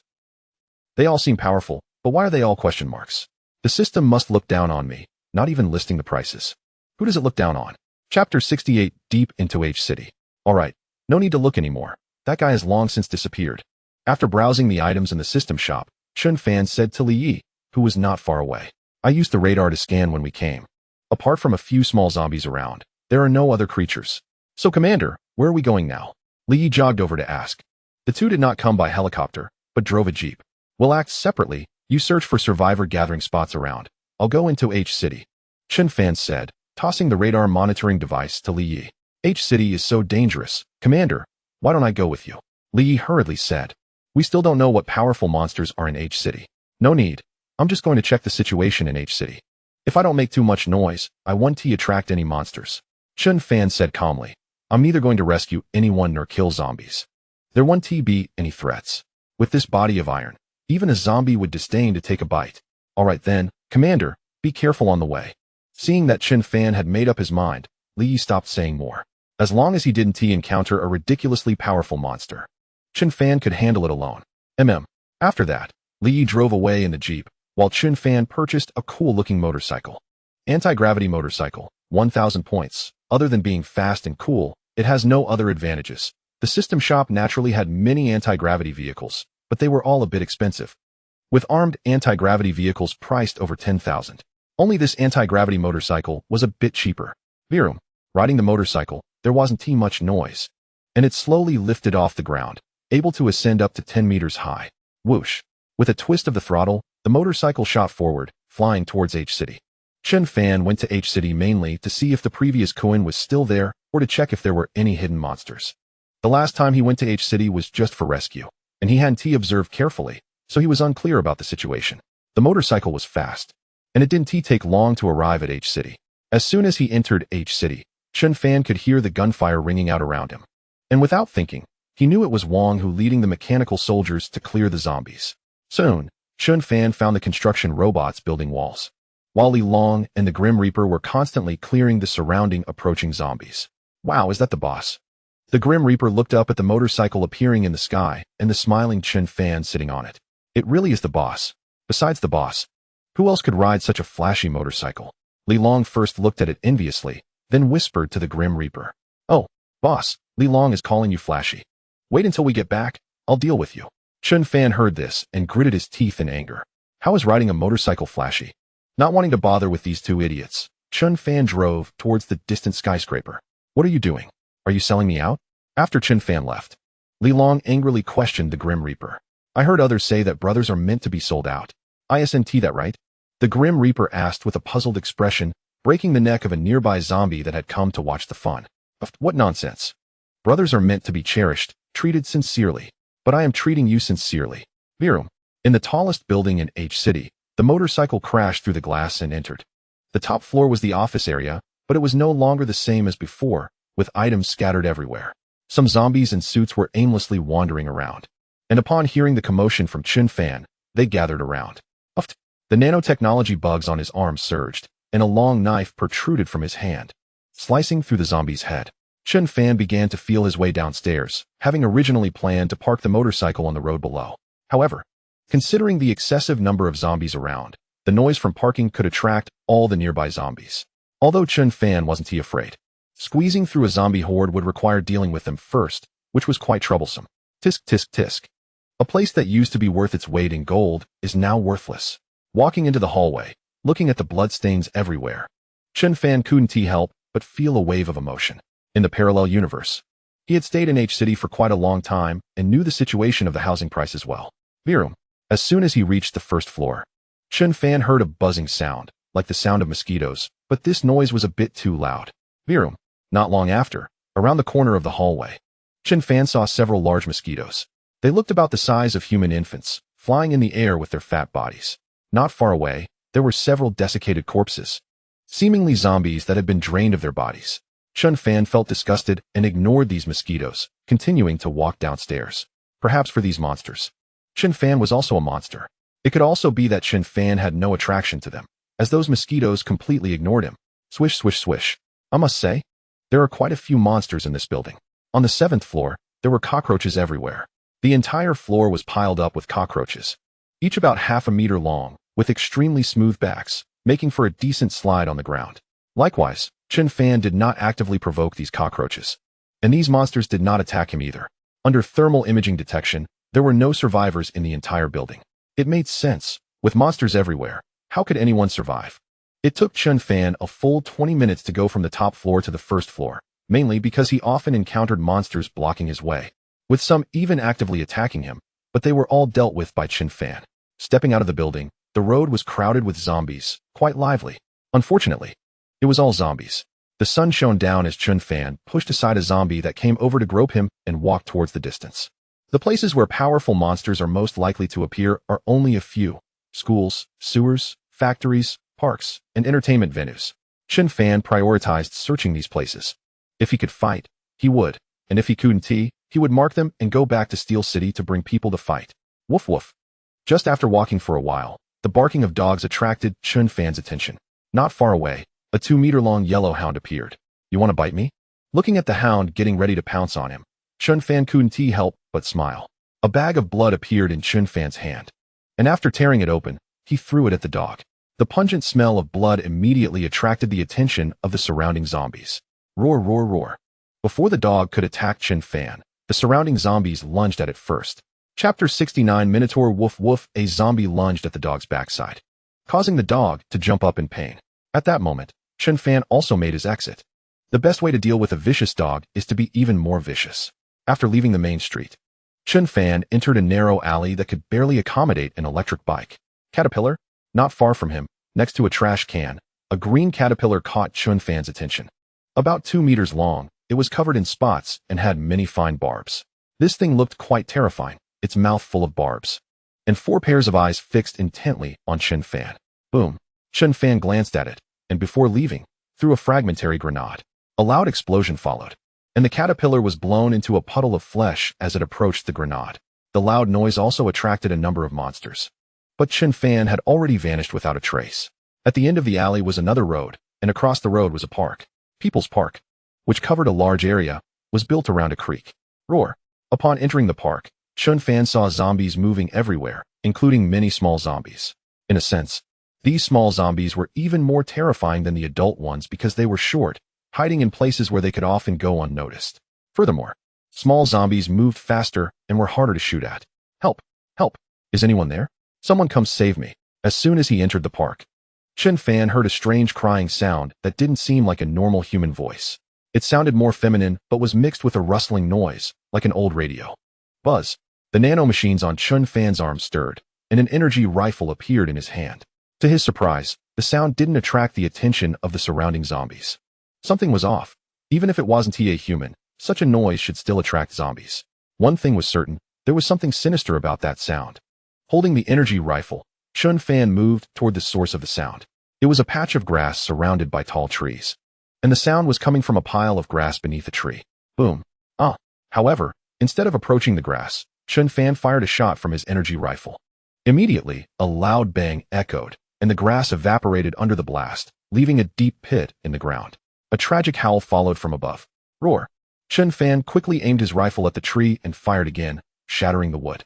A white figure jumped back and forth among the trees before quickly disappearing. Tongue.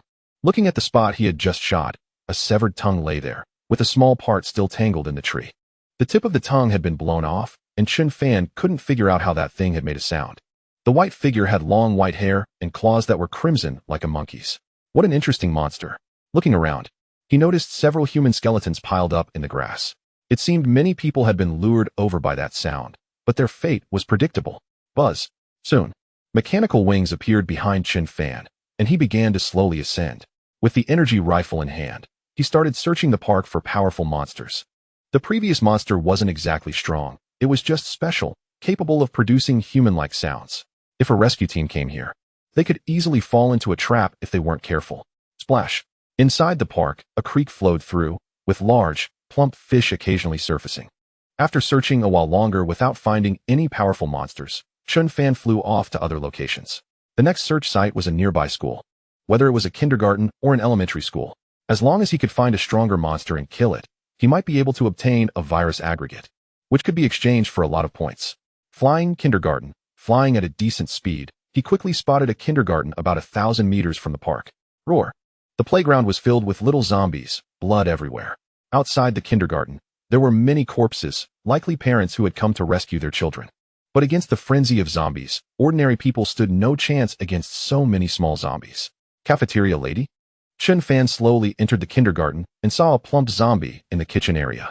Its belly was hollowed out, and it held a spatula. Clang. Just as Chen Fan turned around, not intending to pay attention to the zombie, it ran over and slapped him on the back of the head with the spatula. The force wasn't strong, but it left Chen Fan momentarily stunned. Boom. What the hell is wrong with you? Chen Fan swiftly turned and punched the zombie's head, causing it to fall backward, looking utterly bemused. What was this zombie doing, slapping itself in the head with a spatula? Wasn't that insulting? Thud, thud, thud. Just as Chen Fan stepped onto the kindergarten playground, he heard a series of dull booming sounds. It sounded like a giant was stomping on the ground. And the noise grew louder, with vibrations felt beneath his feet. Thud, thud. Moments later, outside the playground fence, a giant monster carrying a massive axe walked by. Standing 3 meters tall, it had horns resembling those of a bull and a face that was quite similar. But its limbs indicated that it had transformed from a zombie. The giant axe it carried looked extremely crude, just a road sign that had been sharpened. Thud, thud, thud. The monster seemed to notice Chen Fan, but its crimson eyes only glanced at him before it continued on its way, not intending to attack. However, Chen Fan had no intention of letting it go. This thing clearly had a viral aggregate and possessed a certain level of intelligence. There was a hint of disdain in its gaze just now. Boom. The next moment, Chen Fan soared into the air, aiming his energy rifle at the monster and firing a shot. Boom. Roar. The blast from the energy rifle knocked the monster to the ground, leaving a charred mark on its back. Thud, thud, thud. The monster, now upright, fixed its gaze on Chen Fan, charging forward with its massive body, and leaped high into the air while wielding the giant axe. Boom, boom, boom. Chen Fan fired his energy rifle frantically, and the monster that had just jumped was knocked back down, landing in the deep pit and remaining motionless for a while. Boom. As the dust settled, the giant axe came crashing out of the haze, and Chen Fan dodged to the side as it struck the building behind him, creating a thunderous noise. Chapter 70 The Vengeful Goat. Boom, boom, boom. Chen Fan continued to fire at the minotaur that was struggling to get back up, its entire surface turning to charcoal under his relentless assault. However, this creature's defense was astonishingly strong. Even the energy rifle capable of blasting a small car had no effect on it. Roar. The minotaur let out a roar and picked up a nearby wrecked vehicle to hurl at Chen Fan. Boom, boom, boom. It kept smashing more and more things, grabbing whatever it could find to throw at him, including nearby zombies. Boom, boom, boom. As Chun Fan dodged the incoming debris, he continued firing at the Minotaur. Can it be killed? Chun Fan couldn't help but wonder. The energy rifle dealt high damage, and the creature's physical strength shouldn't be able to withstand it. Damn. It's mobilizing the energy from its core. Seeing the Minotaur's injuries slowly healing, Chun Fan felt a wave of frustration. He put away the energy rifle and started transforming his claws into sharp, blade-like appendages. Boom. Immediately, Chun Fan rushed towards the Minotaur. His sharp claws tearing open gashes on the Minotaur's face, blood splattering everywhere. Against such a creature, cold weapons are more effective than firearms. Chun Fan estimated that this guy should be able to absorb energy. Otherwise, a few energy blasts would have killed him. Boom. As Chun Fan tore open gashes on the Minotaur's face, the Minotaur let out a roar, its massive palms swiping towards him. At such close range, Chun Fan only needed to activate his energy shield. Boom. An energy shield appeared around Chun Fan's body, but he was still swatted away by the Minotaur. Stabilizing himself in midair, the attack looked powerful, but it was absorbed by the energy shield. Buzz. Then, Chun Fan's entire body began to surge, his arms transforming into two 2-meter-long broadswords. With enhanced defense, attack power, and speed, he shouted. Just as Chun Fan flew down from the sky, the Minotaur, who had been preparing for a long time, swung an iron railing at him. Puchy. Boom. Chun Fan swung his broadswords fiercely, slicing the railing into pieces, and then, like a phantom, appeared behind the Minotaur. Puchy. The twin swords struck down, tearing 2 large gashes in the Minotaur's back, blood gushing out. The Minotaur let out a painful howl, trying to grab Chun Fan, but Chun Fan's wings appeared from behind, instantly creating distance. Buzz. Whoosh. Then, Chun Fan swung his arms, and countless nanotechnology insects flew out, forming tiny flying daggers in midair.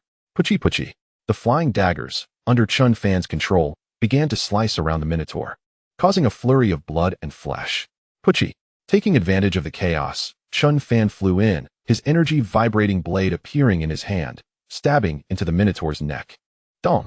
With the continued cutting from the other flying daggers, soon the burly Minotaur warrior fell to the ground, unable to rise. Buzz. The flying daggers then transformed back into nanotechnology insects, flying back to Chun Fan and merging into his body. With a program for transformation, the nanotechnology insects on Chun Fan could be freely controlled. Puchy. As he cut open the Minotaur's head, a crimson virus cluster appeared inside, about the size of a soccer ball. 50,000 points. This thing is indeed valuable. Chun Fan couldn't help but smile. In this moment, 50,000 points were credited to him. Looking around, the commotion had already attracted a large number of zombies, so Chun Fan killed these zombies, his mechanical wings appearing behind him, and he left directly. He began to search for the next target. Meh. Boom, boom, boom. But just as Chun Fan took off, a familiar roar sounded, followed by a series of booming noises. This guy looks quite familiar.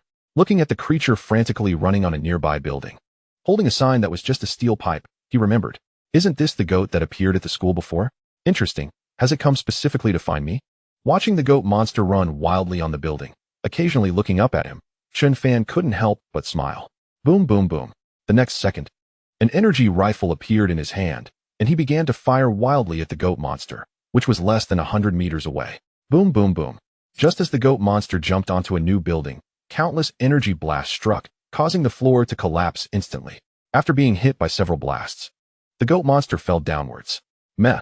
By the time Chun Fan arrived, the goat monster was curled up in the ruins, its right arm completely blown off, with many wounds on its body, bleeding profusely.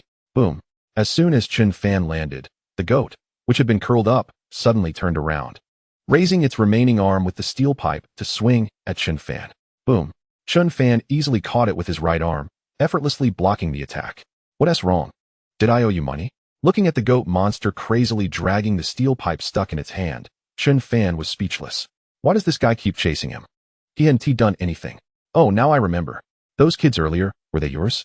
Seeing the hatred in the goat's eyes, Chun Fan suddenly recalled something. When he went to the school for rescue, just after landing on the playground, there were some goats grazing not far away. Chun Fan had thought they were ordinary creatures, and with many zombies around, he and Li Long had raised their rifles and started shooting. Because the goats were too close, they ended up getting killed too. It seems that I was in the wrong. You have every right to seek revenge, but unfortunately, I won't hold back. Chun Fan smiled, kicking out with great force. And with a large number of nanotechnology insects enhancing his kick, combined with the push from his machinery, the kick directly exploded the goat's head. Even if it was his fault, Chun Fan would not show any mercy towards an enemy. Moreover, that goat was no good either. The blood on the steel pipe indicated it had killed many people. It's survival of the fittest. If you dare to seek revenge, be prepared to be counter-killed. 10,000 points. Not bad. After splitting open the goat's skull, there was indeed a virus cluster inside, but it only converted into 10,000 points. But that's still good.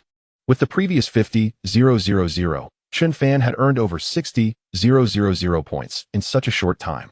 After surveying the surroundings and not finding any powerful monsters, Chun Fan took off and began to fly towards the next destination.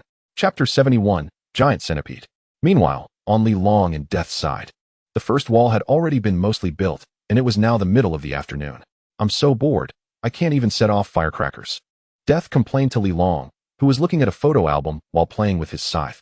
Come on, if you throw a high explosive grenade, it will attract all the zombies around. Li Long replied, speechless. Death only had one hobby, setting off firecrackers. Without firecrackers, he used high explosive grenades as a substitute. He didn't even know where he had stolen 7 or 8 high explosive grenades. But this was too boring, just waiting around. Death looked very aggrieved. He just wanted to set off a firecracker. Just a few more hours, and it should be finished. Li Long put away the photo album, having read it almost completely. It was a pity he didn't have a younger brother, otherwise, he would have played around with it. Just as the two were chatting, a pair of golden eyes was watching them from not far down the street. A zombie? It had a mouth full of fangs, a strong body, and golden glowing lines entwined around it. Its long golden hair fell down its back, and from the back view, it actually looked quite good. This zombie had no significant wounds and was only slightly bulkier than an ordinary zombie, but the surrounding zombies retreated when it approached, seemingly in fear. A king zombie. A new type of zombie, not only possesses extremely strong defense, but also considerable strength. Moreover, from the look in its eyes, there was a hint of human-like intelligence, indicating it had some level of wisdom. While Li Long and Death were conversing, the king zombie slowly approached and ultimately hid on a nearby building that wasn't too far away. The king zombie seemed to be waiting for something. Boom, boom, boom. Meanwhile, Chun Fan was being chased by a giant monster. A giant centipede, nearly 16 meters long, was relentlessly pursuing Chun Fan, its massive body wildly darting down the street. Its 100 legs were like sharp blades, cutting apart any creature it touched. Roar. Watching Chun Fan flying away quickly ahead, the centipede let out a roar. Its gigantic body rearing up, spitting a green phlegm towards Chun Fan. Hiss hiss. Naturally, Chun Fan easily dodged, and the green liquid splattered onto the nearby buildings, causing anything it touched to start emitting white smoke with a hissing sound. Boom. Chun Fan turned around and shot an energy cannon, which struck the centipede's massive body, tearing open a large gash on its surface. Green blood surged out, but the next second, the flesh around the wound writhed and healed instantly. Chun Fan encountered this giant creature while passing a sewage outlet, and it relentlessly pursued him. Although the energy cannon had some effect, it was limited in the face of the centipede's powerful regeneration abilities. Chun Fan had previously blown its head apart, but the centipede only paused for a moment before quickly growing a new head. The virus cluster was not located in the brain, but in other areas. It couldn't be detected with thermal imaging, making it quite tricky. With a body length of 16 meters, Chun Fan couldn't possibly bombard the entire thing. Moreover, this creature dealt high damage. Its many legs were not only sharp, but also extremely tough, able to withstand even the energy cannon. Roar. The centipede, undeterred by the injuries inflicted by Chun Fan, crawled onto nearby tall buildings, continuing its pursuit. Where was the virus cluster? Chun Fan occasionally turned to evade the centipede, but it had already plowed through his body, leaving him unable to locate the virus cluster's position. A creature with such strong self-healing abilities must have a virus cluster on it, but the location varied for each monster, and it wasn't easy to find. Boom, boom, boom.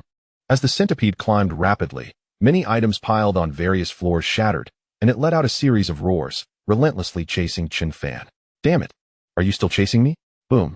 Chun Fan, now infuriated, noticed that there were other survivors along the way, yet this creature was fixated on him. Since the energy rifle was ineffective, he decided to engage in close combat. With the thrusters fully activated, he performed a quick turn and charged at the centipede. Boom. With a powerful punch, the centipede, just lifting its head, was instantly knocked down by a tremendous force, its head crashing heavily onto the floor. Splatter. The area where his fist struck shattered the centipede's shell, creating a fist-sized dent. However, within moments, the blood ceased to flow, and the wound healed instantly. Roar, roar, roar. The centipede, having recovered from its injuries, let out a roar and began to thrash its body wildly, its legs swinging violently toward Chen Fan. Crack, crack, crack. The energy blade appeared, and the legs collided with it, sending sparks flying. Crack, boom. Seizing an opportunity, the nanotech bugs on Chen Fan's body surged, and a massive hammer appeared on his right arm. Roar, crack. Accompanied by a painful roar, one of the centipede's legs was brutally smashed off. The centipede, now missing a leg, seemed to be in great pain, letting out a series of anguished cries as its giant tail thrashed around, shaking the surrounding buildings violently. Can't recover? Watching the frenzied centipede, Chen Fan quickly took to the air, then noticed the severed leg. The wound was no longer oozing blood but was instead gushing blood outward. After a short while, there were no signs of recovery. Interesting, so it's distributed across the legs. Seeing the rampaging centipede, Chen Fan smiled. This was indeed significant. The virus cluster was scattered across the legs.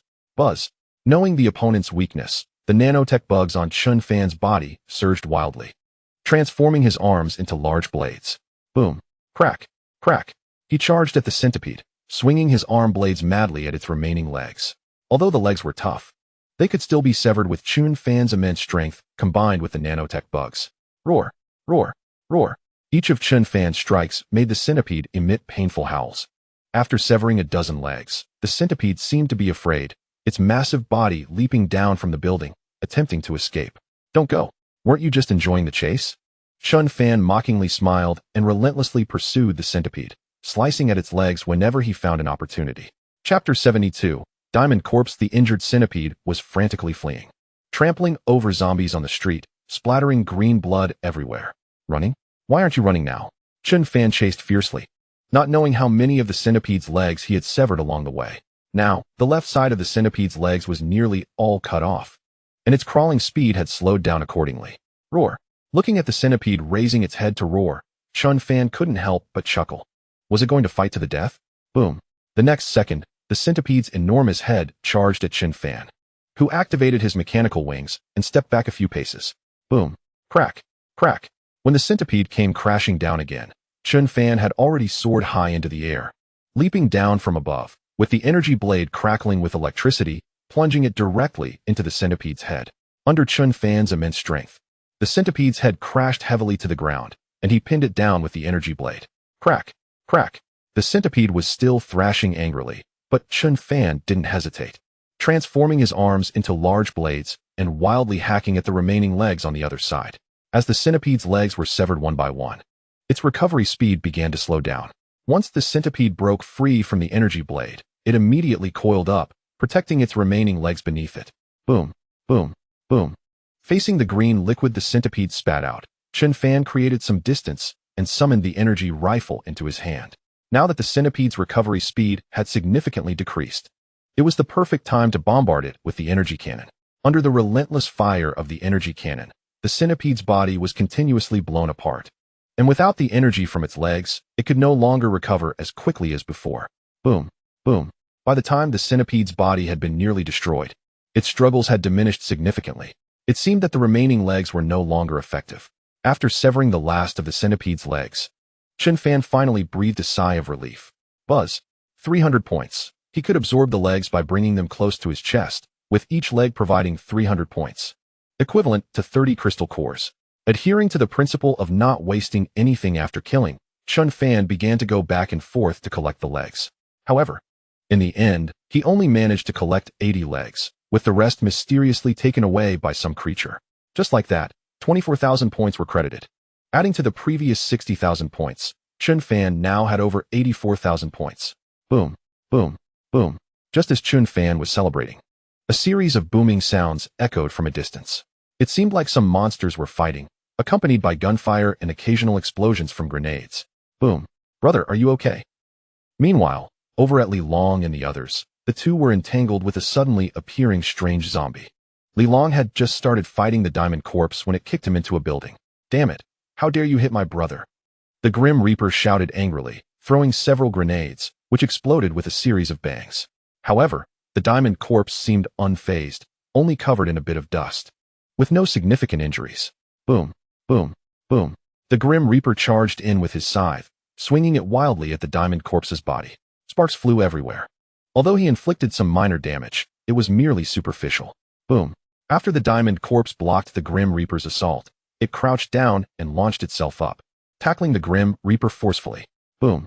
The two crashed heavily to the ground, and before the Grim Reaper could react, the Diamond Corpse picked up a nearby rock and smashed it onto the Grim Reaper's head. Damn, that creature! The Grim Reaper's mechanical body suffered several cracks, and he quickly pulled back to create some distance, throwing a few high-explosive grenades once again. Boom.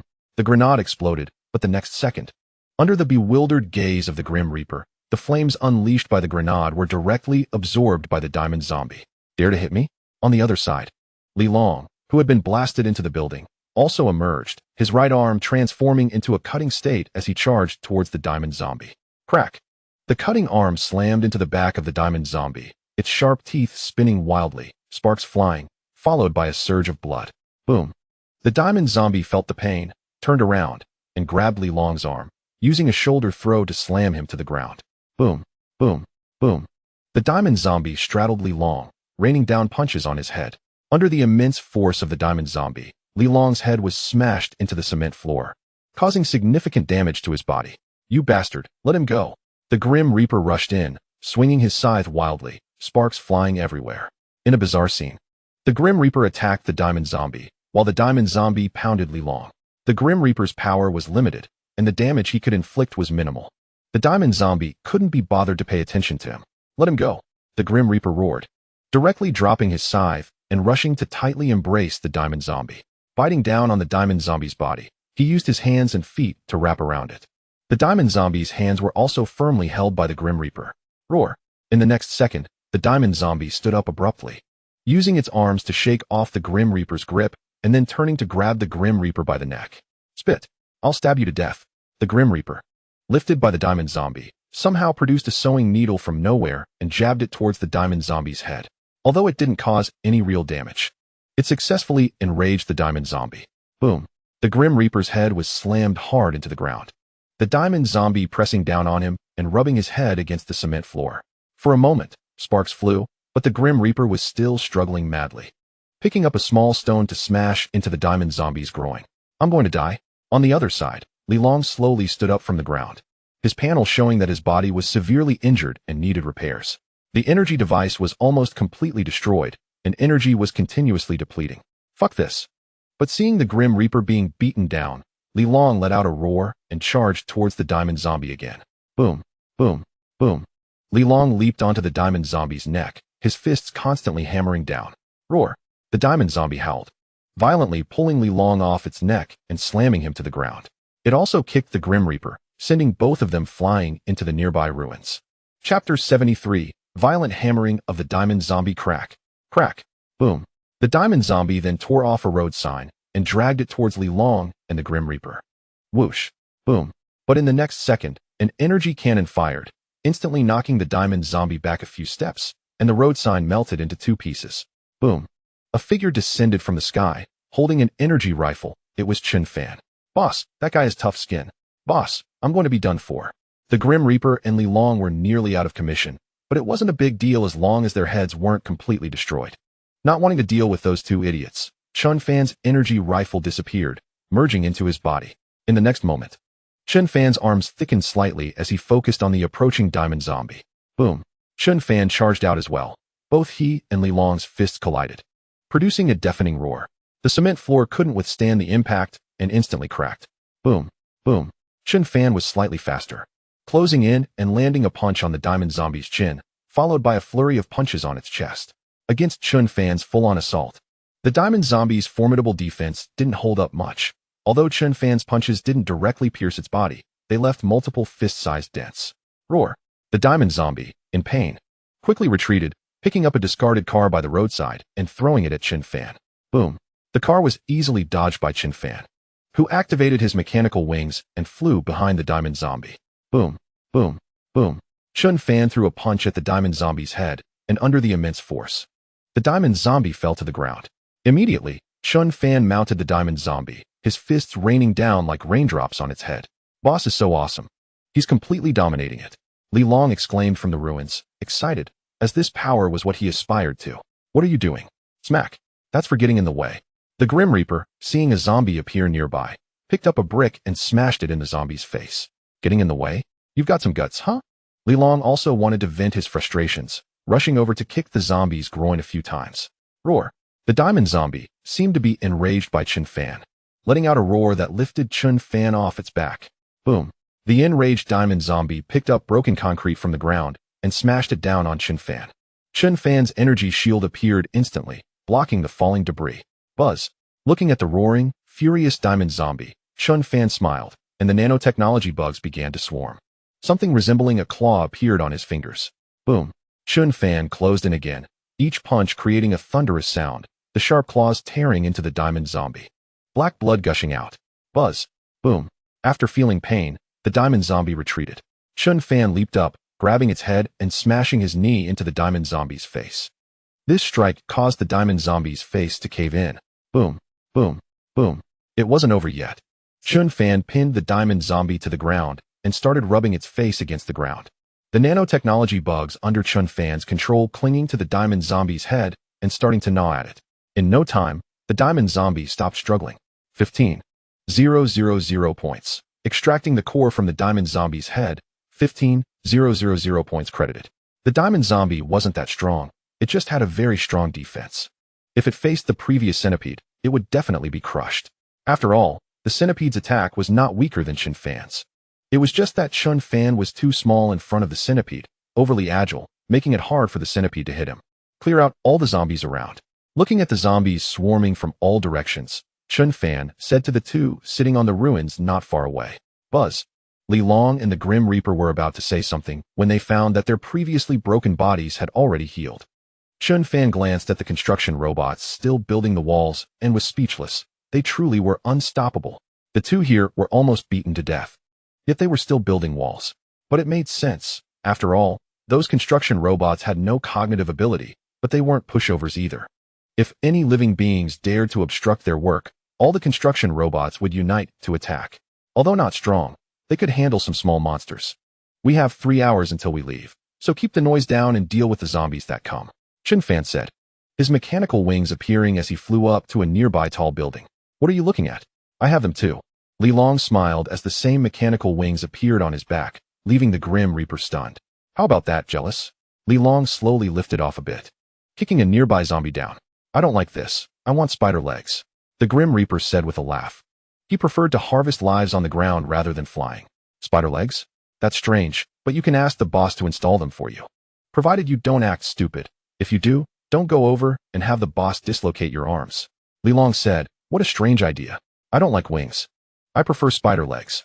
Hee hee, once I have spider legs, combined with the scythe on my body, I'll be the Grim Reaper spider. Isn't that cool? The Grim Reaper has already imagined himself turning into a giant spider, crazily slaughtering humans and zombies alike. That's right, the Grim Reaper sees no difference between humans and zombies. To him, they are the same. The biggest difference is that humans can communicate, while zombies cannot. Amazing, amazing. Let's first clear out the zombies around us. We don't want to make too much noise. Li Long replied dismissively, crazy thoughts are just different, like being a Grim Reaper spider. Meanwhile, Chun Fan arrived on the upper floor and quietly watched the surging zombies below. If any humans appeared, or if the noise increased, it would easily trigger a zombie tide. He estimated that there were nearly 4 million zombies in H City, and if you added the monsters among them, it was impossible to calculate. To deal with Kuan and that giant snake, he would need a giant mech, Chun Fan thought to himself. After all, such terrifying monsters required similarly sized mechs to confront them. Of course, one could also use nuclear bombs, hydrogen bombs, or neutron bombs, but not only were they expensive, they were also not reusable, making it more cost-effective to purchase a giant mech instead. Chapter 74. The little boy woo-woo. I don't want anyone to bully me anymore. No one can bully me. In the dark basement, the sound of crying echoed, and it was the voice of a little boy. The basement was filled with a bloody stench. 6 corpses were present, one of which had just been killed. Mom, I'm leaving now. No one will bully us anymore. No one will bully me again. Shortly after, a small figure emerged from the basement, his tender face smeared with blood. This was a standalone house located in the suburbs of H City. Crash. The boy, around 14 years old, walked out of the basement and knocked over a large pot that was still boiling something. The boiling soup splashed onto the boy, but he walked through it barefoot as if he felt no pain. Outside, the sun was about to set, and sporadic gunfire could be heard, along with the roars of zombies and monsters. Those with guns listened to Mom and followed them well. The boy seemed to hear his mother's voice before she died. He couldn't remember the exact words, only that he needed to follow those with guns. 3 days ago, the little boy had escaped here with his mother and met a kind uncle. They had just hidden in the uncle's house when he suddenly turned violent, injuring the mother with a knife and dragging them into the basement. At that time, there was another living person in the basement, alongside 2 corpses that had been there for a while. Under that person's words, the mother and son realized that the uncle had imprisoned them to eat them. That day, the living person was killed, and the next day, the mother also died, telling her son to play dead and find a chance to escape before she passed away. The uncle not only ate humans, but was also psychologically disturbed, deriving pleasure from corpses and consuming decomposing bodies. Just moments ago, the uncle had entered, and the boy lay still on the ground, making no movement, which made the uncle let his guard down. A kitchen knife was left on the ground while the uncle went to search for suitable corpses with a flashlight. Unexpectedly, the boy was playing dead. He picked up the kitchen knife and struck it against the uncle's neck, repeatedly hacking at his head. Before the uncle could react, he was dead. The zombies here are almost cleared out. We can head back. At this moment, Wang Hu and others were clearing zombies in the suburbs. Looking at the mountain of corpses, Wang Hu shouted, "About 20 mechanical warriors are collecting crystal cores while fighting. The efficiency is very high." Clack, clack, clack. However, just as the mechanical warriors were preparing to retreat, they suddenly raised their weapons, aiming at something not far away. Humans? Wang Hu looked over and saw a little boy had appeared out of nowhere, less than 100 meters away. A child? As the boy approached, Wang Hu frowned at the sight of his bloodied face. Is he infected? However, just after the boy walked a short distance, he collapsed to the ground. Under Wang Hu's orders, several mechanical warriors approached. One began to inspect the boy while the others aimed their guns at him. Not infected, a mechanical warrior shouted. After pondering for a moment, Wang Hu instructed the mechanical warriors to bring the little boy over. Let's head back and just leave him outside Steel City. Wang Hu said calmly, not planning to let the boy enter Steel City directly. Chen Fan had already issued orders that if they encountered survivors, they should bring them back if possible and leave them near Steel City to benefit from it. But Chen Fan also issued strict orders. Unless they had crystal cores, they absolutely could not enter Steel City to avoid breaking the rules. Even a dog must pay a crystal core to enter Steel City. Otherwise, I'll tear off your doggy balls. Subsequently, an armored vehicle carrying the child left the area. Meanwhile, on Chen Fan's side, as the last bit of wall construction was completed, everyone began to return. You all head back. What about you, boss? I'm taking the motorcycle. Before long, Chen Fan rode his anti-gravity motorcycle, leaving Li Long and the others far behind. Captain, today we accommodated a total of 273 people, all of whom are renting. Some want us to lower the rent. They can't afford it. At this moment, outside Steel City, listening to Yi Qing's report, Chunghua couldn't help but smile. Changing the rent? We don't have that authority. Just hand over all the crystal cores you collected. Chunghua said. Yi Qing sighed, picked up the collected crystal cores, and left. Not long after, the armored vehicle that had been out collecting crystal cores returned, and Wang Hu brought the unconscious little boy into a row of thatched houses not far from the city wall. This was a suitable place for the boy, as it was where the elderly, sick, and disabled had been placed earlier. The surrounding people had no particular thoughts about the boy's arrival and continued with their own tasks. The space was still relatively large, and since many had moved into Steel City, there were plenty of vacant thatched houses. How did it go today? After the armored vehicle entered Steel City, Wang Hu took a while before entering the outer city and was approached by Chunghua for a chat. It was okay. We got a bit more crystal cores than yesterday. Wang Hu smiled, not showing any displeasure since they were all on the same side. Did you encounter any powerful monsters? Not really. They were all ordinary zombies, with only an occasional flesh licker. What about the leader? Commander Li Yi has returned, but I haven't seen the leader yet. I'm not sure. They went deep into H City, and I don't know when they will be back. As the two chatted, soon the mechanical warriors who had transported the crystal cores finished their work and came out.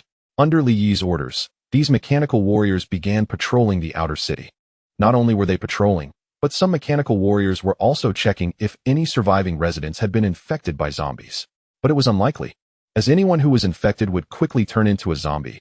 But just to be safe, they still needed to check. Although Chun Fan had an antidote serum, it only worked on those infected within 3 minutes. If it was longer than that, it was basically hopeless. If someone had swallowed a crystal core, injecting the antidote serum would be useless. As for why Chen Fan didn't sell the antidote serum, it was incredibly expensive, even if Chen Fan bought it. It would cost 1,000 points, equivalent to 100 crystal cores. Chen Fan would never sell it at a low price. He wouldn't do anything that didn't benefit him. This thing, even if brought out now, might not be affordable for anyone, and once the information leaked, it would definitely attract the attention of all survivor bases. Chapter 75, Guardian Transport Aircraft. As evening approached, Chen Fan and the others finally returned. Just as they got back to their house, Chen Guo ran over to report the situation. A total of 273 people have checked in, which is quite good. As for lowering the price, that's impossible. Chen Fan said calmly. 1 crystal core a month is already very low for him. Chen Fan was prepared to wait until the next wall was repaired to raise the rent in the second ring city to 5 crystal cores, while the third ring city would be adjusted to 1 crystal core. By the way, you need to inform them that only transactions in the trade area will be protected by Steel City. Then rent out all the shops, allowing only the elderly, children, and the sick to operate them for free for 1 month, but they must pay taxes. Residents can put their idle items in the shops for sale. Chen Fan said. The trade area has been completed, occupying a space of about 400 square meters. There are nearly 40 shops, each not very large, resembling a market. Once fully developed, the tax revenue from the trade area will bring Chen Fan a significant profit. Also, gather all the crystal cores from the survivors and exchange them at a ratio of 1:10 for currency, the same exchange rate as points for crystal cores. Chen Fan continued, not worried about anyone not exchanging for currency, as he had just modified the vending machine's currency system to only accept currency issued by Steel City. Those currencies will be adjusted and controlled by specialized intelligent machines, and with most resources under Chen Fan's control, there will be no issues with counterfeiting or inflation. Okay, I'll notify them right away, Chen Guo said hurriedly. Chen Fan's establishment of the trade area could also be seen as leaving a lifeline for the elderly, children, and the sick. With 84,000 points, plus the 200 points from Wang Hu and Chen Guo, he now had a total of 106,000 points. After Chen Guo left, Chen Fan looked at the points on the system panel and couldn't help but smile. There was a large amount of income every day, but it came quickly and went quickly. Level 2 Mechanical Warrior, 5,000 points, equipped with a laser rifle, possesses self-awareness, and has excellent team combat capabilities. Chen Fan gritted his teeth and directly purchased 10 of them, spending 50,000 points. Level 2 Mechanical Warrior Zhang Jiang. Reporting to the commander. In an instant, 10 warriors holding laser rifles and wearing black armor appeared before Chen Fan. The room suddenly felt crowded. Looking at the laser rifles in their hands, Chen Fan couldn't help but click his tongue. This thing was priced at 1,000 points in the mall. Speaking of which, purchasing level 2 mechanical warriors was the most cost-effective. Not only did they come with a laser rifle worth 1,000 points, but they also possessed self-awareness and could think, making them no different from normal beings. Go out and stand by. Let Li Yi arrange tasks for you, Chen Fan said. Though it seemed that level 1 mechanical warriors were still a bit better. Level 1 mechanical warriors not only came with a magnetic storm rifle worth 3,000 points, but also a full cover armor worth 2,000 points. But those things were expensive, and Chen Fan couldn't afford to buy too many. Currently, Li Yi hadn't even taken action. He was just acting as a helicopter pilot. It seemed that dedicated mechanical warriors would need to be purchased for piloting. Chen Fan felt a bit troubled, but there was a rather helpless issue. Although there were specialized mechanical warriors for piloting vehicles, those things had no combat capability and, like level 3 mechanical warriors, lacked self-awareness. What if I buy a batch of drivers to teach the other mechanical warriors? Chen Fan thought to himself. This seemed feasible. Let the mechanical warriors learn alongside them, and with the robot's learning ability, they would be able to master it in no time. Low-level driving robot, 100 points, can drive general vehicles. Intermediate driving robot, 200 points, can drive conventional land, sea, and air vehicles, including aircraft carriers. Advanced driving robot, 500 points, can drive various types of warships.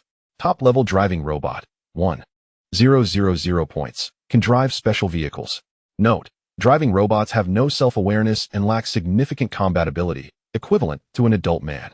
I have to say, these things are really cheap. Even the top-tier ones are only 1,000 points. But the drawbacks are significant. They not only lack self-awareness, but also have little combat capability. This level of combat ability would be instantly destroyed on the battlefield. Buzzing subsequently, Chen Fan directly purchased 10 intermediate robots, spending 2,000 points. The same as one level 3 mechanical warrior. Before long, 10 mechanical warriors stood before Qin Fan, looking similar to ordinary mechanical warriors. Meanwhile, Li Yi, who was patrolling outside the house, felt quite pleased seeing the 10 intermediate drivers come out. Damn it, I only have one level 1 mechanical warrior. And all day it's either flying a plane or flying a plane. Now, Qin Fan still had 54,000 points, of which he allocated 20,000 for construction robots, leaving him with 34,000 points to use. Guardian transport aircraft, 10,000 points, equipped with 4 tilt rotor blades, capable of vertical takeoff. Can carry 100 soldiers or 50 tons of cargo. Equipped with a laser cannon underneath, with a maximum speed of 620 km/h. Looking at it, this transport aircraft meets Qin Fan's needs. The main feature is its ability to take off vertically and its fast speed, allowing it to reach the battlefield quickly, along with a certain level of fire support capability. It is mainly used for troop transport. Buzzing Qin Fan then went to the open space behind the inner city, where a helipad had been completed long ago, just enough for him to place the transport aircraft. With Qin Fan's purchase, a 16-meter-long 4-rotor tilt aircraft appeared. This thing is much larger than the Guardian helicopter, and when not in use, the 4 rotors fold up. Qin Fan just took a glance and then started selecting new items. Low-level medical mechanical warrior, 500 points, lacks combat capability, can treat general diseases. Or repair level 1 or below mechanical warriors, requires deduction of corresponding points from the host. This thing is nonsense. It's essentially replacing Qin Fan to use points to heal mechanical warriors. However, Qin Fan still chose to purchase 10, as he couldn't always be on the battlefield helping the mechanical warriors repair their bodies. Furthermore, medical personnel can treat the public, and it's certainly 1 TB free. Qin Fan is not a philanthropist. As 10 low-level medical mechanical warriors appeared, the number of mechanical warriors in the inner city gradually increased, giving it the semblance of a proper army. Chapter 76. Implementing currency after purchasing these items. Aside from what was needed for building the walls, Qin Fan still had 20,000 points left. Boss. Just as Qin Fan was contemplating what to buy next, a shout caught his attention. The Grim Reaper, carrying a scythe, approached with a flattering expression and walked up to Qin Fan. What is up? With a slap. Qin Fan gave the Grim Reaper a hard slap, causing him to behave a bit more honestly. I don't want wings, I want a big spider. The Grim Reaper looked at Qin Fan with a flattering expression, fidgeting like a girl. I never said I would give you wings. Qin Fan was taken aback. When did he say he would give him wings? Then will you give me a big spider? The Grim Reaper quickly asked, which momentarily stumped Qin Fan. What kind of logic is this? After checking the system store, there really was an external spider armor. Spider external armor, 5,000 points. 5,000 points. The same price as the mechanical wings. Qin Fan thought for a moment. With over 20,000 points and no immediate purchases in mind, it might be better to equip him with a set of spider external armor. If you want the spider, bring me 1,000 crystal cores within 3 days. If you can't bring it back, I'll remove your spider legs. Qin Fan said calmly. Since it was his own initiative, it would require double the crystal cores. Alright, 1,000 crystal cores, I can gather them up quickly. The Grim Reaper heard this and immediately promised that collecting 1,000 crystal cores wasn't difficult. It just meant killing about 10 to 20,000 zombies within 3 days. As long as they didn't engage in battles with powerful monsters, it should be no problem. Buzz. Then, Qin Fan directly purchased the spider exoskeleton armor for the Grim Reaper and also replaced its energy device, as only mid-level energy could support the exoskeleton armor for prolonged combat. Thank you, boss. Feeling the changes in its body, the Grim Reaper was extremely excited. Crack, crack, crack. The next second, 8 steel spider legs suddenly appeared behind the Grim Reaper. Under the Grim Reaper's control, the spider legs continuously extended, finally lifting the Grim Reaper up, with 2 legs supporting it on the ground, while the remaining 6 legs stood by behind. The tips of the spider legs were extremely sharp, rivaling the damage of energy vibration blades, and could also be used to defend against enemy attacks. Truly a combination of offense and defense. Qin Fan couldn't be bothered to deal with this guy, and the Grim Reaper quickly left to show off to Li Long. As for Qin Fan, he began to choose what to buy next. AI Combat Assistance System, 200,000 points, can automatically analyze enemy weaknesses, actively control the host's body to withstand damage at critical moments, and can be shared by the entire army. This thing is very useful. The ability to analyze enemy weaknesses is what Qin Fan currently needs the most, but it is a bit expensive. 200,000 points is equivalent to 20,000 crystal cores. However, its utility is significant, and it can be shared by the whole army, greatly enhancing the army's combat capabilities. Chun Fan estimated that if it weren't for the sharing aspect, this thing shouldn't be considered too expensive. After all, the price of a nuclear bomb is also 200,000, and it can be directly targeted for deployment. But Chun Fan thought he probably wouldn't use a nuclear bomb. That thing costs 200,000 points per shot, and the place it strikes would generally vaporize ordinary zombies and monsters, resulting in zero profit. Aren't crystal cores good enough? Why push for currency? Not clear. But it doesn't really affect us. Crystal cores are too small and easy to lose, so exchanging them for currency is also good. Indeed, a crystal core the size of a fingernail can easily be lost if one isn't careful. At this moment in the outer city, many residents were lining up to exchange currency. As soon as the news spread, a crowd came to exchange currency. After all, the vending machines no longer accepted crystal cores, and everyone still needed to eat, so they had no choice but to exchange. The specialized currency exchange was managed by the soldiers under Chun Guo's command, and it wasn't a difficult task. They only needed to exchange crystal cores for the corresponding currency. The currency design was quite strange, mirroring the denominations of renminbi. The only difference being that the front featured Chun Fan's portrait, while the back displayed a mechanical warrior holding a weapon. The top left corner bore the words Steel City, specifically designed by Li Yi at the currency machine. When Chun Fan first saw the currency design, he was momentarily stunned but didn't refuse. After all, he was the owner of Steel City, so it was normal for his likeness to be engraved on it. When the currency was launched, some mechanical warriors had clearly stated that counterfeiting currency would result in the death penalty. Even producing a single unit of money was not allowed, regardless of age or gender. Anyone caught making counterfeit currency would face the death penalty. Captain, do we have salaries? Yeah, although we don't need food or drink. Having a little pocket money would allow us to buy some fun stuff. Some soldiers, watching the residents trading in the currency exchange, turned to Chun Guo, who was wiping his handgun, and asked with a smile. Seems like we do. I remember it's about 200 a month, equivalent to 20 crystal cores. Chun Guo replied, recalling that Chun Fan had mentioned it would be available, and that regular mechanical warriors would receive it. 200 a month isn't low. Considering mechanical warriors don't need food or drink, having money doesn't serve much purpose, and Chun Fan only meant it as a gesture.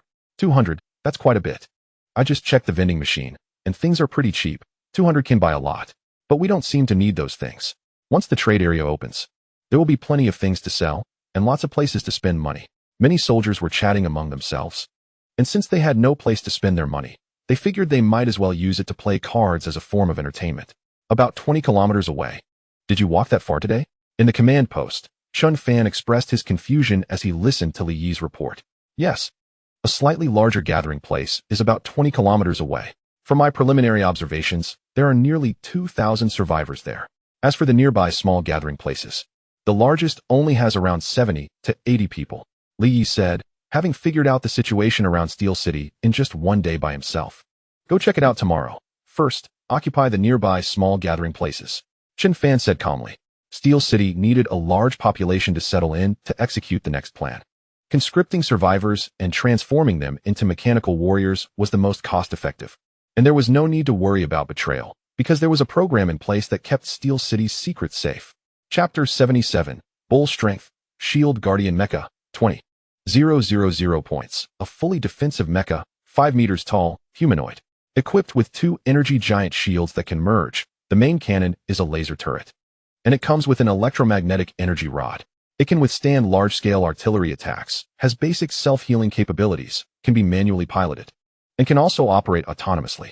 Self-destructing beehive drone swarm, 10,000 points. Composed of 200 drones, each capable of automatically tracking targets, armed with electromagnetic energy projectiles. Each drone's self-detonation can destroy typical biological targets within a 5-meter radius. Terrain Destroyer, 10,000 points. Can go underground up to 200 meters. Can establish underground tunnels for troop infiltration into target points.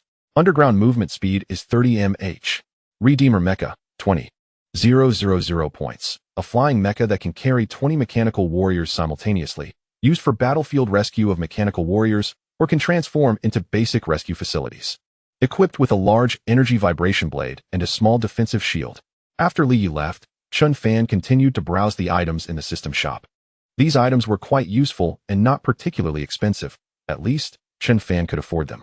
By the time he confirmed what he wanted to buy next, it was already very late, and most of the residents in the outer city had gone to rest. Many mechanical warriors were still patrolling within Steel City, while Chen Guo, Wang Hu, Li Long, and others had already entered a sleep state. Tomorrow, some soldiers would go to occupy the nearby survivor gathering places, while the rest would head to the outskirts of H City to collect crystal cores. Li Long and the Grim Reaper would still be responsible for transporting and protecting construction robots, while Chen Fan, along with Li Yi and some mechanical warriors, would go to the survivor gathering place 20 kilometers away to directly occupy it and transport all the survivors back to Steel City. Just like before, those with crystal cores could move in, while those without would have to stay outside Steel City. When the time was right, Chen Fan also entered a sleep state. No way, you need to gather 1,000 crystal cores in 3 days?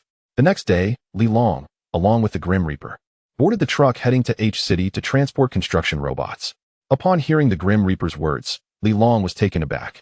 No problem, just 1,000 crystal cores. The Grim Reaper laughed nonchalantly. It's just 1,000 crystal cores. If you can't gather them, do you know what the outcome will be? Li Long teased. If you can't gather them, your skin will be sewn up.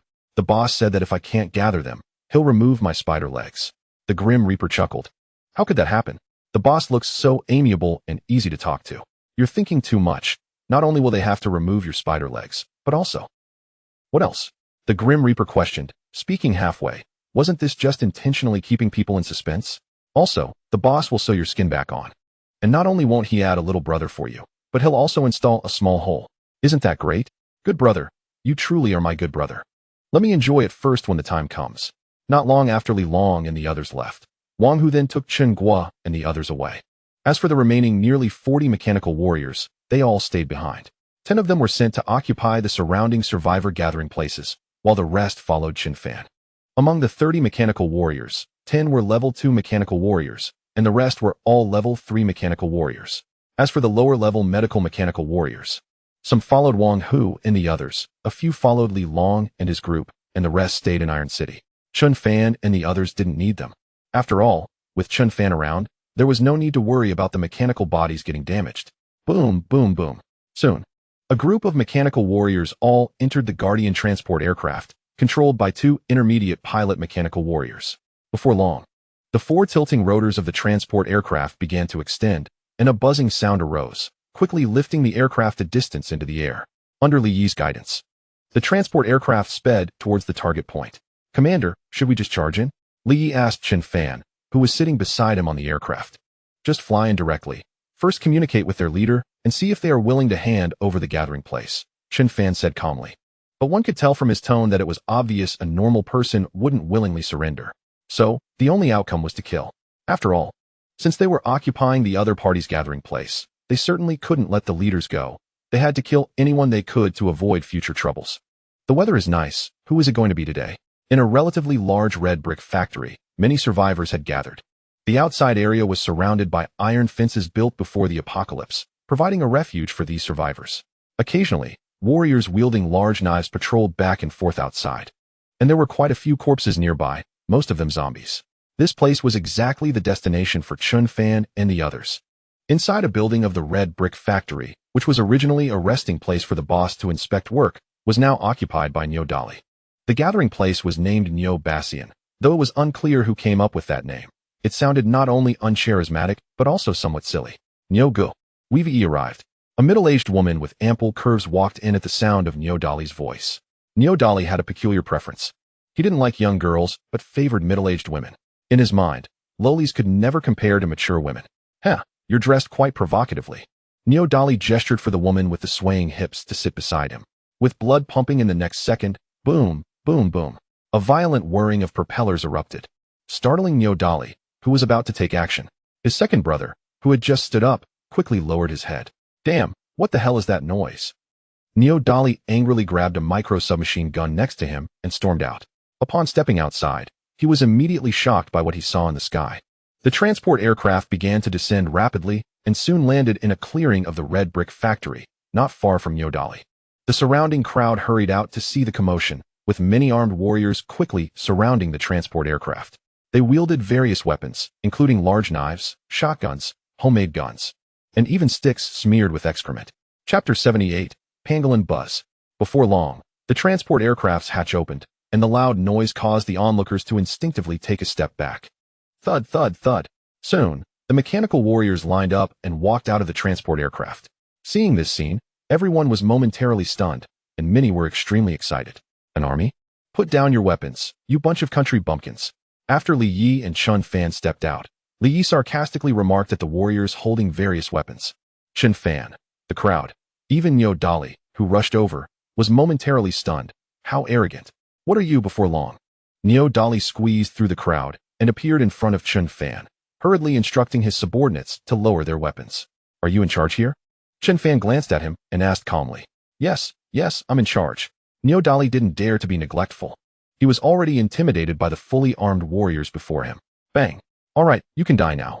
But in the next second, Chun Fan directly drew his handgun and shot Niu Dali in the forehead.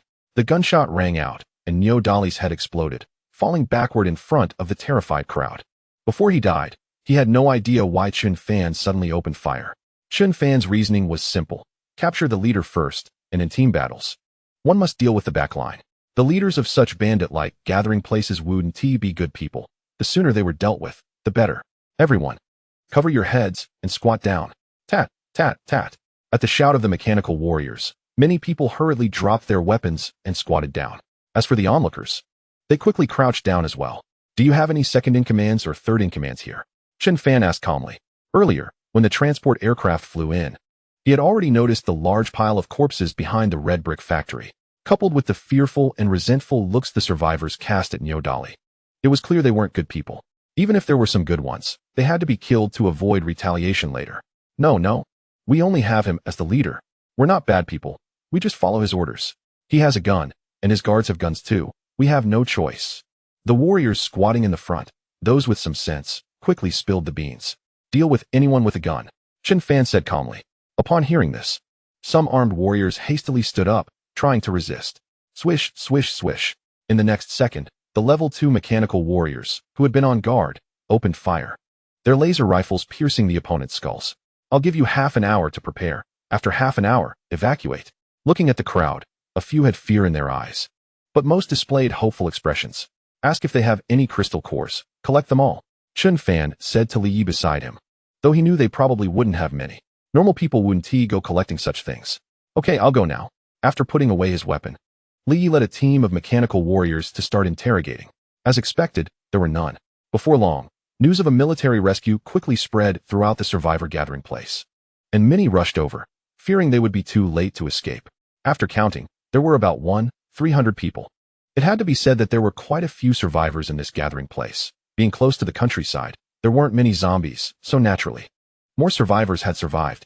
Moreover, for those who drove away, if they discovered a gathering place here, most would choose to join. With 300 people, the transport aircraft could carry a maximum of 300 people at a time, which meant it would take around 4 to 5 trips. Fortunately, the transport aircraft flew very quickly, and it wouldn't take long to transport everyone. Line up, one by one. As the hatch opened, guided by the mechanical warriors, the excited crowd formed a long queue. No one dared to cut in line, as the mechanical warriors were not to be trifled with. What kind of feigned injury tactics or beauty tricks did they think would work to get on the aircraft first? They would get beaten up for that. The transport plane was soon filled with the first batch of survivors and quickly took off, while the remaining people waited quietly in place. Commander, are we going to the base to build now? A slightly bolder man, holding a little girl who should be his daughter, found Chun Fan, who was fiddling with the radar monitor. Well, but you can't enter the city, Chun Fan replied softly, without any intention of hiding the truth. Whether to leave or stay was up to them. Then where do we stay? The man was a bit confused. What did it mean not to enter the city? Just to stay outside? You can stay wherever you want. If you want to enter the city, you need to pay a crystal core every month. If you don't stay, that's fine. There are vending machines outside, and there are plenty of things to buy inside, Chun Fan said, glancing at the radar monitor and frowning slightly. But what if we don't have a crystal core? Too bad. Chun Fan was too lazy to answer and called over Li Yi, who was patrolling nearby. Commander, did you find anything? There's a big guy underground over there, Chun Fan said, pointing to the nearby bamboo forest, which looked unremarkable since the creature was underground. Let's send this thing over and force it out, Chun Fan said, tossing Li Yi a special bomb. Underground mini bomb, 50 points, insert into the ground. Detonates and can instantly explode 50 meters underground. Regular artillery might not cause much damage, but it was enough to lure out the big guy underground. After receiving the mini bomb, Li Yi quickly ran towards the bamboo forest. Following Chun Fan's instructions, he inserted the bomb into the ground. Boom. After Li Yi had walked a distance away, a deafening roar erupted, and the surrounding bamboo instantly shattered. Boom. Not long after, another booming sound occurred, and Chun Fan and the others could feel the ground trembling slightly.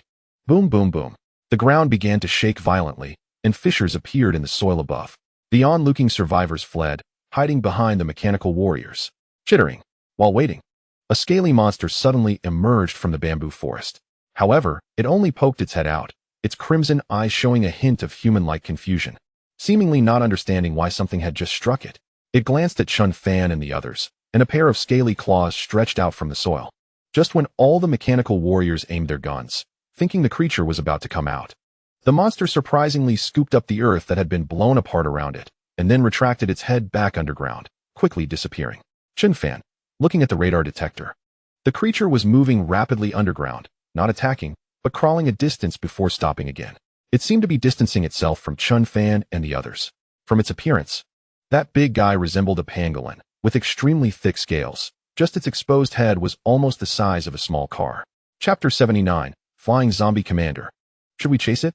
Li Yi asked, not expecting the monster to retreat so easily. No need. Unless we go underground, we can't catch it. Chun Fan replied helplessly. That creature wasn't so vicious. If you provoked it, it would just come out to scare you a bit. Attacking it underground was clearly unrealistic. The underground was its territory. Alright, aside from that, there aren't any other monsters. Let's wait for the transport plane to take everyone away. Chun Fan said softly, no longer wanting to pursue the monster, as it would be time-consuming and labor-intensive. Being a mechanical warrior feels amazing. Ha ha ha, these zombies are as weak as paper. I got bitten, but it's nothing, finally. I don't have to worry about being infected. In Chun Guo's group, under Wang Hu's leadership, they arrived at the outskirts of North City and H City, where there were many zombies, but these warriors showed no fear. Instead, they became more excited as the number of zombies increased. Boom boom. There was no need to worry about ammunition, and the warriors were getting faster at killing zombies. As long as there weren't any powerful monsters, there wouldn't be any major problems. With all this noise, aren't you afraid of powerful monsters coming? Chun Guo asked as he broke a zombie's neck, looking at Wang Hu, who was still collecting crystal cores. What can we do? If a powerful monster appears, we can only call for support. But generally, powerful monsters don't show up. After all, there is no human presence here.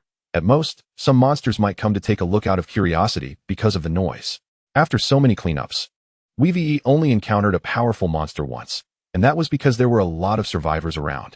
Wang Hu replied calmly, adding that as long as their heads weren't completely destroyed, they wouldn't die, so there was nothing to worry about. Alright, but how many crystal cores do we need to collect to go back? Chun Guo continued to ask, as they had already killed quite a few zombies since morning. We can go back when the sun sets. Damn it, why did you provoke it? I didn't provoke it. I thought it was an ordinary zombie. And when I went up to hit it with a scythe, I found out it was a powerful zombie. At that moment, Li Long and the Reaper were being chased madly by a zombie. This zombie looked like an ordinary one, but was extremely fast, and had a pair of flesh wings on its back. With crimson claws, it could easily tear through steel. Roar! As they fled, the flying zombie quickly caught up, baring its teeth and lunging at the Reaper. Boom! The spider legs on the Reaper's back shot out, instantly blocking the flying zombie's claws. Boom! Then, the Reaper suddenly turned around, using the spider legs to propel himself upwards, and slammed the scythe down. The zombie trying to fly away was struck by the scythe, leaving a huge gash on its back, blood gushing out. Buzz buzz boom. Taking advantage of the opportunity, Li Long struck, his arm filled with sharp teeth smashing into the zombie's face. Puff puffed. The Reaper descended from the air, and the spider legs shot out, piercing the zombie's limbs and pinning it to the ground. Damn it, finally caught you. Li Long grinned wickedly. A flying zombie girl was quite rare. I'm going to punish you well. Watching the struggling flying zombie, Li Long slammed his fist down on its head. Then the cutter's arm went wild, under Li Long's control. The zombie's head was severed. Here, this thing is a bit more precious than a crystal core. The boss should like this more. Opening the zombie's head. Inside was a red crystal core the size of a baby's fist. Li Long pulled out the core and tossed it to the Reaper, who had just retracted the spider legs. Haha, awesome. After receiving the crystal core, he directly tossed it into the small bag at his waist. This was the result of a morning's battle. All the zombies they encountered were dealt with by the Reaper. Of course, they only killed ordinary zombies. When it came to those powerful monsters, the Reaper would just run upon seeing them. Previously, He was so frightened that when the flying zombie suddenly attacked him, it scared the Reaper away. Both of them were now quite powerful, and if they joined forces, they could completely handle the iron zombie they encountered yesterday. How about we specifically hunt these zombies? If this is better than ordinary crystal cores, shouldn't we only need to find a few to go back? The Reaper asked with a smile, needing to pay back the crystal cores owed to the boss. Probably, but this kind of easy-to-bully special zombie is rare. Li Long replied helplessly. This was the first time he had seen such an easy-to-bully special zombie. Then let's look for something a bit tougher. That iron zombie from yesterday? Have you forgotten how we were pressed to the ground and rubbed? Remembering the scene from yesterday, Death couldn't help but shudder. The two of them were pressed to the ground and beaten by a zombie. Although they now had spider exoskeleton armor and intermediate energy devices, Death still had no confidence in dealing with the kind of zombie from yesterday. To put it bluntly, he was scared of being beaten. Well, let's just kill these ordinary zombies. If we want to have some fun, how about we compete to see who saves more people? Li Long suggested, having seen many survivors hiding in the houses while they were escaping. Since Steel City needed population, why not bring some back? Boring. Let us compete to see who kills more. Death thought for a moment and said, compared to saving people, he preferred killing. You're so brutal, but I like it. Then it's settled, we'll go find bad guys. Only kill bad guys, and don't involve innocent people. After thinking for a while, Li Long decided to let Death handle the bad guys while he saved people. Bad guys? But there are no good people in this world. Death said in confusion. What exactly is a bad person? What is a good person?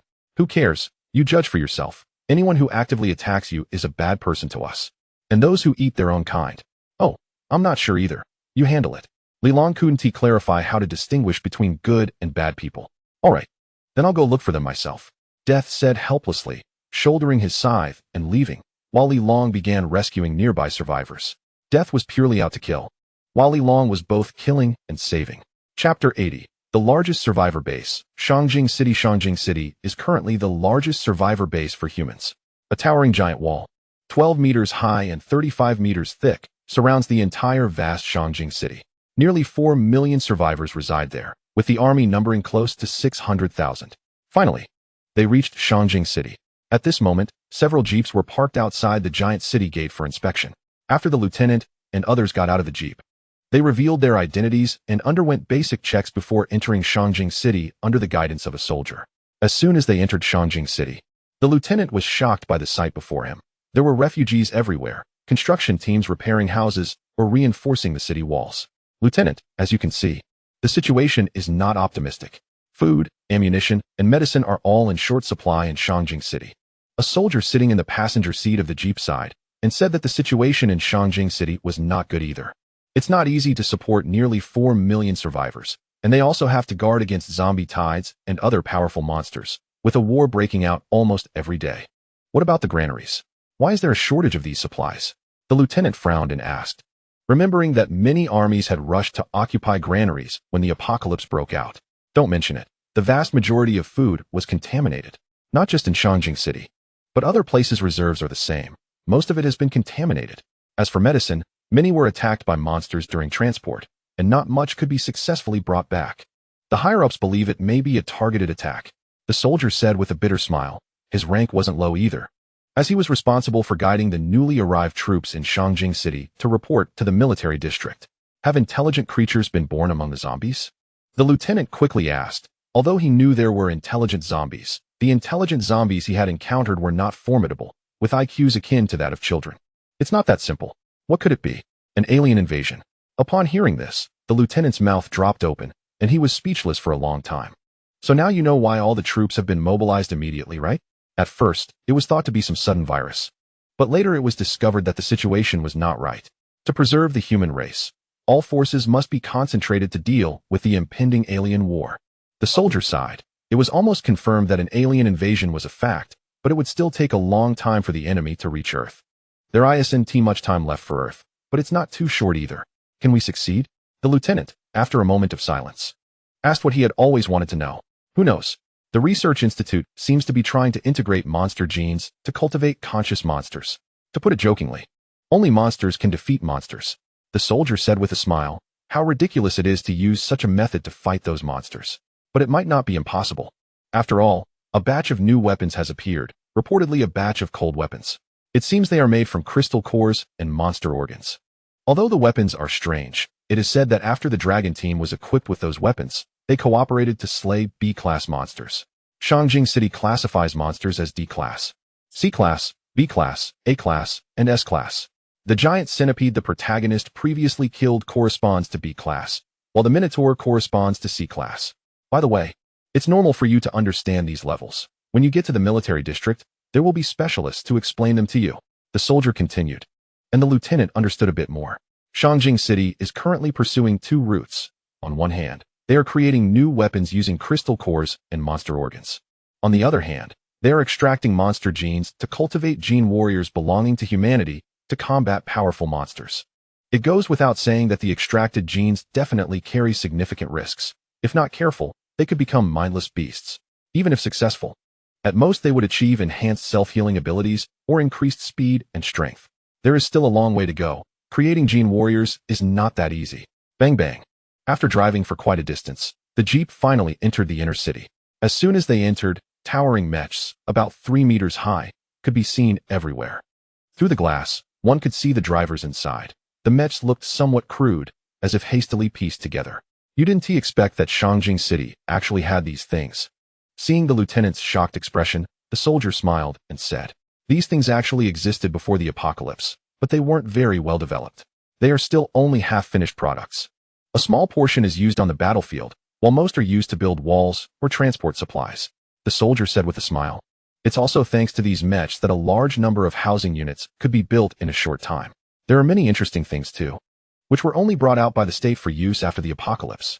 However, it's a pity that due to the apocalypse, many technological products can't be used. And the military side is the same. They are still analyzing the reasons and planning the next steps," the soldier continued. While the lieutenant's thoughts were no longer on this, but on observing the condition of the inner city walls. On the city walls, there were anti-aircraft guns set up everywhere, presumably to resist flying monsters appearing in the sky. From time to time, armed helicopters could be seen flying overhead, or military trucks covered with tarpaulins passing by. The inner city was full of military facilities, with no ordinary people wandering around. Occasionally, soldiers in formation boarded military trucks, and soon, a mighty convoy left the inner city, not knowing where they were headed. By the way, do you want to strive to become a new human? That is, a gene modifier, with your rank. It would be easy to be accepted. Becoming one of the first new humans has its pros and cons. If you think it through, you can find the department responsible for this," the soldier said, while the lieutenant fell into contemplation about becoming a gene modifier. Will he still be human then? Or should I say, become a monster with human thoughts? All right, go in. Someone will be there to welcome you soon. The Jeep arrived outside a large house that appeared to have been recently built. "Thank you." After thanking the soldier, the lieutenant led Yang Tian into the house, where a vibrant Dragon Kingdom flag fluttered in the breeze outside. This is Shangjing City, the largest survivor base. Chapter 81, Li Long slaying survivors City H. "Monster, you monster. What are you saying? I can't hear you clearly." As the crowd in front of him continued to retreat, the Grim Reaper, wielding his scythe, advanced step by step. This was a large long bridge near a park, constructed like a rectangular building. Below was the rushing river, the sound of flowing water echoing. And the zombies in the vicinity were accustomed to it, not being attracted by any noise. Inside this long bridge house, there were quite a few survivors. "Don't come over. You monster, get away." Looking at the Grim Reaper, who had a steel body, carried a scythe, and had 8 steel spider legs dancing behind him, the crowd was terrified. Boom. In the next moment, the Grim Reaper suddenly swung his scythe at the man who kept shouting monster. With immense force, the man was bisected, and blood gushed out wildly. "I am not a monster. You are all the bad guys, right?" After slicing the man's body, the Grim Reaper glanced at the people in the corner and asked himself. It was the people here who attacked first. Otherwise, the Grim Reaper wouldn't have barged in directly. When passing the long bridge, the Grim Reaper initially just took a look, but was shot by someone inside. Thus, the Grim Reaper, wielding his scythe, killed every survivor he encountered without leaving a single one alive. Even a child was not spared. Anyone who stood in his way was not allowed to live. "We are not bad people. We are not bad people. Please let us go. We were wrong. We are sorry. We didn't mean it." In the corner, there were 4 or 5 people left. Originally, there had been nearly 20 survivors in the long bridge, but now only these few remained. Crack, crack, crack. The Grim Reaper did not speak. The spider legs behind him extended, lifting him up. 1 minute later, the blood-soaked Grim Reaper walked out of the long bridge, undoubtedly having left no one alive. "Bad guys? Where are the bad guys now?" "Just killed 19. If I don't hurry, Li Long will surpass me. The Grim Reaper muttered to himself, activating thermal vision to search for survivor figures around. If he encountered survivors who did not attack him, the Grim Reaper would not strike directly. However, if they threatened him, attacked, or insulted him, the Grim Reaper would consider them bad people, having been bullied before. Insults or attacks were all seen as actions of bad people to the Grim Reaper. Thus, a humanoid monster wielding a scythe wandered around City H. Everyone shut up. I will take you if I want to. If I don't want to, I won't. Why so much nonsense? Meanwhile, Li Long was constantly rescuing survivors and had saved nearly 10 people. However, those rescued so far kept urging Li Long to take them away quickly and not to save anyone else. Seriously, are you all out of your minds? With so many zombies around, what are you still doing here? Keep it down. That guy is pretty strong. What's the use of being strong? P.S. Just not using his brain. If you say a few words to him, at most he'll complain a little. At the back of the building, 10 survivors were huddled in a corner, whispering and mocking. In their view, Li Long was a powerful idiot, strong in combat, but lacking in intelligence. However, what they did not realize was that Li Long heard everything they said. Crack, crack, crack. Under everyone's gaze, Li Long's expression darkened as he took out a folded object from his waist, with a series of cracking sounds. The folded object turned out to be a miniature submachine gun. Everyone die? In the incredulous eyes of the crowd, Li Long raised the miniature submachine gun. Tat tat tat tat. In the next second, bullets poured out frantically. Before anyone could react, they felt their bodies being torn apart. Watching the crowd collapse, Li Long finally put away his weapon. Isn't it better to behave? Why go against me? Li Long scoffed. After becoming a mechanical life form, he felt no emotion when witnessing such bloody scenes. At this rate, joining Steel City will make it a mess. Li Long muttered to himself. After dealing with all the bodies, he continued to rescue people. If he encountered more idiots like these, he would not hesitate to act again. Even Li Long himself did not realize that after becoming a mechanical warrior, his thoughts were constantly changing. If it had been before, he might not have acted against these people. But now, things were different. Where are all the people hiding? So annoying. I've only killed about 30, and I don't know how many Li Long has killed. Meanwhile, the Grim Reaper, with the climbing ability of spider legs, reached the top of a tall building. There weren't many survivors in City H. Most had been eaten by monsters or infected. Buzz. Not long after, a buzzing sound echoed as Li Long, covered in blood, flew in from a distance. Hee, I killed 34. How many did you kill? The Grim Reaper quickly asked as Li Long landed beside him. 10. Li Long replied. Damn it. I clearly wanted to save people, but all I rescued were idiots. And I ended up killing them all. I win. According to the rules, you owe me 1 million crystal cores. What the hell? When was that rule made? 1 million crystal cores? Are you robbing me? Hearing what the Grim Reaper said, Li Long momentarily couldn't react, thinking he must be out of his mind. Are you trying to play tricks? You sound like a dog that ate shit and got burned by the spicy peppers mixed in. What do you mean? Eating shit randomly? The two were speechless for a moment, each thinking the other had some serious issues. Killing people is pointless. There are too few of them. Forget it. Let's kill monsters instead and quickly gather the crystal cores. The Grim Reaper said helplessly. Deep down, although he hated humans intensely, he felt there were too few bad people and could not kill the innocent. So he had to kill monsters instead. Yeah, hurry up. We won't be here long. If you don't gather the crystal cores quickly, the boss will really beat you to death. Li Long joked. Although Chun Fan was easy to talk to. If you didn't do what you promised in advance, you would really get skinned. No problem, just 1,000 crystal cores. The Grim Reaper smiled. The two climbed down from the tall building and began to cleanse the zombies wandering around. Covered in human blood, they naturally attracted a lot of zombies. Chapter 82. Somehow, huh? Kid, you're awake. Steel City, refugee area. The so-called refugee area is where survivors built houses outside Steel City. Where's this? Where are those people who had guns before? Where are they? Sun Hao had just awakened and, hearing the voice of the old lady beside him, suddenly sat up.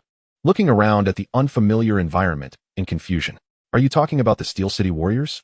Most of them went out this morning. But there are still guards in Steel City. What's wrong? Do you know anyone? The old lady brought over a bowl of thin porridge. This porridge was given by many passers-by, and no one knew that it was all requested by Yi Kinja from the residents of Steel City. It wasn't appropriate for Yi Kinja to do these things. She didn't have the authority to take things from Steel City without permission, so she could only ask the residents of Steel City. After all, as a warrior in the Steel City, many people wanted to befriend him. A little food wasn't worth much, and the residents would give a little here and there. Thank you. Sun Hao peeked out to look at the Steel City not far away, and only then did he feel relieved. As for the food offered by the old lady, Sun Hao refused it. His mother died at the hands of humans, which led him to be very wary of people. When it comes to trust, he would only trust those armed warriors. His mother said before she died to go look for armed warriors. Aren't you going to eat? Seeing Sun Hao get up and feel around to go outside, the old lady asked in confusion. No, thank you for your care. After Sun Hao declined, he dragged his tired body toward the Steel City. The outer city had guard troops, but during the day, the Steel City was open to the outside and could be entered freely. At night, it was different. One had to hold a residence permit. My mother asked me to find you. Sun Hao cautiously approached the mechanical warrior holding an assault rifle and looking at the cold gaze of the other party. He couldn't help but feel a bit scared. If you have any questions, you can wait until the commander or other warriors come back to ask. The mechanical warrior spoke expressionlessly after hearing Sun Hao's words. Okay, Sun Hao, not knowing that the mechanical warrior in front of him had no independent thinking, squatted down in the corner of the wall, waiting for the so-called commander and other warriors to arrive. Boom, boom, boom. Not long after, a transport aircraft appeared and landed in the open space outside the Steel City, and Sun Hao quickly got up. However, he didn't see any armed warriors. Those coming down from the transport aircraft were all survivors like him. After a while, the transport aircraft took off again, and Sun Hao had to return to the corner in disappointment. The people coming and going had long gotten used to seeing a child squatting in the corner. Watching many children running around in the outer city, Sun Hao couldn't help but feel a bit upset. He missed his mother. There's one last batch of survivors, ready to leave.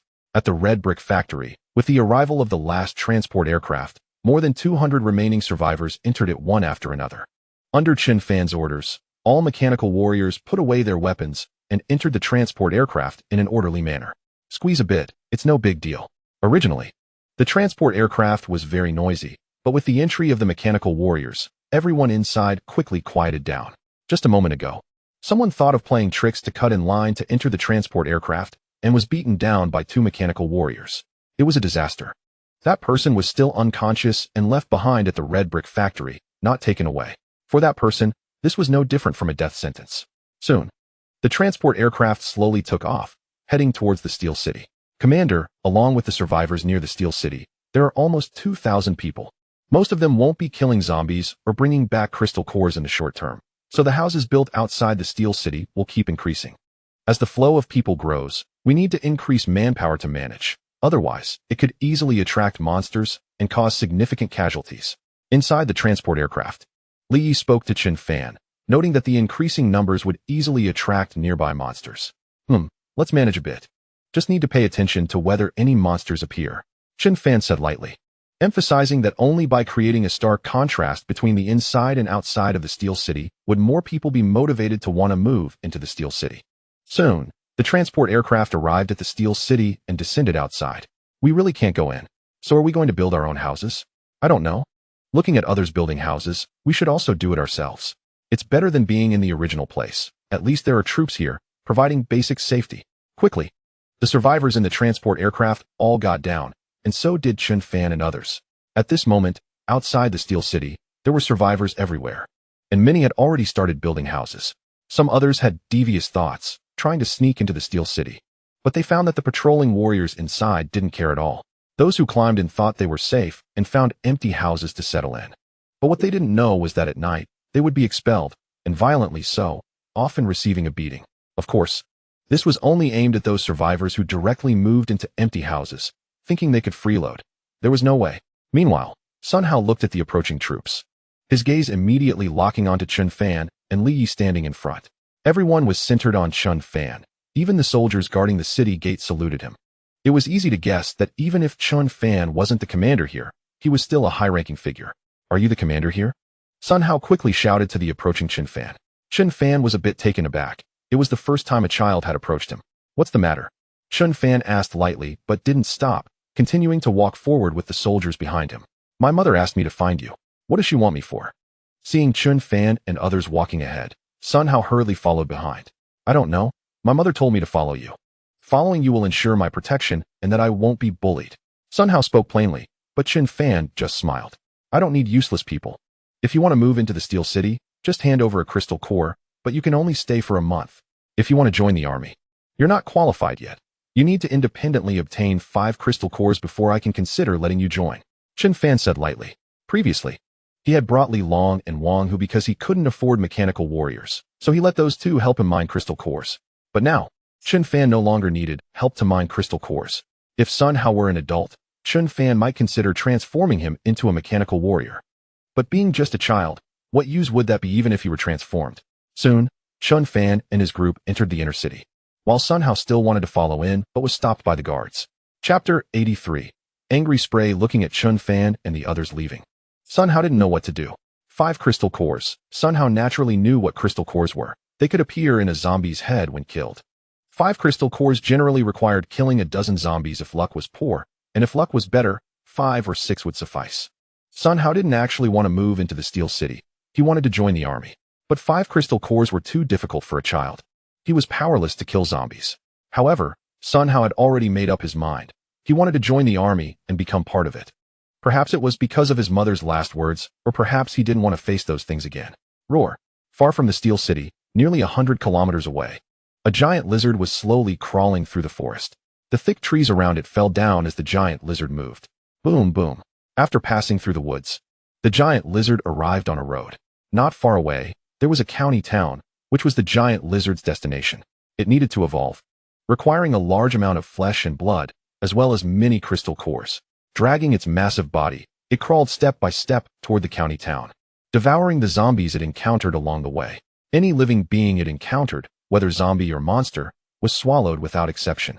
In front of this giant creature, zombies and regular monsters appeared incredibly insignificant, and they had no ability to fight back against the giant lizard's attack. After swallowing the nearby monsters, the giant lizard began to crawl toward the county town to dominate it, devouring everything and completing its evolution. Sexy. This is Steel City. Located on the outskirts of H City. Various firearms, food, and medicines are sold here. Currency for trading only supports crystal cores. Here is Steel City. We have a strong firepower defense line, abundant food that can last a long time, and safety and health can be guaranteed. Are you excited? Move into Steel City. And it only costs 1 crystal core per month. Don't just think about it. Take action quickly. Is this really okay? Although the boss asked me to release this. What you said sounds like a game. Listening to the Reaper recording on the radio, Li Long couldn't help but feel speechless. The boss's intention is to attract more people, either for private transactions or to absorb the other party. The Reaper said, "It seems the boss is starting to clean up the survivor bases around." All right. Since it's your recording, if no one comes later, you can explain it to the boss. Li Long said with a smile, completely passing the buck. You don't understand, do you? People always have a curiosity, and you must stand out to attract them. Trading food, weapons, medicine. Which survivor base would dare to say that? And requiring a crystal core to move in, which base would do that? Some things are expensive for a reason. The Reaper said seriously, it's true.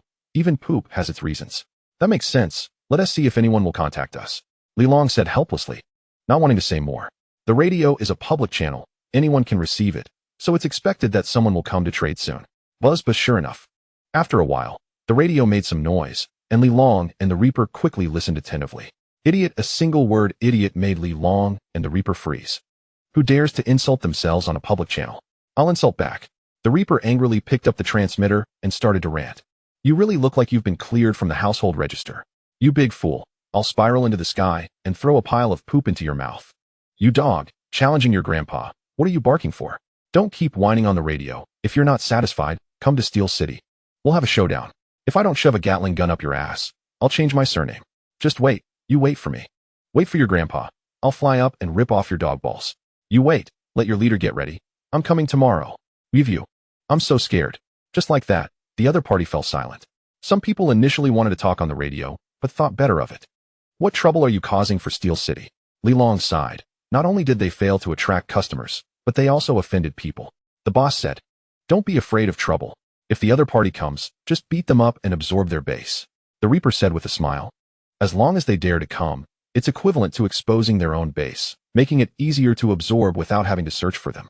That is true. The effect is the same anyway. I think this is good. Keep insulting people and draw them over. Li Long suddenly said, after all. Some might come over out of anger. Anyway, it's all about bringing people to Steel City. Any method can be tried. Soon, Li Long went to report the situation to Chun Fan.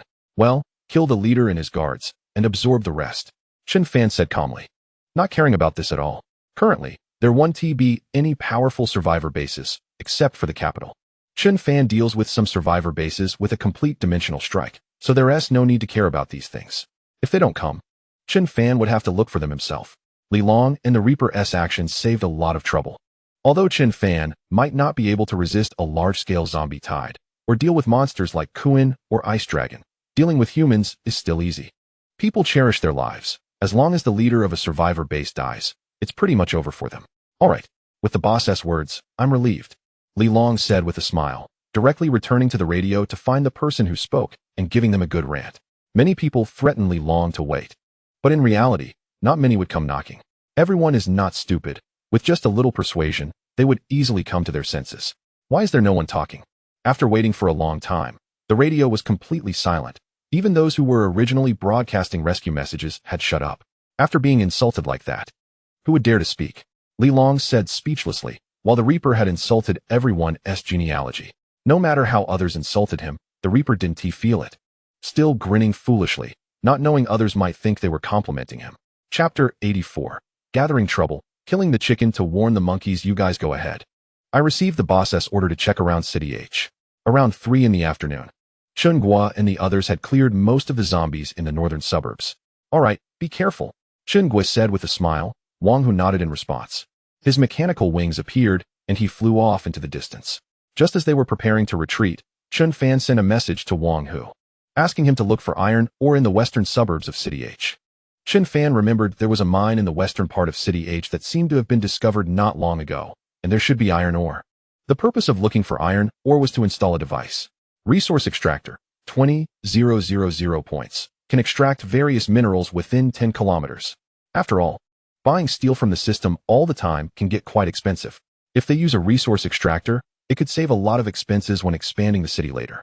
Additionally, the army factory, aerial factory, mecha factory, and laboratory factory that will be built later all require a large amount of resources. They can't just buy everything from the system. It's better to mine it themselves to save a lot of points. Chen Fan wouldn't keep buying things from the system. It's too expensive. Once they have enough research personnel, they can develop resources and achieve self-sufficiency through assembly line production. Only some things that are genuinely difficult to manufacture will be purchased, such as giant mechas, which will be given to researchers for analysis, and then simplified and replicated.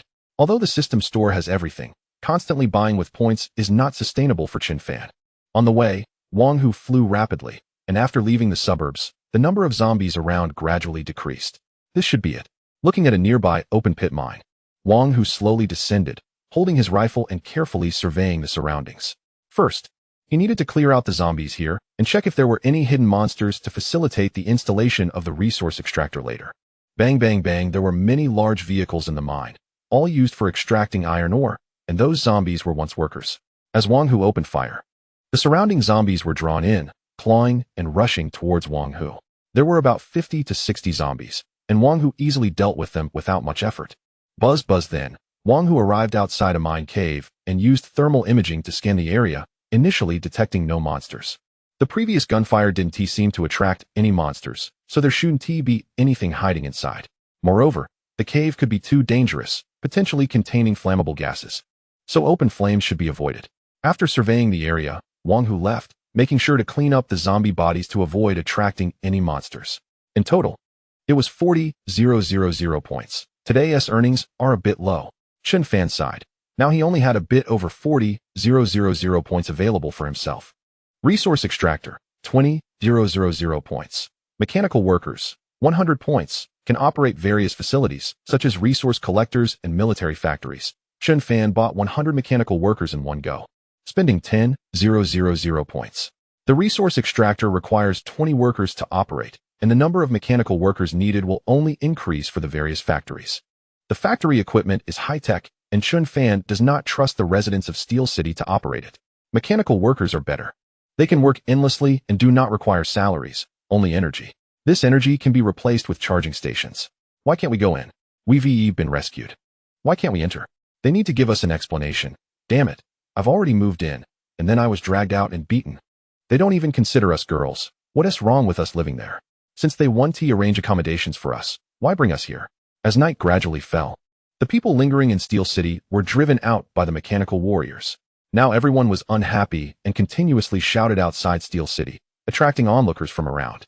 Everyone loves a spectacle, and with many wanting to enter Steel City, they all began to make a commotion. In their view, if one or two people shouting is useless, what if it's everyone? Even the guards in Steel City, no matter how fierce, would not dare to act in front of so many people, right? Let us in. Open the door, let us in. Damn it.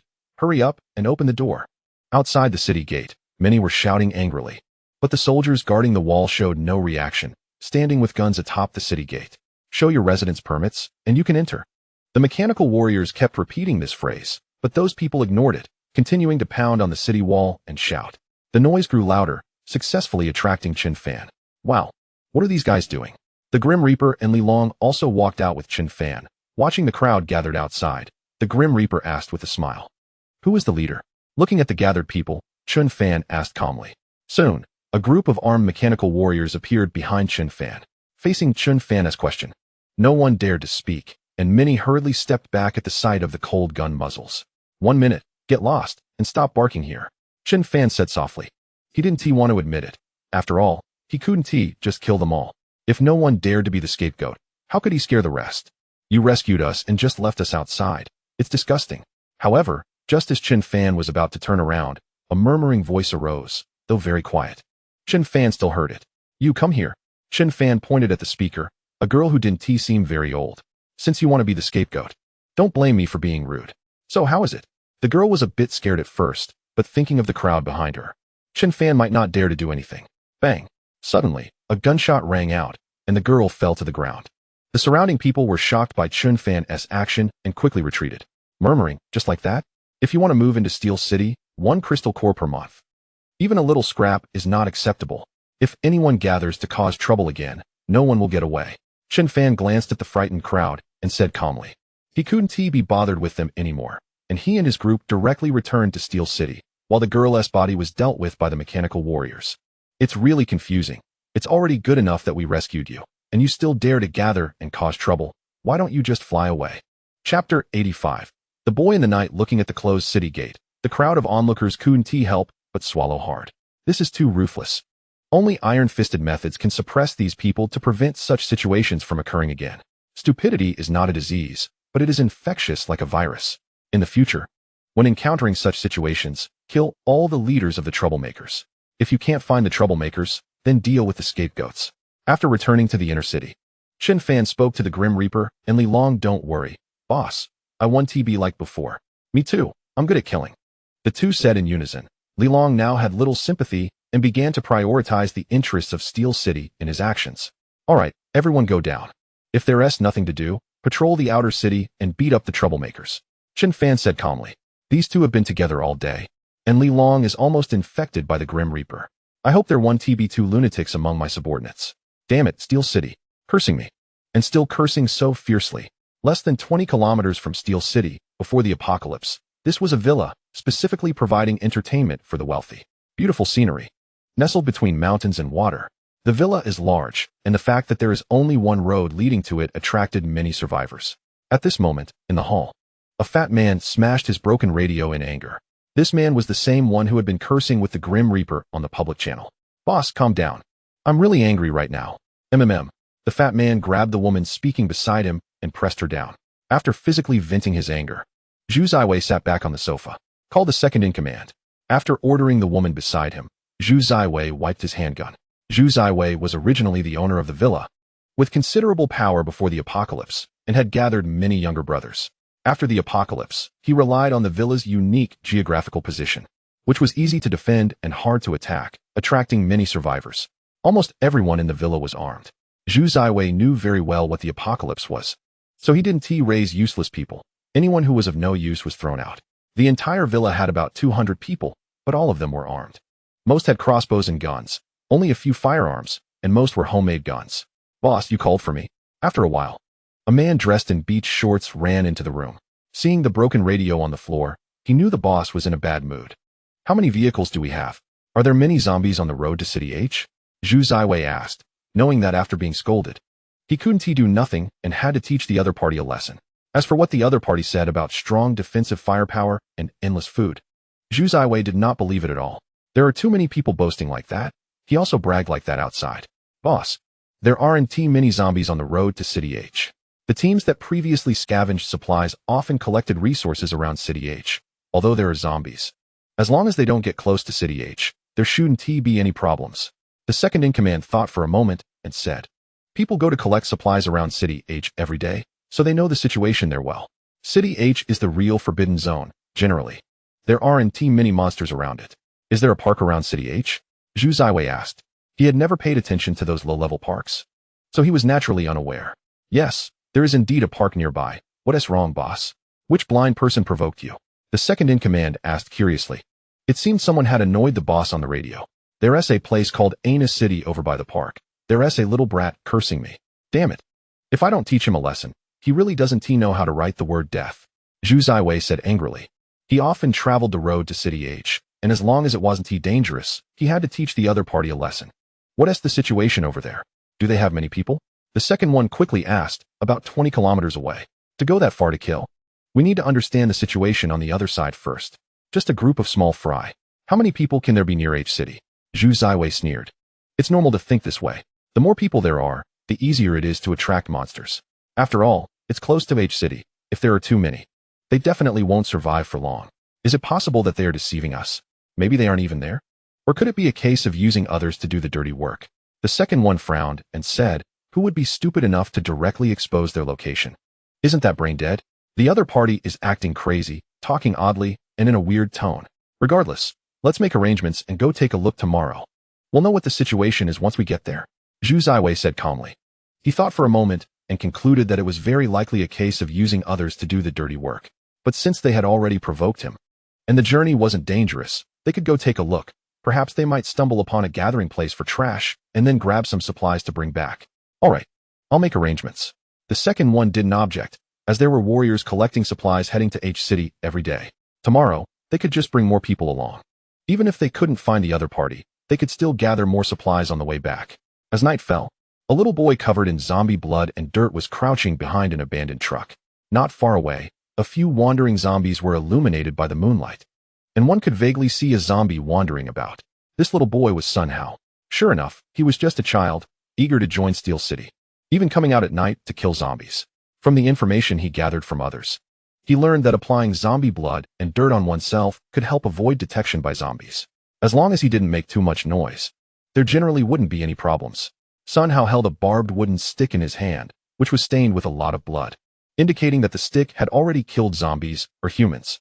This area was near Steel City. Due to multiple cleanups, it was hard to encounter zombies. Even if he did, most were solitary and not dangerous. "I just need 3 more crystal cores. Just 3 more. With the barbed stick." Sun Hao had already killed 4 zombies and obtained 2 crystal cores. Now he only needed 3 more. Once he got them, he could join Steel City. Chapter 86. The convoy the next day, at dawn. Just 1 more will be enough. After resting for a night in an abandoned vehicle, Sun Hao woke up to bright daylight. Looking at the 4 crystal cores in his pocket, a hint of a smile appeared on his youthful face. "Just 1 more, and I can join Steel City. How strange. Why are there solitary zombie corpses around here? I wonder if this is the 3rd one.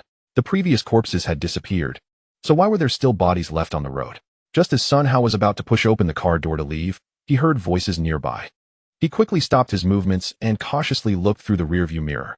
Behind the vehicle, 3 men holding sticks were standing beside a zombie corpse, pointing and discussing. That corpse was naturally one that Sun Hao had killed last night and hadn't been cleared away. At that moment, he hadn't thought of these things. Seeing the men examining the corpse made Sun Hao's heart tighten, and he hid the 4 crystal cores in the soles of his shoes. Though it was a bit uncomfortable, there was no other choice. If they found out, they would definitely try to snatch them. Sun Hao wasn't a fool. He knew the value of the crystal cores. It was no exaggeration to say that if his crystal cores were discovered, the other party might even have murderous intentions. After all, this place was a bit far from Steel City, and the military wouldn't be able to manage this area.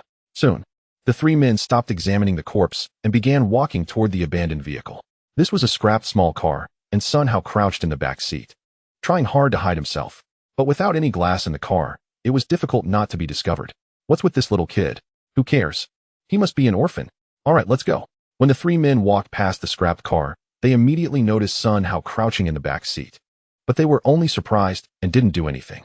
Seeing that they made no move to approach, Sun Hao finally breathed a sigh of relief. Once they walked far enough away, he quickly took the crystal cores from the soles of his shoes and put them back in his pocket. In his mind, he thought crystal cores were relatively fragile. If he wasn't careful, they might get crushed. But in reality, as long as they weren't exposed to high temperatures or severe impacts, crystal cores generally wouldn't get damaged. Just one more crystal core to go. Sun Hao then emerged from the vehicle, still holding the stick stained with zombie blood. Boss, we're getting close to H City. Should we go directly to Steel City or explore the surroundings first? At that moment, a long convoy was speeding down the road. With about 20 vehicles and nearly 200 people. Let's just go straight there.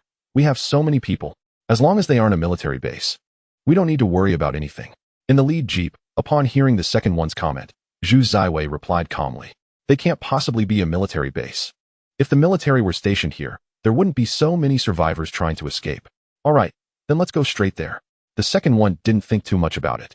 They had done similar things many times before. To date, they hadn't encountered any powerful survivor bases. Most of what they heard on the radio was just boasting. And when they met in person, they found it was just a few people. Such bases could be imagined to be mostly oppressed by others. Subsequently, led by the lead vehicle, the rest of the convoy moved toward the location of Steel City. Zhu Ziwei and the others couldn't have imagined what awaited them. The baptism from Steel City, what is that thing in the sky? I can't see it, it's a bit far away. It wouldn't be a monster, would it? The convoy was moving at a decent speed, and soon they were approaching Steel City. What puzzled them was that there were no zombies at all in the vicinity as they got closer to Steel City. Moreover, a strange object resembling a large bird was visible in the sky not far away, specifically a seabird. But unlike any bird, that thing didn't flap its wings at all. It seemed to be hovering directly in the air. A bomber? It doesn't look like it. There's no noise at all. Who cares? It might just be some trick they've set up, Zhu Ziwei said calmly. At this close distance, if it were a monster, they would have attacked us by now. Since they haven't, and there's no movement, it might just be a trick to scare us off. Boss, there are many survivors around. The convoy continued forward, and they occasionally saw some survivors moving around on the sides of the road. Many survivors were holding sticks, and they only looked a bit curious at Zhu Ziwei's convoy. So many survivors?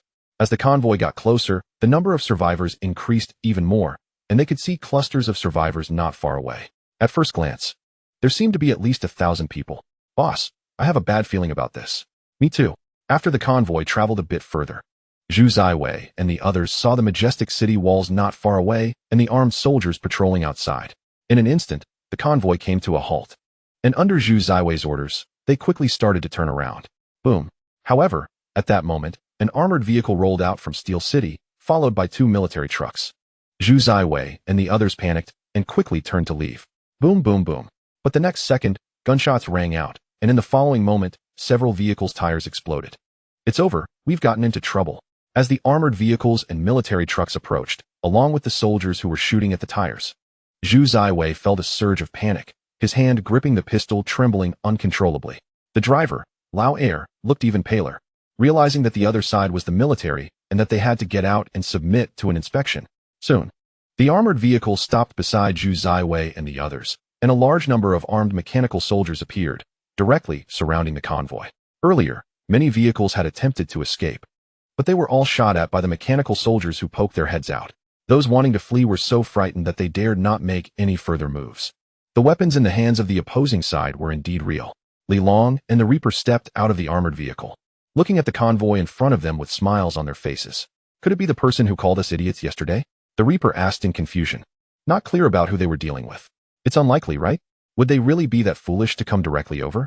Li Long replied, speechless, thinking that anyone with a bit of sense wouldn't come here to kill them directly. These people clearly came to trade weapons or scout for information. Chapter 87. Re-entering the mine, everyone stand still, cover your heads, and squat down. A group of country bumpkins, still using such weapons. Soon, under the command of more than 30 armed mechanical soldiers, everyone got out of their vehicles. Seeing the boss squat down first, the others followed suit without any hesitation. If the boss squatted, they would be crazy not to squat. Who among you is the boss? After taking a look at the weapons these people were holding, Li Long asked calmly.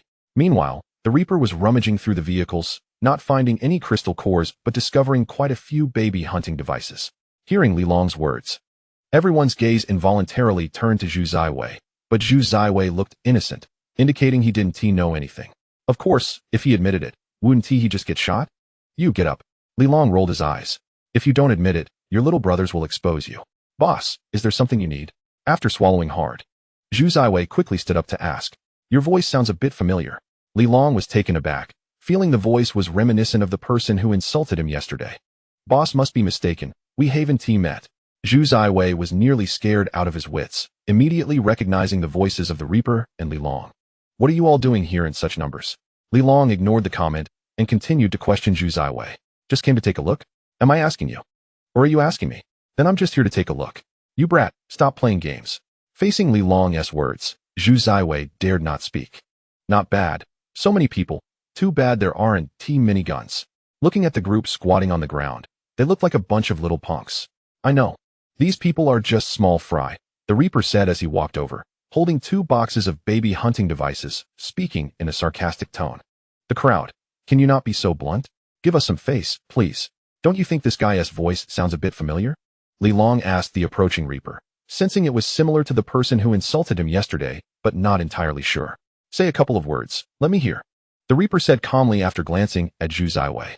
What should I say? Bam. Speak properly. You're disgusting me.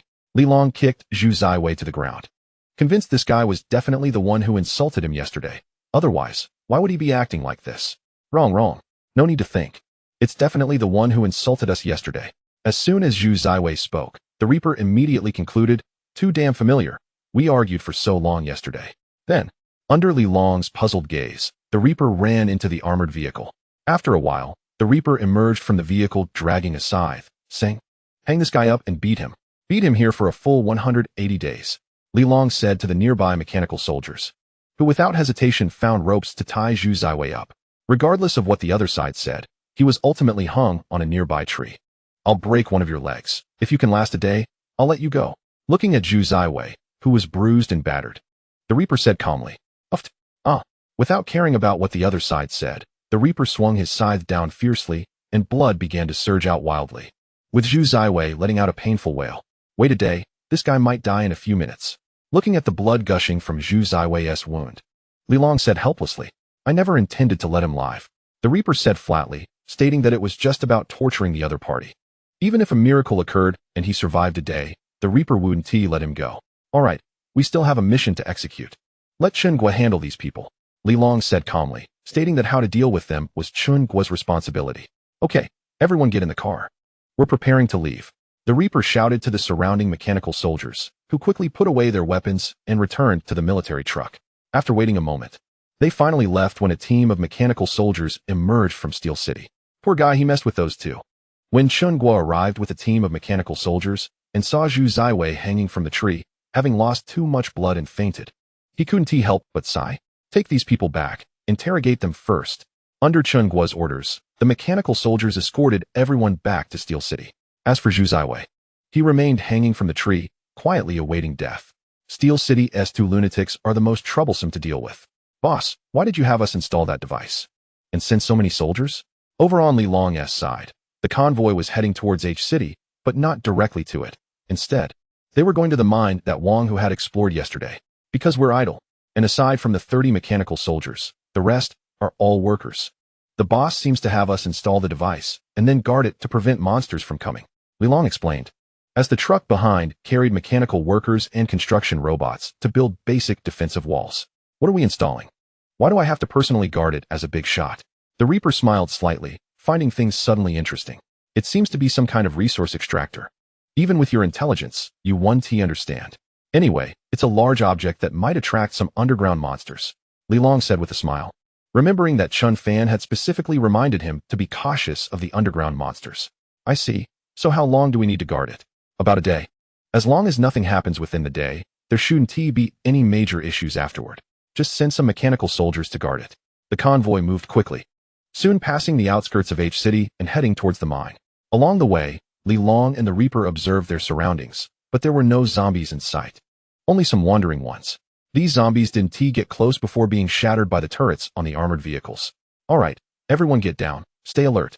Not long after, they arrived at the mine, where a large number of mechanical soldiers disembarked from the military truck, followed by mechanical soldiers carrying toolboxes. The mechanical workers had no combat capability. They could only operate or install some instruments. Click, click, click. In no time, with everyone working together, one strange, precise instrument after another was unloaded from the vehicle. Subsequently, 20 mechanical workers began to assemble them in unison. Chen Fan couldn't come due to other matters, so after purchasing the resource extractor, he had the mechanical workers disassemble it and bring it over. Chapter 88. The destruction plan for H City. Alright, that's the situation. Take actions separately and specifically target powerful monsters. If you can't handle it, just make a sound. At this moment, Chun Fan and Li Yi have arrived in H City again to gather more virus clusters. Without enough points, the next plan cannot be implemented. The destruction plan for H City. Once H City is surrounded by walls, Chun Fan will deploy a large number of meat grinders to first eliminate the trash zombies. Then send regular troops to deal with the powerful monsters hidden within, capturing H City in one fell swoop. HC Series Slaughter Artillery. 5,000 points. Height 35 meters. Equipped with 30mm cannons on both sides, and a high-speed rotating cutting wheel in the middle, fully automatic. From reader donations, this thing is very effective against ordinary zombies. Just from its appearance, it looks like a large tire with cutting wheels on the surface, not only fast in movement, but also easily crushing the bodies of zombies. In a massive zombie tide, as long as it doesn't encounter exotic beasts, it is essentially a mobile meat grinder. Although it consumes some energy, it is the most efficient for dealing with ordinary zombies. Once H City is surrounded, deploying a large number of slaughter artillery will quickly clear out some trash zombies. At a price of 5,000 each, it's not cheap, but not overly expensive either. To clear out the zombies in a certain area, at least 5 are needed, which means 25,000 points. Chun Fan is currently broke, so he naturally needs to hunt powerful zombies to obtain virus clusters. Soon, Chun Fan said goodbye to Li Yi, and the two began to fly in the air searching for powerful monsters. You said you would marry me. You said you would get married if you were pregnant. Why did you lie to me? Why? In a villa area, a pregnant woman sat on the bed frantically wielding a knife. On the bed, a man was already a bloody mess. Despite this, the pregnant woman continued to swing the knife, blood splattering everywhere, and her face was already covered in blood. Don't worry, baby, mommy will take you with her. Together. After an unknown amount of time, the woman finally stopped, dragging her body towards the door. In the living room, a woman's corpse was already lying in a pool of blood. If you eat it, we can leave together. On the table in the living room, a crystal core lay on top. The woman had seen someone devour a crystal core and turn into a monster. As long as she swallowed the crystal core, she could leave with her baby. The woman hesitated for a moment, tears streaming from her eyes, and then she stuffed the crystal core into her mouth. As soon as the crystal core entered her body, she felt as if her body was about to ignite. She collapsed to the ground, twitching uncontrollably, blue veins bulging, and black liquid could be seen surging within. Roar. Not long after, the woman let out a beast-like roar, but strangely, her body began to shrivel, except for her belly. All the flesh and blood in other areas began to dry up, as if something had absorbed it. Thud thud. After a long time, strange sounds began to echo from the woman's belly, like a ball being kicked. Uft. Suddenly, the woman's belly burst open, and a pair of small hands wrapped in black veins reached out from inside. Soon, a baby covered in black veins appeared. When the baby emerged, it made no noise at all. Looking at the umbilical cord connecting it to the corpse, the little monster seemed puzzled for a moment, then tore it off. However, the umbilical cord was also connected to itself, and it didn't know where it got the strength from. After the umbilical cord broke, thick black blood began to flow out. The monster felt nothing and instead started licking the blood off the ground. Miraculously, the wound began to heal. This little monster, for some unknown reason, seemed to possess high intelligence. After licking all the blood clean, it still seemed unsatisfied. The blood from the man's corpse in the house was also drained by the monster. Roar. Hearing the noises outside the window, the little monster shook its head in confusion, as if sensing something. Its pitch-black eyes turned, and then it crawled away to who knows where. Confess honestly, or face the consequences. In Iron City, a prison-like place was built in the outer city. Looking at the man sitting on the iron chair, illuminated by strong light, Yi Qinja said softly. This man was Zhu Ziwei's underling, known as the second brother. Confess what? The second brother quickly asked. Although he was a bit clever usually, with the boss gone, he dared not act smart in front of these soldiers. The purpose of coming to Iron City, the location of your gathering place, how many people are inside, and how many bad deeds you've done, Yi Qinja stated, her eyes fixed on the second brother. The purpose of coming here was for revenge. Zhu Ziwei was scolded by the people here yesterday. He couldn't stand it, and brought us here for revenge. The gathering place is at Ziyuling Villa. There are 34 people inside, most of whom have been captured by you. I haven't done anything wrong. All the bad deeds were done by Zhu Ziwei. The second brother quickly replied. thinking it was pointless to defend the boss since he was about to die anyway. Oh, what bad deeds has he done?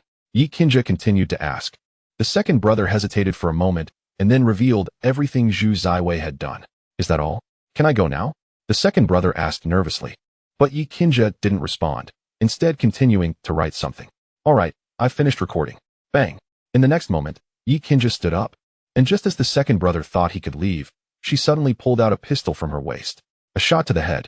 Yi Qinjie showed no reaction, then pushed the door and left. Soon after, mechanical soldiers came in to clean up the body. According to Chun Fan, in a gathering place that is forced to comply, whether it's the boss or the second in command, the head must die. Yi Qinjie had no choice but to execute the order, if she let him go. When Chun Fan pursued the matter, even more people would die. This was his instruction, to compare with others. Just as she left the room, she encountered Chun Gua coming out of a nearby room. After handing the documents to Chun Gua, Yi Qinjie began to interrogate the next person. Chapter 89. Mother Nest Zombie. Interesting. Is it in the sewer? Chun Fan held a detector and soon discovered a hidden monster right beneath his feet. After searching everywhere, Chun Fan confirmed the creature's position was underground. Clang. After lifting the sewer cover and smashing a zombie, Chun Fan jumped into the sewer. Splash. The lower part was filled with sewage, and Chun Fan was disgusted, holding his energy rifle as he cautiously moved forward. The creature's location was still below, so Chun Fan had to keep searching for the well that extended downwards. Following the flow of sewage, he found another well leading down and jumped in, moving along with the sewage. Now he had deviated from the monster's position, but Chun Fan wasn't anxious and continued to explore below. The drainage system was intricate, with all sorts of dirty things swirling around. Before long, Chun Fan emerged from the water wearing a diaper. Sewage treatment center? Looking at the hole below, the water flowed downwards, and the monster was right ahead. Chun Fan then aimed his energy rifle at the hole. All the sewage was being discharged downwards, and below was an unknown depth of a reservoir. Is it underwater? Looking at the radar detector's readings, the creature showed no movement. It was most likely beneath the reservoir. Crack, crack, crack. Chun Fan took out dozens of grenades and began throwing them into the reservoir. Boom, boom, boom. Not long after, a series of rumbling sounds emerged, splashing water everywhere, accompanied by a foul odor. However, Chun Fan did not see any powerful monster. Instead, several zombies crawled out of the water, letting out a series of howls. Looking at these strange zombies, Chun Fan couldn't help but feel puzzled. They had no injuries, their bodies were not decayed, and they looked smooth, almost like newborn life forms. Their frenzied, clawing appearance was indeed that of zombies. Just as Chun Fan was in doubt, the water surface trembled, and a winged zombie burst out of the water, its smooth body swaying like a large bird in the wind. Not my size, Chun Fan muttered, then raised his gun and fired. An energy cannon shot out, instantly tearing the flying zombie apart. Just when Chun Fan thought that was the only one, several howls erupted, and an endless stream of flying zombies emerged from the water collection area. They all looked identical, as if they were one-to-one copies. After setting up an automatic turret, Chun Fan began firing in conjunction with the turret. These flying zombies had extremely fragile bodies. Even ordinary bullets could easily shatter them. After firing a few rounds, Chun Fan threw several glow sticks into the water. Although the illuminated area was limited, it successfully allowed him to see the underwater situation clearly. It was a mound of flesh resembling a small hill, covered with numerous eyes, all of which were staring intently at Chun Fan. At the bottom of the flesh mound, there was a flesh seam through which many zombies were squeezing out, as if reproducing. Could this be a monster capable of giving birth to zombies? With a splash, Chun Fan jumped directly into the water collection area, firing several rounds at the incoming zombies, shattering their bodies. It seemed that the flesh mound trembled slightly in fear of Chun Fan's approach. Then, something resembling octopus tentacles appeared beneath the mound, striking out towards Chun Fan. The water surface surged, forming a vacuum area, and an energy shield appeared in front of Chun Fan. The tentacle whip struck the energy shield. Although it did not harm Chun Fan, it caused the other incoming zombies to perish. Chun Fan then aimed his energy rifle at the flesh mound and began to bombard it frantically. Under the fire of the energy cannons, the flesh mound was instantly reduced to a bloody mess, revealing numerous pits. It seemed this creature had very low defensive capabilities and could not withstand the energy cannon's assault. Realizing it couldn't inflict any damage on Chun Fan, the 5 to 6 meter high flesh mound suddenly began to move, its tentacles extending and its body shifting slowly. However, the speed was so slow that it was almost comparable to a turtle in Chun Fan's eyes. Since the energy cannon could cause damage, Chen Fan didn't hold back and continued to bombard the flesh mound. This creature not only had poor defense, but also weak self-healing abilities. The 3-meter-thick body was almost penetrated by Chen Fan's shots, exposing a basketball-sized virus cluster inside. Chen Fan was hesitant to use the energy cannon on that thing, so he swam over and yanked the virus cluster out.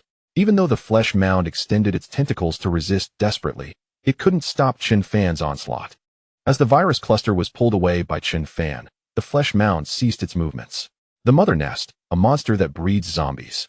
Looking at the fallen flesh mound, Chen Fan couldn't help but sigh in resignation. It seemed there were still many strange monsters yet to be discovered. The fact that a creature capable of breeding zombies appeared meant that there would likely be monsters capable of breeding powerful exotic beasts in the future. Breeding exotic beasts might be normal, but breeding zombies. 50,000 points. Chen Fan was surprised to find that the virus cluster was worth 50,000 points. Its defense was lacking, its self-healing ability was poor, and the only ability it had was to breed zombies. For Chen Fan, this ability might not mean much. However, for ordinary survivors, a monster capable of breeding zombies was a disaster. In the apocalypse, the majority of survivors died from zombies, with only a small fraction falling to powerful monsters. Soon, Chen Fan emerged from the water and flew to the automatic turret, retracting it. He looked around. All the zombies that had appeared were dealt with by the turret. Unfortunately, the newly bred zombies did not have crystal nuclei in their heads. He didn't know if they would have them after growing for a while, but surely the freshly bred ones did not. The mother nest zombies consumed other monsters through the zombies they created to gain energy, and once they accumulated enough energy, they could breed more monsters. Commander, I'm encountering some trouble here. Just as Chen Fan was about to head to the next location, he heard Li Yi's voice in his mind. Li Yi was actually asking for help. It seemed he was in quite a bit of trouble. Chapter 90. The giant bull in the deep mountains. At this moment, Li Yi was indeed facing a tricky enemy. A giant bull, whose origins were unknown, was over 10 meters long and more than 4 meters tall, rampaging behind Li Yi and crashing through countless buildings. The situation began when this creature was swimming in a large lake in a park and happened to be encountered by Li Yi. Li Yi's tentative attack not only failed to harm the bull, but also angered it. As the bull charged out of the lake, Li Yi realized just how massive it was. It might not compare to the centipede that Chen Fan encountered earlier in terms of length, but the giant bull was large and robust, resembling a small mountain. Even Li Yi's magnetic storm rifle, charged for an attack, only scraped a bit of flesh off the bull's body, which healed almost instantly. Li Yi knew that this creature was beyond his capabilities to handle, so he fled while trying to escape. Fortunately, although the bull was powerful, it could never catch up to Li Yi, and it didn't have any special abilities. It was just thick-skinned, large, and strong. This is quite troublesome. Watching the bull with its glaring red eyes relentlessly pursuing him, Li Yi felt a headache coming on. This thing can only be injured under the firepower coverage of the Conqueror mech and the Predator mech. Our individual weapons don't have much effect. The bull let out a roar, madly chasing after him, causing the ground to crack under its weight. The zombies wandering below were knocked down by the commotion from the bull, and it could be said that as the bull charged through, the zombies on the street were squashed into mush. While Li Yi anxiously waited, Chen Fan finally arrived, immediately firing several energy cannon shots at the bull. Similar to Li Yi, he only managed to tear off a small strip of flesh, which healed at a visible speed. Commander, this guy's defense is too strong. Should we call for the Conqueror mech? Seeing Chen Fan flying over, Li Yi quickly asked as they both flew away, while the bull continued its relentless pursuit behind them. Though the Conqueror mech was useful, a single hit from the bull would likely put it out of commission. Chen Fan shook his head in dissatisfaction. Although the Conqueror mech has powerful firepower, it is effective against swarms of monsters. But against this single powerful monster, if the bull charged through while under fire, it might directly smash the Conqueror mech to pieces. Are there any other mechs? Li Yi hurriedly asked, knowing that the Conqueror mech moves slowly, and if it were to be lifted by a transport plane, it might be directly smashed by the bullman. There are some, but I can't afford them. Chen Fan replied awkwardly. Mechs beyond the Conqueror level are prohibitively expensive, starting at around 100,000. Mechs under 100,000 have too many flaws. Take the Conqueror as an example. While it has powerful firepower, its defense isn't particularly strong, and it's quite slow. Then there's the Shield Guardian mech, priced at 20,000 points, which has strong defense but somewhat lacks firepower and moves even slower than the Conqueror when wielding its massive shield. There are also mechs that are a combination of various aspects, but those cost around 50,000, and they don't excel in any single area, just have strong overall capabilities. Well, what do we do now? That bullman won't let us go. Li Yi said helplessly, lamenting that he shouldn't have provoked that creature. Lead it somewhere else and see if there are any other monsters that can hold it back. Chen Fan said calmly. They couldn't deal with the bullman. At least not right now.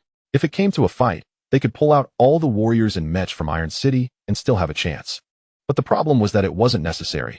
They could just let it live for now and come back to collect later. After all, the other mechanical warriors were on missions and couldn't be gathered quickly. Hearing what Chen Fan said, Li Yi felt helpless but had no other choice. The two of them had to lead the bullman away from H City.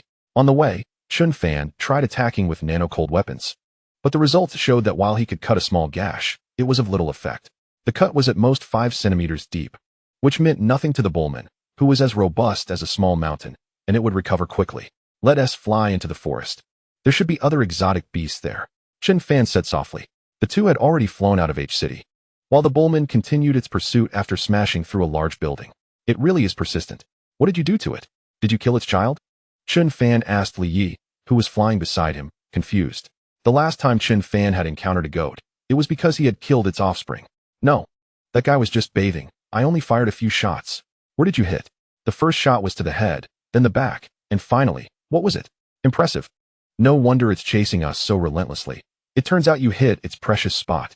The two of them flew at high speed and soon entered the deep mountains outside H City.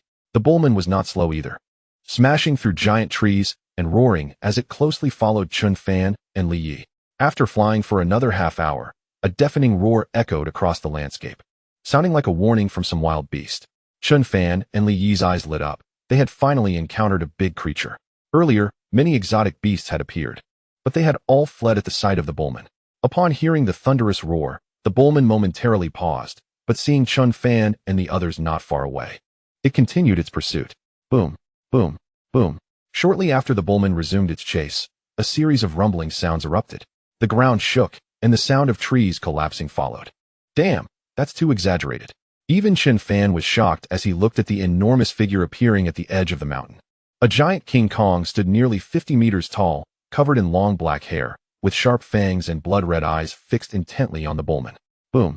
Then, the King Kong grabbed a nearby giant tree and walked toward the bullman, completely ignoring Chen Fan and Li Yi. The two colossal beasts met, but the bullman seemed a bit fearful and actually started to retreat. It made sense, while the bullman looked large. It was like a baby compared to the 50-meter-tall King Kong. Chapter 91. The Bandit. Thud, thud. As the King Kong approached step by step, the bullman began to tremble. With each step the King Kong took forward, the bullman took a step back. Get lost. In the next moment, the King Kong roared, and the giant tree in its hand swung down. The tree struck the bullman, breaking instantly. The bullman let out a wail and turned to flee without looking back. Meanwhile, Chen Fan and Li Yi were stunned by the King Kong that could speak human language. Has it fully developed intelligence? But why can it speak human language? Chen Fan was unaware that the King Kong had escaped from the H City Zoo and used to communicate with humans before the apocalypse, learning human actions. After the apocalypse, it evolved by devouring other monsters to become what it was now. Leave. The King Kong then turned its gaze toward Chen Fan and Li Yi, letting out a roar. Go. Without hesitation, Chen Fan took Li Yi and flew away. This creature was too terrifying, and staying any longer could mean death. Chen Fan was puzzled as to why the King Kong let them go. Once Chen Fan and Li Yi had left, the King Kong finally withdrew its gaze. And at the last moment, there seemed to be a hint of fear in its eyes. Were they afraid of humans? Or were they fearful of Chen Fan and Li Yi's appearance? H City was not simple. Who knew what other monsters were hidden there? After flying a distance, Chen Fan and Li Yi did not encounter the bullman again, wondering where that creature had escaped to. If classified by rank, the bullman was A level, while the King Kong was S level. As for creatures like the giant Kuan and ice dragon, they were certainly not weaker than the King Kong, but their exact levels were still unknown. In the current situation, no fool would think about approaching such monsters. Commander, we still need more troops. It would be best to have a mech unit. Otherwise, with our current weapons, we can't inflict any damage on such monsters. Li Yi, flying beside him, said after some thought. Only heavy weapons can be effective against those kinds of monsters. Once the first area of H City is cleared, we can start. Chen Fan replied helplessly. He also wanted to establish a mech unit, but the problem was that a decent mech costs 100,000. This was for medium-sized mechs. If it were a giant mech reaching 100 or even 1,000 meters, the starting price would be in the millions of points. However, those things were indeed powerful. Chen Fan glanced briefly at some large mechs equipped with laser beams, which belonged to ultra-high power categories, easily capable of blasting apart a mountain. Moreover, they seemed to be equipped with miniature antimatter annihilation bombs, capable of effortlessly destroying a large city. If that thing were used against the King Kong they just encountered, it would be like hitting a child, right? After clearing the first area of H City, Chun Fan would be able to start establishing a mech unit. As for the type of mech, he had already made up his mind. What are you doing? This is mine. At that moment, not far from Iron City, Sun Hao was cornered by several men near a nearly collapsing wall. Looking at these men armed with sticks and handguns, Sun Hao placed the crystal core he was holding behind his back. Yours? What on earth makes it yours? Did you write your name on it? Hurry up and hand it over, or we might have to take action. Little brat, be sensible. The men had Sun Hao pinned against the wall, having clearly seen him digging up crystal cores from the zombie's skull. Although this was a ruin, it had been cleared numerous times by the surrounding warriors. Yet some solitary zombies still came here. Thus, it became a spot many people visited, hoping to get lucky and encounter a lone zombie. The men were quite fortunate. Instead of running into a lone zombie, they encountered Sun Hao, and they had just seen him digging for crystal cores, his smiling expression proving that he had indeed found something. This is why several men cornered Sun Hao against the wall. A crystal core can buy a lot of food and medicine. Why should I hand it over? I got it myself, Sun Hao shouted, unwilling to give up the crystal core that he had spent so much time obtaining. Slap. You little brat, quite bold. One man rushed forward and slapped Sun Hao across the face. His face instantly reddened and soon swelled up. Just when everyone thought Sun Hao would swallow his anger and hand over the crystal core, he suddenly let out a roar and lunged at the man who had just slapped him. Pucci. He pulled out a small knife from who knows where and directly stabbed it into the man's neck. One stab was not enough. Before the man could react, 3 or 4 more stabs landed on his neck. In an instant, blood gushed out wildly. Boom. Go check on the third one. When everyone reacted, one of them kicked Sun Hao off the man he was madly stabbing. This kick caused several of Sun Hao's ribs to fracture, and he fell to the ground convulsing. As the remaining 2 checked on the man's injuries, they found the third man's body trembling slightly, blood gushing uncontrollably. Damn it, you bastard. The man with the gun shouted and turned to fire several shots at Sun Hao. The intense tearing sensation made Sun Hao let out a wail, his frail body writhing on the ground. Damn. Another man, unable to hold back, rushed up and kicked Sun Hao in the back of the head, and the 2 joined forces to beat him. Before long, Sun Hao felt his consciousness blur, letting the 2 beat him while still tightly clutching the few crystal cores in his hand. No matter what the opponents did, Sun Hao refused to let go, even as he faced death. Damn it, someone is coming. Let's go. The third one is beyond saving. Just as one of them was about to blow Sun Hao's head off with a gunshot, a jeep appeared in the distance. This kind of jeep is only driven by warriors from Steel City, so the 2 thieves had to leave in a hurry. Inside the jeep was Chun Guo. After patrolling around Steel City, Chun Guo went out to patrol again to prevent any monsters from appearing. Not long after he left, he heard several gunshots. Although Steel City sells firearms, there are strict regulations prohibiting the use of guns within 1 kilometer of the city, unless encountering zombies. Otherwise, using firearms would get you caught and beaten up. Chapter 92. 5 crystal cores. Soon, Chun Guo got out of the jeep with several mechanical warriors. At a glance, he saw Sun Hao lying in a pool of blood, his eyes dazed, and he also saw Chun Guo approaching. Seeing the soldiers behind him holding rifles, Sun Hao recognized them as the warriors from Steel City. Stop the bleeding. Under Chun Guo's orders, several mechanical warriors picked up medical kits to provide basic treatment for Sun Hao. Captain, this kid won't survive. His liver is shattered, 6 ribs are broken, and his brain has suffered a severe impact. These mechanical warriors, who were originally Chun Guo's subordinates, sighed after briefly checking Sun Hao's condition. Crystal core, crystal core. Join the city. Under Chun Guo's puzzled gaze, Sun Hao extended a hand tightly holding the crystal cores, 5 of them stained with blood appearing in his palm. First, stabilize his life and bring him back to Steel City. I'll take these 5 crystal cores. When the commander returns, you should be able to save him. Chun Guo seemed to remember something. This kid seemed to be the one who wanted to join Steel City yesterday. Chun Guo happened to be patrolling nearby and overheard the conversation between Chun Fan and the boy. 5 crystal cores, considering letting you join Steel City. Who would have thought he actually brought back 5 crystal cores? Chun Guo couldn't help but sigh. Chun Fan clearly wanted this kid to give up, but unexpectedly, he really got them. With Chun Fan's temperament, the 5 crystal cores that Sun Hao brought would indeed allow him to join Steel City. Soon, several soldiers began to stop the bleeding for Sun Hao, stabilizing his injuries before checking the other man lying in the pool of blood. Unfortunately, That man had completely lost all signs of life and could only be left behind. The jeep quickly left, as long as they reached Steel City. With the medical mechanical warriors, they could keep Sun Hao alive while waiting for Chun Fan to return. Damn, this really attracts monsters. Meanwhile, at the mine, the resource extractor had just started working when a monster suddenly drilled up from underground. A humanoid monster, looking like a human wrapped in a layer of steel. Standing 2 meters tall, its body was covered in heavy steel with many rocks mixed in. The monster had no mouth, but its hands were like suction cups, likely serving a similar function as a mouth. Tat tat tat. The patrolling mechanical warriors rushed over, shooting madly at the monster, with bullets striking it and creating sparks. Boom. The Grim Reaper charged forward with a scythe, smashing it down and creating sparks on the monster's body, instantly knocking the monster to the ground. Boom. Li Long shouldered a rocket launcher from the military truck and fired at the monster, flames erupting as the monster, just getting up, was knocked back down again. This thing seems to be unaffected by ordinary artillery. Watching the monster quickly rise again, only having a bit of its shoulder blown off, Li Long couldn't help but say, "What a strange creature, able to absorb iron elements from the mine. Then let's use cold weapons. My cold weapon is ineffective. You guys go ahead and use energy vibroblades." At the Grim Reaper's command, all the soldiers took out the energy vibroblades stored on their backs. Buzz. The energy vibroblade indeed had an effect. As the arcs surged, it could easily tear a gash in the monster's body. With dozens of mechanical warriors attacking together, the clumsy monster could only passively take hits. This scythe isn't useful at all, not as powerful as they are. Watching the power of the energy vibroblade, the Grim Reaper couldn't help but disdain his own scythe. Although it's tough, its attack power is low, it's just tough for show. Then you can go back and ask the boss to swap it for you. But you'll probably have to kill a lot of zombies first, then give the boss crystal cores. Otherwise, the boss won't just swap weapons for you. Li Long said with a smile. He also wanted to change weapons, but Chun Fan clearly stated that to change weapons, you must first hand over a portion of crystal cores. They must be crystal cores obtained from solo actions, not from team efforts.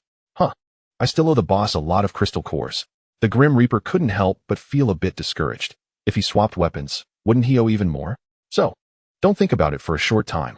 The boss won't swap for free. Unless your strength is recognized by the boss, will he continuously strengthen your power? Li Long continued. The Grim Reaper was completely out of touch, thinking that Chun Fan's things came out of thin air. People like Wang who all understood how Chun Fan's things came about.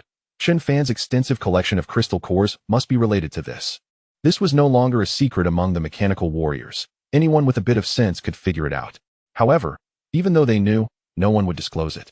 On one hand, it was the constraint of the internal program, and on the other hand, saying it would be akin to betrayal. Although it was impossible to say it out loud. All right, that guy is about to kick the bucket. There should be a virus cluster, right?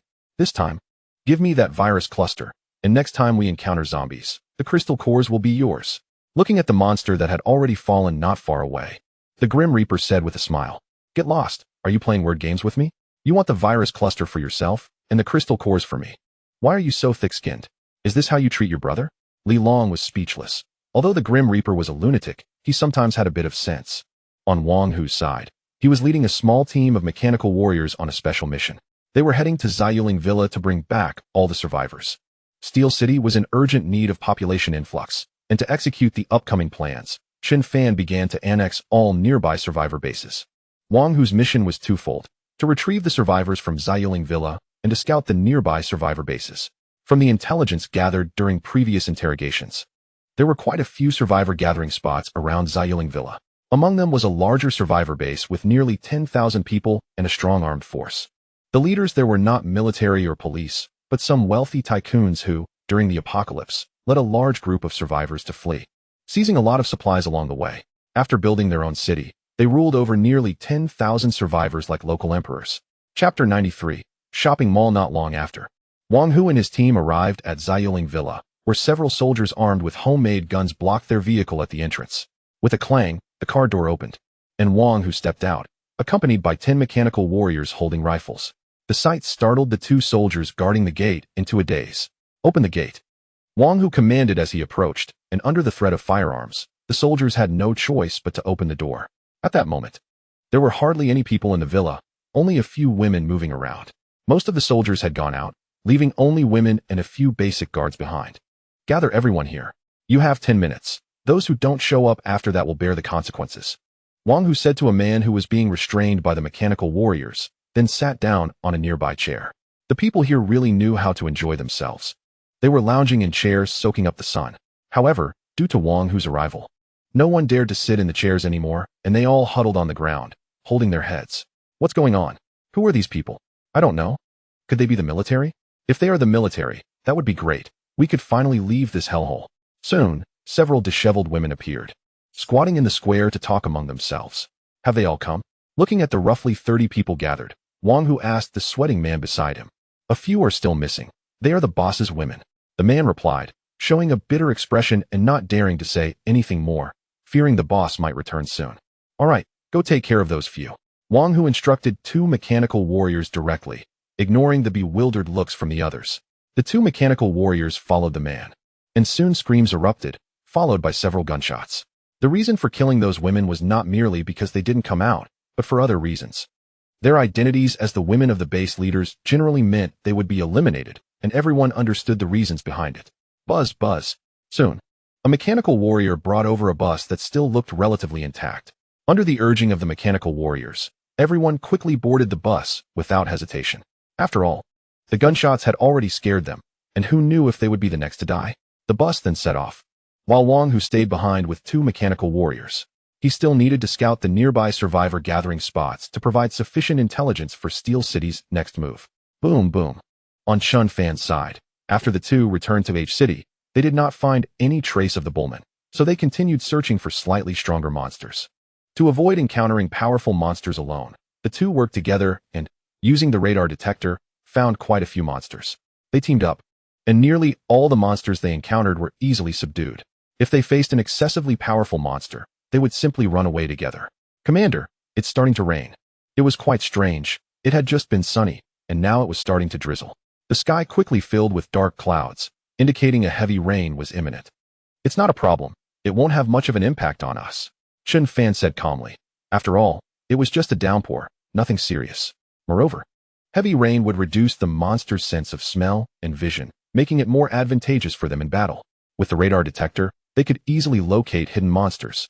Boom, boom, boom.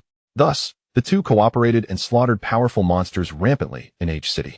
They did not encounter any monsters like the Bullman again, and within 2 hours, Chun Fan had earned nearly 200,000 points. Indeed, it was much better to kill powerful monsters. It was much faster than killing zombies. Although zombies could be killed in large numbers, their drop rates were too low, and it took time to dig for crystal cores, which were only worth 10 points each, making Chun Fan somewhat disdainful of them. Dealing with ordinary zombies was better left to ordinary mechanical warriors. Commander, there are quite a few survivors below. Should we go take a look? As the rain poured heavier, visibility was completely obstructed. At that moment, Li Yi looked at the radar detector and shouted to Chun Fan. Let's go down and take a look. We'll continue after the rain stops. Chun Fan replied. Who would have thought the rain would come down so heavily? Like being doused with a bucket? They were now near the outskirts of H City, surrounded by residential houses and many wandering zombies. It was surprising to find a survivor gathering spot. According to the radar detector, there were at least 100 people gathered nearby. It was hard to imagine 100 people could survive here. Boom, boom. Before long, the two landed on the roof of a shopping mall, a small department store. With a creak, they broke the lock on the rooftop door and slowly pushed open the iron door, making their way down. As soon as they descended, a few people who were cooking looked at Chun Fan and Li Yi with bewildered expressions. When did they show up? The few stopped their movements, staring at Li Yi's sci-fi looking rifle, not daring to act rashly. Chun Fan didn't want to bother with these people, casually finding a place to sit with Li Yi. Soon, one of the diners left and returned with a group of people. A bunch of men and women armed with steel rods and clubs regarded Chun Fan and Li Yi warily. Who are you two? One of the leaders asked, looking at Chun Fan and Li Yi with confusion, certain he had never seen them before, especially not coming down from the rooftop to escape the rain. We're just here to avoid the rain, Chun Fan said, sighing as he looked out at the increasingly heavy rain. It was rare to see such heavy rain before the apocalypse. Seeing that the other party was not making any move, the leader felt somewhat relieved and, after dispersing the people behind him, personally watched over Chun Fan and Li Yi. How did you get here from outside? Not long after, noticing that Chun Fan and Li Yi remained silent, the leader asked. But Chun Fan and Li Yi sat in the corner like wooden statues, too lazy to respond, quietly waiting for the rain to stop. Ignored, the man felt no embarrassment, sitting nearby eating his noodles and occasionally asking Chen Fan and Li Yi if they wanted some. Chapter 94, Contract of Sale? Bro, don't you want some? Mecha joked, casually eating the freshly cooked instant noodles.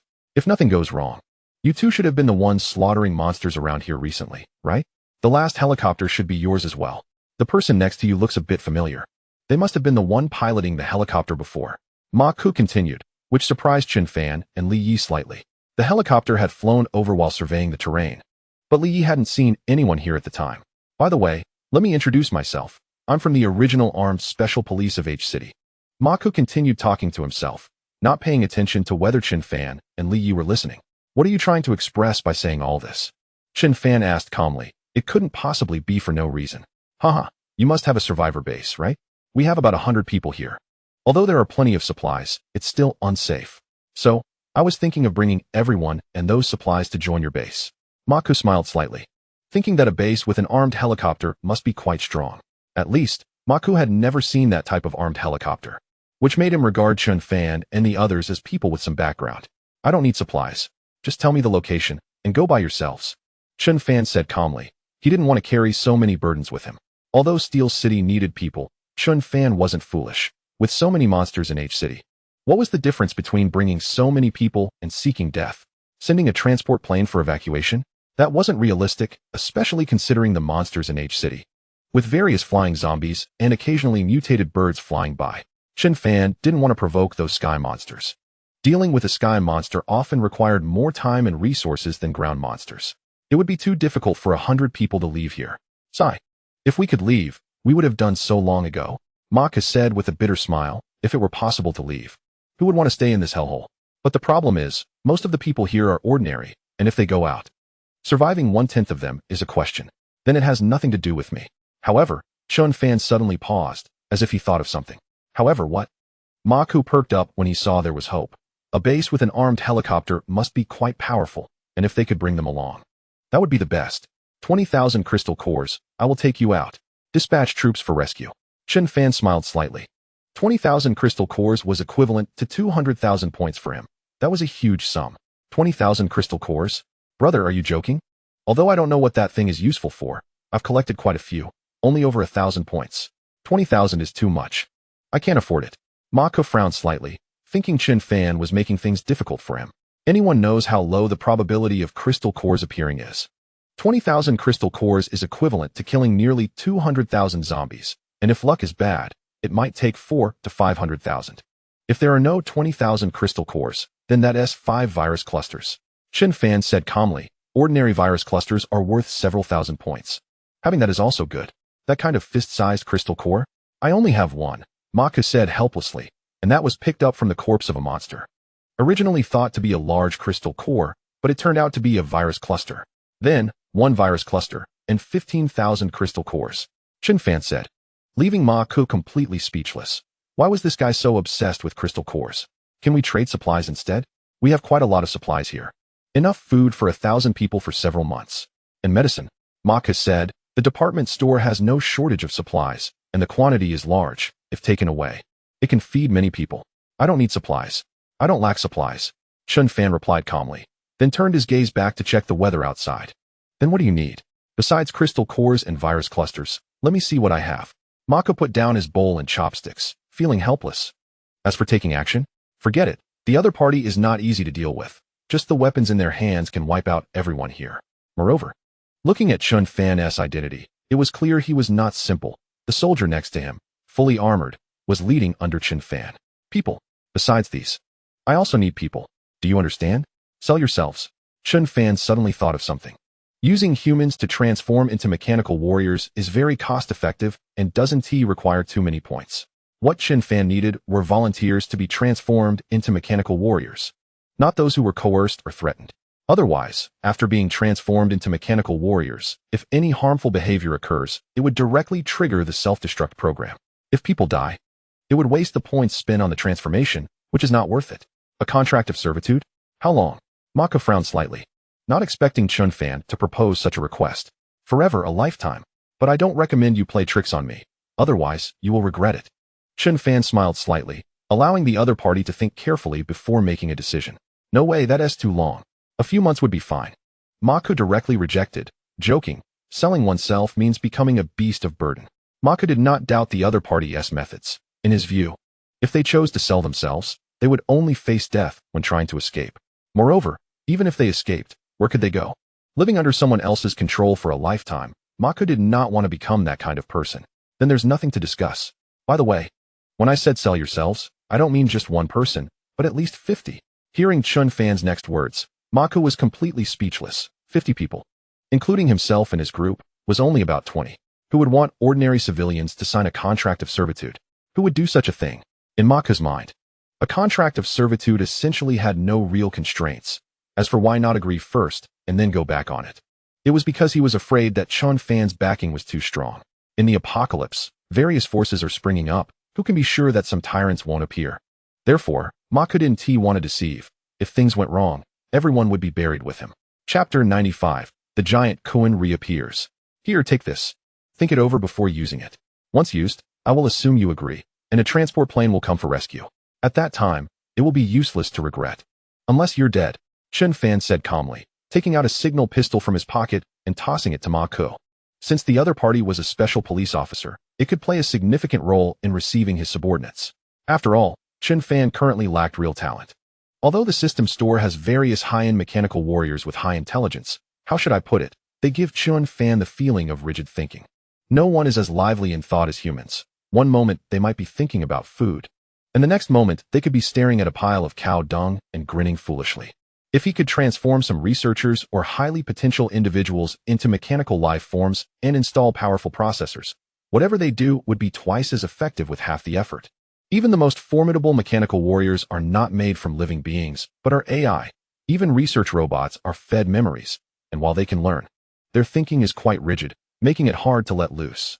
Alright, I'll consider it before using it. Mako did not refuse, after all. It was a means of survival. What if it was needed in the future? Commander, the rain outside has lessened, Li Yi said softly from the side. The heavy rain outside had gradually decreased. Although it was still raining, it was not as heavy as before. Alright, we can leave now, Chun Fan said calmly. The two stood up and walked towards the rooftop. Mako wanted to see them off, but was politely declined. How did they get in here? Watching the two leave, Mako wondered to himself, although they came down from the rooftop. But the rooftop is about 10 meters off the ground. Although there is a fire escape, it has long been destroyed by monsters. Could it be that the other party flew directly over? Thinking of this, Mako couldn't help but laugh. What a silly thought. The Jinshi base? The name is quite interesting. On Wang Hu's side, the information obtained from interrogating the prisoners led him to a larger survivor base. This was the first base of a certain scale that Wang Hu had seen. It is located near a river, not far from a road. Although a lot of water sources have been polluted, as long as the pollution isn't too severe, there generally won't be any problems. Of course, this is assuming there aren't large piles of zombie corpses in the river. If the concentration of zombie toxins in the water is too high, it can easily lead to infection. This is why some bases first concentrate and treat the water, letting people drink it and observe their condition before confirming that it's safe for consumption. In the distance along the road, Wang Hu used binoculars to observe the city. It can't really be called a city. There are only wooden fences outside, occasionally tangled with barbed wire. On the outer edge, a large number of survivors were moving stones and mixing cement, presumably to build the city. Building a city is not that simple, without large equipment and enough manpower. Even a single wall could take 1 or 2 months to construct. Moreover, many places have walls that are prone to collapse due to material issues. Watching the busy people outside, Wang Hu took off his clothes and changed into the refugee outfit he had prepared long ago. With a folding submachine gun on him, Wang Hu headed towards the Jinshi base. Looking at the huge sign outside, which had the words Jinshi on it, Wang Hu almost couldn't help but laugh. This name is even more arrogant than Iron City. Since the base had no walls, only wooden fences, Wang Hu checked the surroundings and directly climbed over. Acting like he was moving stones with the crowd, he stealthily entered the city, which was just climbing over another wooden fence. Although some people noticed him, they didn't pay much attention. It was common for refugees to climb over the walls, so no one thought much of it. Moreover, everyone was a refugee. If someone reported him, what if he was one of those thugs seeking revenge? Thus, Wang Hu easily blended in. He then began to explore the area filled with thatched huts. The soldiers here occasionally patrolled in formation, and upon seeing their weapons, most were machetes and clubs. Only the leader had a gun. Wang Hu suspected whether there were even bullets in their guns. Taking mental notes of the situation, Wang Hu continued to explore. Dressed as a refugee, which did not attract much attention. After all, they were not regular troops and didn't pay much attention to suspicious individuals. The entire base was much smaller than Iron City, with no distinction between inner and outer cities. The farther inside, the better the surrounding buildings became. Additionally, the people inside were dressed slightly better, at least their clothes weren't ragged. After walking a distance, the number of armed soldiers gradually increased. The occasional survivors he encountered were smoking, looking like they were doing well. However, these people were once powerful individuals, even if their power was not great. They were not comparable to ordinary folks. At the very center of the base, there were quite a few armed guards standing outside, resembling soldiers. Wang Hu estimated they were likely some bodyguards from before the apocalypse. After observing for nearly half an hour, Wang Hu finally left. He had been watching to see who was entering and exiting. Most of those coming and going were well-dressed individuals, looking like successful people. Knowing this was enough. To avoid an excessive counterattack, helicopters would come to bomb them at the first opportunity. Destroying the leader of the other side would likely reduce the scale of resistance significantly. At this moment, on Chen Fan and Li Yi's side, they were hiding behind a wall, secretly observing as a giant monster reappeared in the sky. Far off in the clouds, the giant Kuan had appeared at some point, twisting its massive body among the clouds, occasionally letting out roars. Its body seemed slightly larger than before, but not by much. With the appearance of the giant Kuan, the previously light rain began to intensify again.